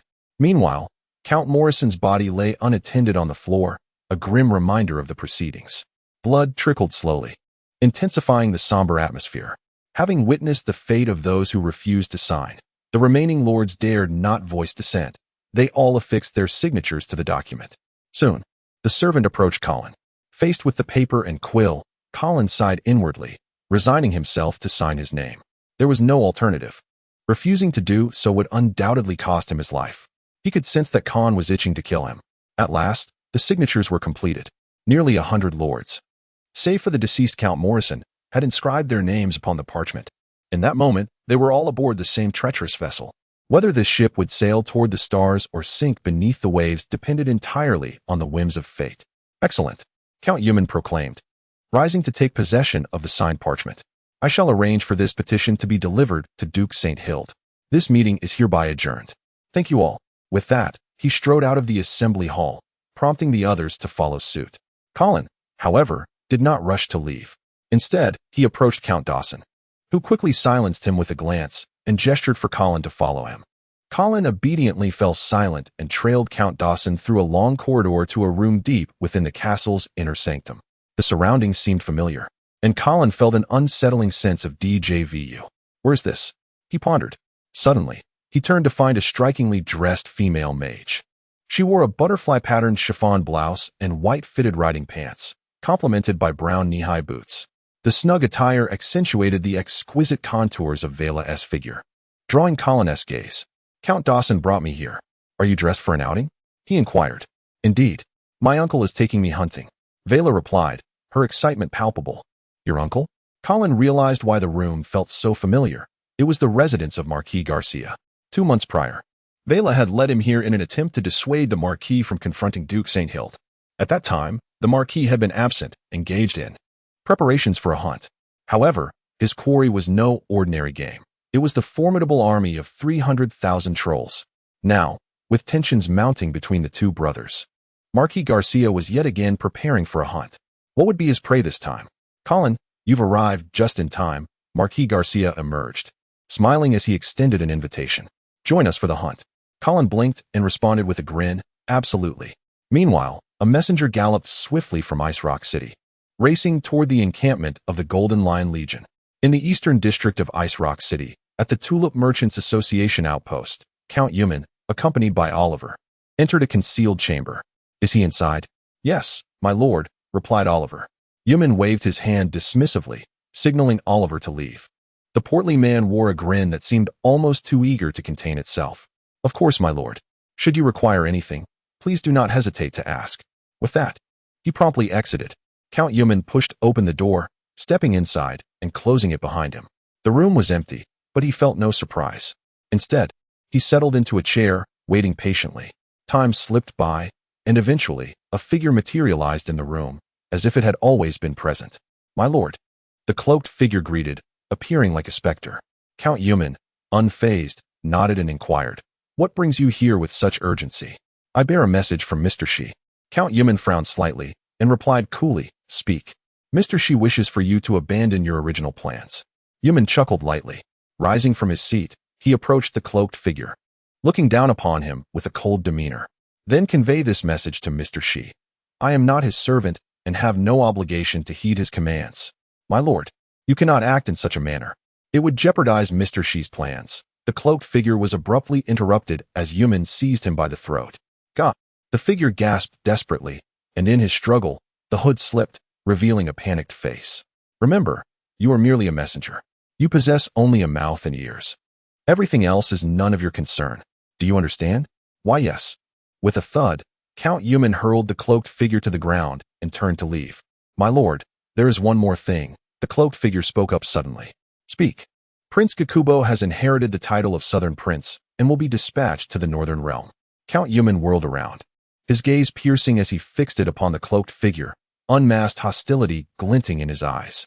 The figure recoiled slightly, on guard against Eumann's intense scrutiny. Yet, Count Eumann refrained from any further aggressive actions, merely regarding the messenger for a moment longer before coolly responding, understood. He then exited the room. Chapter 61, The Hunt. Whoosh. Whoosh. 2 arrows soared through the air. One struck a fleeing hare, while the other veered off course. Thud, thud, thud. 2 riders on horseback pursued the quarry, and upon noticing the arrow embedded in the hare's leg, one exclaimed with delight, Ha ha, Colin, I've hit it again. The other, shaking his head in frustration, replied, Miss Vela's archery skills are indeed becoming increasingly impressive. Vela proudly lifted her chin and motioned for her attendant to retrieve her prize. To her surprise, the hare was still alive, thrashing vigorously in the attendant's grasp, seemingly unwilling to accept its fate. Colin was about to intervene and put the defiant creature out of its misery, lest Vela's compassion lead her to hesitate. Thud, thud, thud. The sound of galloping hooves approached, revealing Marquis Garcia leading a contingent of cavalry. Upon seeing their plentiful haul, Vela gasped, Wow, uncle, you've caught so much. Marquis Garcia smiled nonchalantly and glanced at Colin. Of course, unlike some, we did not let our prey escape. Colin appeared oblivious to the Marquis's jest, cheerfully responding. It seems we shall feast heartily tonight. How wonderful. Vela cheered, eagerly rushing to inspect the Marquis's bounty. The attendant, holding the still flailing hair, wore a look of resignation, silently lamenting the absurdity of one indulging in leniency, while another displayed compassion for life. Thank goodness for the Marquis, or they would surely go hungry tonight. As night fell, the attendants lit a bonfire and began preparing the meal. Vela observed Colin as he unearthed a charred lump of earth from the fire, raising an eyebrow in skepticism. Is that truly edible? Absolutely. Colin replied confidently, peeling away the burned exterior of the meat. This is called beggar's chicken. Oh no, I used a leg of deer. So it's actually beggar's deer. Once, a chef named Huang Rong used this dish to impress a formidable Saint Realm warrior. Huang Rong, what a peculiar name. Vela mused, resting her chin on her hands. What was the name of that Saint Realm warrior? I've forgotten, Colin stammered, realizing he had ventured too far into fiction. In this world, the names of Saint Realm warriors were well known, and his fabrications could easily be uncovered. He hastily cut off a piece of the deer leg and offered it to Vela, who cautiously took a bite, her expression turning peculiar. Not to your taste? Colin asked, feeling slightly guilty. He sampled a slice himself, only to spit it out in disgust. Ugh, undercooked. Vela erupted in laughter at Colin's dismay. Just as Colin pondered where he had gone wrong, the crisp sound of hooves echoed from outside the camp. A cavalryman approached swiftly, delivering a letter to Marquis Garcia. Colin immediately sensed it was news from Ice Rock City and moved closer. Garcia made no effort to conceal the contents, handing the letter directly to Colin after reading it. Colin scanned it hurriedly. Before he could speak, Garcia remarked, "Nothing serious, just a letter from Earl Dawson updating us on the spoils distribution of the Black Knights." "Oh," Vela replied, seemingly uninterested, turning back to salvage the deer leg Colin had ruined. Colin remained silent, tossing the letter into the fire to erase all traces. Garcia was lying. The letter contained not information about spoils but rather a petition from the lords.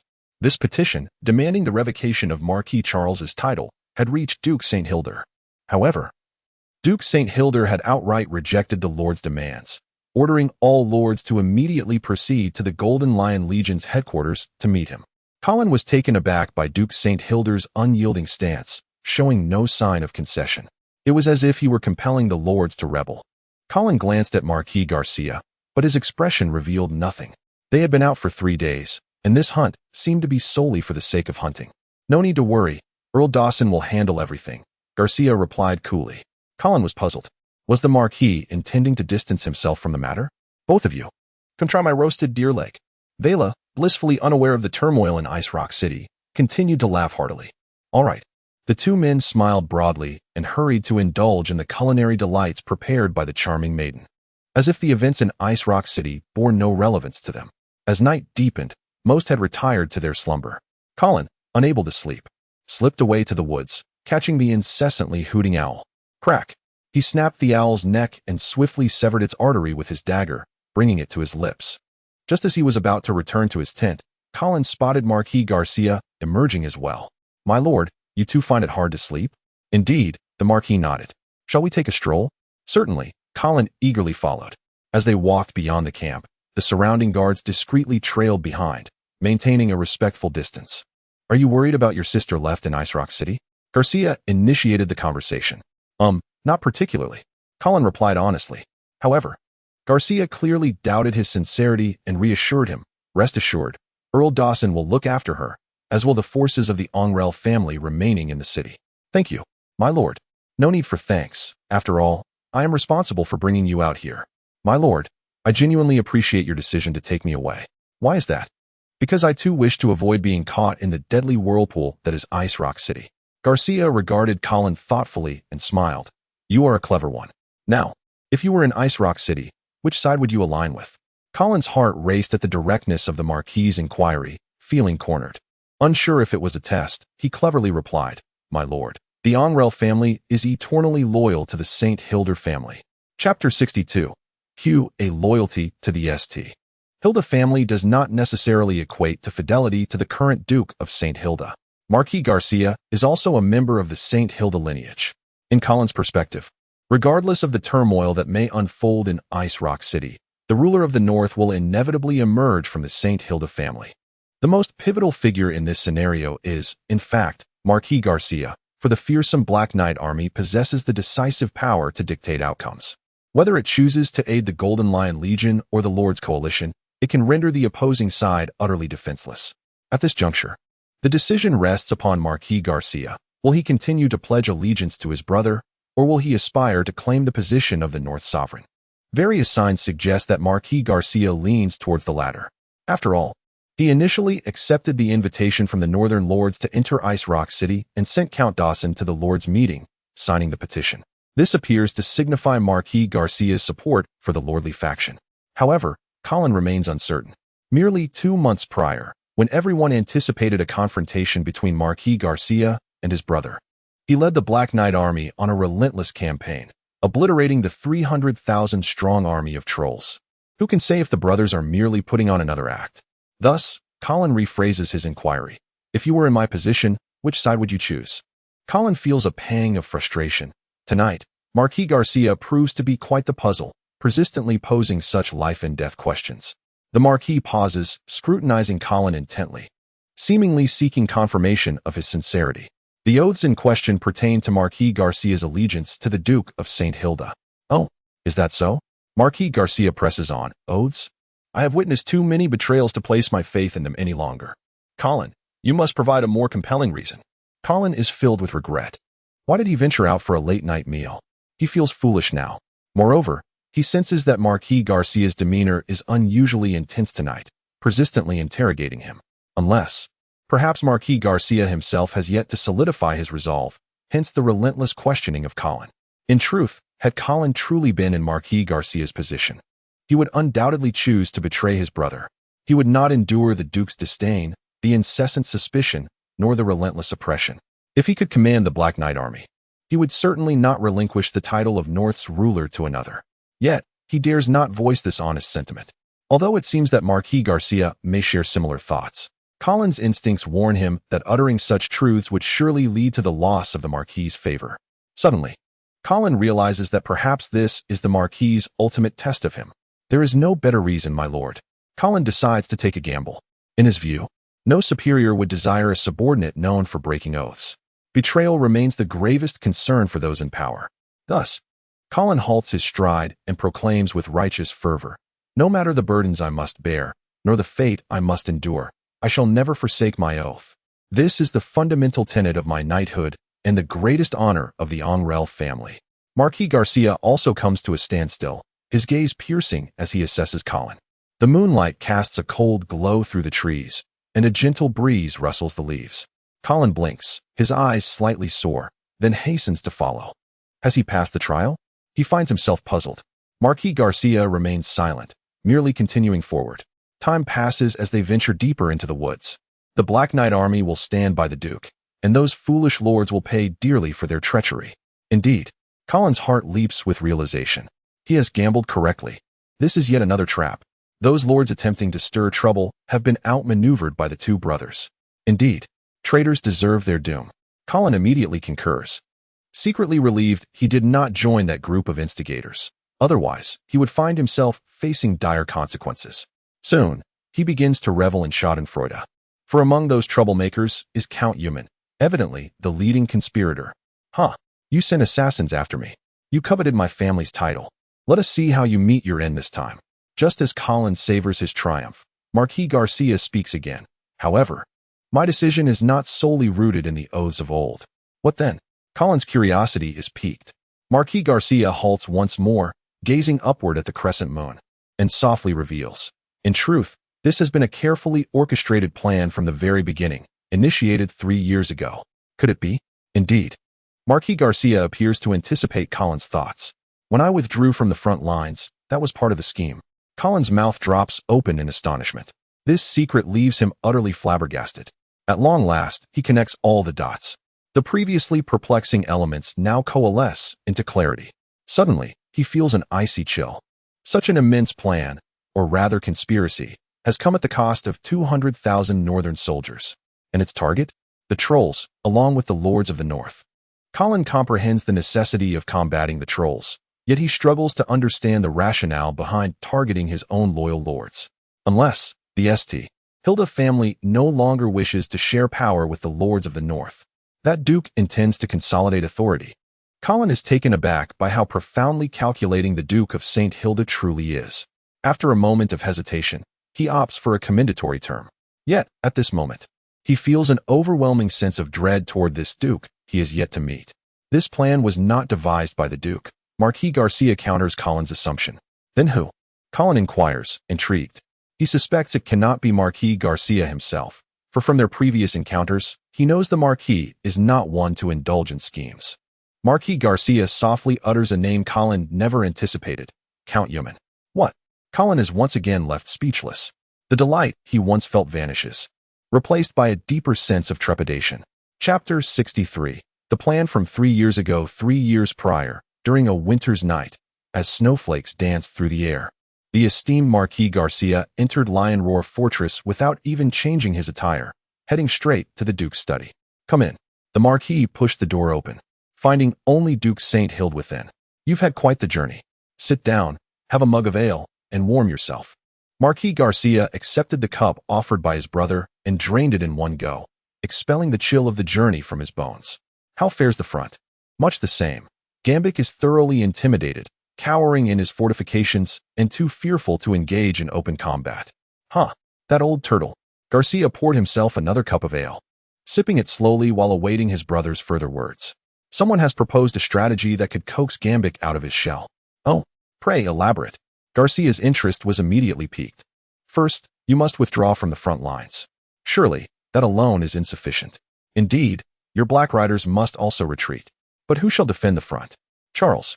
Upon hearing this, Marquis Garcia's brow furrowed, and he hesitated, carefully choosing his words. Charles. He may still lack the necessary experience.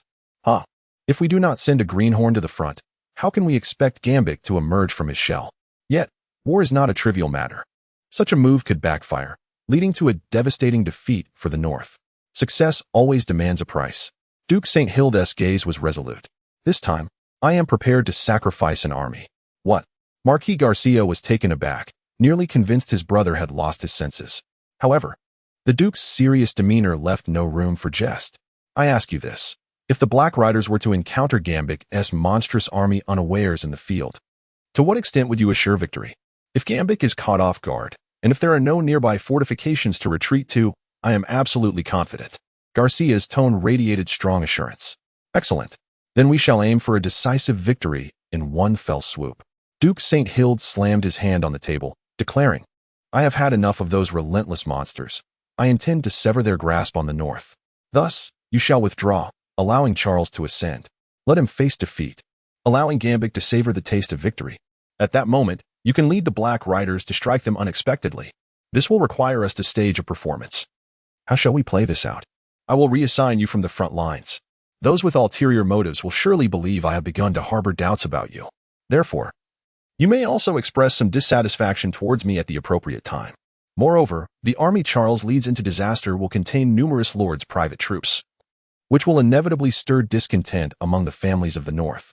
Once someone incites them, it will be easy for you to rally the disgruntled lords against me.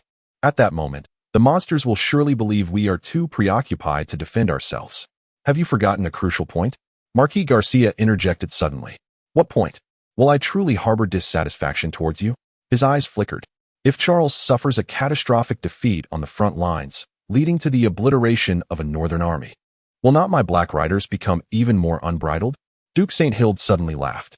Do you know, when Talos Human first proposed this strategy to me, I also contemplated whether you might take this act too far. This plan was proposed by Count Human? Very well, what do you think? Will I truly go through with it? If he has considered this but deliberately omitted it, then either he possesses great confidence in our bond, believing we could never turn against each other, or he harbors sinister intentions, feigning a strategy against the monsters while secretly seeking to incite internal strife in the North. Marquis Garcia was momentarily stunned, then lowered his gaze to the cup in his hand, seemingly pondering Count Human's true intentions.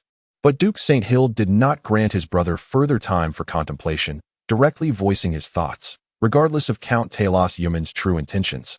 I know you will not betray me. Are you so confident? Marquis Garcia's expression turned cold. When I possess the power to sway the fate of the North, how can you be certain I will not be tempted? You will undoubtedly face temptation. However, betrayal is merely a reflection of insufficient loyalty. Thus, I shall enhance the value of your loyalty. Enhance it how? Following Charles's defeat, he shall be stripped of his marquisate. Is that all? Certainly not. Duke St. Hild smiled slightly, continuing, Vera will inherit the marquisate. Marquis Garcia's eyes narrowed. He was finally intrigued. Yet he soon felt a deep sense of bewilderment. Are you willing to pay such a heavy price to eliminate the threat of the monsters? No. The threat is not solely the monsters. Duke St. Hild's expression turned grave. Who else? Do you know where the greatest threat to the North currently lies? Is it not the monsters? Duke St. Hild shook his head once more, speaking somberly. External threats only serve to strengthen us, to unite us. They will not bring us down. It is the internal threats that can truly erode the foundation of the St. Hild family's rule. Marquis Garcia paused for a moment, before realizing what his brother was implying. You mean the Lords of the North? Precisely. Duke St. Hild gritted his teeth. Do you know how many direct territories remain under the St. Hild family's name? Do you know how long the family has been operating at a loss? Do you know why I have consistently refused to prohibit trade with the monsters? Am I unaware that such trade effectively bolsters the enemy? Yet what choice do I have? The family requires that profit. It may appear that the entirety of the North belongs to me, yet I hesitate for days even to confer a mere barony. And you, my dear brother, while it is indeed commendable that you keep the monsters at bay, it has utterly halted the transition of power among the northern lords. If the monsters cannot breach our defenses, then no one will lose their lands and thereby their titles. Consequently, the nobility of the North continues to swell, while the lands under our family's name dwindle. You often lament my refusal to reward your valiant subordinates. Yet have you ever considered what I might offer in return? Shall I relinquish this dukedom to you? You may govern the North. Marquis Garcia gazed at his enraged brother, momentarily at a loss for words. In the silence, a peculiar flush crossed Duke St. Hild's face, which Marquis Garcia keenly observed. Brother, your wound. I shall not perish just yet. Duke St. Hild gasped, but it was clear his time was limited. Marquis Garcia's expression darkened. Brother, assist me this once. I shall bear all the costs and all the infamy. As long as you are willing to help me, the St. Hild family shall surely rise anew from the ashes, and this rejuvenated North shall be entrusted to your own daughter. Marquis Garcia remained silent. Duke St. Hild continued to gaze intently into his brother's eyes, as if he would not relent until he received an answer. The room fell into an extended silence. Only the crackling sound of burning wood emanated from the fireplace. After an indeterminate passage of time, Marquis Garcia finally let out a long sigh and said, Very well, I shall assist you. Chapter 64. Rebellion. The air in Ice Rock City was thick with a sense of urgency, unease, and excitement. The bewildered commoners remained oblivious to the unfolding events, while the nobles knew all too well that the moment to act had arrived. Duke St. Hild's resolute refusal left the lords with no option but to proceed. Commands were disseminated, and the army made its final preparations for battle.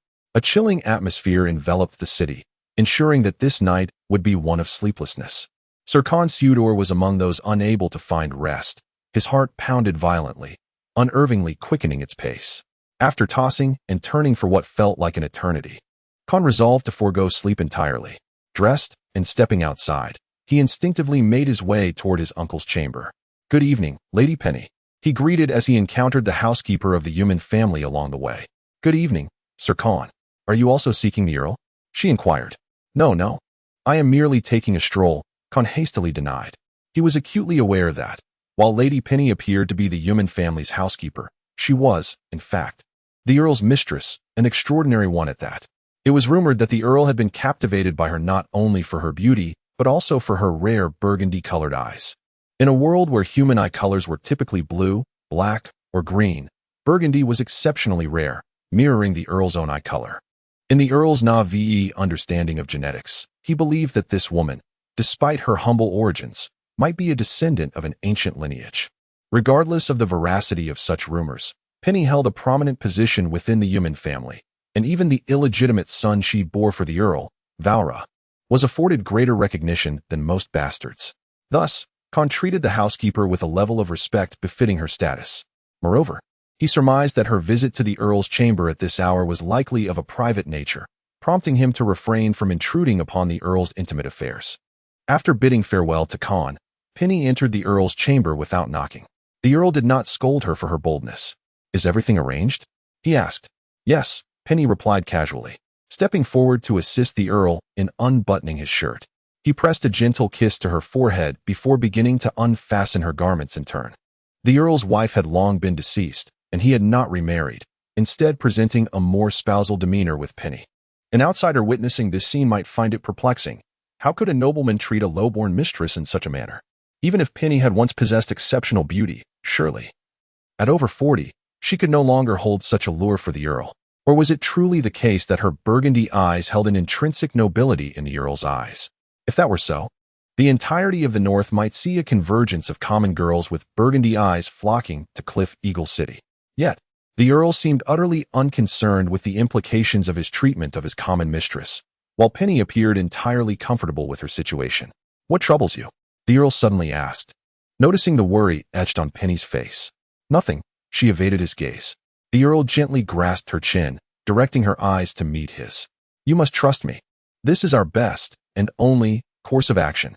"But you are aiding the St. Hild family in solidifying their rule," Penny protested, her eyes filled with reluctance. "There was no choice.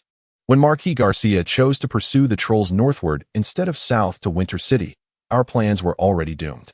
I know not what agreement those two brothers reached, allowing Marquis Garcia to resist the temptation of becoming the ruler of the North, content to remain a weapon for his brother. And let us not forget that foolish gambit. 30,000 troops annihilated by merely 5,000. It is a disgrace. In this current situation, I have no alternative but to comply with Duke St. Hild's secret orders and assist him in eliminating the disobedient lords." Penny fell silent, continuing to unfasten the Earl's buttons. Sensing her discontent, the Earl pressed further. "Has someone approached you?" Penny hesitated, then nodded slowly. A flicker of anger crossed the Earl's face as he said, "Do not trust those trolls. Remember, we are merely using them, and they, in turn, are using us. Do not mistake them for allies." "It is not the trolls." Penny shook her head, her gaze fixed on the Earl's eyes. "It was a letter from my brother." The Earl's expression sharpened. "What did he say?" "He said," Penny's eyes flickered with scrutiny, "that you are betting on both sides' nonsense."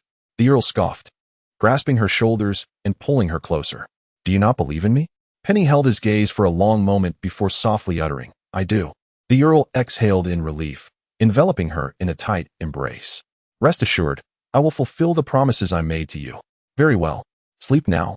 The following morning, the atmosphere in Ice Rock City had intensified to a fever pitch. Groups of soldiers marched through the streets, converging outside the southern city gate. Meanwhile, 5 kilometers to the south, another army emerged, its Golden Lion banner gleaming in the sunlight. It was the St. Hild family's elite force, the Golden Lion Legion. To the west of Ice Rock City lay a sea of black, home to the Black Cavalry. The air was thick with an oppressive aura of impending violence, chilling the temperature around them. Count Dawson stood before the Black Cavalry, gazing at the distant formations of the Golden Lion Legion and the allied lords, lost in contemplation. At 9 o'clock, after the final round of negotiations concluded in failure, the clarion call of war horns pierced the air. The vanguard of the Golden Lion Legion and the allied lords began to close the distance between them. Suddenly, the cries of battle echoed across the fields. Count Dawson observed the clash unfolding in the distance, his expression serene. He awaited the moment when the main forces would be fully engaged, tangled in combat, with no chance of retreat. Finally, as noon approached, the fighting between the Golden Lion Legion and the allied lords reached a fever pitch. Overall, the allied lords held a slight advantage in numbers. It was at this moment that the previously passive Count Dawson issued the command to attack. The thundering of galloping horses reverberated through the earth, the sound of hooves like thunder striking the hearts of all present, compelling them to turn their gaze toward the cavalry charging into battle. Those who had never faced the Black Cavalry's charge could never envision the sheer spectacle it presented. Until now, their targets had always been trolls. This time, however, they encountered human opposition.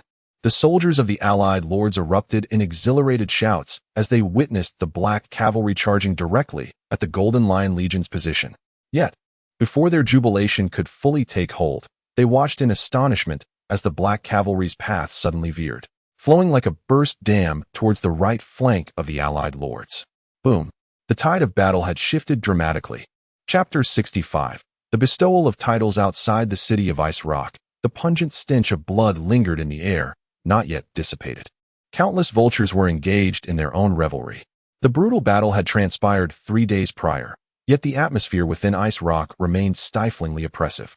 In the central square, numerous corpses had been gathered, prepared for incineration.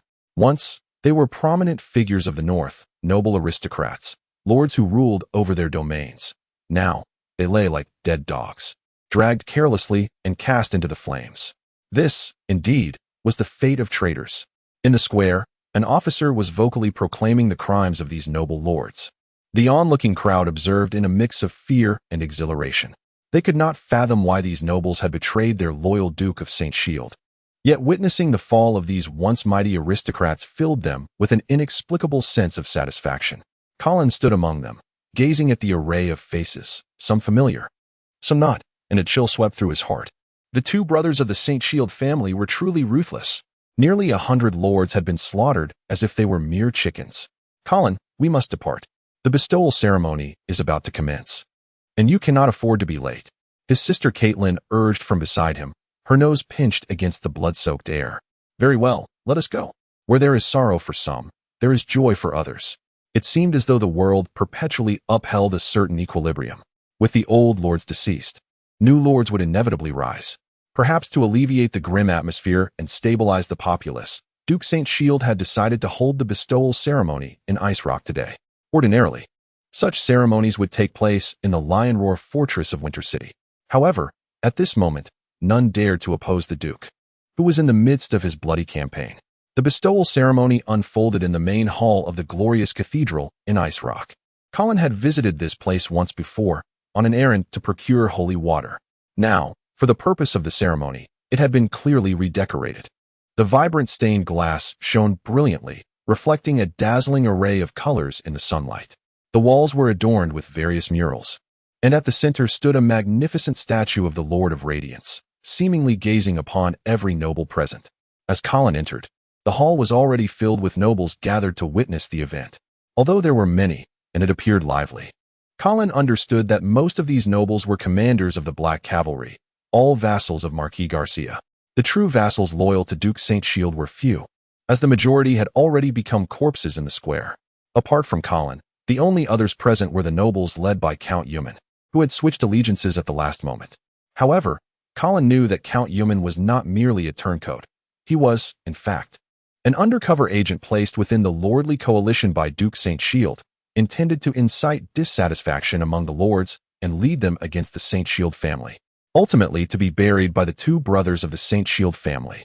Since 3 years ago, these genuine power players of the North had begun their scheming, systematically eliminating both external and internal threats, culminating in today's resolution. Colin lamented inwardly, realizing that the greatest suspect in his own peril would continue to roam free, leaving him to wonder when he might finally eradicate this threat. With the sound of a resounding bell, Duke St. Shield entered the hall. All the nobles immediately rose, bowing in deference to the Duke's presence. This was Colin's first encounter with the Master of the North. He appeared to be around 50, stout in stature, with slightly graying hair. Although he made an effort to stand tall as he entered, Colin could discern his fatigue. Ordinarily, this was not the condition one would expect from a knight in his prime. Yet, Colin was aware that Duke St. Shield, once a formidable champion of the North, had been heralded as the most likely among his generation to ascend to the sacred realm. However, 5 years prior, after a duel with the former Troll Emperor, the Duke had sustained grave injuries. Since then, not only had he lost hope of entering the sacred realm, but he had also succumbed to decline, his hair turning gray, his back hunching, and his body growing increasingly corpulent. The once mighty knight had undeniably transformed into a portly middle-aged gentleman. Esteemed lords, valiant knights, Duke St. Shield proclaimed as he took his place at the podium, his voice resounding. The North has been somewhat unsettled of late, with the invasion of trolls and the rebellion of lords. Yet, under the protection of the Lord of Radiance, and with your unwavering support and courageous efforts, we have ultimately achieved victory. Victory! Victory! At this moment, a cheer erupted from the audience, the nobles applauding in celebration. The Duke raised his hand to quiet them and continued, to honor those who have contributed immensely to this victory. I shall bestow titles upon them one by one." Another cheer followed, for it had been long since new nobility had emerged in the north, and this time, it appeared a significant number of new nobles would be born. After all, so many old nobles had vacated their positions and lands. Duke St. Shield, whether to soothe the populace or to better govern the north, had to lavishly reward his followers. The first to receive a title, as expected, was Earl Dawson, the second in command of the Black Cavalry. This trusted confidant of Marquis Garcia was elevated to the rank of Marquis, making him the second Marquis to hold a title in the north. Consequently, Earl Dawson would no longer be a vassal under Marquis Garcia, but would instead pledge fealty to Duke St. Shield. This signified that after eliminating the two major threats in the north, the Duke was finally turning his attention to the third threat, the Black Cavalry. Following this, a significant number of corps commanders from the Black Cavalry were likewise honored with titles by the Duke. The question remained, would these newly minted nobles continue to heed Marquis Garcia's commands, or would they switch allegiances and serve their new master? Finally, Colin heard his name called. His sister Caitlin clapped enthusiastically, as if the honor were bestowed upon her. Amidst the cheers, Colin strode to the center of the hall, kneeling before Duke St. Shield. The Duke raised his sword before him, his expression solemn as he declared, "Colin Ongrel, you have demonstrated your loyalty and worth to the Lord of Radiance, and to me through your courage, wisdom, and faith. Hereby, in the name of Duke St. Shield, representing the Lord of Radiance and His Majesty the Emperor, I confer upon you the title of Viscount of Ongrel. I hope you will safeguard this honor with your loyalty and your life." With that, the Duke's sword touched Colin's head and each shoulder in turn. "I, Colin Ongrel, vow before the spirits of my ancestors to offer my loyalty to the Lord of Radiance and to Duke St. Shield. Your will shall be my guiding light." Colin recited the oath, his heart swelling with unexpected joy. A Viscount? He had become a Viscount. Chapter 66. Loyalty. How challenging is it to ascend from Baron to Viscount? The baronial title of the Ongrel family was earned through countless battles fought by Colin's great-great-grandfather. Since then, although 3 generations of Ongrel barons have taken to the battlefield, 2 of whom perished in combat, their lineage has yet to achieve the elevation to a viscountcy. This stagnation can undoubtedly be attributed to the overwhelming number of northern lords, the sluggish pace of social mobility, and the rigidity of class stratification, all of which highlight the arduous nature of such promotions. To Colin's astonishment, he found himself not only inheriting his late father's baronial title, but also being elevated to Viscount. Amidst his surprise, Colin recognized that this elevation was a result of various converging factors. Firstly, he had indeed participated in the campaign against the trolls, earning a modicum of credit. Although his role in that battle was minimal, one could say he merely observed. The Duke of St. Hild clearly did not wish to bestow all the accolades solely upon the commanders of the Black Cavalry. Thus, Colin, as one of the few nobles who remained loyal to the Duke amidst the conflict, was naturally given special consideration. Moreover, it remains uncertain whether Marquis Garcia and Vera played any role in this affair. If they had advocated for Colin in front of the Duke, then attaining the title of Viscount would indeed seem a trivial matter. In any case, this marked a significant advancement for the Ongrel family under Colin's stewardship, indeed, a source of familial pride. Among the spectators, his sister Caitlin was visibly moved, tears streaming down her face as she clasped her fists to her chest, perhaps in solace for their deceased father. After Colin completed his oath, a servant approached bearing a pristine set of Viscount's regalia, which Colin graciously accepted. He bowed once more to Duke St. Hild before stepping back. Caitlin hurried to Colin's side, her joy nearly overwhelming. Yet she was mindful of the occasion. Whispering in his ear, "Colin, this is splendid. Father would be so proud of you. Our Ongrel family has toiled for so many years, and we have finally ascended to the rank of a Viscount family. Quickly, let me see where our new fief is." As Colin observed his sister's excitement, he felt a curious detachment. His sense of belonging to the Ongrel family was not particularly strong, and he pondered whether Caitlin's enthusiasm was genuine or feigned. Just then, he noticed her expression shift from elation to shock and confusion. "What is it?" Colin blinked and asked softly. Caitlin unfurled a piece of parchment before him. Disbelief etched across her face. "Look at our new fief. How could it be here?" Colin, puzzled, turned his gaze to the parchment and found himself equally astonished. How could it be here? Could it be a mistake? As the siblings exchanged bewildered glances, the ceremony continued. The next name called was Consuedor, the heir of the Suedor family, with whom Colin had a complicated relationship. Con approached the center of the hall, kneeling on one knee, excitement radiating from him. Over the past 2 months, the tumultuous events in the north had left him feeling disoriented and fearful.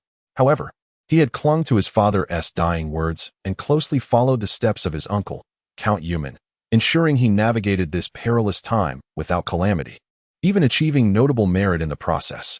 In Con's mind, if that insufferable Colin could be granted the title of Viscount, surely the Sudor family deserved a promotion as well.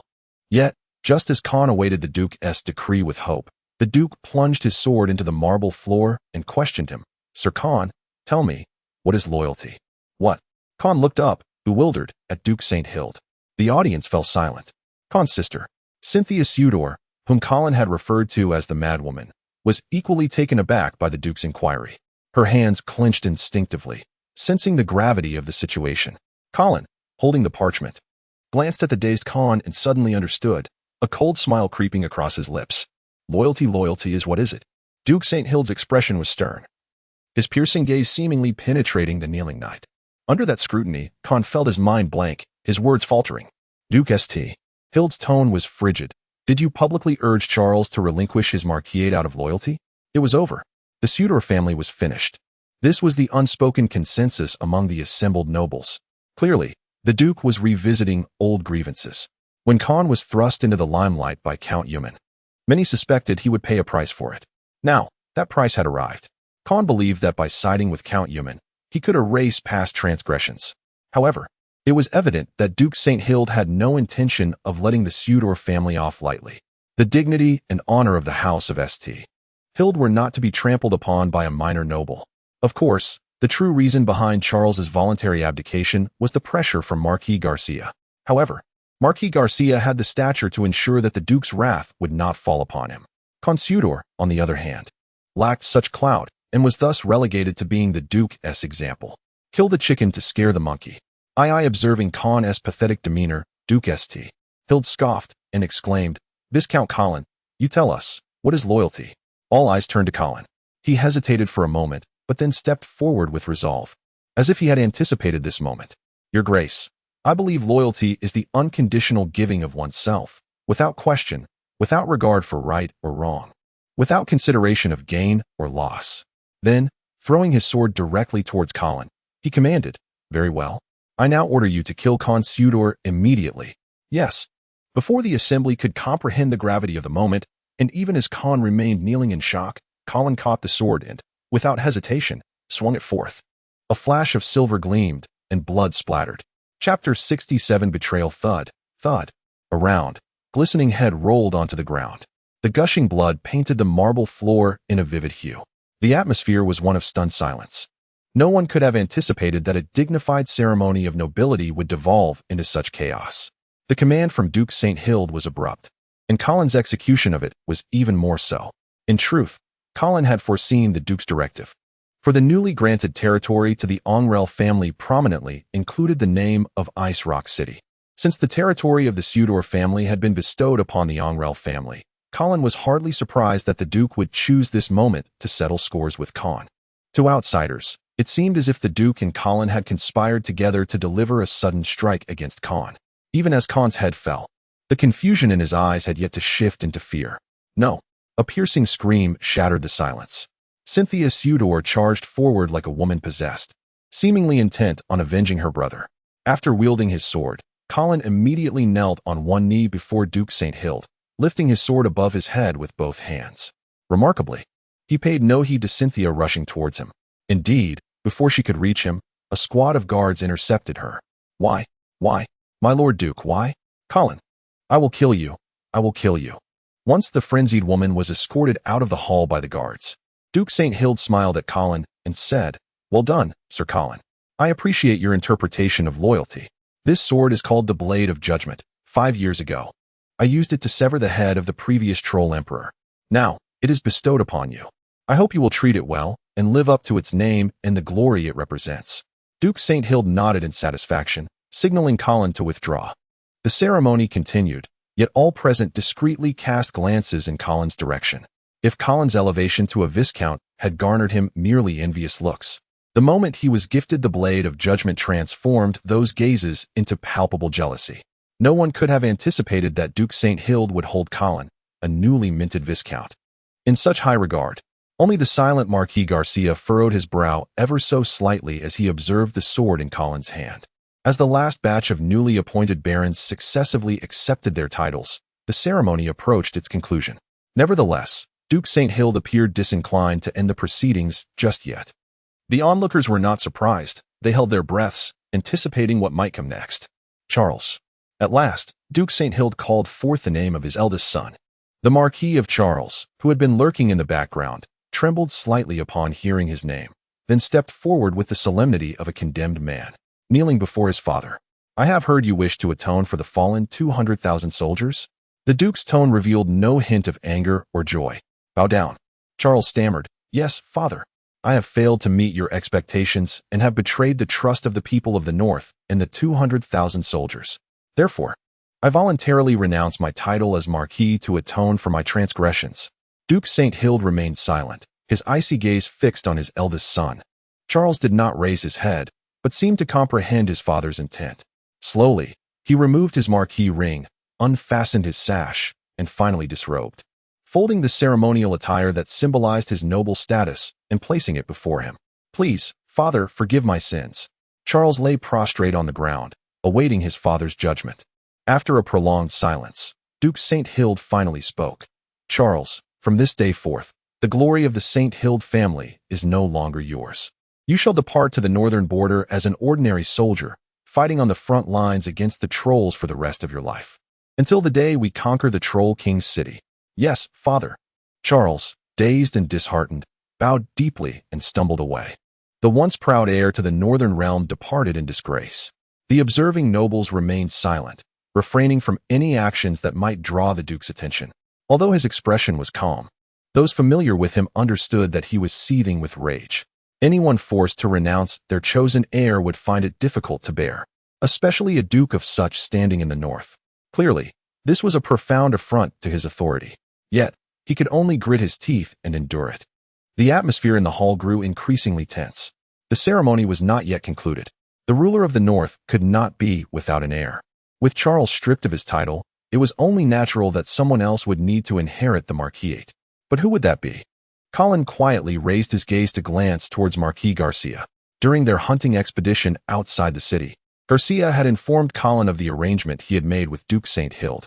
Thus, he was acutely aware that, barring unforeseen circumstances, the individual set to inherit the marquisate would be Vera, though, by law, Vera's claim to succession came after the Duke's other two sons. If the Duke insisted on naming Vera as his first heir, no one would dare oppose him. Oh no. The only one present who might have the audacity and standing to challenge this decision was Marquis Garcia. However, it was evident that Garcia would not oppose it. As for the Empire's noble elder council, while they might wield considerable influence over lesser nobles, they would not dare interfere with the succession rights of a truly great noble family like the St. Hilds, even if Vera's claim were legally tenuous. As long as Duke St. Hild provided a plausible rationale, they would likely acquiesce. Such reasons would be easy to fabricate, such as the second son being in poor health or the third son being too young. In any case, once Duke St. Hild and Marquis Garcia reached an agreement, there would be no matter in the North that they could not resolve. Yet, just as Colin anticipated Vera's name to be called, the Duke instead uttered another name, Adams. Colin's head snapped up, shock coursing through him as he gazed at the figure in the center of the hall. Shouldn't it have been Vera? Adams St. Hild, the Duke's second son, suppressed the elation bubbling within him and strode forward, kneeling before his father. In the name of Duke St. Hild, I hereby bestow upon you the title of Marquis, with the hope that you will uphold. Colin lost interest in the subsequent words, quickly turning his gaze towards Marquis Garcia. There. He saw the cold glint in Garcia's eyes. Betrayal. This was an unvarnished act of treachery. Marquis Garcia, having withstood numerous temptations, had ultimately remained loyal to his brother. Yet now, he found himself the victim of his brother's betrayal. Oblivious to the turmoil, the assembled nobles continued to celebrate the elevation of Marquis Adams, even the naive Vera rejoicing in her brother's success. But only Colin lowered his head in silence. The turmoil in the North was far from over. Chapter 68. Farewell. After the conclusion of the investiture ceremony, the attendees gradually departed from the church. The faces of the majority of nobles radiated joy. as this investiture was undoubtedly the most grandiose in the Northern Territories in recent years. The generosity of Duke St. Hild has allowed the Northern aristocracy to stabilize following the recent turmoil. They firmly believe that the future of the North will be even brighter. Colin paid no heed to his sister's incessant chattering, deliberately lagging behind to converse with Marquis Garcia and gauge the sentiments of this formidable figure. Although Marquis Garcia did not display overt anger at the moment, Colin was acutely aware that the Duke's breach of promise to designate Adams as his primary heir had thoroughly infuriated him. If previously the two brothers were merely playing a charade, the rift between them had now become an undeniable reality, one that could not be easily mended. To be candid, Colin found it difficult to comprehend the Duke's actions in reneging on his commitments. This was not due to an expectation that the Duke should adhere to chivalric virtues. He was not so naive. Expecting an old politician who has ruled the North for decades to refrain from deception is akin to hoping a vampire would abstain from blood. What perplexed Colin was why the Duke had chosen this moment to sever ties with his brother in such a manner. It was rash and lacking in political acumen. If Colin were in the Duke's position, even if he had no intention of bequeathing the title to Vera, he would not so hastily burn bridges. At the very least, he would first bestow the title upon Vera, acknowledging her as the primary heir, thereby placating Marquis Garcia. Subsequently, whether to gradually undermine the Black Flag Army or cultivate an alternative military force would be far more manageable. After all, Vera inheriting the title of Marquis did not equate to her instant rise as the Duke of the North. The title could always be revoked in the future. Why the urgency now? Naturally, Colin did not believe that Marquis Garcia would dare to openly rebel at this juncture. Most of the northern lords had already been eradicated, and those remaining had been reassured by the Duke. The earlier betrayal of the Black Flag Army had already tarnished Marquis Garcia's reputation as a traitor. Even if he were to rise against his brother now, no lords would rally to his cause. As for the Black Knights, they had been co-opted and divided by the Duke with Marquis Garcia's tacit approval. Former vassals loyal to Marquis Garcia, such as Marquis Dawson, after swearing fealty to the Duke, would they still wish to identify themselves as part of the Black Knights? Would they, as before, follow Marquis Garcia without hesitation at his command? Moreover, the matter of the Duke's broken promise was known only to a select few. If Marquis Garcia were to take up arms in rebellion now, would he not be perceived by the people of the North as betraying his own brother? Would he be willing to shoulder such a notorious label? My lord. Colin approached Marquis Garcia and greeted him softly. The Marquis cast a glance at Colin, remaining silent, and continued onward without breaking stride. Realizing the Marquis was in a foul mood, Colin dared not say more and followed him out of the church. Once outside, Marquis Garcia swiftly mounted his horse and glanced back at Colin, speaking in a detached tone. Tell me, does your loyalty truly know no bounds, regardless of reason or righteousness? Colin's heart sank, realizing he had misstepped. In his earlier attempt to curry favor with Duke St. Hild, Colin had carelessly defined loyalty as unconditional obedience. Little did he anticipate that this would be misconstrued by Marquis Garcia. At that moment, Colin had believed that the Duke, having cleared the threats within and beyond the North, had undeniably established himself as its true sovereign. If Colin wished to thrive in the North, develop the Onrel family, and perhaps even marry Vera, he needed the Duke's endorsement. Thus, he had willingly flattered the Duke. Moreover, upon receiving his newly conferred territory, he had sensed the Duke's intentions. Coupled with his long-standing enmity with the Sudor family, he had mentally prepared himself to become a tool in the Duke's hands. Yet, unexpectedly, the Duke had betrayed his promise to Marquis Garcia. This undeniably rekindled the latent unrest in the North, which had only just begun to settle. Colin now found himself at a crossroads, uncertain of which side to choose. While he internally leaned towards Marquis Garcia, this was not solely due to the Marquis's generosity during the battle on the Ice Plains or his assistance in helping the Onrel family form a cavalry. It was genuine mentorship, treating Colin as a prospective son-in-law. Moreover, morally speaking, the Duke's actions were indeed a betrayal of his brother. He had broken his promise. However, confronted with Marquis Garcia's inquiry, Colin found himself at a loss for words. Should he outright admit that his previous statements were mere folly? Wouldn't that cause his carefully constructed persona to crumble instantly? Who would trust someone capable of discarding their oaths so casually? While Colin was momentarily lost in thought, Marquis Garcia had already ridden away. Before departing, he left Colin with a final remark. Go discover the origins of the blade of judgment you wield, and reconsider what true loyalty entails. As Colin gazed at the receding figure of Marquis Garcia, he stood frozen for a moment, utterly perplexed. In the following days, the atmosphere in Ice Rock City remained calm. Marquis Garcia took no drastic actions, seemingly having forgotten his brother's betrayal. However, on the night following the investiture ceremony, he departed Ice Rock City, unwilling to linger there for even a moment longer. His departure did not attract much attention, as the Marquis was accustomed to solitude. Furthermore, the true master of the North remained within the city. Nevertheless, Duke St. Hild did not linger in Ice Rock City for long. As the newly appointed Lord of Ice Rock City, Colin felt compelled to see him off. It was a splendid morning, and outside the southern gate of Ice Rock City, a large assembly of northern nobles had gathered, led by Duke St. Hild. Beside him stood the newly appointed Viscount Arel. Colin, are you satisfied with the new territory I have granted you? Your Grace, I am indeed most pleased. Colin's response was not entirely sycophantic, for the Angrel family's territory had indeed expanded significantly. The former domain of the Sudor family encompassed Ice Rock City and its surrounding areas, roughly a 30-kilometer radius. However, this territory did not directly adjoin the Angrel family's previous holdings, as it was separated by two baronial lands. Yet, both of those barons had met their demise during the recent rebellion, allowing the Duke to bestow those lands upon Colin as well, thus including the former Grey Fortress town. Colin's current territory was now equivalent to that of a viscount and 3 barons combined. This far surpassed the typical landholdings of a viscount. Were it not for the current abundance of land and scarcity of lords in the north, Duke St. Hild would not have been so generous. Well then, are you satisfied? Duke St. Hild asked with a smile. Colin blinked and replied with a grin, of course not. No lord would ever feel satisfied with their landholdings. After sharing a hearty laugh, the Duke continued, You know, my grandfather once expressed similar sentiments. He raised his whip, pointing eastward. That expanse of ice plains to the north holds little appeal.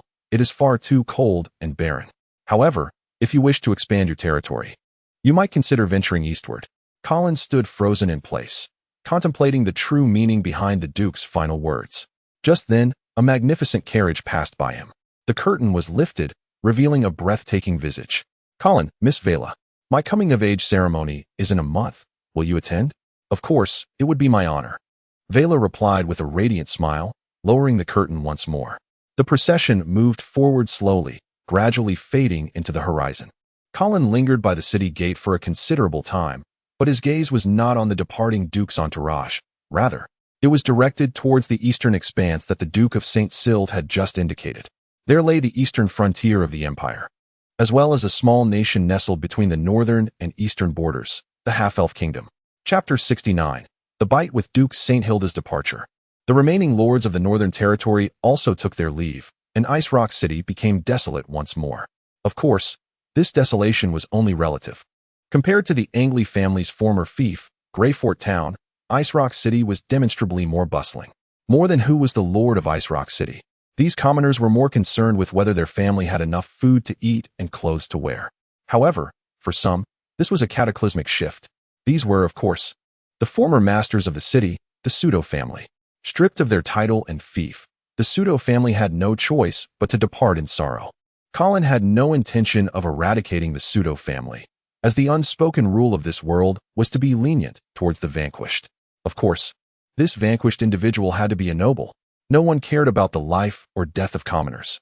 These defeated noble scions would become wandering knights, exchanging martial prowess and loyalty for a lord's patronage, hoping to one day regain their fief and title through military exploits and restore their family's glory. This was the world's clemency towards fallen nobles because, in the eyes of the people of this world, defeat was only temporary, but bloodlines were passed down through generations. Noble blood could give birth to great heroes, and these heroes who could turn the tide were the foundation of the human race in this world. To extinguish a family and sever the lineage of a noble bloodline would perhaps stifle a hero who might save the human race in the future. This was, of course, strictly forbidden. Therefore, even Duke St. Hilda, after executing the rebellious lords, could only strip their families of their titles and fiefs, but would not exterminate their family members. Colin certainly did not dare to violate this unspoken rule, unless he no longer wished to remain in the Radiant Empire. However, while he would not exterminate the Pseudo family, there was one person whom Colin did not intend to let go of easily. The madwoman Cynthia Pseudo, who had repeatedly caused him trouble. Still haven't found her? No, Baron. Evidently, Cynthia seemed to have anticipated that Colin would not let her go, and she vanished without a trace as soon as the investiture ceremony concluded. Colin frowned, finding it somewhat troublesome. If a third-tier knight was determined to flee, it would be quite difficult to capture them. What about that pseudo-family servant named Sal? I'm sorry, Baron, he hasn't been found either. Colin snorted, slightly frustrated. However, he did not overly blame Knight Raymond. After all, the Angley family had only recently taken over Ice Rock City and were considered standard outsiders. Moreover, Raymond had not brought many soldiers from Grey Fort, making it unrealistic to seal off the entire city. Forget it, let's not search for now. Send someone to investigate Eagle Falls City. Perhaps Cynthia and Sal will appear there. Once you find them, don't act rashly, just have someone keep an eye on them. Yes, Baron. Colin believed that the lord whom the pseudo family was most likely to seek refuge with was Count Euman, as they were related by marriage. As for how to get people from Count Euman, Colin hadn't yet figured out a way. Speaking of Count Euman, Colin hadn't forgotten that the suspect who had tried to harm him was still unidentified. However, Count Euman remained the prime suspect. As for his sister, Caitlin, after so many days together, Colin increasingly felt that her suspicion was diminishing. After all, no one could act this convincingly. Moreover, Caitlin's husband, Knight Valera, was still missing. In Colin's view, he was likely truly dead in some unknown corner of the battlefield. It's like searching for a needle in a haystack. Colin didn't want to discourage her, so he let her continue. He himself was swamped with work, with a pile of matters in the new territory requiring his attention. At this time, the person Colin longed for most was the Angley family's old steward, Iman. If he were in Ice Rock City, he would undoubtedly help Colin manage these affairs in an orderly manner. Where are Iman and the others now? When will they arrive in Ice Rock City? Colin asked this question almost every day. Soon, probably tomorrow, or the day after at the latest. Knight Raymond was also somewhat helpless. Understood, go and attend to your duties. Colin sighed, not wanting to make things difficult for Raymond. Yes, after Raymond left, Colin buried himself in the official documents piled on his desk once more. He didn't know how long he had been working, but the candles on the table were almost burnt out. Colin rubbed his sore eyes and raised his voice. Replace the candles. He frowned, assuming that the guard outside had dozed off again, and got up to walk towards the door. Click. The moment he opened the door, Colin realized something was amiss. But just as he was about to retreat, a longsword pierced through the door with a resounding crash, aiming for his heart. Bang! In a flash, Colin leaned back and fell to the ground, narrowly avoiding the sword. A dazzling surge of holy light erupted, and the wooden door shattered, with splinters flying in all directions. However, the assassin was even faster. Before Colin could reach his weapon, a sharp pain shot through his back. Thump! The wounded Colin fell to the ground. However, there was little panic on his face. It really is that madwoman Cynthia. Cough, cough. Did you come to kill me on your own, or were you instructed by someone? Colin asked, his voice strained. Huh, do I need someone to instruct me to kill you? Cynthia slowly approached Colin, grinding her teeth. Colin was somewhat disappointed, seemingly hoping that she had been instructed by someone. But he didn't expect that this woman was truly a reckless madman. If you kill me, you won't survive either. Cynthia sneered, unconcerned by Colin's threat. Thrust. The longsword pierced through Colin's chest. Cough, cough. Colin's face contorted in pain, but he still relentlessly pressed. Really? No one instructed you to kill me? Not even Count Euman? Cynthia clearly hadn't expected Colin to care about this, even as he was dying. She shook her head and sneered, no? Madwoman. Colin sneered as well. Cursing. Faced with Colin's invective, Cynthia actually laughed with glee. Lost in the thrill of revenge, Cynthia didn't notice that Colin's eyes were gradually turning fierce and bloodthirsty. Ignoring the sword piercing his chest, he lunged forward, grabbing Cynthia's neck. Then he bit down. Chapter 70, Blood Slave, Revised. Can a bite from human teeth be lethal? Perhaps, if the biter were a lion or a tiger, but when it comes to humans, the threat diminishes significantly. Human teeth have never been regarded as deadly weapons, especially when the individual in question is already pierced by a sword. Cynthia held this belief. Therefore, when she saw Colin, in his dying struggle, biting into her neck, she felt no alarm, only a hint of disdain. Colin's abrupt and frantic movement took Cynthia by surprise, and by the time she attempted to evade him, it was already too late. Realizing escape was futile, she allowed Colin to sink his teeth into her neck while she violently twisted the sword embedded in his chest, attempting to crush his heart. Yet, no matter how she twisted the blade, Colin showed no signs of weakness. In fact, he bit down even harder. At this moment, Cynthia began to feel a sense of unease. Meanwhile, Colin, clinging to her neck, was in a state of panic as he discovered that he could not pierce her skin. It was not due to Cynthia's tough exterior, but rather the radiant shield of holy light that protected her. It was hardly surprising that, given his lower knightly rank compared to Cynthia, he could not breach her defenses with mere teeth. As Colin contemplated feigning death and waiting for an opportunity to strike back, he was astonished to find his canines beginning to lengthen. The holy light shield surrounding Cynthia appeared ineffective against his growing fangs. With a sudden rush, Colin's fangs plunged deep into Cynthia's neck. She gasped in shock, causing her efforts to thrust the sword deeper to intensify. Yet Colin remained resolute, as if the sword piercing his body was inconsequential. To Cynthia's horror, she realized her blood was flowing freely, being drawn into Colin's mouth. A chilling dread gripped her soul, compelling her to scream, yet her voice emerged as a mere whisper. Her strength seemed to drain away with her blood. Thud. Exhausted, Cynthia collapsed to the ground, while Colin remained atop her, fervently sucking. Ah, the exquisite taste. It ensnared him completely. Even as Cynthia slipped into unconsciousness, Colin understood that the danger had subsided. However, he had no desire to detach himself from her. An instinctual urge, rooted deep within his blood, compelled him to continue. Suck. Drain her dry. While Colin had enjoyed drinking blood before, it had never been with such an addictive fervor. Previously, he had consumed the blood of the deceased, but now he was indulging in the living. Was this the true essence of vampire existence in this world? A flicker of rational thought urged Colin to cease immediately, lest Cynthia be drained completely. His concern was not for this madwoman's life. Indeed, given her actions, he could kill her without remorse. But not in this manner. Stop. Stop. Clinging to the remnants of his sanity, Colin attempted to withdraw from Cynthia's neck.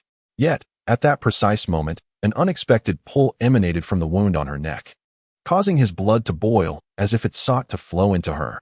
Terrified, Colin hastily withdrew his fangs. He retreated, breathless and shaken. A wave of relief washed over him. He realized there was much more to learn about the nature of vampires in this world. For instance, he had nearly been drawn into a reverse feeding by Cynthia. Colin was bewildered. Was the risk of consuming living flesh so perilous? All the blood he had previously consumed had come from the dead. Suddenly, he pondered whether what had just occurred was the legendary embrace. If so, then what was Cynthia's current state? He glanced at the fallen knight, his heart racing. After all, he had interrupted the ritual. Had she truly been transformed into his progeny? With a grimace, Colin withdrew the sword from his chest, wincing in pain. After regaining his composure, he approached Cynthia and pressed the sword against her throat, calling out her name. Cynthia? Cynthia? As if responding to his call, Cynthia suddenly opened her eyes. But her gaze was peculiar. Far from that of a coherent human, it resembled that of a puppet, a soulless husk. Concerned she might be fainting, Colin plunged the sword into her right leg. Yet she merely glanced at the wound, then back at Colin, before falling into a stupor once more. Had she become simple-minded? Colin scratched his head. Did a failed embrace result in a mindless being?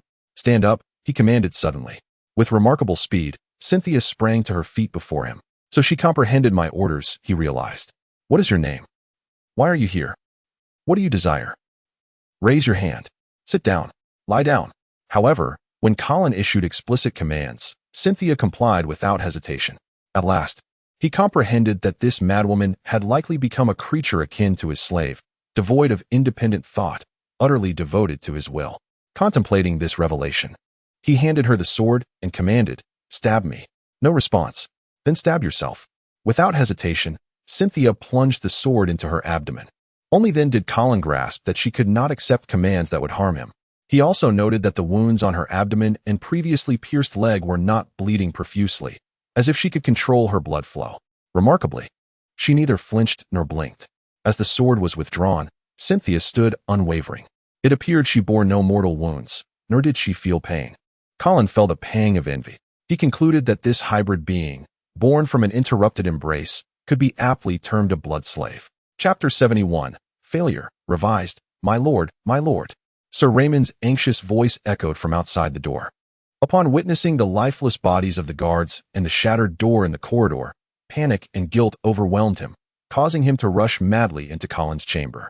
There, he beheld Colin seated calmly in a chair, alongside a corpse sprawled on the floor. A sigh of relief escaped Raymond's lips, swiftly replaced by concern as he noticed the blood staining Colin's chest. "My lord, are you unhurt?" "I am fine. The assassin has been subdued," Colin replied, gesturing towards Cynthia, who lay feigning death on the ground. Recognizing her identity, Raymond was immediately filled with remorse. "I apologize, my lord. This is all my fault for startling you." Colin waved his hand dismissively, refraining from placing blame on Raymond. "It is of no consequence. This cannot be held against you." Indeed, the incident was not Raymond's fault. The castle belonged to the Sudor family, and Cynthia was intimately familiar with its layout, while Raymond, a recent arrival with insufficient manpower, had yet to acclimate to the surroundings. It was exceedingly difficult to thwart an incursion by a third-tier knight like Cynthia. "My lord, this is truly a lapse in my duties. Rest assured, I will bolster the protective measures around you. Such an event shall never occur again. No need. Aside from this madwoman from the Sudor family, who would dare to assassinate a viscount without cause? Are they tired of living? We are currently short-staffed. There is no need to waste resources on my account. Proceed with your usual arrangements." "But what if?" Sir Raymond attempted to press the matter further, but Colin's resolute gaze silenced him. For Colin, the prospect of assassination was not frightening. On the contrary, he would welcome another attempt from Count Eumann or the true mastermind behind this plot. Capturing the assassin alive would provide him the opportunity to present them before Duke St. Hild. At that moment, he would relish witnessing how Count Eumann would extricate himself from the situation. "Very well," Raymond conceded, observing Colin's unwavering stance. He then glanced at the blood on Colin's shirt and inquired, "My lord, how is your injury? Shall I summon a priest for you?" Colin shook his head. "No need. It is merely a superficial wound." Although he desired to partake of holy water, without the favor of Marquis Garcia and Vera, the church would not provide it freely. Recalling his previous experience of being slaughtered, Colin winced at the thought. Seeing the limited blood on Colin's chest, Raymond surmised the injury was not severe and did not press further. He suggested, "Perhaps you should rest in another room. I will have someone come to clean this up." Colin shook his head, instructing, "That can wait." "Have you been to the prison in Ice Rock City?" Raymond, puzzled by the sudden inquiry, nodded. "I visited this morning. Are there any death row inmates?" Raymond pondered for a moment. "Yes, there are a few." "Then go to the prison now and bring out all the death row inmates. I have a use for them." "Understood." Though bewildered by Colin's intentions, Raymond promptly set off to fulfill the order. Watching Raymond depart, Colin couldn't help but admire his loyal servant. Such a faithful servant as Raymond is indeed convenient to have around. Unlike that wretched Cynthia, who, while obedient, is utterly devoid of wit. Colin had initially contemplated embracing Sir Raymond, but he now dismissed the thought. While he speculated that a complete embrace might yield a progeny with its own consciousness, the risk of Raymond becoming a mindless creature like Cynthia was too great. Better to defer the complete embrace for future experimentation on others. "My lord," a servant peeked hesitantly at the doorway. "Did Raymond send you?" "Why, yes. Lord Raymond instructed me to tidy the room." The servant's legs trembled, evidently frightened by the corpses in the corridor. "Not for now," Colin waved him off. "You guard outside. Do not allow anyone to approach here." "Yes." After dismissing the servant, Colin turned to Cynthia on the floor and commanded, "Get up." Cynthia, who had been feigning death, sprang to her feet. Colin handed her a cup and ordered, "Let some of your blood flow into this." Cynthia accepted the cup, placing it against her abdominal wound, and blood began to pour forth. Once the cup was filled, Colin swiftly took it and drank deeply. Gulp, gulp. After finishing one cup, Colin closed his eyes and awaited the anticipated warmth. After a considerable time, the expected sensation did not materialize. Colin furrowed his brow and handed the cup back. "Another cup." Cynthia complied without hesitation. Gulp, gulp. Once again, he consumed another cup, but still, there were no signs of advancement. Unyielding, Colin handed the cup back once more. Another cup. Gulp, gulp. A third cup was consumed. Yet still no response. Gazing at Cynthia's pale visage, Colin refrained from requesting another cup, recognizing that overindulgence might truly endanger her life. After all, as his first blood servant, he had much use for her and could not afford to squander her so quickly. However, Colin began to sense something amiss. The blood of a high-tier knight should aid his ascension, so why did Cynthia's blood not suffice? He distinctly remembered that Cynthia was a third-tier knight, while he remained at the second tier. Could it be that the blood of a blood servant held no efficacy for him? This revelation left Colin feeling quite discontented. Yet, He recalled that when his elongated fangs pierced Cynthia's neck, something had seemingly been released from his fangs into her body. Could it be that mysterious substance that rendered Cynthia a blood servant, and thus deprived her blood of any advancement potential for him? Unfolding a piece of parchment he carried, Colin meticulously documented the day's discoveries. Shortly thereafter, footsteps resounded in the corridor once more. Colin gestured behind him and commanded, "Lie down and do not move." Bang! At his command, Cynthia obediently reclined. Moments later, Sir Raymond reappeared at the door. "My lord, the 5 death row inmates from the Ice Rock City prison have been brought forth and await outside the castle. Are there any professionals among them?" Colin continued writing on the parchment, casually inquiring. "One first-tier warrior, the rest are ordinary individuals." "Good. You may leave now. I will join you shortly." "Understood." After a brief interval, Colin finally completed his notes. Stowing the parchment away, he stood and addressed Cynthia on the ground. "Get up." Cynthia rose at his command. Colin smiled slightly, murmuring to himself, "It is time for the experiment." Chapter 72, The Experiment, Revised. Jack, a butcher of notable repute in Ice Rock City, was not merely a tradesman, but also a warrior. It was uncommon for one to pursue a profession as a butcher while simultaneously bearing the mantle of a fighter. In his youth, Jack harbored dreams of grandeur and sought fortune as a mercenary, wielding his great sword in hopes of carving out a prosperous destiny. Alas, like many youthful dreamers, the mercenary path yielded him no riches, only an array of scars adorning his body. It was not until an arrow pierced his knee that Jack relinquished the life of a mercenary, embracing instead the honorable vocation of a butcher.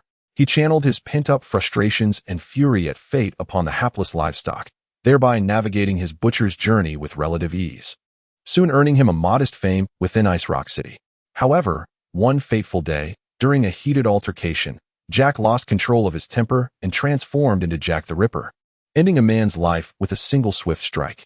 Subsequently, he found himself imprisoned, awaiting the gallows. Yet, on this particular night, a figure of considerable significance arrived at the prison and, without explanation, whisked Jack away. Confusion filled Jack's mind. Executions typically took place in the morning, and he had often attended them in his idle hours. Why the nocturnal shift? His bewilderment deepened as he realized they were not headed toward the city square, but rather to the Lord's castle. Could it be that a noble wished to meet him? Alongside Jack, 4 other condemned souls were brought, their faces etched with similar perplexity.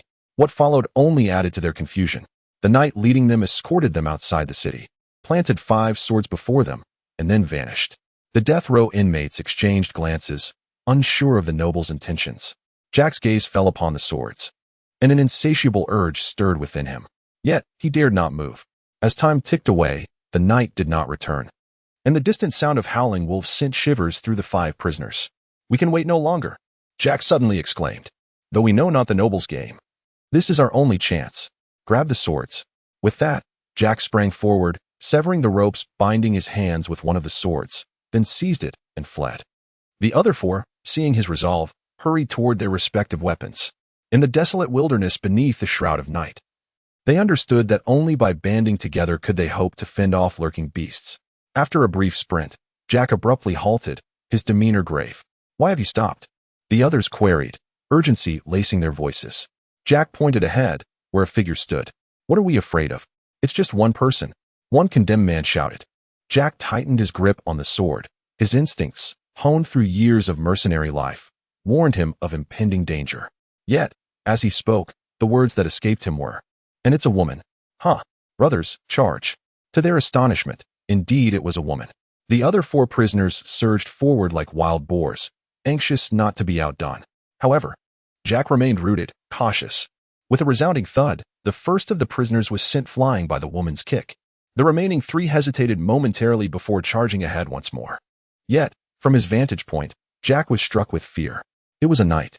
Having witnessed knights in battle during his mercenary days, he recognized the golden aura of holy energy emanating from her, an unmistakable hallmark of a knight. Nevertheless, he steeled himself and charged forth, fully aware that fleeing from such a formidable foe would only hasten his demise. A desperate confrontation was his only chance of survival. With another resounding impact, yet another prisoner was sent sprawling. The knight's skill was evidently unmatched, as she effortlessly dodged their attacks and incapacitated the 2 remaining prisoners with a single punch each. As she turned, She found Jack barreling toward her, his great sword thrusting toward her chest like a striking serpent. Thrust successful. Jack reveled internally. Yet, in an instant, his joy was extinguished as a soft yet powerful fist approached, and the world spun away, plunging him into unconsciousness. The wilderness fell silent once more. The night, Cynthia, expressionless, withdrew the sword embedded in her chest. From the shadows, Colin emerged, unfazed by the outcome. He had commanded her to incapacitate the 5 prisoners, not to kill them, and she had executed his orders flawlessly. It appeared that although blood slaves lacked independent thought, they could still grasp more complex commands, and her combat prowess remained intact. A knight devoid of fatal weaknesses, unflinchingly obedient, truly a formidable enforcer. Colin pointed to one of the unconscious prisoners and commanded Cynthia, "Bite him." Without hesitation, she lunged forward, and the chilling sound of her sucking filled the eerie silence of the desolate expanse. "Enough," Colin finally ordered after a moment, noticing that the bitten prisoner had not transformed into a blood slave. Could it be that blood slaves were incapable of creating more blood slaves? Colin took matters into his own hands, sinking his teeth into another condemned man's neck. The sensation of his fangs elongating returned, and as he drained the blood, a mysterious substance was released into the prisoner's body. Pulling back, Colin commanded, "Rise." The prisoner obeyed, his gaze vacant. Colin was now certain. The substance within his fangs was responsible for transforming the drained individuals into blood slaves. He approached a third prisoner and bit him again, this time exerting control to prevent his fangs from lengthening. Success. The fangs remained unchanged. After ceasing his feeding, he commanded the prisoner once more, but as expected, there was no response. Colin's hypothesis was confirmed. However, he noted a curious difference. During his initial embrace of the prisoners, he had not encountered the backlash experienced when turning Cynthia. He approached the 4th prisoner and bit down again, allowing his fangs to elongate and feeding longer. Yet, even as the prisoner neared depletion, the backlash did not manifest. Colin's thoughts began to crystallize. Finally, he approached the last warrior prisoner, biting once more, and still, no backlash occurred. Colin was now convinced. Only knights experienced this backlash, this complete initial embrace. What then would a complete initial embrace yield? Surely a being with consciousness? Perhaps one capable of creating blood slaves of their own. Colin pondered, stroking his chin, lost in contemplation. Chapter 73, Bloodline Apologies, my lord. The maid exclaimed as she rushed to support the swaying figure of Sir Charles, who nearly stumbled in his drunken state. "I am not inebriated." Typically, such declarations were made by those who were indeed thoroughly intoxicated. The maid had grown accustomed to Sir Charles' tipsy demeanor. This retired officer of the Black Knights, having pledged allegiance to Colin under the command of Marquis Garcia, seemed a shadow of his former self. The valiant knight, once a fearsome presence on the battlefield, had been replaced by a man who could barely wield a sword, drowning his sorrows in alcohol. With great effort, the maid assisted the dazed Sir Charles onto the bed, softly inquiring, "My lord, would you like some water?" Upon hearing his thunderous snores, she shook her head in resignation and gently removed his outer garments and shoes, covering him with a blanket before quietly exiting the room. The door was softly closed, but soon after, it creaked open once more. Colin entered. "Charles, Sir Charles?" Colin called out, giving his arm a gentle shake. "Hey, Charles, I command you to rise at once." He raised his voice and, with a touch of mischief, pinched Charles' nose. Gasping for air, Charles struggled momentarily before opening his mouth wide to breathe. Yet, he remained unresponsive. Colin rolled his eyes. He had once held high hopes for this retired officer of the Black Knights. To him, Sir Charles and the dozen or so retired soldiers were ideal candidates for training, his coveted seeds of cavalry. Unfortunately, not everyone could accept the harsh realities of life and rise again after suffering a significant blow, especially someone like Sir Charles, who valued honor above all else. The blow of retiring from the Black Knights had nearly shattered him. Colin had nearly given up on the man. However, he now devised a better plan. Colin slowly revealed his sharp fangs, preparing to bite into Charles, but hesitated. If he was correct, a complete embracing ritual could create a conscious progeny. How would he explain this to Sir Charles later? Stroking his chin, Colin concluded that he could not forcibly transform him without his consent while he lay asleep. Such an act would likely yield a disloyal subordinate. Thus, Colin resumed his seat in the room, contemplating his forthcoming words. When Sir Charles awoke again, it was nearing noon. "Water! Someone bring me water," he cried out upon waking. Soon, a cup was presented to him. As he reached for it and brought it to his lips, he caught sight of someone standing at the foot of his bed. It was not the maid. Splutter. The water he had just sipped spewed forth as he hastily leaped from the bed, bowing respectfully. "My lord, the Viscount, what brings you here?" Embarrassed, he continued. "You could have sent someone to summon me. There was no need for you to come personally. I did send for someone, but it seems they could not rouse you, so I came myself." Sir Charles felt even more awkward, repeatedly apologizing. "Forgive me, my lord. I had a bit too much to drink last night." "Only last night." Colin chuckled. "Rest assured, I shall control my drinking in the future and will not allow this to happen again." Yet, Colin was not relieved by Charles' promise. If Marquis Garcia had stood before Sir Charles, demanding such a vow, he might have adhered to it with utmost sincerity. But Colin felt he lacked the same authority. Therefore, he proceeded with his carefully thought-out plan, asking, "Sir Charles, I understand your pain, and I have found a method that may enable you to return to the battlefield." "Really?" Sir Charles exclaimed, raising his head, a glimmer of hope igniting in his eyes. Yet, a flicker of doubt crossed his mind. In an attempt to cure his wounds, Marquis Garcia had sought the aid of the Radiant Church. The Cardinal. Only 3 cardinals existed within the entire Radiant Church. Such eminent figures would scarcely expend their divine power on a mere night. Thus, hopelessness had enveloped Sir Charles. Yet now, Colin had unexpectedly offered him a sliver of hope. "I cannot guarantee success, and this method carries certain costs," Colin cautioned. His careful demeanor only deepened Sir Charles' belief in him. "As long as I can wield my sword again, I am willing to pay any price." "Are you certain?" "This treatment may cause you to lose your sanity, transforming you into a mindless beast." Sir Charles chuckled bitterly. "My lord, I am already a mindless beast. Life away from the battlefield is worse than death. Have you made your decision?" Kneeling before Colin, Sir Charles solemnly nodded. "I have made my choice.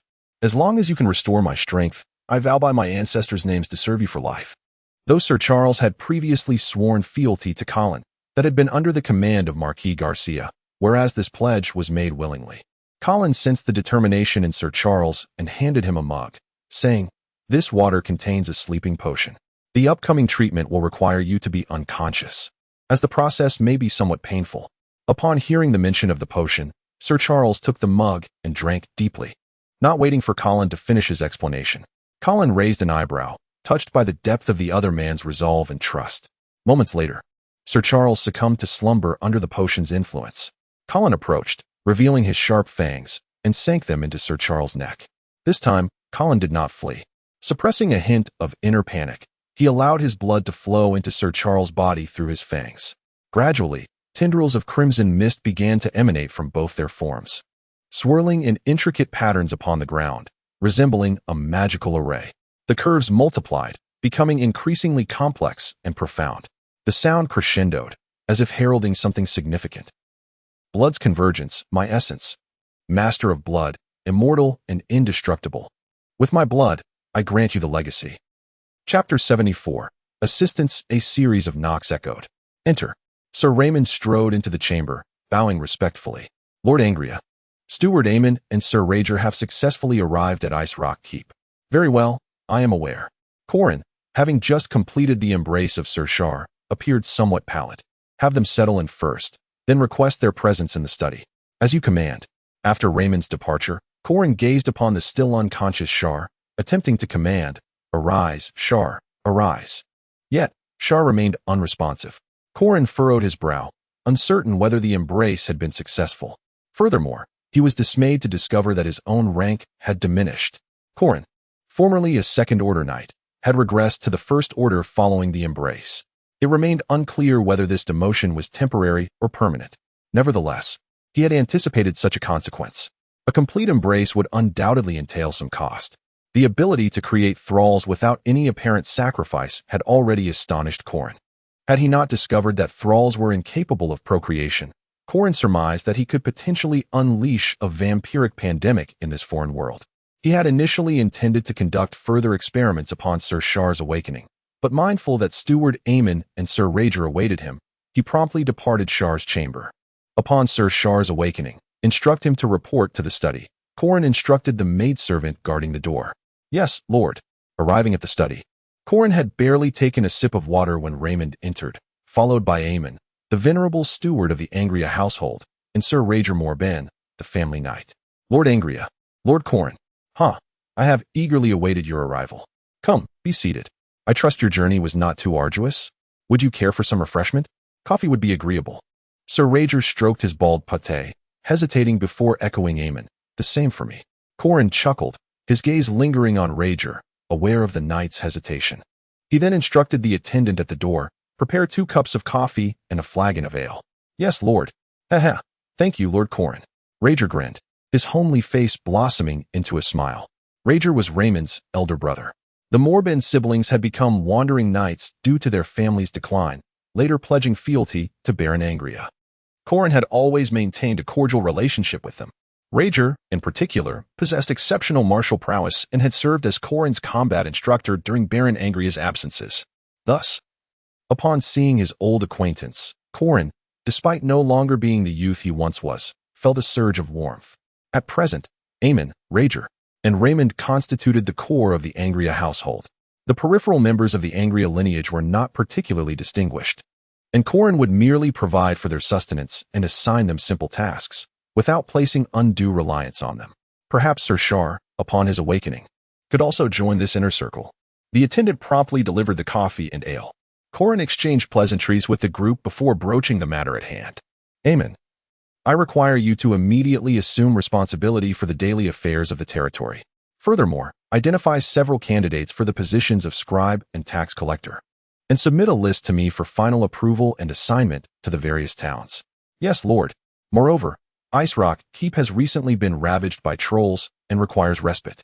I have no desire to impose additional taxes at this juncture. Therefore, aside from essential daily expenses, there shall be no extravagant expenditures. Austerity shall be the guiding principle. Yes, Lord, you are truly a wise and benevolent liege, Steward Aemon declared with satisfaction. However, after a moment's contemplation, he inquired, however, Lord, should the castle you currently reside in be renovated? After all, the furnishings are remnants of the Sodier family. There is no need. I am indifferent to such matters, Corin dismissed with a wave of his hand. Aemon further suggested, would you consider changing the color of the castle's exterior walls? It would not be costly, yet it would project a sense of renewal. Corin pondered, deeming the idea meritorious. Repainting the castle would not be a significant expense, yet it would inform the populace that a new lord had taken residence. Very well, let it be red. Is such a dye readily obtainable? Corin mused that as a vampire, red should be his lucky color. Red. The old steward deliberated before nodding. Conveniently, the coastal regions of the Southern Empire produce a dye derived from coral, which can effectively color the castle's exterior walls red. The price is also quite reasonable. Excellent. Then let it be so. Yes, Lord. The old steward assented, then inquired, should the castle be renamed? A name? Corin stroked his chin. He suddenly realized that he had never inquired about the name of the Sodier family's castle. However, it was of little consequence. Let it be Red Keep. Corin, a veritable naming prodigy, made his decision. Aemon's lips twitched, finding the name rather uninspired. The Angria family's original, drab gray castle, known as Grey Keep, had already filled the old steward with resentment. Now, another keep, Red Keep, was added to the list. He mused on the names of other castles, Frostmoon Keep, Dewdrop Keep, Maple Leaf Keep. These names exuded the refinement befitting an elegant aristocrat. Would you not reconsider? Aemon cautiously suggested. Is Red Keep not a pleasing name? Corin blinked, then turned to the Morbin brothers. Sir Raymond immediately nodded, as the knight was invariably compliant with Corin's wishes. Sir Rager, too, nodded vigorously. I find the name to be most excellent. Aemon glanced at Rager, discerning that the simpleton's expression was genuine. It appeared he genuinely favored the name. To preserve the family's dignity, it was imperative to keep Lord Angria away from these two uncultured individuals as much as possible. The old steward mused to himself. Very well. Let it be settled then. Corin promptly decreed the castle's name. He could not conceive of any other more suitable appellation. Aemon sighed inwardly, realizing that the task of elevating the Angria family's prestige remained a formidable challenge. However, to navigate the procedures of the Senate, Lord, you understand. Corin paused, then realized Aemon's meaning. Bribery. Rummaging through his predecessor's memories, Corin confirmed that the Empire's Senate was indeed as venal as rumored. Without funds, virtually nothing could be accomplished. Particularly for a minor family like the Angrias, a substantial contribution was required to even garner the attention of the esteemed senators. Then let it be. We shall address that matter later. Colin would not part with his funds at present, as they were earmarked for more pressing purposes. An army. The immediate priority is to raise funds to establish an army. Chapter 75, Military Development, Part 1. Rigo, how many soldiers does our family army currently have? Including the troops that Raymond had previously brought from Ice Rock City, the family army now numbers around 600. 600. Colin rubbed his temples, feeling somewhat vexed. This was largely due to his deceased father, who had squandered the majority of the family's military forces on the front lines, leaving the Ongrel family with a mere vestige of its former strength. We need to expand our army, Colin declared through gritted teeth. He was acutely aware that in this perilous otherworld, an army was his foundation for survival. If he could command a formidable force akin to the Black Knights, the question of who truly ruled the North would certainly warrant Colin's input. Thus, he entrusted the routine affairs of the lordship to his steward, Aemon, while he devoted his primary focus to military development. Yes, my lord. How many troops do you require? Colin lifted a mug and took a sip of the now-cold coffee, the bitter taste clearing his mind. First, let's replenish the regular army to 1,000 men, and additionally, form a reserve of another 1,000. I shall grant you a month to accomplish this. Is that sufficient? Absolutely, the two brothers exclaimed, their chests thumping with enthusiasm. Colin nodded, confident that they would successfully fulfill this task. However, Rigo and Raymond would be recruiting and training infantry, while Colin's true desire lay in acquiring cavalry, for which he would seek others. Raymond, check if Sir Charles has awakened. If so, have him come to see me immediately. Understood. Rigo sat quietly to the side, lost in thought, but being a restless soul, he soon began fidgeting and glancing around. Colin had no time to attend to him. Before long, Rigo unexpectedly spoke up. My lord, I have a small request. Speak, Colin replied without looking up. Rigo rubbed his bald head, a hint of bashfulness creeping onto his face. I heard that your new fief includes a place called Ice Lake Town, correct? Indeed. The previous lord there was Baron Billy. But this fool participated in a rebellion and was executed by the Duke. The territory has now been granted to me by the Duke. Yes, that's the one. Rigo rubbed his hands together, hesitating as he continued. Do you know that it was actually the former fief of our Mobin family? At this, Colin set down the document in his hand and looked up at Rigo, his gaze scrutinizing. I recall that the Mobin family's former fief was Cotton Town. Yes, you are not mistaken. Cotton Town was indeed our family's previous estate. However, prior to becoming the Lord of Cotton Town, our family's fief was actually Ice Lake Town. That was a long time ago. Even Baron Ongrel is unaware of this. The true rise of the Mobin family began in Ice Lake Town. Colin's scrutinizing gaze softened, and he chuckled. Ah, I see. It appears your family has experienced quite the ups and downs. For a moment, Colin had almost suspected Rigo of deception. Had Rigo not clarified his words, Colin might have had to reassess the loyalty of this seemingly simple knight. Indeed. Rigo couldn't help but start rubbing his bald head again, leading Colin to wonder if the man had rubbed his own hair off. Colin now understood Rigo's intent. He likely wished for him to reserve Ice Lake Town for the Mobin family, to be rewarded after their accomplishments. Yet, Colin suddenly felt inclined to tease the simpleton. Oh, Lord. Rigo's expression turned blank. Did you grant Ice Lake Town to someone else? Colin propped his chin on his hand, amused by Rigo's bewildered demeanor. Yes. The candidate has already been selected, though the formal grant has yet to be made. Rigo's face flushed red with anxiety. Then, to whom have you granted Ice Lake Town? Colin, satisfied with his jest, relaxed against his chair and replied truthfully to Raymond Mobin. Our Raymond. Rigo finally realized Colin was teasing him and sighed in relief. He took a step forward, knelt on one knee, and solemnly declared, We are eternally grateful for your generosity towards the Mobin family. My brother and I shall forever remember this. What? You do not resent me for granting the title to your brother instead of you? Of course not. I am well aware of the merits my brother has accumulated alongside you. His acceptance of this honor is indeed well-deserved. Thank you, my lord. In truth, Colin had long contemplated bestowing the title of Baron upon Raymond, given his unwavering loyalty and the hardships endured during their escape. If he were to elevate a Baron, it could only be Raymond. However, the decision to assign Raymond the fief of Ice Lake Town came about spontaneously after hearing Rigo's account of it being the Mobin family's former territory. Knock, knock, knock. Come in. The door opened once more, and Raymond entered alongside Sir Charles. My lord. Sir Charles greeted Colin with utmost respect, seemingly unchanged from before. However, Colin sensed an intangible connection between the two, as if a bond of blood were resonating. Moreover, although Sir Charles held a rank above Colin, he felt he could easily assert dominance over him. This was not a matter of strength, but rather of bloodline supremacy. Colin believed that Sir Charles, being a progeny created through a complete initial embracing ceremony, could not simply be termed a blood slave. Blood scion was a more fitting designation. Rigo Raymond, you may take your leave.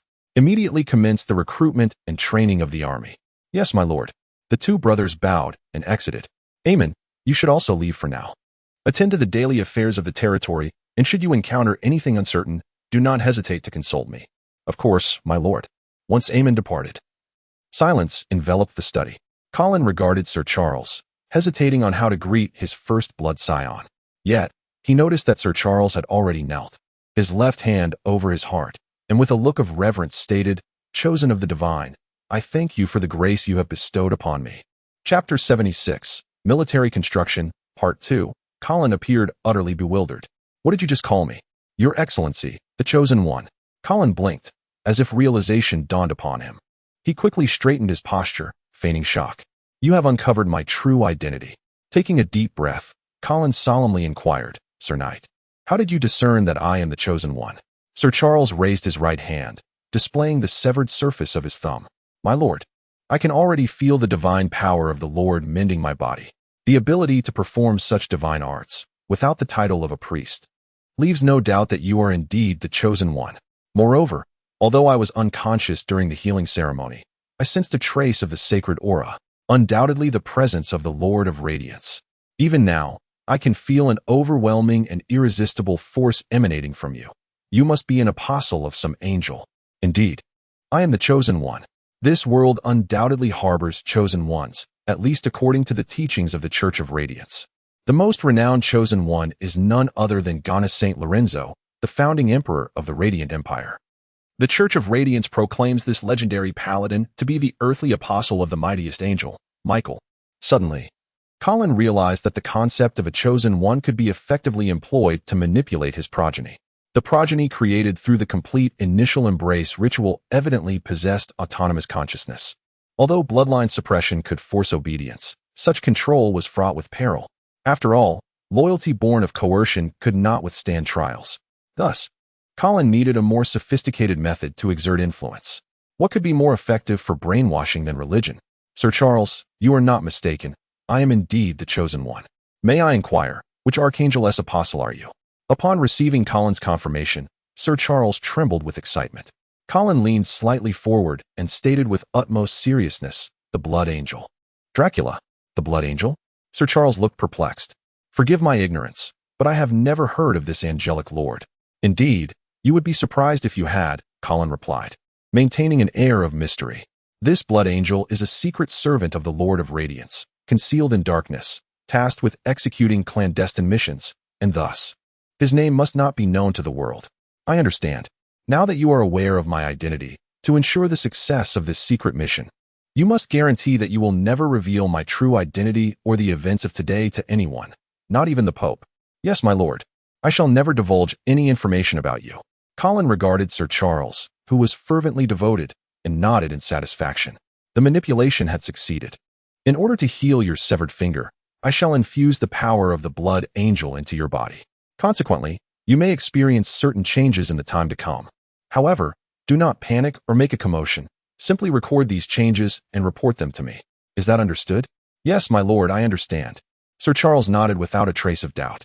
Colin then handed Sir Charles a cup of water. You have heard that the grace of the divine comes at a cost. Have you not? Of course. Well, the cost for this blessing from the Blood Angel is your loyalty, along with a cup of your blood. Very well. Sir Charles unhesitatingly sliced open his wrist, allowing his blood to flow into the cup. You are currently at the 3rd tier, correct? Colin inquired further. Yes, my lord.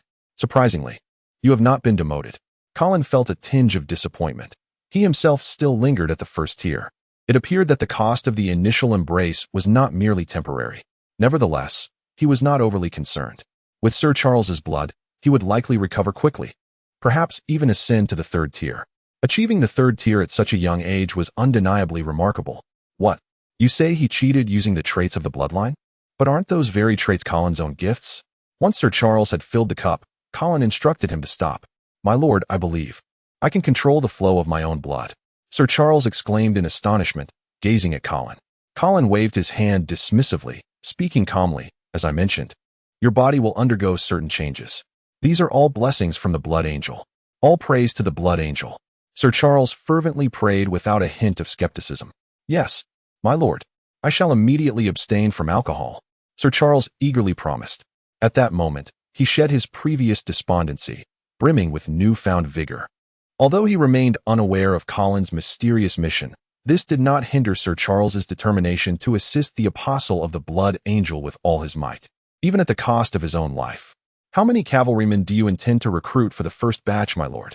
How many do you deem appropriate? Colin, too, felt uncertain. I believe the first batch should not be too large. Around 100 would be ideal. Very well, 100 it is. You have my approval to prioritize recruitment. If you wish to select active soldiers from the family army, you may also submit a request for their transfer. Yes. What else do you require? Colin was wholly supportive of the cavalry. After a moment of contemplation, Sir Charles spoke earnestly, my lord. Establishing a cavalry hinges on 3 essential conditions: manpower, war horses, and armor. For manpower, I am confident that with your generous support, there will be no issues. However, the latter 2 must not be taken lightly if you desire a truly formidable cavalry. Colin stroked his chin, finding merit in Sir Charles's words. If he merely sought an ordinary cavalry, then common horses would suffice, and equipping them with bows and sabers would be adequate. There would be no need for armor. However, that was not his ambition. He envisioned a powerful cavalry that could rival the Black Cavalry. The steeds of the Black Cavalry were the finest from the Northern Territories, and their equipment was no less impressive.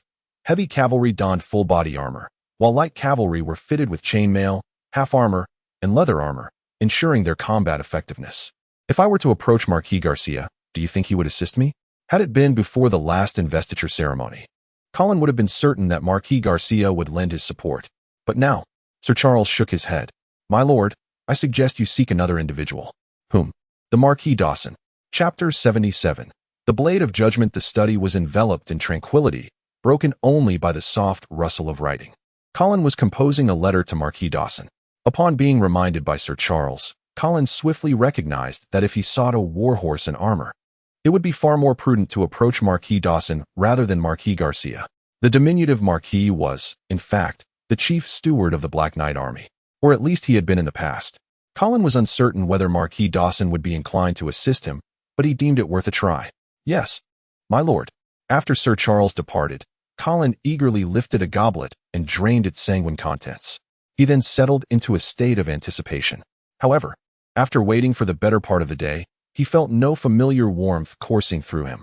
Was it possible that the blood of the bloodline bore no enhancement, akin to that of a blood slave? Colin felt a twinge of frustration. Yet, he soon recalled that he had 2 high-ranking knights under his command who were not of the bloodline. Moreover, Rigo was a 3rd-tier knight. If he could procure Rigo's blood, a plan swiftly formed in his mind. He opened the door and summoned the guard stationed outside, instructing, Inform Knight Rigo that I require his company for a hunt on the outskirts of the city tomorrow. As you wish. For a moment, Colin found himself at a loss for what to do next. After all, the tasks had already been delegated. His role was to oversee the overarching strategy. Such was the privilege of leadership.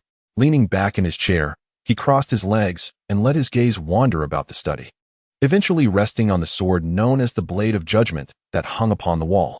With nothing else to occupy his time, Colin approached and took down the sword bestowed upon him by the Duke, examining it closely. It was a quintessential knight's sword, approximately 80 centimeters in length. Its surface a deep obsidian, adorned with fiery patterns, arcane sigils etched into the blade that bestowed a burning effect. The blade was sharply triangular, glinting with a chilling white light under the sun's rays. The grip was designed for a single-handed hold, weighted significantly to ensure formidable thrusting power in mounted combat. Gazing at the knightly sword, Colin was suddenly reminded of the words spoken by Marquis Garcia after the investiture ceremony.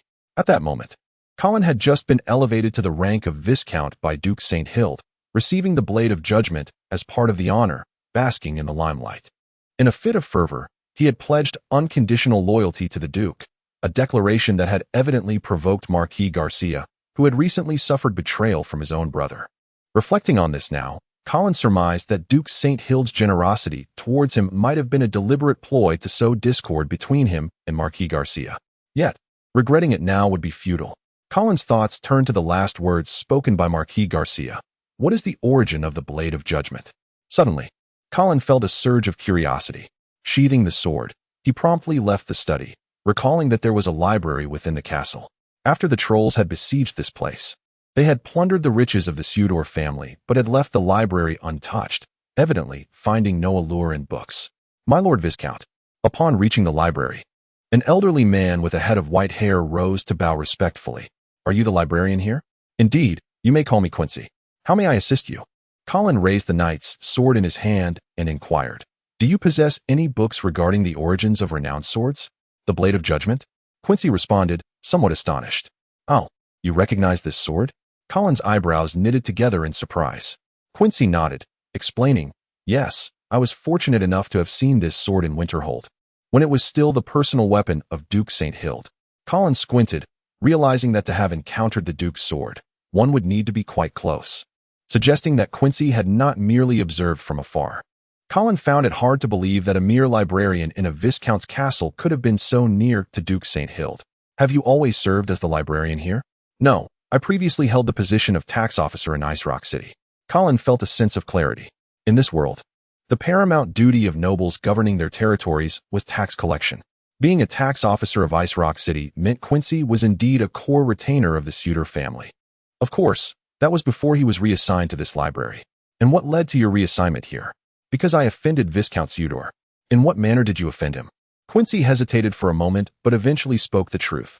I once suggested that Viscount Sudor reduce the commercial tax in Ice Rock City. In his fury, the Viscount stripped me of my position and sent me here. Reduce the commercial tax? Colin's interest piqued.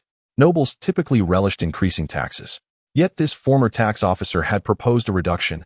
No wonder he had been dismissed by Viscount Sudor. However, Colin sensed he might have stumbled upon a valuable opportunity. Pray tell, why did you propose a reduction in commercial tax? A glimmer of hope flickered in Quincy's eyes as he spoke urgently. My Lord Viscount, if you were to review the tax records of Ice Rock City from previous years, you would understand that agricultural tax is not the primary source of income. Commercial taxes. Ice Rock City, positioned at the northeastern corner of the Northlands, saw an influx of merchant caravans traveling between the north and the frozen plains, which was the cornerstone of its prosperity. However, Ice Rock City was not devoid of competitors. There were 2 or 3 cities along the northern borders capable of rivaling it. Therefore, if you wish to attract more merchants, you must grant them greater incentives, which means reducing the commercial tax. Colin countered with a smile. But wouldn't that lead to a decrease in my tax revenue? No. While the tax rate may decrease, the tax base would increase, and the total tax revenue need not diminish. I have calculated that with proper management, you need not worry about a decline in tax income. Moreover, an influx of merchants would mean bustling inns, lively taverns, and a surging demand for goods such as food, clothing, and medicine. Local merchants would prosper from these passing caravans, leading to greater overall prosperity for the city. Trust me, agricultural tax has little potential left to exploit. Yet commercial tax holds vast possibilities. If I were to manage it, I am confident I could double Ice Rock City's commercial tax revenue within 3 years. Within a decade, this city would shine as the brightest jewel of the Northlands. Colin observed Quincy's flushed face, remaining silent. Quincy gradually calmed from his excitement, interpreting Colin's silence as yet another failure. However, he had grown accustomed to such outcomes. Convincing nobles to reduce taxes was a task more daunting than slaying them. My apologies, my Lord Viscount. Let me take you to the books. Just as Quincy was about to concede defeat, Colin's voice resonated. Very well, I shall grant you this opportunity. Chapter 78. The tax officer. A single remark from Colin's left Quincy rooted to the spot. Thank you so very much. Your kindness and wisdom shine as brightly as the sun and are as profound as the sea. Hold your horses, Collins interjected, waving his hand to interrupt the overly excited Quincy. If you mess this up, I will guard the library for the rest of my life, Quincy declared loudly. Collins rolled his eyes. He hadn't expected this old man to be so cunning. At his age, who could say how many years he had left to live? It almost felt as though Collins was the one providing for his retirement. No, not just you. If you fail, your son. Yes, you have a son, don't you? Collins continued after seeing Quincy nod. Your son will also come to guard the library for a lifetime. Quincy's expression finally shifted. What? Afraid? Were those lofty proclamations of yours mere bluster? Collins began to provoke him. Of course not. Quincy retorted. Very well, make your choice. Either continue guarding the library for me, or seize this opportunity and take a gamble. Quincy's chest heaved violently, and after a moment of contemplation, he gritted his teeth and declared, My lord, if I truly can make Ice Rock City the most dazzling city in the North within a decade, would you grant me a request? Speak, Collins replied. I hope you can bestow upon me a surname. Collins raised an eyebrow. In the glorious empire, only nobles were permitted surnames. However, Quincy's request was not for a title, as that was prohibited. According to the noble laws of this world, commoners could not be a noble due to their lack of noble blood. They simply did not qualify. Yet, commoners were not entirely devoid of means to ascend the social ladder. The only method for such a leap was to marry a noblewoman. If a noblewoman bore a child, that child would possess noble blood, albeit not entirely pure, but still sufficient to catch the eye of the aristocracy. Thus, he would qualify for nobility. Once ennobled, the descendant could request a surname from the lord, provided he did not inherit his mother's surname. This surname could then be shared by his father, grandfather, and great-grandfather, truly a way to bring glory to one's ancestors. Quincy's request, therefore, implied that Collins assist him. Well, perhaps it was more about helping Quincy's son to marry a noblewoman, enabling their family to achieve social elevation. Very well, Collins nodded. Rather than viewing Quincy's audacious request as inappropriate, he found it indicative of confidence. Ability often correlates with temperament. He preferred a spirited individual who dared to make demands over a good-natured mediocrity. If this former tax officer could indeed transform Ice Rock City into the wealthiest city in the North, Collins believed he deserved to be counted among the nobility. Upon hearing Collins agree to his request, Quincy first exhibited disbelief, followed by unrestrained joy. Finally, he resolutely knelt before Collins, swearing his loyalty. Collins lightly tapped Quincy's shoulder with the blade of judgment, accepting his vow of fealty. Now that the matter of the tax officer is settled, you must help me find records concerning this sword. Of course. Please hold on.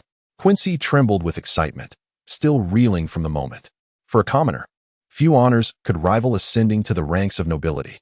Even if the realization of this dream was still distant, Quincy seemed to envision a bright future for his family. Before long, Quincy emerged, trembling, with a thick tome cradled in his hands. After a brief search, he respectfully stated, My lord, all records regarding the Blade of Judgment are contained within this volume.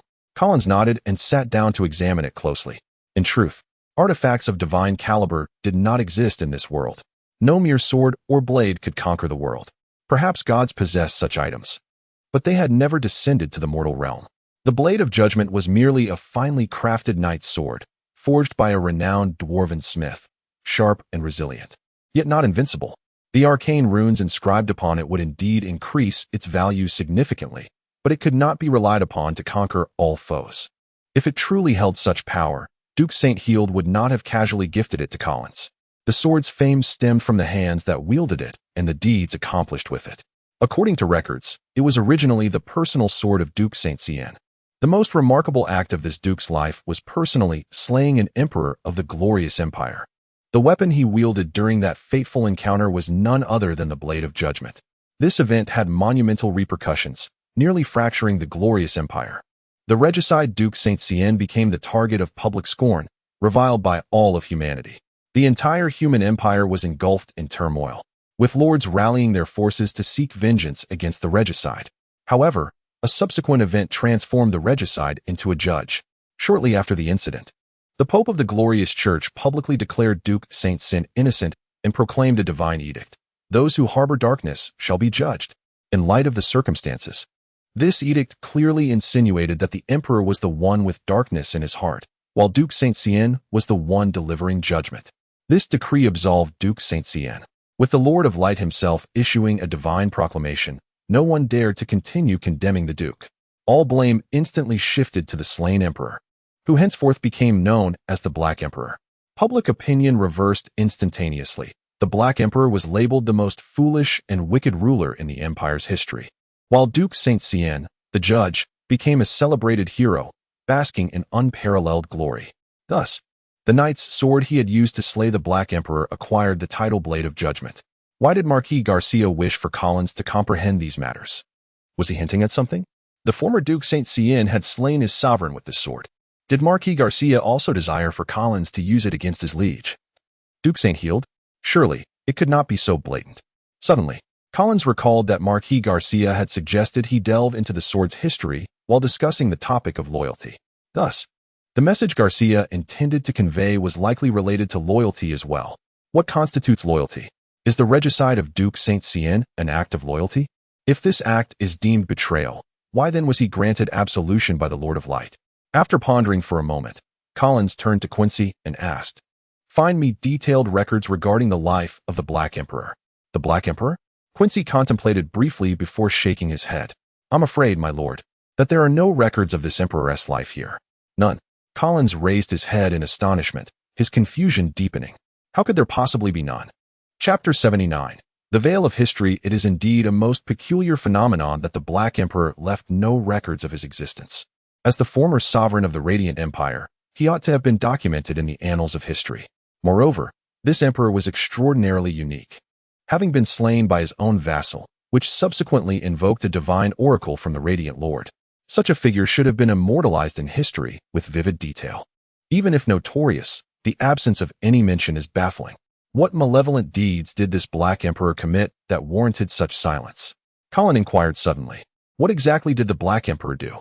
Why did Duke Saint-Cien seek his demise? What led to the issuance of this oracle? These matters remain inadequately chronicled. All the historical texts I have perused offer only vague and simplistic accounts of these two individuals, as if there was an intentional effort to conceal something. Colin nodded in agreement. After a moment of contemplation, he posed another question. By the way, there should be a history of the Saint-Cien family here, correct? Indeed. Quincy hurried to the bookshelf and retrieved a tome. My Lord Viscount, please have a look. Colin began to leaf through the pages.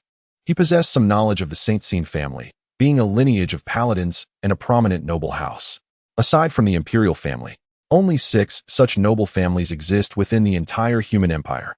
Of these, only 4 paladin families have managed to endure to this day, with the Saint-Cien family being one of the 2 that have vanished. Upon reflection, this disappearance seems rather unreasonable. According to the unwritten rules of nobility in this world, it is uncommon for a family to face total annihilation.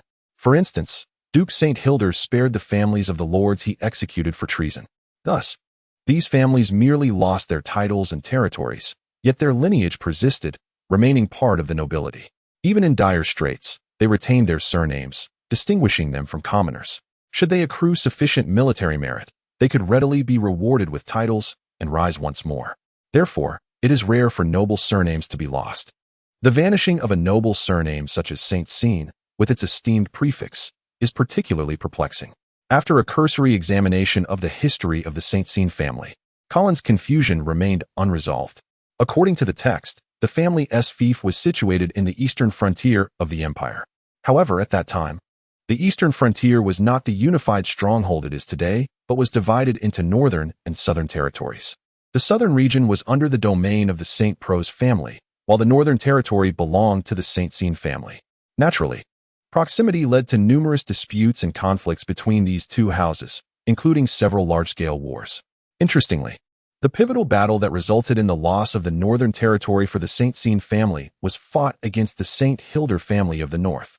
In that war, which transpired over 3 centuries ago, the Duke of the North decisively defeated the main forces of the Saint-Cien family and personally executed the Judicator Duke of Saint-Cien. The Blade of Judgment thus became a trophy of the St. Hilder family. However, the true victor of that conflict was the St. Prose family, which opportunistically invaded the northern territory after the Saint-Cien family's defeat, and the North's forces were severely weakened, ultimately annihilating the remnants of the Saint-Cien army and becoming the sole rulers of the eastern frontier. Yet, this leads to another enigma. Despite the loss of territory and the ruin of their army, the members of the Saint-Cien family did not suffer significant casualties. Both the St. Hilder and St. Prose families refrained from violating the noble code by exterminating the Saint-Cien family following the execution of the Judicator Duke. Yet, the nightmare for the Saint-Cien family had just begun. Stripped of their lands and the protection of their castle and army, they were repeatedly targeted for assassination, with the perpetrators remaining elusive. This situation even drew the attention of the imperial family, prompting the House of St. Lorenzo to intervene, sternly admonishing Duke St. Hildur and Duke St. Prose to exhibit the grace of victors and show clemency towards the vanquished. Simultaneously, the reigning emperor took the surviving members of the St. Sean family into the palace for protection. Nevertheless, this did not prevent the members of the family from succumbing one by one to mysterious and untimely deaths. Eventually, even the Radiant Church was incensed by such breaches of the established order, with the Pope personally declaring that he would not permit the noble bloodline of St. Sean to become extinct. Two cardinals journeyed to the northern and eastern territories, vehemently demanding that Duke St. Hildur and Duke St. Prose cease their transgressive actions. The two dukes, eager to clear their names, publicly disclosed the whereabouts of every knight under their command and allowed church officials to monitor and search their lands without restriction. Under the scrutiny of so many eyes, it seemed that the St. Sean family's greatest adversaries were being closely watched, leaving them without the opportunity to act.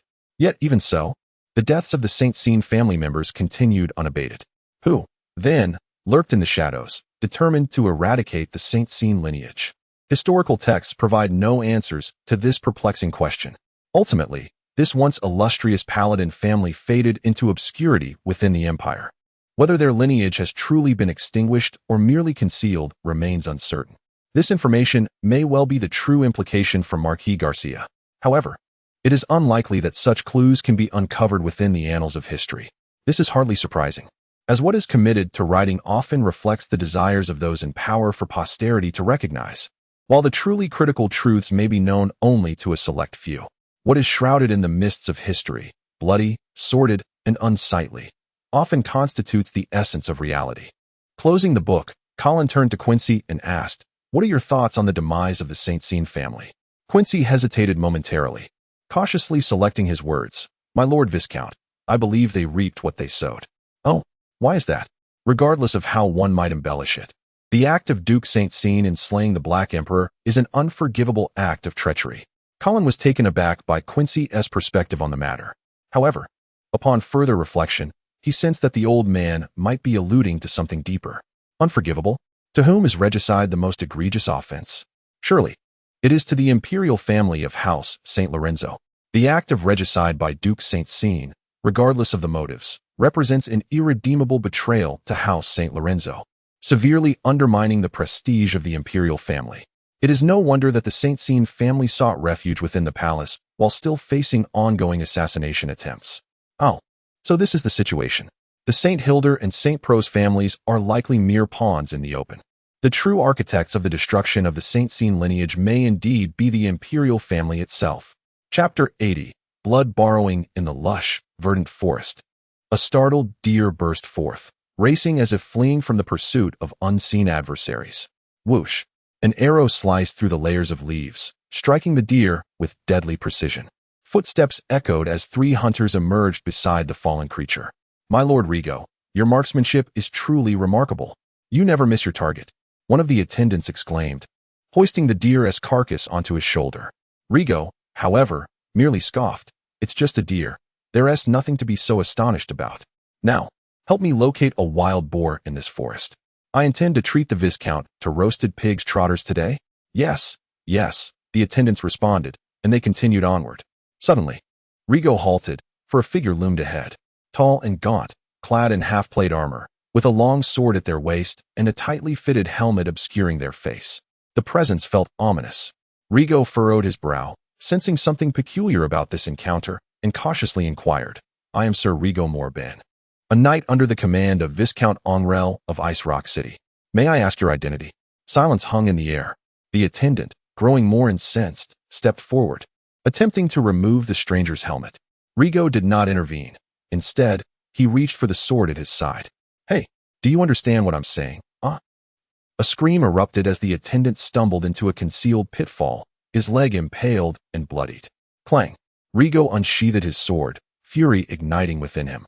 "Listen well. This is your final warning. Remove your helmet, drop your sword, and reveal your identity. Otherwise, do not blame me for my rudeness." Yet, the mysterious figure remained unmoved by Rigo's threat. Without uttering another word, Rigo steadied himself, gripping his sword tightly as he advanced cautiously. But before he could reach the enigmatic stranger, a scream pierced the air from behind him. At that moment, the tall figure sprang into action. Clash! Their swords met with a resounding clang. Rigo gasped, "You are a knight." An unsettling apprehension enveloped Rigo. Here stood an unfamiliar knight, suddenly appearing on the outskirts of Ice Rock City, and a third tier one at that. Alarm bells rang in his mind. Could another lord be plotting against the Onrel family? Rigo recalled the unresolved assassination of the Viscount at Grey Fortress, the mastermind behind it still at large. Could it be? Boom. With a powerful swing, Rigo forced the mysterious knight back, but chose not to pursue. Instead, he turned and fled. This was evidently a trap. The Viscount could be in danger. Without a moment's hesitation, Rigo sprinted towards Colin, disregarding his two attendants behind him. The mysterious knight pursued closely. In the frantic chase, Rigo struck the knight, piercing their abdomen with his sword. Huh, did you expect this? A cunning smile crept onto Rigo's face. However, the smile quickly faded. The knight, seemingly unfazed by the sword embedded in their midsection, counterattacked with renewed vigor. This reckless aggression caught Rigo off guard, to avoid losing his arm. He relinquished his grip on the sword. "Which house do you serve? Have you lost your senses?" Rigo exclaimed, bewildered by the knight's tenacity despite their grievous wound. Whoosh! An arrow whizzed past, barely missed by Rigo. This is bad. The wretch has accomplices. Panic surged through Rigo as he realized his perilous situation. More arrows rained down from the woods, forcing Rigo to evade them desperately, until the relentless knight caught up to him. Swish! A cry escaped Rigo as a deep gash was carved into his thigh. "Wait, who are you? At least let me know by whose hand I perish," he gasped, collapsing to the ground. Regrettably, the knight paid him no heed. Thud! The knight struck Rigo's head forcefully with the hilt of their sword. "Are you trying to knock me out? Can you exert a bit more strength?" Rigo whimpered, bewildered. Thud! Another blow landed. Rigo, wake up." Rigo blinked groggily, finding himself staring into Colin's face. "My lord." Rigo's consciousness appeared to be wavering. After a moment, he shook off the haze, urgently asking, "My lord, are you unharmed?" "I was just attacked by a mysterious knight and nearly perished." Colin stifled a laugh, reassuring him, "I am fine. Thankfully, your screams alerted me. And I arrived just in time. The knight who attacked you likely fled upon hearing our noise." "Fled? What a pity," Rigo lamented, feeling robbed of his chance for vengeance. "Are you all right? You look quite pale," Colin inquired with concern. "I'm fine.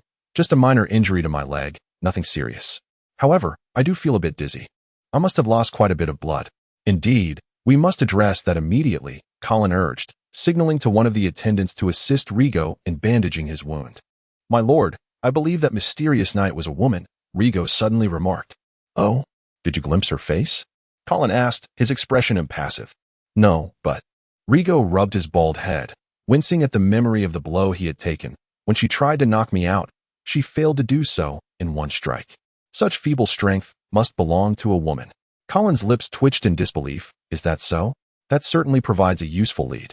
Moreover, my lord, I suspect this individual may be connected to the mastermind behind the previous assassination attempt on you at Grey Fortress." "Very well," Rigo seethed. "I shall capture that accursed female knight and shatter her skull." Chapter 81. Transformation. As the night deepened, the city of Ice Rock was devoid of moonlight. Adorned only by scattered twinkling stars, Colin stood upon the balcony of the Red Fortress, gazing into the distance. To the north lay the cold and desolate expanse of the azure ice plains, while to the east, the edge of a vast forest was visible. Within that inky sea of trees, untold beasts remained concealed. Beyond that dark forest, one would enter the realm of the half-elves. The sound of footsteps interrupted his thoughts as Knight Charles appeared behind him. "My lord, did you summon me?" "Please, take a seat," Colin replied, gesturing towards the glass of red wine on the table. "Have a drink." Knight Charles hesitated. "My lord, I have resolved to abstain from alcohol." "Not to worry. Just a little," Colin insisted. Reluctantly, Charles lifted the wine glass, clinking it gently against Colin's before bringing it to his lips. As Colin sipped the wine, he observed Knight Charles' reaction closely. The wine he had given Charles was poisoned, yet this was not an act of treachery against his own bloodline. Rather, it was an experiment. Having previously tested on blood slaves and finding them immune to deadly toxins, he surmised that a higher-tier bloodline should also withstand such poison. "Have you noticed any changes in your body these past few days?" Colin inquired, setting down his glass. Charles, his eyes alight with excitement, recounted his findings. Through his narration, Colin learned that Charles' transformations mirrored his own: sensitivity to light, a thirst for blood, and immortality. Indeed, upon discovering that his severed fingers had regrown, Charles had begun experimenting with his own body, concluding that he had rendered himself impervious to fatal injuries. However, unlike the blood slaves, Charles still experienced pain. Colin stroked his chin, deep in contemplation. He was eager to discover whether bloodlines could ascend by consuming the blood of higher-tier knights. Yet, Charles was already a third-tier knight, and Colin had no fourth-tier blood to conduct his experiment. "Can you control your fangs?" Colin asked further. "Fangs?" Knight Charles looked puzzled, then opened his mouth to reveal two inconspicuous canine teeth. "It seems I cannot." "Indeed," Colin mused, concluding that if a bloodline could not control the elongation of their fangs, they would be unable to release blood toxins and thus fail to create blood slaves, making the full embrace and generation of the next bloodline impossible. Subsequently, Colin discussed matters of cavalry construction with Knight Charles. Noticing that Charles exhibited no signs of distress from the poisoned wine, Colin confirmed his hypothesis regarding the bloodline's immunity to toxins. "Oh, by the way, do you enjoy hunting?" Colin suddenly asked.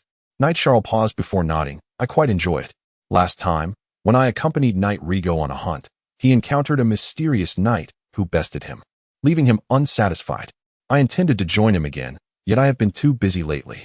If you have the time, perhaps you could take him out again." After borrowing blood from Rigo, Colin had successfully ascended to the second tier. He believed that Rigo's blood could assist him in reaching the third tier, so he desired to borrow it once more. However, Colin did not wish to lead Rigo on another hunting expedition himself, as it might raise suspicions. If each time they went hunting together, Rigo faced attacks, even he would eventually suspect Colin's involvement. Therefore, he resolved to have Knight Charles lure Rigo out instead. "Very well," Knight Charles replied, unsuspecting, and nodded in agreement. After dismissing Knight Charles, Colin lifted the knight's wine glass and consumed the remaining poisoned wine. If blood slaves and bloodlines were immune to deadly toxins, surely he would fare even better, he thought. As he contemplated the changes in his body, footsteps echoed once more, and Butler Iman appeared on the balcony. "My lord, did you call for me?" Colin nodded. "Have a seat." The two settled on the balcony, and Colin clapped his hands, signaling for the maid to bring forth 2 glasses of wine and some dried fruits. This time, however, the wine was free of poison. The maid carefully arranged the items on the table before swiftly departing. "Have you replaced all the servants in the castle?" Colin asked after taking a sip of wine. "Not entirely. I merely replaced the personal attendants for your safety, and it did not require substantial expense," Iman quickly explained. Colin nodded, refraining from further comment. The current servants of the Red Fortress were primarily those left by the Seudor family. Colin had not intended to replace them all, for the recruitment and training of new servants would incur costs, and the financial situation of the Onrel family was not particularly robust. Nonetheless, he recognized that the old butler acted out of goodwill and refrained from reprimanding him. "How is the new tax officer, Quincy, performing?" "Very well," Iman replied with a smile. "You have found an exceptional tax officer. That is good to hear. However, keep a close watch on him. I cannot fully trust him just yet." "I understand." With Iman grasping his intent, Colin felt a sense of relief. He then produced a letter from his coat pocket and handed it to the butler. "My lord, we could request a batch of samples from Marquis Dawson. If the quality of the samples is indeed, as he claims, comparable to the standard equipment of the Black Knights, then the price would not be excessive." "Very well, let us have him send a batch of samples," Colin said, rubbing his forehead in frustration. "But can our family finances bear this expenditure at present?" "It is unlikely," Iman replied candidly. Seeing Colin lost in thought, Iman urged, "My lord, if I may be so bold, is it not somewhat hasty to establish a cavalry now?" Colin remained silent. He understood the validity of Iman's words. He was indeed feeling impatient. Perhaps waiting a year or two, allowing the territory to recover and tax revenues to flourish, would be a more prudent time to establish a cavalry. However, Colin could not afford to wait that long. He was acutely aware of the rift that had emerged between Duke St. Hilder and Marquis Garcia. Though Marquis Garcia seemed to be biding his time, enduring his brother's betrayal, who could predict when a crisis might arise once more in the Northern Territories? Would the Black Knights stand unreservedly with Duke St. Hilder as they had in the past? Thus, Colin felt an overwhelming sense of urgency. He must expedite the growth of his own power, lest he find himself unable to choose sides, merely swept along by the whims of others, vulnerable to manipulation. With that thought, Colin gritted his teeth and declared resolutely, "We can resort to borrowing." Chapter 82, Borrowing Part 1. Borrowing? Indeed. Utilizing the future tax revenues of the territory as collateral to secure a loan from merchants, provided the interest is reasonable. I believe numerous prominent merchants would be inclined to assist us. The old steward furrowed his brow deeply, harboring doubts about Colin's decision. In the perception of the people in this world, borrowing is not regarded as a respectable endeavor, particularly for a noble. It is akin to announcing to the world that one is in dire financial straits. For nobles who place great importance on reputation, this is an exceedingly undignified affair. Unless one is on the brink of bankruptcy, no noble lord would resort to borrowing money. My lord, this may tarnish the reputation of the Angrel family. The old steward advised with a face full of concern. Reputation is but an illusion, Colin retorted, waving his hand dismissively. For someone like him, a traveler from another world, borrowing money to foster development seemed entirely justifiable.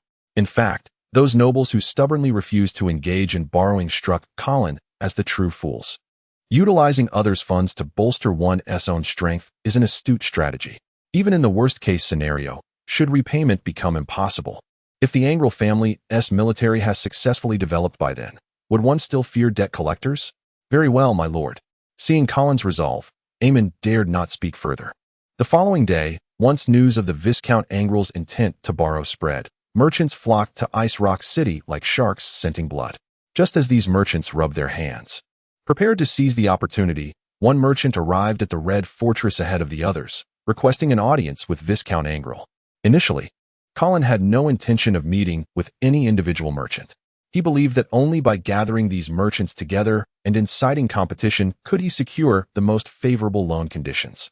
However, when informed that the visitor was Oliver from the Tulip Chamber of Commerce, Colin acquiesced to the meeting request. After all, he was an old acquaintance, and though Oliver had previously offended him, his subsequent apology had been sincere. Colin regarded him as a man who understood propriety and could be relied upon. Honorable Viscount, I am immensely grateful that you could spare a moment from your busy schedule to meet with me. I feel profoundly honored. The portly merchant greeted Colin with a sycophantic smile, bowing deeply upon arrival, displaying utmost respect. Enough with the formalities, Oliver. I am aware of your intentions. Pray, share the conditions of the Tulip Chamber of Commerce. If they are agreeable, I shall consider borrowing from you, given our past acquaintance. Oliver responded cheerfully, rest assured, my lord. Based on our previous rapport, the Tulip Chamber of Commerce shall offer you the most favorable loan terms. However, before we proceed, may I present you with a gift to celebrate your elevation to Viscount? A gift? Colin mused with a hint of amusement. He recalled that the last gift from this rotund merchant had been a suit of armor, offered in exchange for his forgiveness.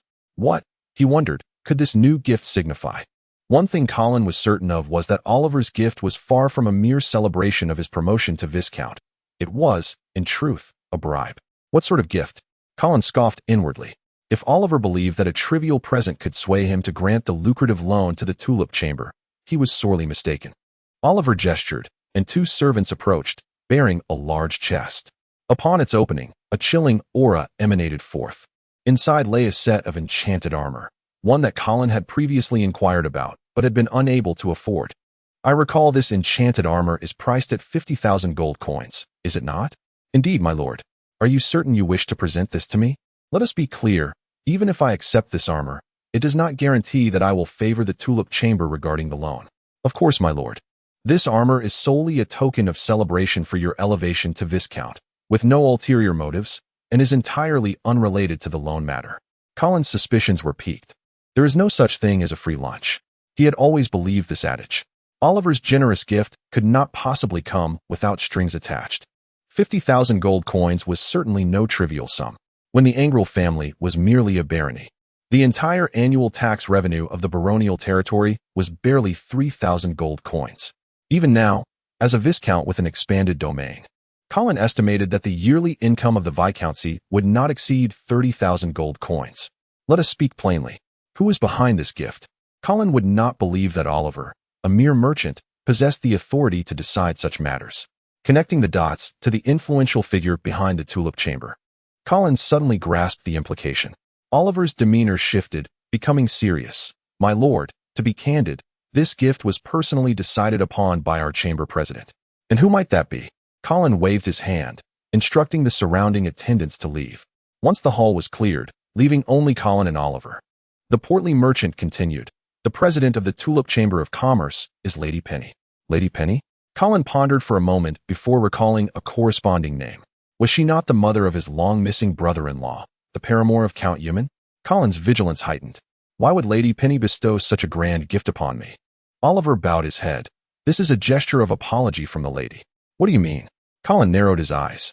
The sudden reappearance of his long-lost brother-in-law in Falling Eagle City ignited a dangerous glint within Colin's gaze. He struggled to suppress his fury, asking coolly, "How is Sir Valra? Where has he been?" Chapter 83. Borrowing, Part 2, Captured by Trolls?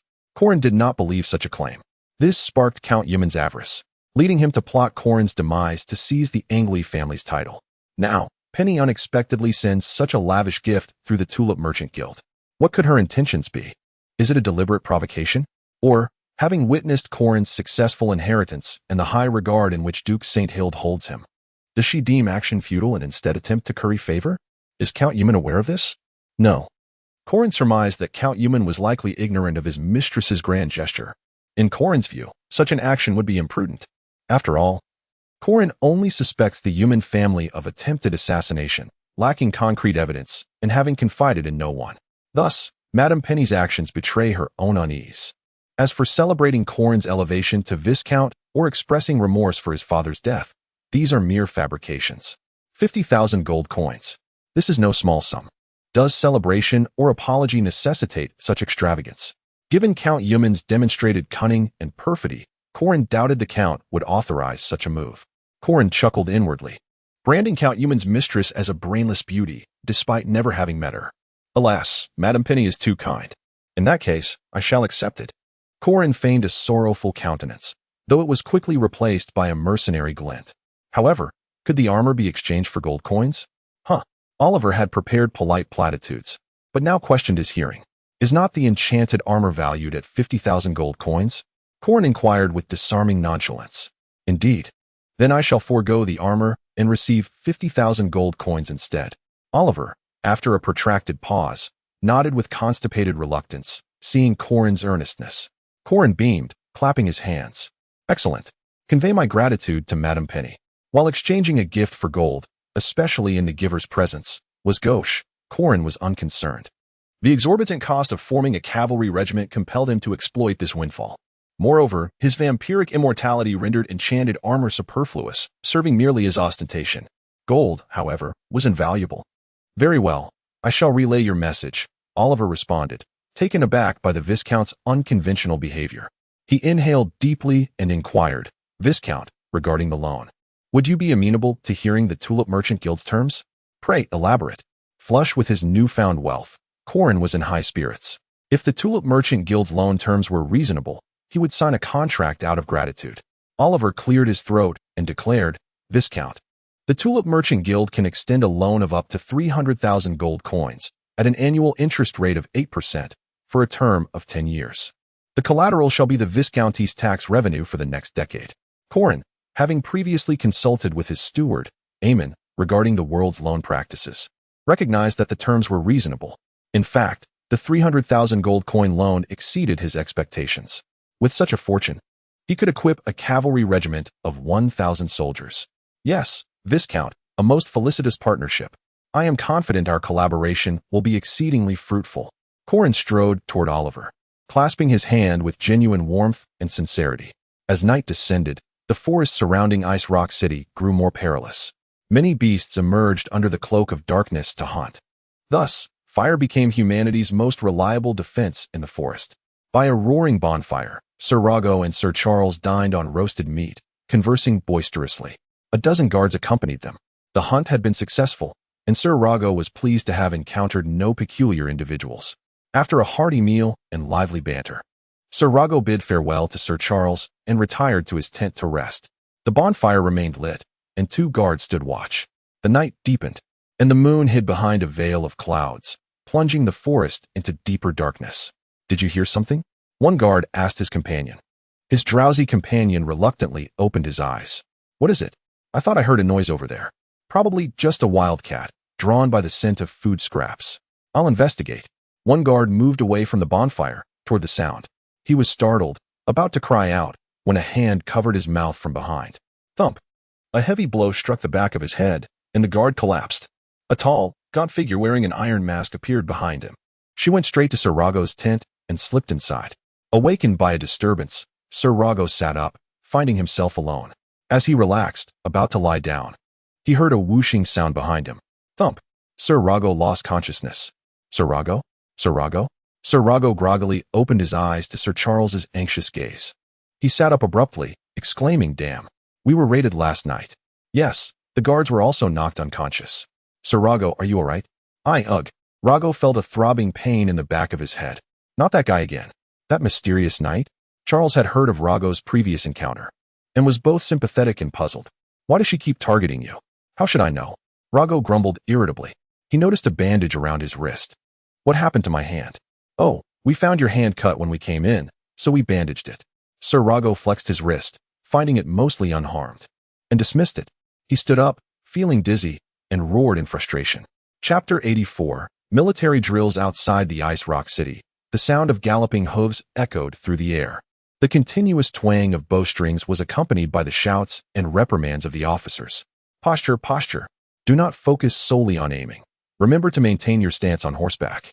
Tom, I'm talking about you, damn it. Is your waist broken? And you, Jerry. You look decent. It's starting to take shape. Colin observed from a distance as his first batch of cavalry trained in mounted archery, feeling quite pleased. They had only established a framework. There was still much to improve. Sir Charles, standing nearby, appeared less than satisfied. Colin chuckled. After all, they are recruits. You cannot expect them to meet the standards of the Black Riders so soon. I am already quite content with their progress in just a month. You all have done commendably. You flatter me. This is primarily due to your unwavering support. Sir Charles replied, a statement that was not entirely mere flattery. Colin had indeed offered his full backing to this cavalry unit, providing personnel, funds, and equipment without reservation. The steward, Eamon, watched nervously, occasionally attempting to offer counsel. Yet, Colin remained steadfast in his beliefs. In his view, only money spent could yield true value. Furthermore, as a renowned entrepreneur once remarked, money is not truly spent. It is merely exchanged for a different form of companionship. Colin had once scoffed at this notion, but now, observing the cavalry charging forward, he found himself in agreement. Is there an issue with recruitment? I see you have only managed to enlist a little over 300 thus far. After securing a substantial loan, Colin had raised his initial cavalry target from 100 to 1,000. My lord, it is unwise to recruit too many new soldiers at once. An excessive number can severely diminish training effectiveness. Very well, as long as you are aware. Colin did not interfere excessively with Sir Charles's training regimen, understanding that specialized tasks should be entrusted to those with expertise. He was genuinely ignorant of cavalry training. However, Sir Charles, hailing from the Black Riders, was an expert in this field. Just the other day, Sir Rigo mentioned that you've poached quite a few of his high-quality recruits.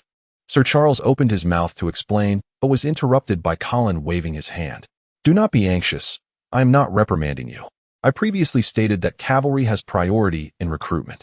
I am merely curious as to why you did not select veterans from Rigo's ranks, but instead competed for new soldiers. My lord, while the soldiers under Sir Rigo are indeed impressive, strong, and well-trained, they are infantry, accustomed to foot combat. Many of their tactical maneuvers are already ingrained, making them less suitable for cavalry. What about the new recruits?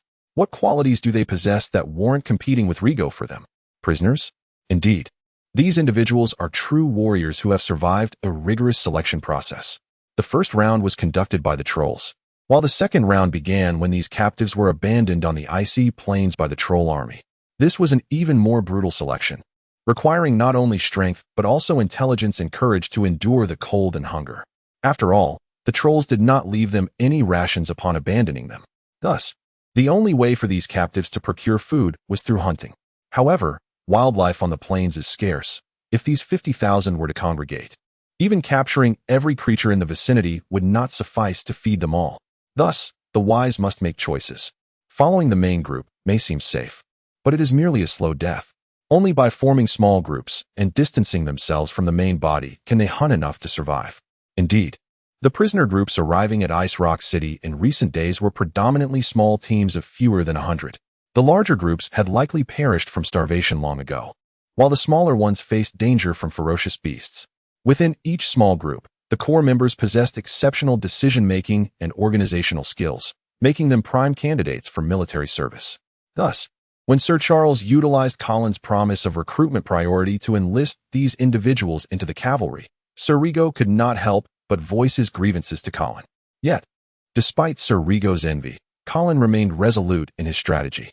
Cavalry would always be his prioritized military branch. In this age of cold weaponry, a formidable cavalry force wielded tremendous deterrent power, especially in regions like the Northern Territory and the Sky Ice Plains, characterized by expansive flat terrain.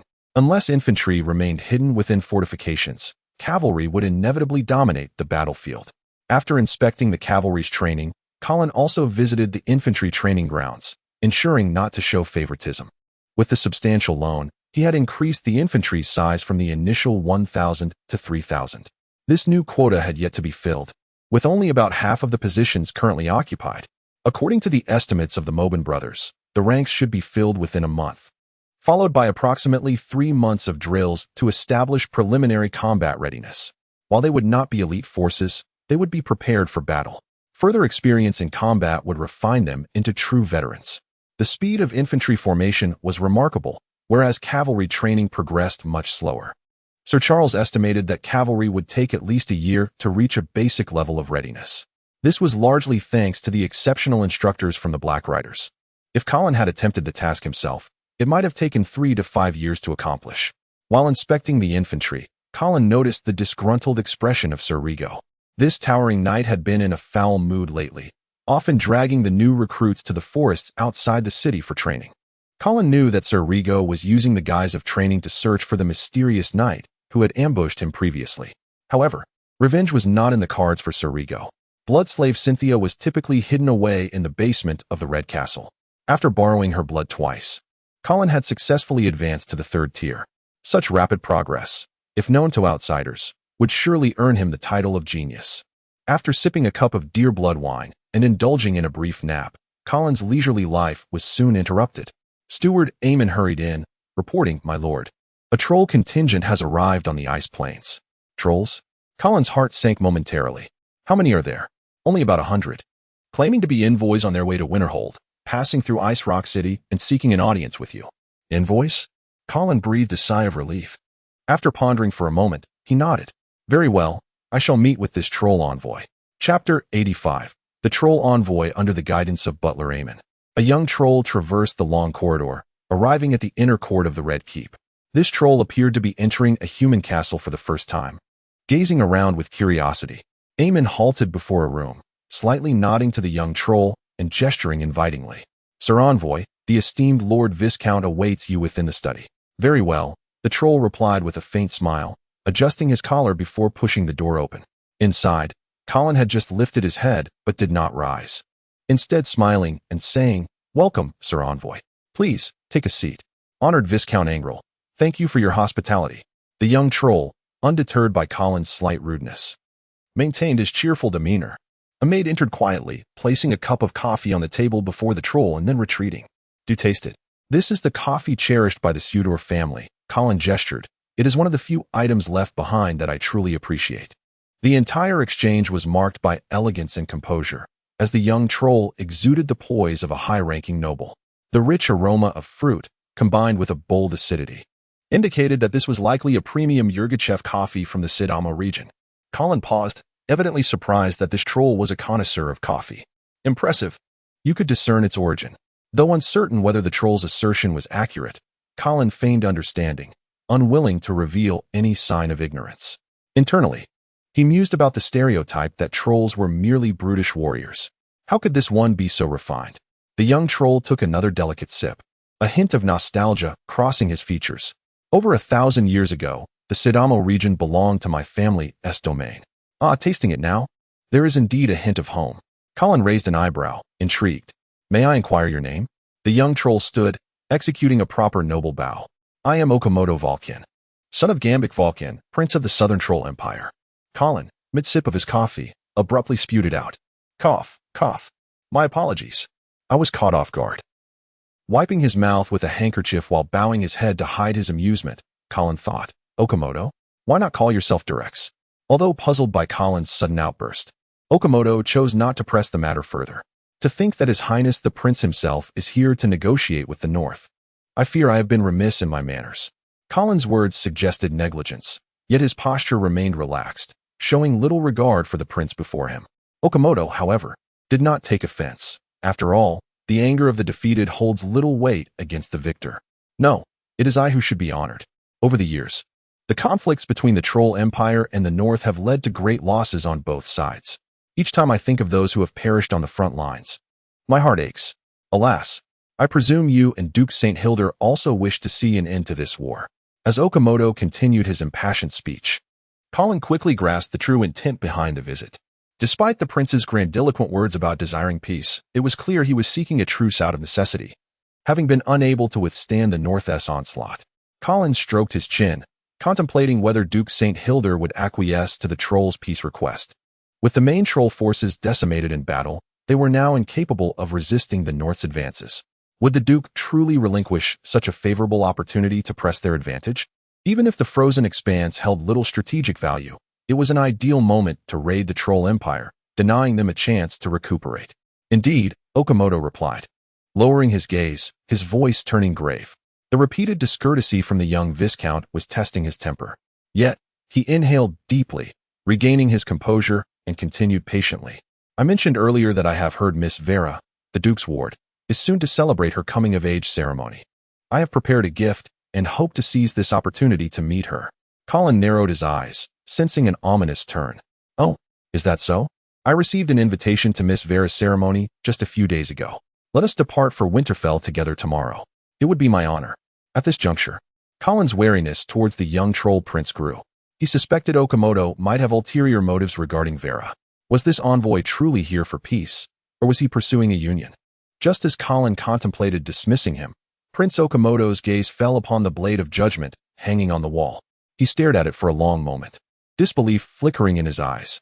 Viscount, if I may be so bold, is that the blade of judgment? Indeed, it was bestowed upon me by the Duke during my investiture. Okamoto's expression morphed into one of intrigue, blending envy, reverence, and a touch of sympathy. Just as Colin began to feel discomfort under the prince's gaze, Okamoto suddenly smiled. Viscount, may I inquire if you have heard of Prince Otto Vulcan? Otto. Colin shook his head. He had not heard the name, but the surname suggested another troll noble. Prince Otto is my uncle and the northern prince of the Troll Empire. He has recently succeeded in attaining the sacred domain. Colin frowned, uncertain of the relevance of this information, yet he offered a perfunctory congratulation. Oh, is that so? Congratulations to you. The Troll Empire has finally gained another holy knight. Indeed, after a century, the Empire has welcomed another holy knight. Okamoto's smile blossomed, but he added, however, my uncle has stated that, shortly after achieving the sacred domain, he intends to duel the wielder of the Blade of Judgment to avenge the disgrace of the late Emperor Leo, who was beheaded. Colin was left dumbfounded. A holy knight seeking to duel him? Was this why Duke St. Hilder had entrusted him with this sword? What an unexpected turn of fate. Chapter 86. Winterfell. The troll envoy lingered in Ice Rock City for merely a day before resuming his journey towards Winterfell. Colin accompanied them on this expedition, bringing along only the knight Rigo and 100 guards. Knights Shar and Raymond were left behind to continue their training in Ice Rock City. The affairs of the territory were entrusted entirely to Aemon and Quincy. Originally, his sister Catelyn intended to join him, but upon hearing news of her long-lost husband, she hastened to Eagle's Perch. Colin did not impede her. He could not ascertain whether his sister was involved in the treachery against him, so he allowed her to go. In any case, he would eventually settle accounts with the human family. For now, he lacked sufficient evidence and strength. Nevertheless, he had acquired a valuable pawn, waiting for the opportune moment to exact vengeance for past grievances. This pawn, the blood slave Cynthia, was also brought along. Trailing the group at a distance of about a kilometer, Colin discovered that he could issue commands to the blood slave within a range of 3,000 meters. Beyond that, communication would be lost. On the journey to Winterfell, the troll prince often approached Colin, exhibiting a rather cordial demeanor. However, Colin's response was somewhat perfunctory. He suspected the envoy might covet Vera, and the news of the paladin seeking a duel with him irked him greatly. Yet, he was not overly concerned. After all, the Paladin's challenge was clearly directed at Duke Shield. It was not Colin who severed the head of the previous Troll Emperor, even though he was now the master of the Blade of Judgment. A Paladin seeking a duel with a mere third-tier knight would surely become a source of ridicule. It was unlikely that the Paladin would jeopardize his reputation in such a manner. As for who would confront this powerful champion of the Holy Realm, that was beyond Colin's concern. Duke Shield would probably refrain from participating personally, as that would be tantamount to courting death. In Colin's recollection, the North currently lacked any holy knights. However, the Radiant Empire had two. If the Troll Empire's Paladin came to challenge, it was reasonable to assume that these two holy knights would not remain idle. Regardless, the affairs of the North were of little concern to Colin, a mere baron. Prince Okamoto had merely aimed to intimidate Colin as retribution for the perceived slight and disrespect. Colin naturally offered no courtesy to the troll envoy, despite the latter's princely status. A defeated foe remained a defeated foe. Having personally witnessed the annihilation of the 300,000-strong troll army by the Black Knight Legion, Colin found it difficult to regard this former adversary with any respect. To Colin's indifference, Prince Okamoto appeared unfazed, perhaps already prepared for the disdain. The prince adopted a remarkably humble demeanor, attending to Colin with various courtesies, almost as if he were a servant. This only heightened Colin's wariness. Was Prince Okamoto a cunning figure, feigning subservience to diminish his threat while secretly biding his time for revenge? Colin remained vigilant, contemplating how to undermine the envoy's peace negotiations. The trolls must not be allowed to regain their composure. The pace of the procession was unhurried, and after 8 days, they finally arrived at Winterfell. Colin had visited this central city of the North before, yet each time he was profoundly awed. Winterfell was entirely constructed atop a mountain, resembling a colossal beast surveying the entire North from its lofty perch. The imposing walls, towering over 30 meters, were situated halfway up the mountain. The higher one ascended, the greater the status of the inhabitants. Atop the perpetually mist-shrouded peak stood the castle of the Shield family, Lion's Roar Fortress. It was said to be the highest castle in the North and indeed the entire Radiant Empire, making it difficult to fathom the immense cost incurred during its construction. The towering city momentarily rendered everyone speechless, especially the trolls, who had never encountered such a marvel of architecture, their faces betraying a sense of trepidation. Hear my roar, for it is the wrath from the heavens. Okamoto recited the Shield family's ancestral words as he gazed upon the magnificent castle looming in the clouds. Previously, he had dismissed this phrase, believing that no matter how powerful the Shield family was, they had no right to invoke the heavens. Yet now he understood. Anyone residing in that fortress, gazing down upon all living beings, could easily succumb to the delusion of being a divine envoy on earth. Perhaps recalling the terrifying sight of the Black Knight Legion charging, Prince Okamoto trembled uncontrollably. Colin relished the troll's fear, a surge of pride swelling within him as a denizen of the North. Please, Your Highness Okamoto. Oh, certainly, my lord the Baron, after you. Prince Okamoto seemed about even lower than before. As they ascended the mountain, they arrived at the castle gate halfway up. The closer they drew, the more palpable the immense pressure emanating from the fortress became, as if a lion lay in wait upon the mountainside, coldly observing all. At that moment, a long queue had formed at the gate, as those wishing to enter awaited inspection. However, as a noble, Colin was not required to wait in line. Upon the display of the roaring white bear banner, the crowd quickly parted, granting passage to Colin and his entourage. The trolls benefited from Colin's status, following him towards the gate. However, the populace's gaze towards them was far from friendly. Had they not been trailing behind Colin, the crowd might have mistaken them for the Baron's captives or slaves, and they would have likely faced an assault. Upon reaching the gate, the guards treated Colin with utmost courtesy, verifying his identity before granting immediate access. In stark contrast, the trolls faced a different reception. Even with Prince Okamoto presenting his identification and the official envoy letter signed by the Troll Emperor, the guards continued to question and scrutinize them with evident distrust. They incessantly rummaged through their belongings, carelessly tossing their possessions about, displaying an exceedingly rude demeanor. Colin observed with a smile, harboring no desire to intervene. Numerous trolls were incensed by the guards' treatment, teetering on the brink of eruption. Yet, the guards not only remained unyielding but intensified their provocations, seemingly eager for the trolls to retaliate, thus providing them with justification to eliminate them. Throughout the ordeal, Prince Okamoto maintained a smile, appearing unfazed by the guards' harassment, patiently explaining their situation. His restraint managed to calm the other trolls, and as the guards noted their subdued demeanor, they gradually lost interest, waving them through the gates. "My lord the Baron, I apologize for the delay. Your guards are exceedingly diligent." Colin regarded the guard's forced smile, fully aware of its insincerity. Yet he could not help but admire the guard's endurance. This young troll prince was indeed a remarkable individual. Just as he was about to beckon Prince Okamoto to enter, a slight commotion arose at the gate. Colin looked up to see a half-elf contingent appearing outside the castle gates. Chapter 87. The enigmatic humans and the half-elves within this realm. Humans occupy a rather peculiar position, distinguished by their capacity to interbreed with virtually any other race. A most curious phenomenon, indeed.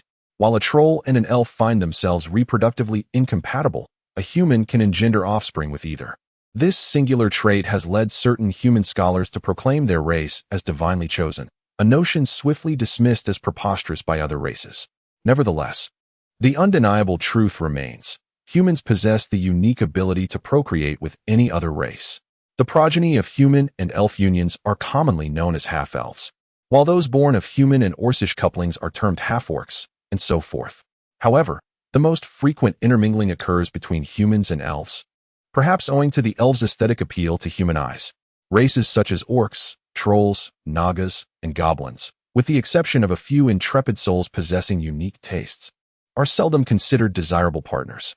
Consequently, half-orcs and half-trolls are exceedingly rare, whereas half-elves are abundant, having even coalesced into a distinct ethnic group and established their own kingdom. During an era when elves retreated into the sylvan depths of the Whisperwood, humans asserted their dominance over the continent's most fertile lands, effectively subjugating other races. The half-elf kingdom wisely chose to become a tributary state of the illustrious Radiant Empire, situated strategically between the empire's northern and eastern borders. The half-elf kingdom forged enduring ties with the esteemed St. Hild family. Therefore, their presence in Frostwind City is hardly surprising. Yet, Colin found himself reflecting upon the words spoken by Duke St. Hild upon his departure from Icecliff Citadel. He sensed that the Duke harbored certain designs regarding the half-elf kingdom. Could the arrival of these half-elves in Frostwind City at this juncture be part of the Duke's grand scheme? "Those are the Silver Sentinels of the half-elf kingdom," observed Okamoto.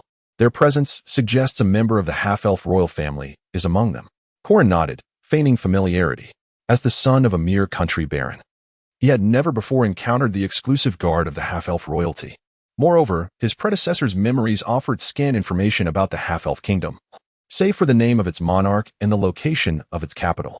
The remaining recollections consisted primarily of tales regarding the captivating beauty of half-elf women. The half-elf contingent had now reached the city gates. The renowned beauty of half-elves is undeniable, explaining their ability to interbreed with humans and establish a new race. The youthful half-elf exuded the unmistakable aura of high nobility, displaying a composure, hauteur, and refined elegance that served as the exclusive hallmark of aristocratic science, a refinement unattainable by lesser nobles. Tall and slender, he donned an understated white robe, his silken, argent locks cascading down his back. His eyes were of an amber hue, his nose finely chiseled, his ears delicately pointed, and an Adam's apple? It was at that moment that Colin realized the truth. This individual was, in fact, a man. As Colin internally erupted in sardonic commentary, Okamoto seemed to recognize the half-elf. That would be Tup Medwin, the second prince of the half-elf kingdom. "You know him?" Colin inquired. Okamoto shook his head. "Not personally. However, it is not difficult to deduce."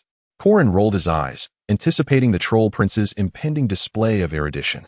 He resolved to withhold the question of how Okamoto had arrived at his conclusion, denying the troll the satisfaction of revealing his knowledge. After a moment of silence, Okamoto, undeterred by Corin's lack of inquiry, offered his explanation with a subtle smile. To be deemed worthy of representing the half-elf royal family at Lady Vera's coming-of-age ceremony, one must undoubtedly be a scion of the Medwin lineage. The current half-elf king has but 2 sons, the elder of whom is already past 40, rendering him an improbable candidate. Thus, it can only be the second prince. "I see," Colin replied blandly. "My lord," Okamoto continued, "are you aware that Prince Tup is not the half-elf king's biological son, but rather an adopted one?" Corin's mind raced, drawing a parallel to Vera's status as the duke's adopted daughter. Could Prince Tup's origins also conceal a tale of intrigue? Nevertheless, he remained silent, determined to thwart Okamoto's ostentatious display of knowledge. Undaunted, Okamoto pressed on. You may well wonder why the half-elf king would adopt another son, given that he already has one of his own. Colin maintained his silence, steadfast in his resolve. Okamoto persisted. In truth, it was at the behest of the half-elf queen. You see, the current queen is the king's second wife, whom he married after the passing of his first consort. However, by that time, the half-elf king was nearing his 7th decade. Despite the new queen's undeniable beauty, he was unable to sire children with her. Thus, it is said that, in order to assuage the queen's regret, the king adopted a child from her family, designating him as her own son. This child is none other than Prince Tup. Colin blinked, grudgingly admiring the troll prince's extensive knowledge of the half-elf court's intricate affairs. He conceded that Okamoto possessed the aptitude for such displays of erudition. As Colin prepared to glean further insights into the half-elf royal family from Prince Okamoto, the half-elf noble entered the city. Upon noticing Corin's entourage, he approached them directly. Following a round of introductions, Corin confirmed Okamoto's astute observation. It was indeed the second prince. After a brief exchange of pleasantries, the trio proceeded together toward Lion's Roar Keep atop the hill. As they ascended, the buildings became sparser and the number of pedestrians dwindled. Clearly, the vicinity of Lion's Roar Keep was inhabited by the affluent and influential, inaccessible to commoners. After approximately 2 hours, the group finally reached the vicinity of Lion's Roar Keep. The first sight to behold was a colossal, 50-meter-tall statue of a golden lion, its roaring countenance conveying an overwhelming sense of awe. The imposing castle, comprising 5 concentric levels that ascended in a conical fashion, stood with its gates wide open. At the entrance, in addition to fully armed guards, stood an elderly man dressed as a steward. Upon spotting Corin's party, the steward stepped forward, offering a flawless smile and proclaiming in a sonorous voice, "Welcome to Lion's Roar Keep." Chapter 88. Reunion. Under the guidance of the attendant, Colin arrived at his chamber in Lion's Roar Castle. After a long journey, he was naturally inclined to wash away the dust of travel and don a fresh set of noble attire, a gesture of respect towards the foremost family of the North. Knock, knock, knock. Just as he finished changing into his elegant garments, a knock sounded at the door. Colin assumed it was the attendant calling him to dine, but it seemed too early for that. The steward had previously informed him of a banquet scheduled for the evening. Curiosity piqued, Colin opened the door, and astonishment washed over his face. There stood Vela, whom he had not seen in ages. Today, she wore a crimson velvet coat, her golden hair cascading to her waist still glistening with droplets of water, suggesting that she had bathed not long ago. Her fair complexion radiated a charming blush, seemingly overwhelmed by Colin's ardent gaze. "Long time no see, Miss Vela." "Indeed, Colin," the sorceress replied with a gentle smile, revealing 2 faint dimples that added to her allure. "This must be your first visit to Lion's Roar Castle?" "Yes," Colin nodded earnestly, feeling somewhat out of place. With a beaming smile, Vela turned and beckoned him. "Come, let me show you around." "Very well, Miss Tour Guide." Giggles escaped them as Colin closed the door and followed the delicate fragrance of roses that wafted through the air. "This is the front courtyard, once adorned with numerous osmanthus trees, but my father replaced them all, deeming their fragrance too strong. Over here is the tower. I used to love climbing up. The view was breathtaking, though my father always admonished that girls should not venture so high. Over there are the kitchen and storeroom. I enjoyed hiding there during games of hide-and-seek with Charles and Adams. They could never find me, huh? But the old steward would always scold me, insisting it was no place for a lady. Just like my father, so traditional. And that is the garden, my favorite spot, and there is the church." As she spoke, Colin found himself entranced, envisioning the innocent, whimsical little girl she once was. "This is the place I feared most as a child." Vela's voice suddenly grew somber. Colin felt the atmosphere shift, becoming heavier with unspoken tension. He followed her into a courtyard deep within the castle, and then he froze. A barrage of piercing gazes struck him like arrows, rendering him momentarily immobile. When he lifted his gaze, Colin was astonished to discover that these stairs belonged to enormous statues. "These are the paladins of the St. Hilder family," Vela stated solemnly, her tone taking on a grave weight. "Paladins," Colin realized, understanding the source of the imposing aura. A quick count revealed 12 statues in total, indicating that over the past millennium, the St. Hilder family had produced only 12 paladins. They served as the bastion of the family's strength and a testament to its noble lineage, the very origin of the unparalleled glory of St. Hilda. Moreover, Colin noted that the eyes of these paladin statues seemed meticulously crafted, all directed toward the same point, the entrance of the courtyard. Anyone entering would be taken aback by such an overwhelming gaze, even if they were mere statues, enough to startle the timid. This one is Paladin Francois. This one is Paladin Bletra, and this one is Paladin Layman's. Vela pointed out each statue, introducing them one by one. Finally, they arrived before the largest statue in the center of the courtyard. This is the first paladin of the St. Hilda family, the fiery lion, Rian St. Hilda. Colin gazed up at the towering statue, its height exceeding 10 meters, a shiver of reverence coursing through him. The pioneer of the north, the grave digger of trolls, the northern bastion of the empire. This illustrious array of titles belonged to Rian St. Hilda. Colin easily recalled the tales of his exploits. Over half of the northern territories were claimed by this paladin over a millennium ago. More importantly, he shattered the spine of the troll race, establishing a military and psychological advantage for the north against the troll empire.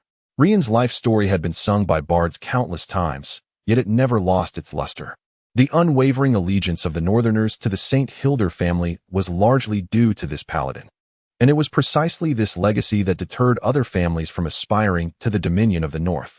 The north could only be safeguarded by the St. Hilda family. Colin, did you know? I once aspired to be a knight, Vela confessed, her gaze fixed on the statue, her youthful face filled with admiration. Is that so? Colin turned to her, intrigued. Yes, I had it all planned. I intended to ask my father to arrange a baptism ceremony for my 10th birthday. But when I was 6, my father sent me to Yaviel to study the arcane arts. Why did the Duke send you to study sorcery? Colin seized the opportunity to voice a lingering curiosity. In this world, nobles and sorcerers were often at odds, and it seemed peculiar for a duke's daughter like Vela to be involved with magic. My father told me that if I wished to uncover the truth of this world, I must go to Yaviel. Colin frowned. Did you believe him? Why wouldn't I? He is my father, Vela replied, her conviction unwavering. Colin rolled his eyes inwardly, thinking of her naivety. From Colin's perspective, the Duke's decision to send Vela to Yaviel was a means to distance her from the power dynamics of the North. As a sorceress, it would be even more challenging for her to inherit the dukedom. It appeared to be a precautionary measure against his own brother. He had even been promised that after Charles, Vela would be the primary heir to the dukedom. Alas, the Duke ultimately reneged on his promise, betraying his commitment to his brother. Thus, seeds of animosity were sown, with an uncertain future of their potential eruption. Have you discovered the truth of the world? Not yet. Vela pursed her lips, a determined expression on her face, but I firmly believe this path is correct. My relentless pursuit of the truth behind the arcane will one day guide me to the world's secrets. Just as Colin was about to continue teasing this innocent sorceress, footsteps approached from behind. Miss Vela, Lord Angriel.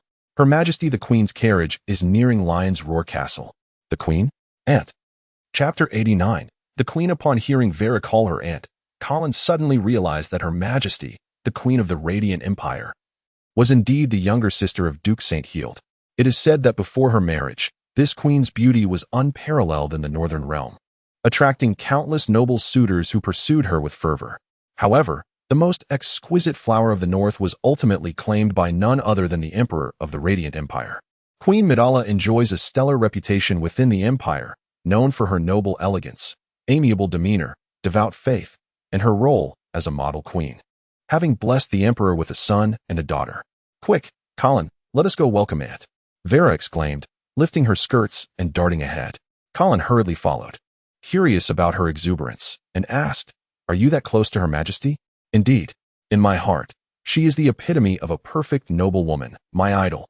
As they reached the castle's grand entrance, a throng of nobles had already gathered, including Duke St. Hilda himself, who had come to greet his sister.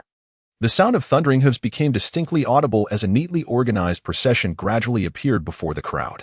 8 knights clad in red armor led the way. Over 1,000 years ago, this unassuming flame swept across the continent with a ferocity that annihilated all human kingdoms, uniting the fractured history of mankind and establishing a grand empire. A luxurious carriage glided through the castle gates. A knight personally opened the opulent gilded wooden door, revealing a stunning noblewoman. In an instant, The entire castle seemed to be illuminated by her radiance. Her Majesty. The gathered nobles bowed in reverence.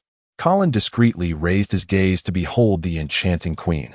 She wore a crimson, low-cut silk gown, her golden hair cascading like a waterfall over her fair shoulders, and her shimmering eyes reflected the deepest, most unspoken desires of every man present. Colin quickly lowered his head, unable to look any longer. "Brother, you've gained weight." The queen's voice was melodious yet playful, as if teasing a lover. "Ha ha." Duke St. Heald chuckled, patting his round belly. "I can no longer compare my merits with those of past dukes of the north, so I must focus on my weight instead." The queen smiled, then turned her attention to Vera behind the duke. "Vera, come here." Vera hurriedly stepped forward to take the queen's outstretched hand, exclaiming, "Aunt, you are as beautiful as ever." Hearing this, the queen tenderly adjusted Vera's hair, shaking her head, "And is already growing old, unlike you, in the prime of youth. I suspect that after this coming-of-age ceremony, countless noblemen will seek to court you." In truth, the queen was not very old, just past 30, at the most exquisite stage of a woman's life. The innocence of youth had not entirely faded, yet her mature allure had begun to bloom. Standing together, they resembled sisters more than an aunt and niece. "Not at all." Vera blushed, gently shaking the queen's arm. "I do not wish to marry so soon." "Very well, if you do not wish to marry, then do not. Let those eager suitors wait a few more years." The two beauties chatted and laughed as they entered the castle.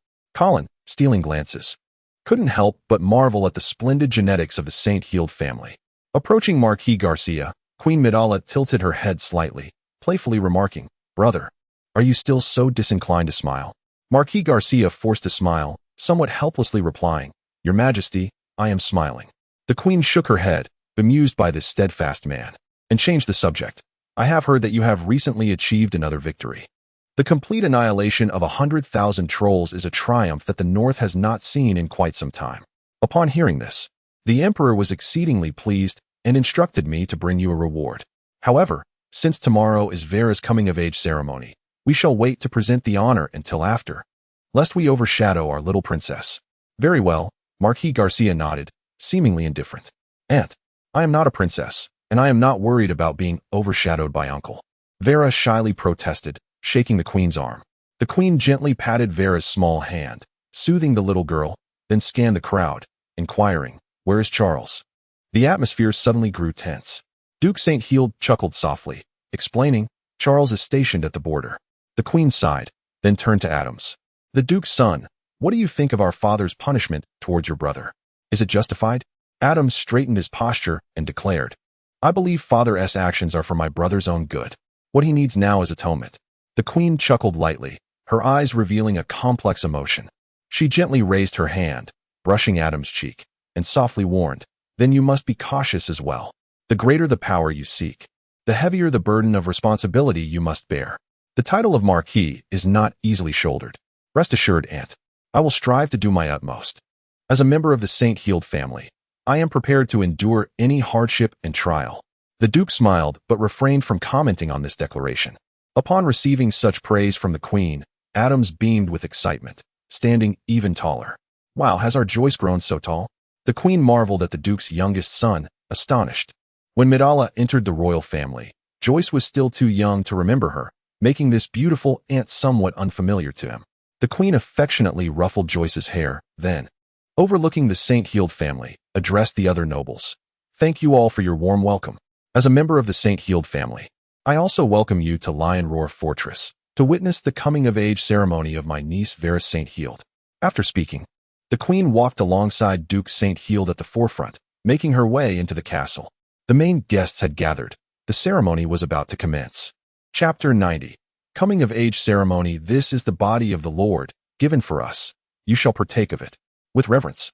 Vela accepted the unleavened bread of communion from the archbishop and placed it in her mouth. "This is the blood of the Lord, shed for us. You shall drink of it." The archbishop then offered Vela a cup of pure holy water, which she drank in one swift motion. Among the onlookers, Colin suddenly found himself contemplating the familiar phrases of the prayer. He had, of course, heard these words during his own coming-of-age ceremony. The story behind them was well known to every citizen of the Radiant Empire. Legend has it that eons ago, humanity was far from the strength it possesses today. At that time, mankind was oppressed and enslaved by various alien races and besieged by countless malevolent beings. Humanity existed in a shroud of darkness until the arrival of the Radiant Lord. According to the sacred texts, he sacrificed his own body to save fallen humanity. The flesh became the sacred meal, and the blood transformed into holy water, descending from the heavens. Those who consumed the sacred meal and drank the holy water were liberated from the clutches of evil and bestowed with divine strength to combat it. Thus, humanity embarked upon the path of resurgence. To commemorate the sacrifice of the Radiant Lord, the coming-of-age ceremony hosted by the Church always includes the sharing of the sacred meal and holy water. As Vela consumed the holy water, Colin licked his lips, feeling a pang of desire. He recalled the pure holy water that had once aided him in his ascension, wondering if it could truly be the blood of the Radiant Lord. Having eaten the Lord's flesh and drunk the Lord's blood, the Radiant Lord shall be with you henceforth. The Lord is with me. Vela's coming-of-age ceremony continued. Today, the Duke's adopted daughter donned a classical, elegant white pear blossom dress, her golden hair cascading down her shoulders. She had chosen not to adorn herself extravagantly, wearing no excessive jewelry and applying only light makeup. Yet even so, she remained breathtakingly beautiful. Moreover, she was barefoot, her delicate white feet resting upon the cold marble floor, evoking both affection and tenderness. The Archbishop concluded the prayers and gently placed a crown of thorns upon Vela's head. As Colin observed this scene, a realization struck him. Vela was a mage. However, the coming-of-age ceremonies for noble offspring had always been presided over by priests of the Radiant Church. This seemed to imply that Vela had indeed converted to the Radiant Church. Certainly, the coming-of-age ceremony did not explicitly require the recipient to be a believer of the Church. Nevertheless, it was customary for the noble youth of the Radiant Empire to worship the Radiant Lord, except for Vela, who was an anomaly. Oh no, Vela was no longer an anomaly. After the Battle of the Rushing River, she had confided in Colin that she had pledged her allegiance to the Radiant Lord. However, she had also mentioned that, to avoid unnecessary troubles, she could not publicly disclose this matter for the time being. Thus, as long as Vela did not openly acknowledge her faith, the mages of Yevil could conveniently rationalize that the coming-of-age ceremony was merely a traditional formality. Such an explanation would mean that Vela's acceptance of the ceremony did not necessarily signify her devotion to the Radiant Lord. Unless Yevil intended to sever ties with the North, the mages would have no choice but to think along those lines. After the Archbishop adorned Vela with the thorn crown, he bowed and stepped back. Subsequently, Queen Medera approached and handed Vela a copy of the sacred texts. Finally, Duke Shield stepped forward, presenting Vela with a knight's sword. The thorn crown symbolized responsibility and sacrifice. The sacred texts represented wisdom and faith, and the knight's sword embodied courage and strength. Witnessing all this, Colin's first thought was that after the coming-of-age ceremony, marriage would be next. At this point, the ceremony had effectively concluded, leading into the eagerly anticipated banquet among the nobles. Naturally, the banquet would not be held within the church's main hall. Under Duke Shield's guidance, everyone departed the church and arrived at the courtyard of Lion Roar Castle, where the steward had already prepared everything: a feast, fine wines, music, and a dance floor. In essence, the true night was just beginning. Once Duke Shield delivered his opening words, the banquet commenced. Much like the previous gala in Ice Rock City, the unmarried noblemen instantly set their sights on the evening's focus: Vela, who would be the first to invite her to dance. Many glances turned towards Colin. It was he, the unassuming son of a baron, who had successfully invited Vela to dance last time, and he had been the only one to do so. Now, Colin had transformed into Viscount Ongrel, and it seemed his chances had significantly increased. Consequently, the nobleman hesitated, choosing to observe Colin's next move. After all, he was the man most likely to share a dance with Vela. Yet, Colin remained relaxed, seemingly unaware that a fierce competition had quietly begun. Just as the noblemen were caught in their indecision, a troll noble suddenly stepped forward. Prince Okamoto approached Vela, performing a formal greeting typical of human nobility before proclaiming, "Beautiful Miss Vela, to celebrate your coming of age, I have prepared a small gift for you. I hope you will like it." With that, Okamoto took a scroll of parchment from his attendant and slowly unfurled it. It was a map. Colin raised an eyebrow, wondering if this fellow was about to unveil some treacherous scheme. However, he quickly dismissed the thought. If the trolls intended to send an assassin, they would not dispatch Okamoto but rather the northern prince, who had reportedly just ascended to the saintly domain. The map fully unfurled, revealing no dagger, only 3 large red circles. Okamoto pointed at the 3 circles on the map and addressed Vela. "Noble Miss Vela, my gift consists of these 3 military fortresses." Colin stepped closer, scrutinizing the positions of the fortresses, only to find they were all situated along the southern border of the Troll Kingdom. What could this possibly mean? Were they offering their defenses to the enemy? Vela stared blankly at the map, equally perplexed. Given her military expertise, she likely had yet to comprehend the implications of this gesture. However, Duke Shield spoke up. "Prince Okamoto, are you suggesting that these 3 fortresses will be garrisoned by the Northern Army?" Indeed. At that moment, the assembled nobles began to grasp the significance of this gift. No, it was more than significant. It was a veritable symbol of the trolls bowing to the north. It was akin to a small nation offering its military base on a silver platter to their adversaries, pleading for subjugation. Chapter 91, Sudden Change, Part 1. Colin understood that Prince Okamoto had come to the Northern Territory seeking peace. As the defeated party, Okamoto had to adopt a conciliatory stance, showing humility to gain the Northern Territory's consent for negotiations. However, he never anticipated that the opposing side would lower their guard so profoundly, almost prostrating themselves in submission. It was as if Duke St. Hild could not forgive them without tarnishing the noble virtue of knightly mercy. Yet, to be fair, Colin found this young troll prince to be quite astute. The Troll Empire was already gravely wounded. The annihilation of 300,000 elite regular troops meant that it would take at least 3 to 5 years for the trolls to recover. As the trolls' greatest adversary, the Northern Territory would undoubtedly seize such an opportunity and would not passively watch as the Troll Empire regained its strength. Thus, from Colin's perspective, this negotiation was merely a one-sided affair for the trolls. But who would have imagined that Prince Okamoto would be so thorough and audacious? Rather than resisting the Northern Territory, he chose to abandon all opposition. He offered up his military outposts along the border, signaling to Duke St. Hild that he posed no threat and pleading for mercy. This choice was undeniably reckless, yet it might indeed sway Duke St. Hild.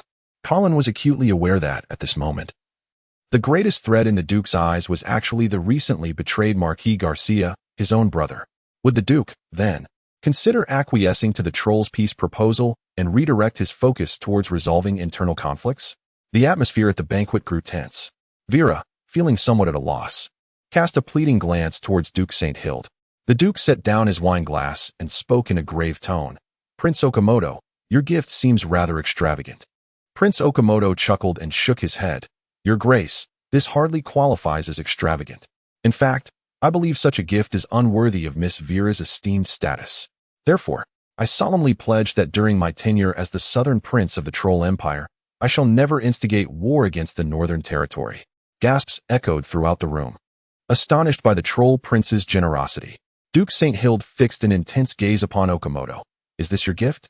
"Indeed," Prince Okamoto replied, placing his left hand over his heart and bowing deeply to the Duke, declaring loudly, "This is also my bride price for seeking to marry Miss Vera."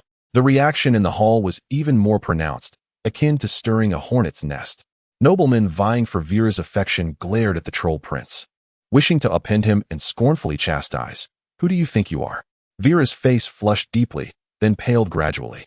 She noticed her father did not immediately dismiss Prince Okamoto's proposal, but appeared to be contemplating its feasibility. Panic set in for Vera. She had no desire to marry someone in a distant, frigid land, let alone a troll. In her distress, she instinctively searched the crowd for a reliable figure. Colin also caught Vera's desperate gaze. Initially, he hesitated, considering that as a viscount, pursuing the Duke's adopted daughter was somewhat ambitious. He had intended to earn military merits to elevate the Ongrel family's title before seeking her hand. However, when Vera's big, pleading eyes met his, Colin resolved that he could no longer waver. He could not afford to let the Duke be swayed by Prince Okamoto's terms and allow Vera to be wed to the icy realms. After all, it was not entirely improbable. Vera was not the Duke's biological daughter. Over a decade ago, he had entrusted her to Yevil, and sending her to the frozen plains would pose no psychological barrier. Perhaps the Duke even yearned to send her away, as she had already threatened the smooth succession of the Northern Territory's title. Thus, Colin stepped forward. "Your Grace. Your Grace, please forgive my intrusion." Just as Colin was about to speak, someone else unexpectedly interjected. It was the half-elf prince, Tukmod I, whom Colin had encountered at the gates of Winter City. Prince Tup strode confidently to stand beside Duke St. Hild, confronting Prince Okamoto. I believe you should not consent to this union. Colin blinked, a wave of foreboding swelling within him. Why? Duke St. Hild's tone revealed no trace of anger or joy. Because I believe I am more suited to be Miss Vera's husband. What? Colin anticipated the half-elf prince's declaration and suppressed a scoff. Internally, he lamented how the woman he desired seemed to attract such fervent competitors. Suddenly, the Duke chuckled. Vera, now a troll prince and a half-elf prince, both seek your hand. Who do you wish to marry? Vera's face turned crimson as she shook her head. Father, I do not wish to marry yet.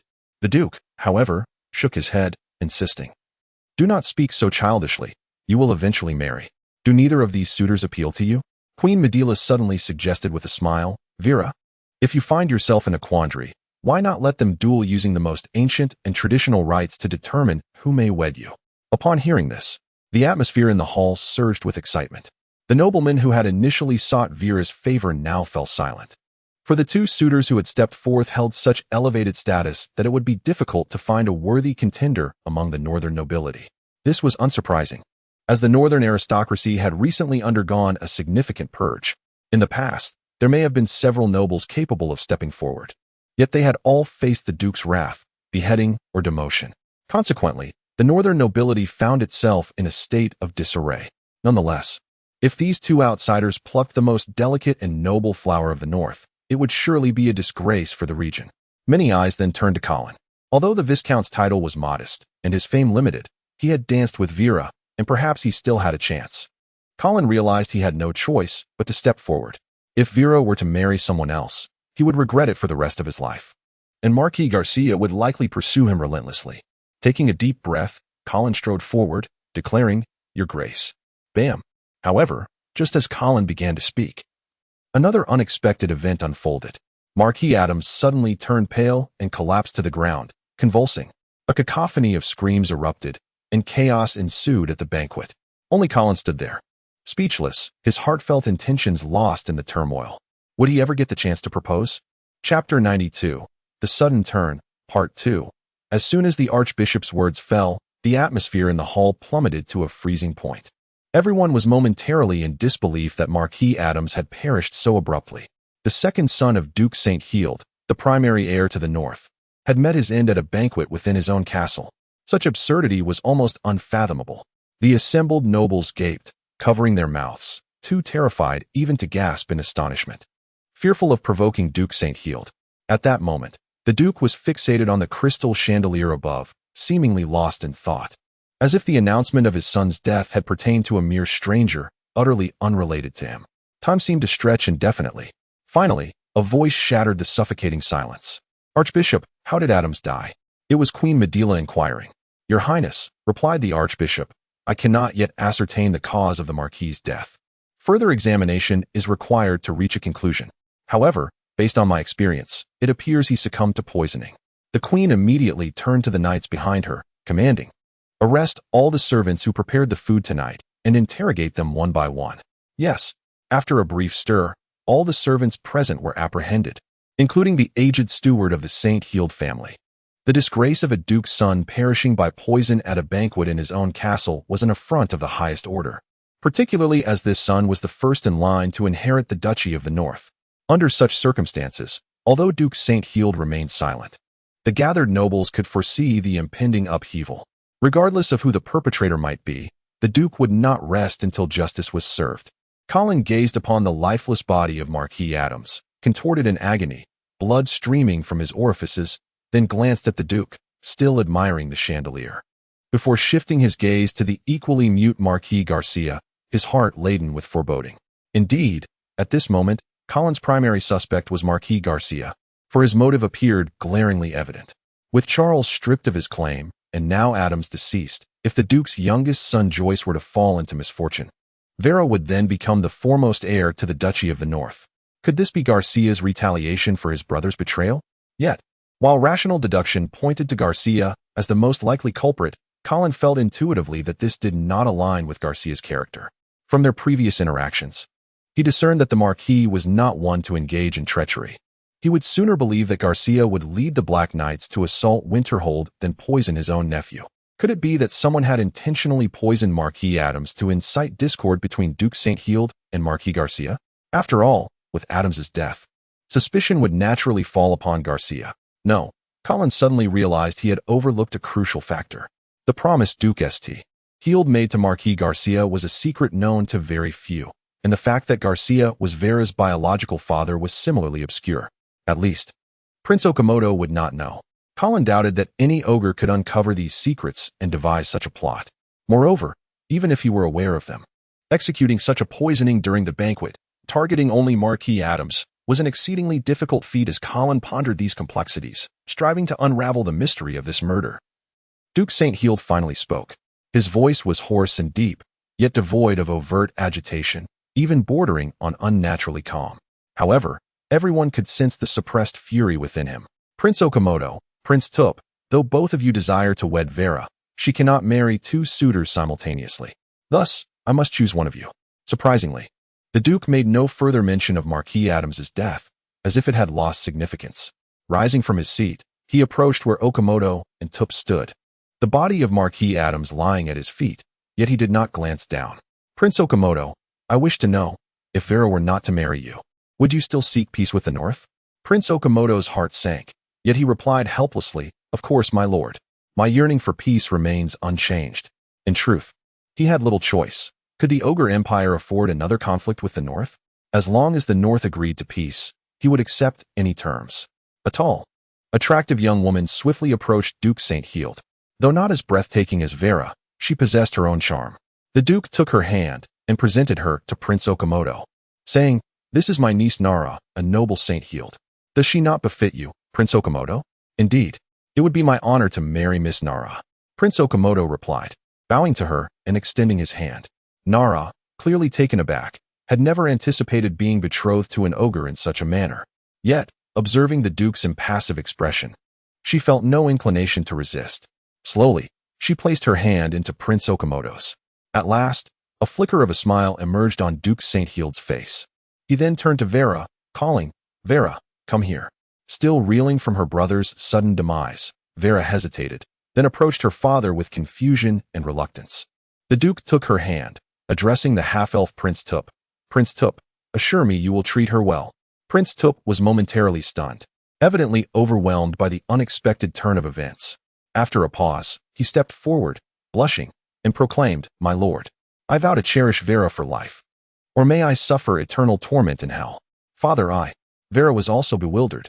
She could not fathom being married off in this manner, especially to a stranger from another realm, someone she hardly knew. She instinctively wanted to pull away from the Duke's grasp, but then she froze. She caught a glimpse of the look in her father's eyes, a gaze unlike any she had ever seen. Weariness, disappointment, anger, and even fear. In that moment, Vera realized that her once omnipotent father, the Duke who wielded life and death in the North, had aged. She had once attempted to resist, but the Duke had made her kneel before the 12 statues of the Holy Knights for a day and a night, finally telling her, You are a St. Hild. As you revel in the glory of this name, do not forget the burdens it entails. Now, facing a similar situation, the words of refusal hung on her lips. Yet Vera could not voice them. She could only watch as her father led her hand toward Prince Tup.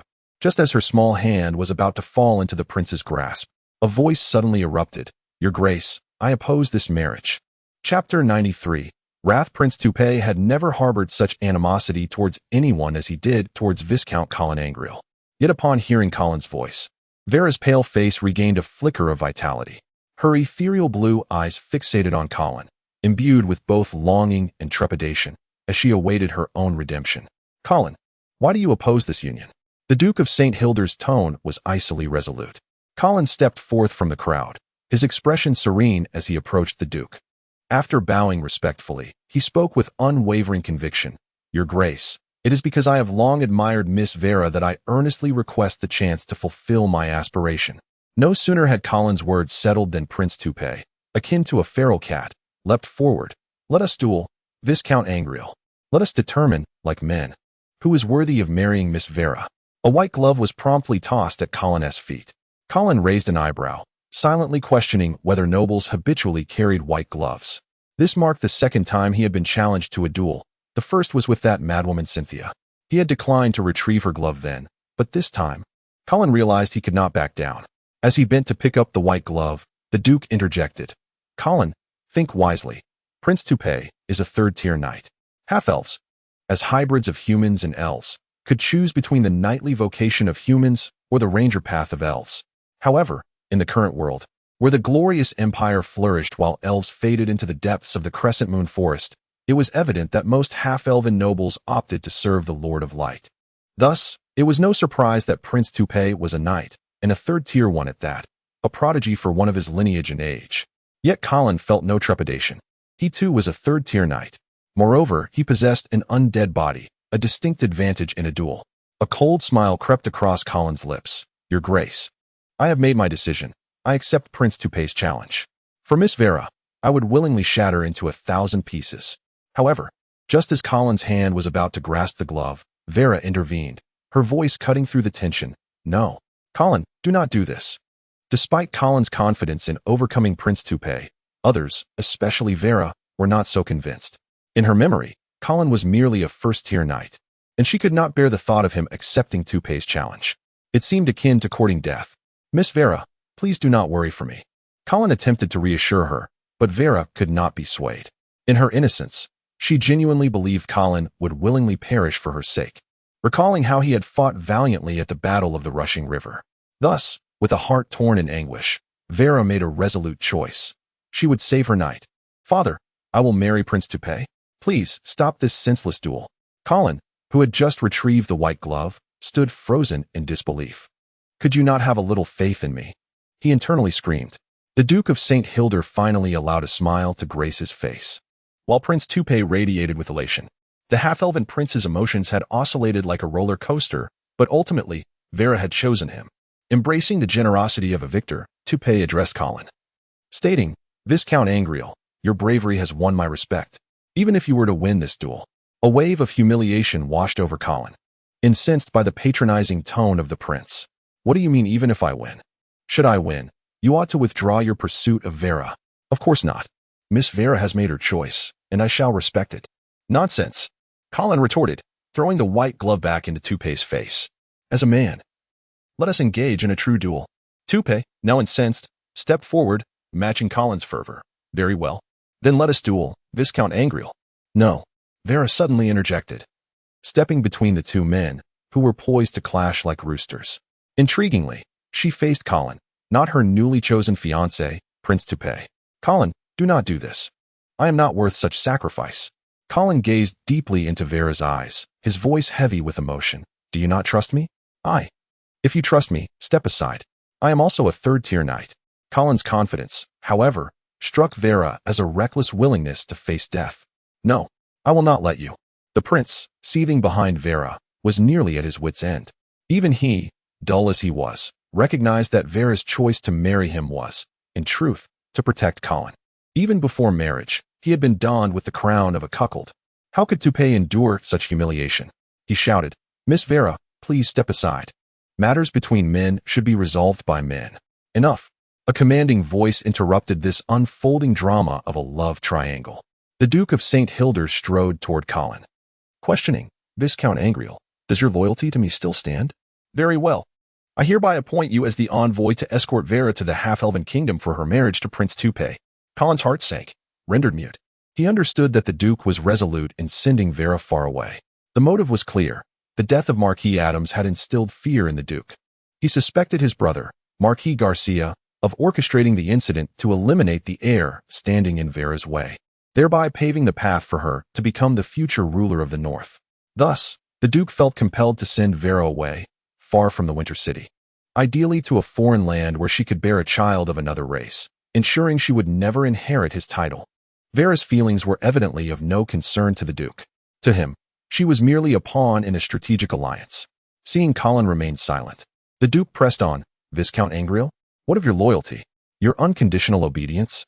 With mounting pressure, Colin stifled his rage, bowing his head deeply. Yes, your grace.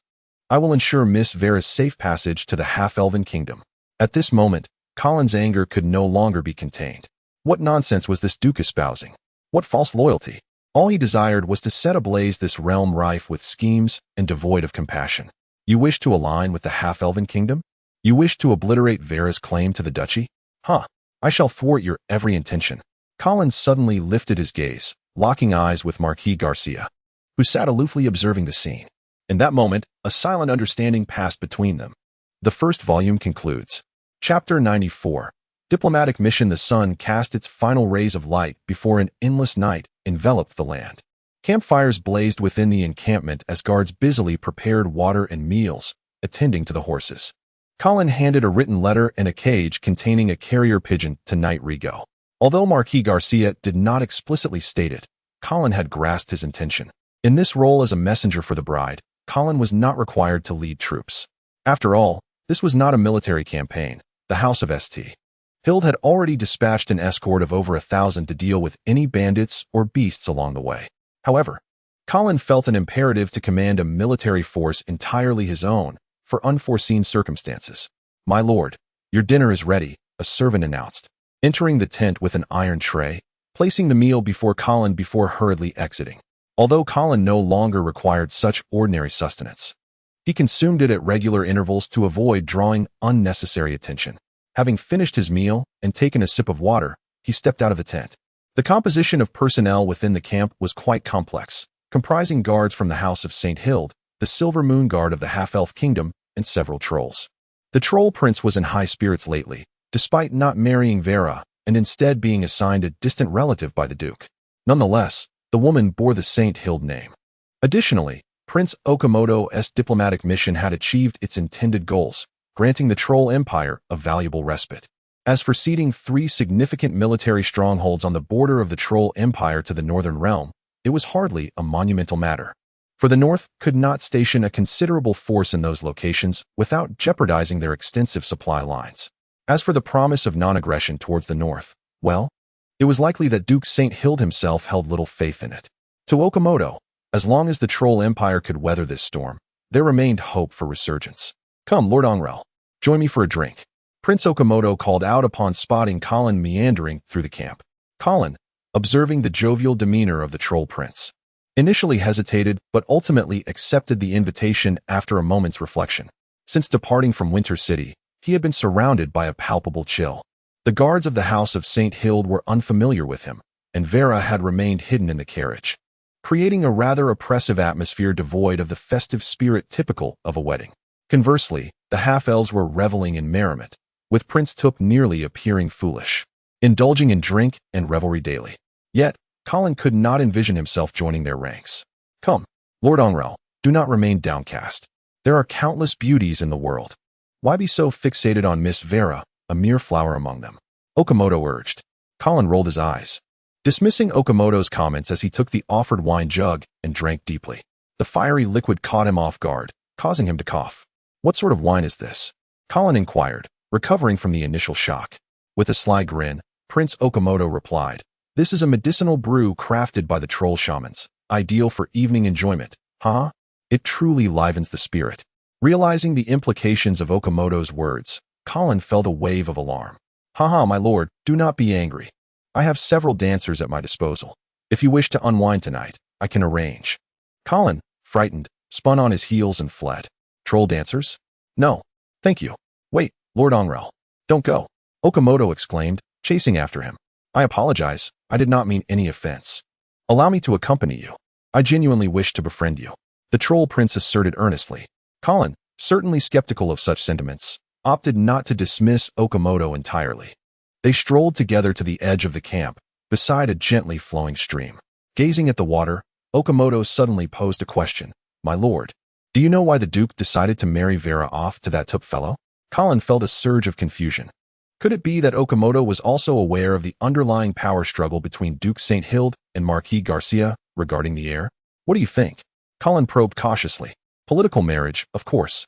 It is all for the sake of interests," Okamoto replied without hesitation. "Is that so?" Colin furrowed his brow.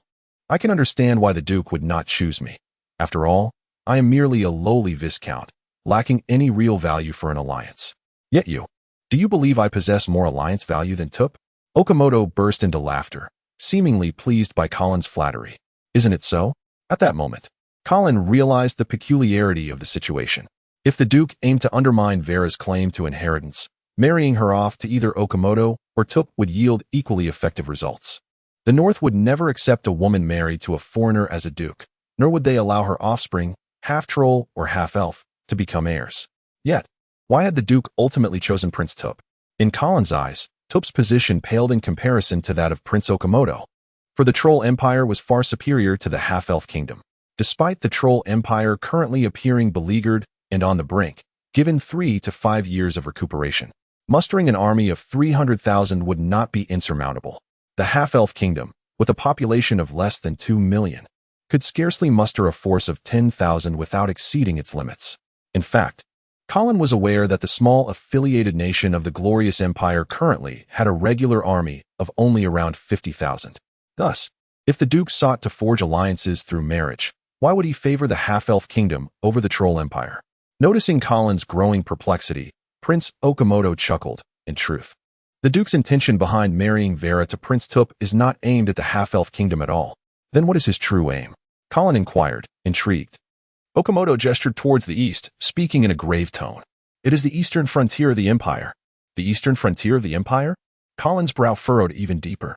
He could not fathom why marrying Vera to a half-elf prince would be a strategic maneuver aimed at the Empire's eastern territory. As a small nation nestled between the Empire's northern and eastern realms, the half-elf kingdom had always wavered between the two, attempting to appease both sides. Yet, to Colin, this small nation hardly seemed pivotal in the conflict between the two regions. Seemingly perceiving Colin's confusion, Prince Okamoto inquired with a smile, "My lord, you must not understand naval warfare, do you?" Colin felt a pang of irritation at the remark. However, he had to concede that his prior experiences lacked any knowledge of naval conflict.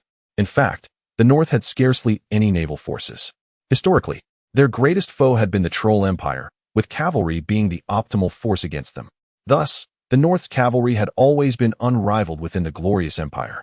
Yet, when it came to naval forces, the situation was rather dismal. Hearing the troll mention the Duke's designs on the eastern frontier, Colin suddenly recalled that a natural chasm separated the North from the East. This chasm was known as the Fury River. In truth, the military strengths across the four corners of the Glorious Empire were not balanced. At the very least, the Northern realm evidently surpasses the Eastern realm. The rationale is quite straightforward. For many years, the North has been embroiled in relentless conflict with the Troll Empire, while the East has seen its erstwhile adversaries, the Elves, vanish into the Twilight Forest. It remains uncertain whether they have chosen to retreat into seclusion or faced extinction. Regardless, the Eastern realm is distinct from the Northern. It does not contend with external pressures from other races. The only potential annoyance comes from the Mages of Evil, situated on the border of the Twilight Forest. Yet, they merely pose a trivial inconvenience, as they lack the capacity to assemble a formidable army, thus presenting no significant threat to the East. As long as the East refrains from provoking them with forbidden spells, both sides can coexist in relative tranquility. Consequently, the Eastern realm has enjoyed over a century without large-scale warfare. Without the baptism of blood and fire, it is impossible to forge a true army of ferocity. Thus, the long-standing peace has left the military prowess of the Eastern realm at the nadir within the Glorious Empire. Fortunately, the Northern realm has been preoccupied with the looming threat of trolls, with the majority of its forces stationed along the northern front, which alleviates pressure on the east. Even the raging river remains firmly under the control of the Eastern realm. Now, if Duke St. Hild indeed harbors ambitions for the east, as Prince Okamoto suggests, then the raging river stands as the most formidable barrier to the northern army. Indeed, I confess my ignorance of naval warfare. Colin nodded in acknowledgement. So, what significance does the half-elf kingdom hold in naval matters? I recall that the upstream of the raging river does not lie within its borders, does it? Correct. The raging river does not flow through the half-elf kingdom. However, my lord, do you know what the foremost principle of naval warfare is? Colin stroked his chin, rummaging through his memory for examples of naval battles, eventually responding with uncertainty. Ships? Precisely. Yet, ordinary small vessels are inadequate for transporting a large army across the river. Therefore, to be more precise, what Duke St. Hild requires is a formidable naval force. Colin pondered. Could it be that the half-elf kingdom possesses a strong navy? Prince Okamoto smirked, his expression tinged with disdain. The half-elf kingdom does indeed have a navy, but but that force would likely be obliterated by the Eastern Navy in a single encounter. Colin was now even more bewildered. Then why do you assert that the half-elf kingdom is pivotal to advancing into the east? Prince Okamoto picked up a stick from the ground, sketching a rudimentary map while explaining. This is the raging river, extending over 7,000 kilometers. At first glance, it may seem that the Northern Army could cross at any point. However, this is far from reality. The reason is the ships we just discussed. The Northern Army must construct vessels to cross the river, yet the Eastern Navy is no fool.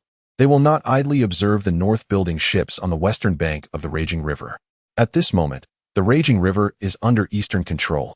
Thus, the North cannot directly construct ships within its waters. Therefore, Duke St. Hild's sole option is to locate a river within the Northern realm to create a naval force. However, this river cannot be chosen arbitrarily. After all, it would be impractical for soldiers to carry ships overland to the raging river. Thus, this river must connect to the raging river.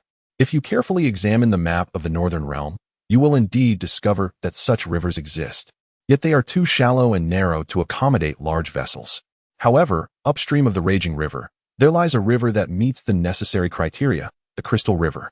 Prince Okamoto circled a spot on the ground with his stick, emphasizing it with a nod, and stated solemnly, "It is located within the half-elf kingdom."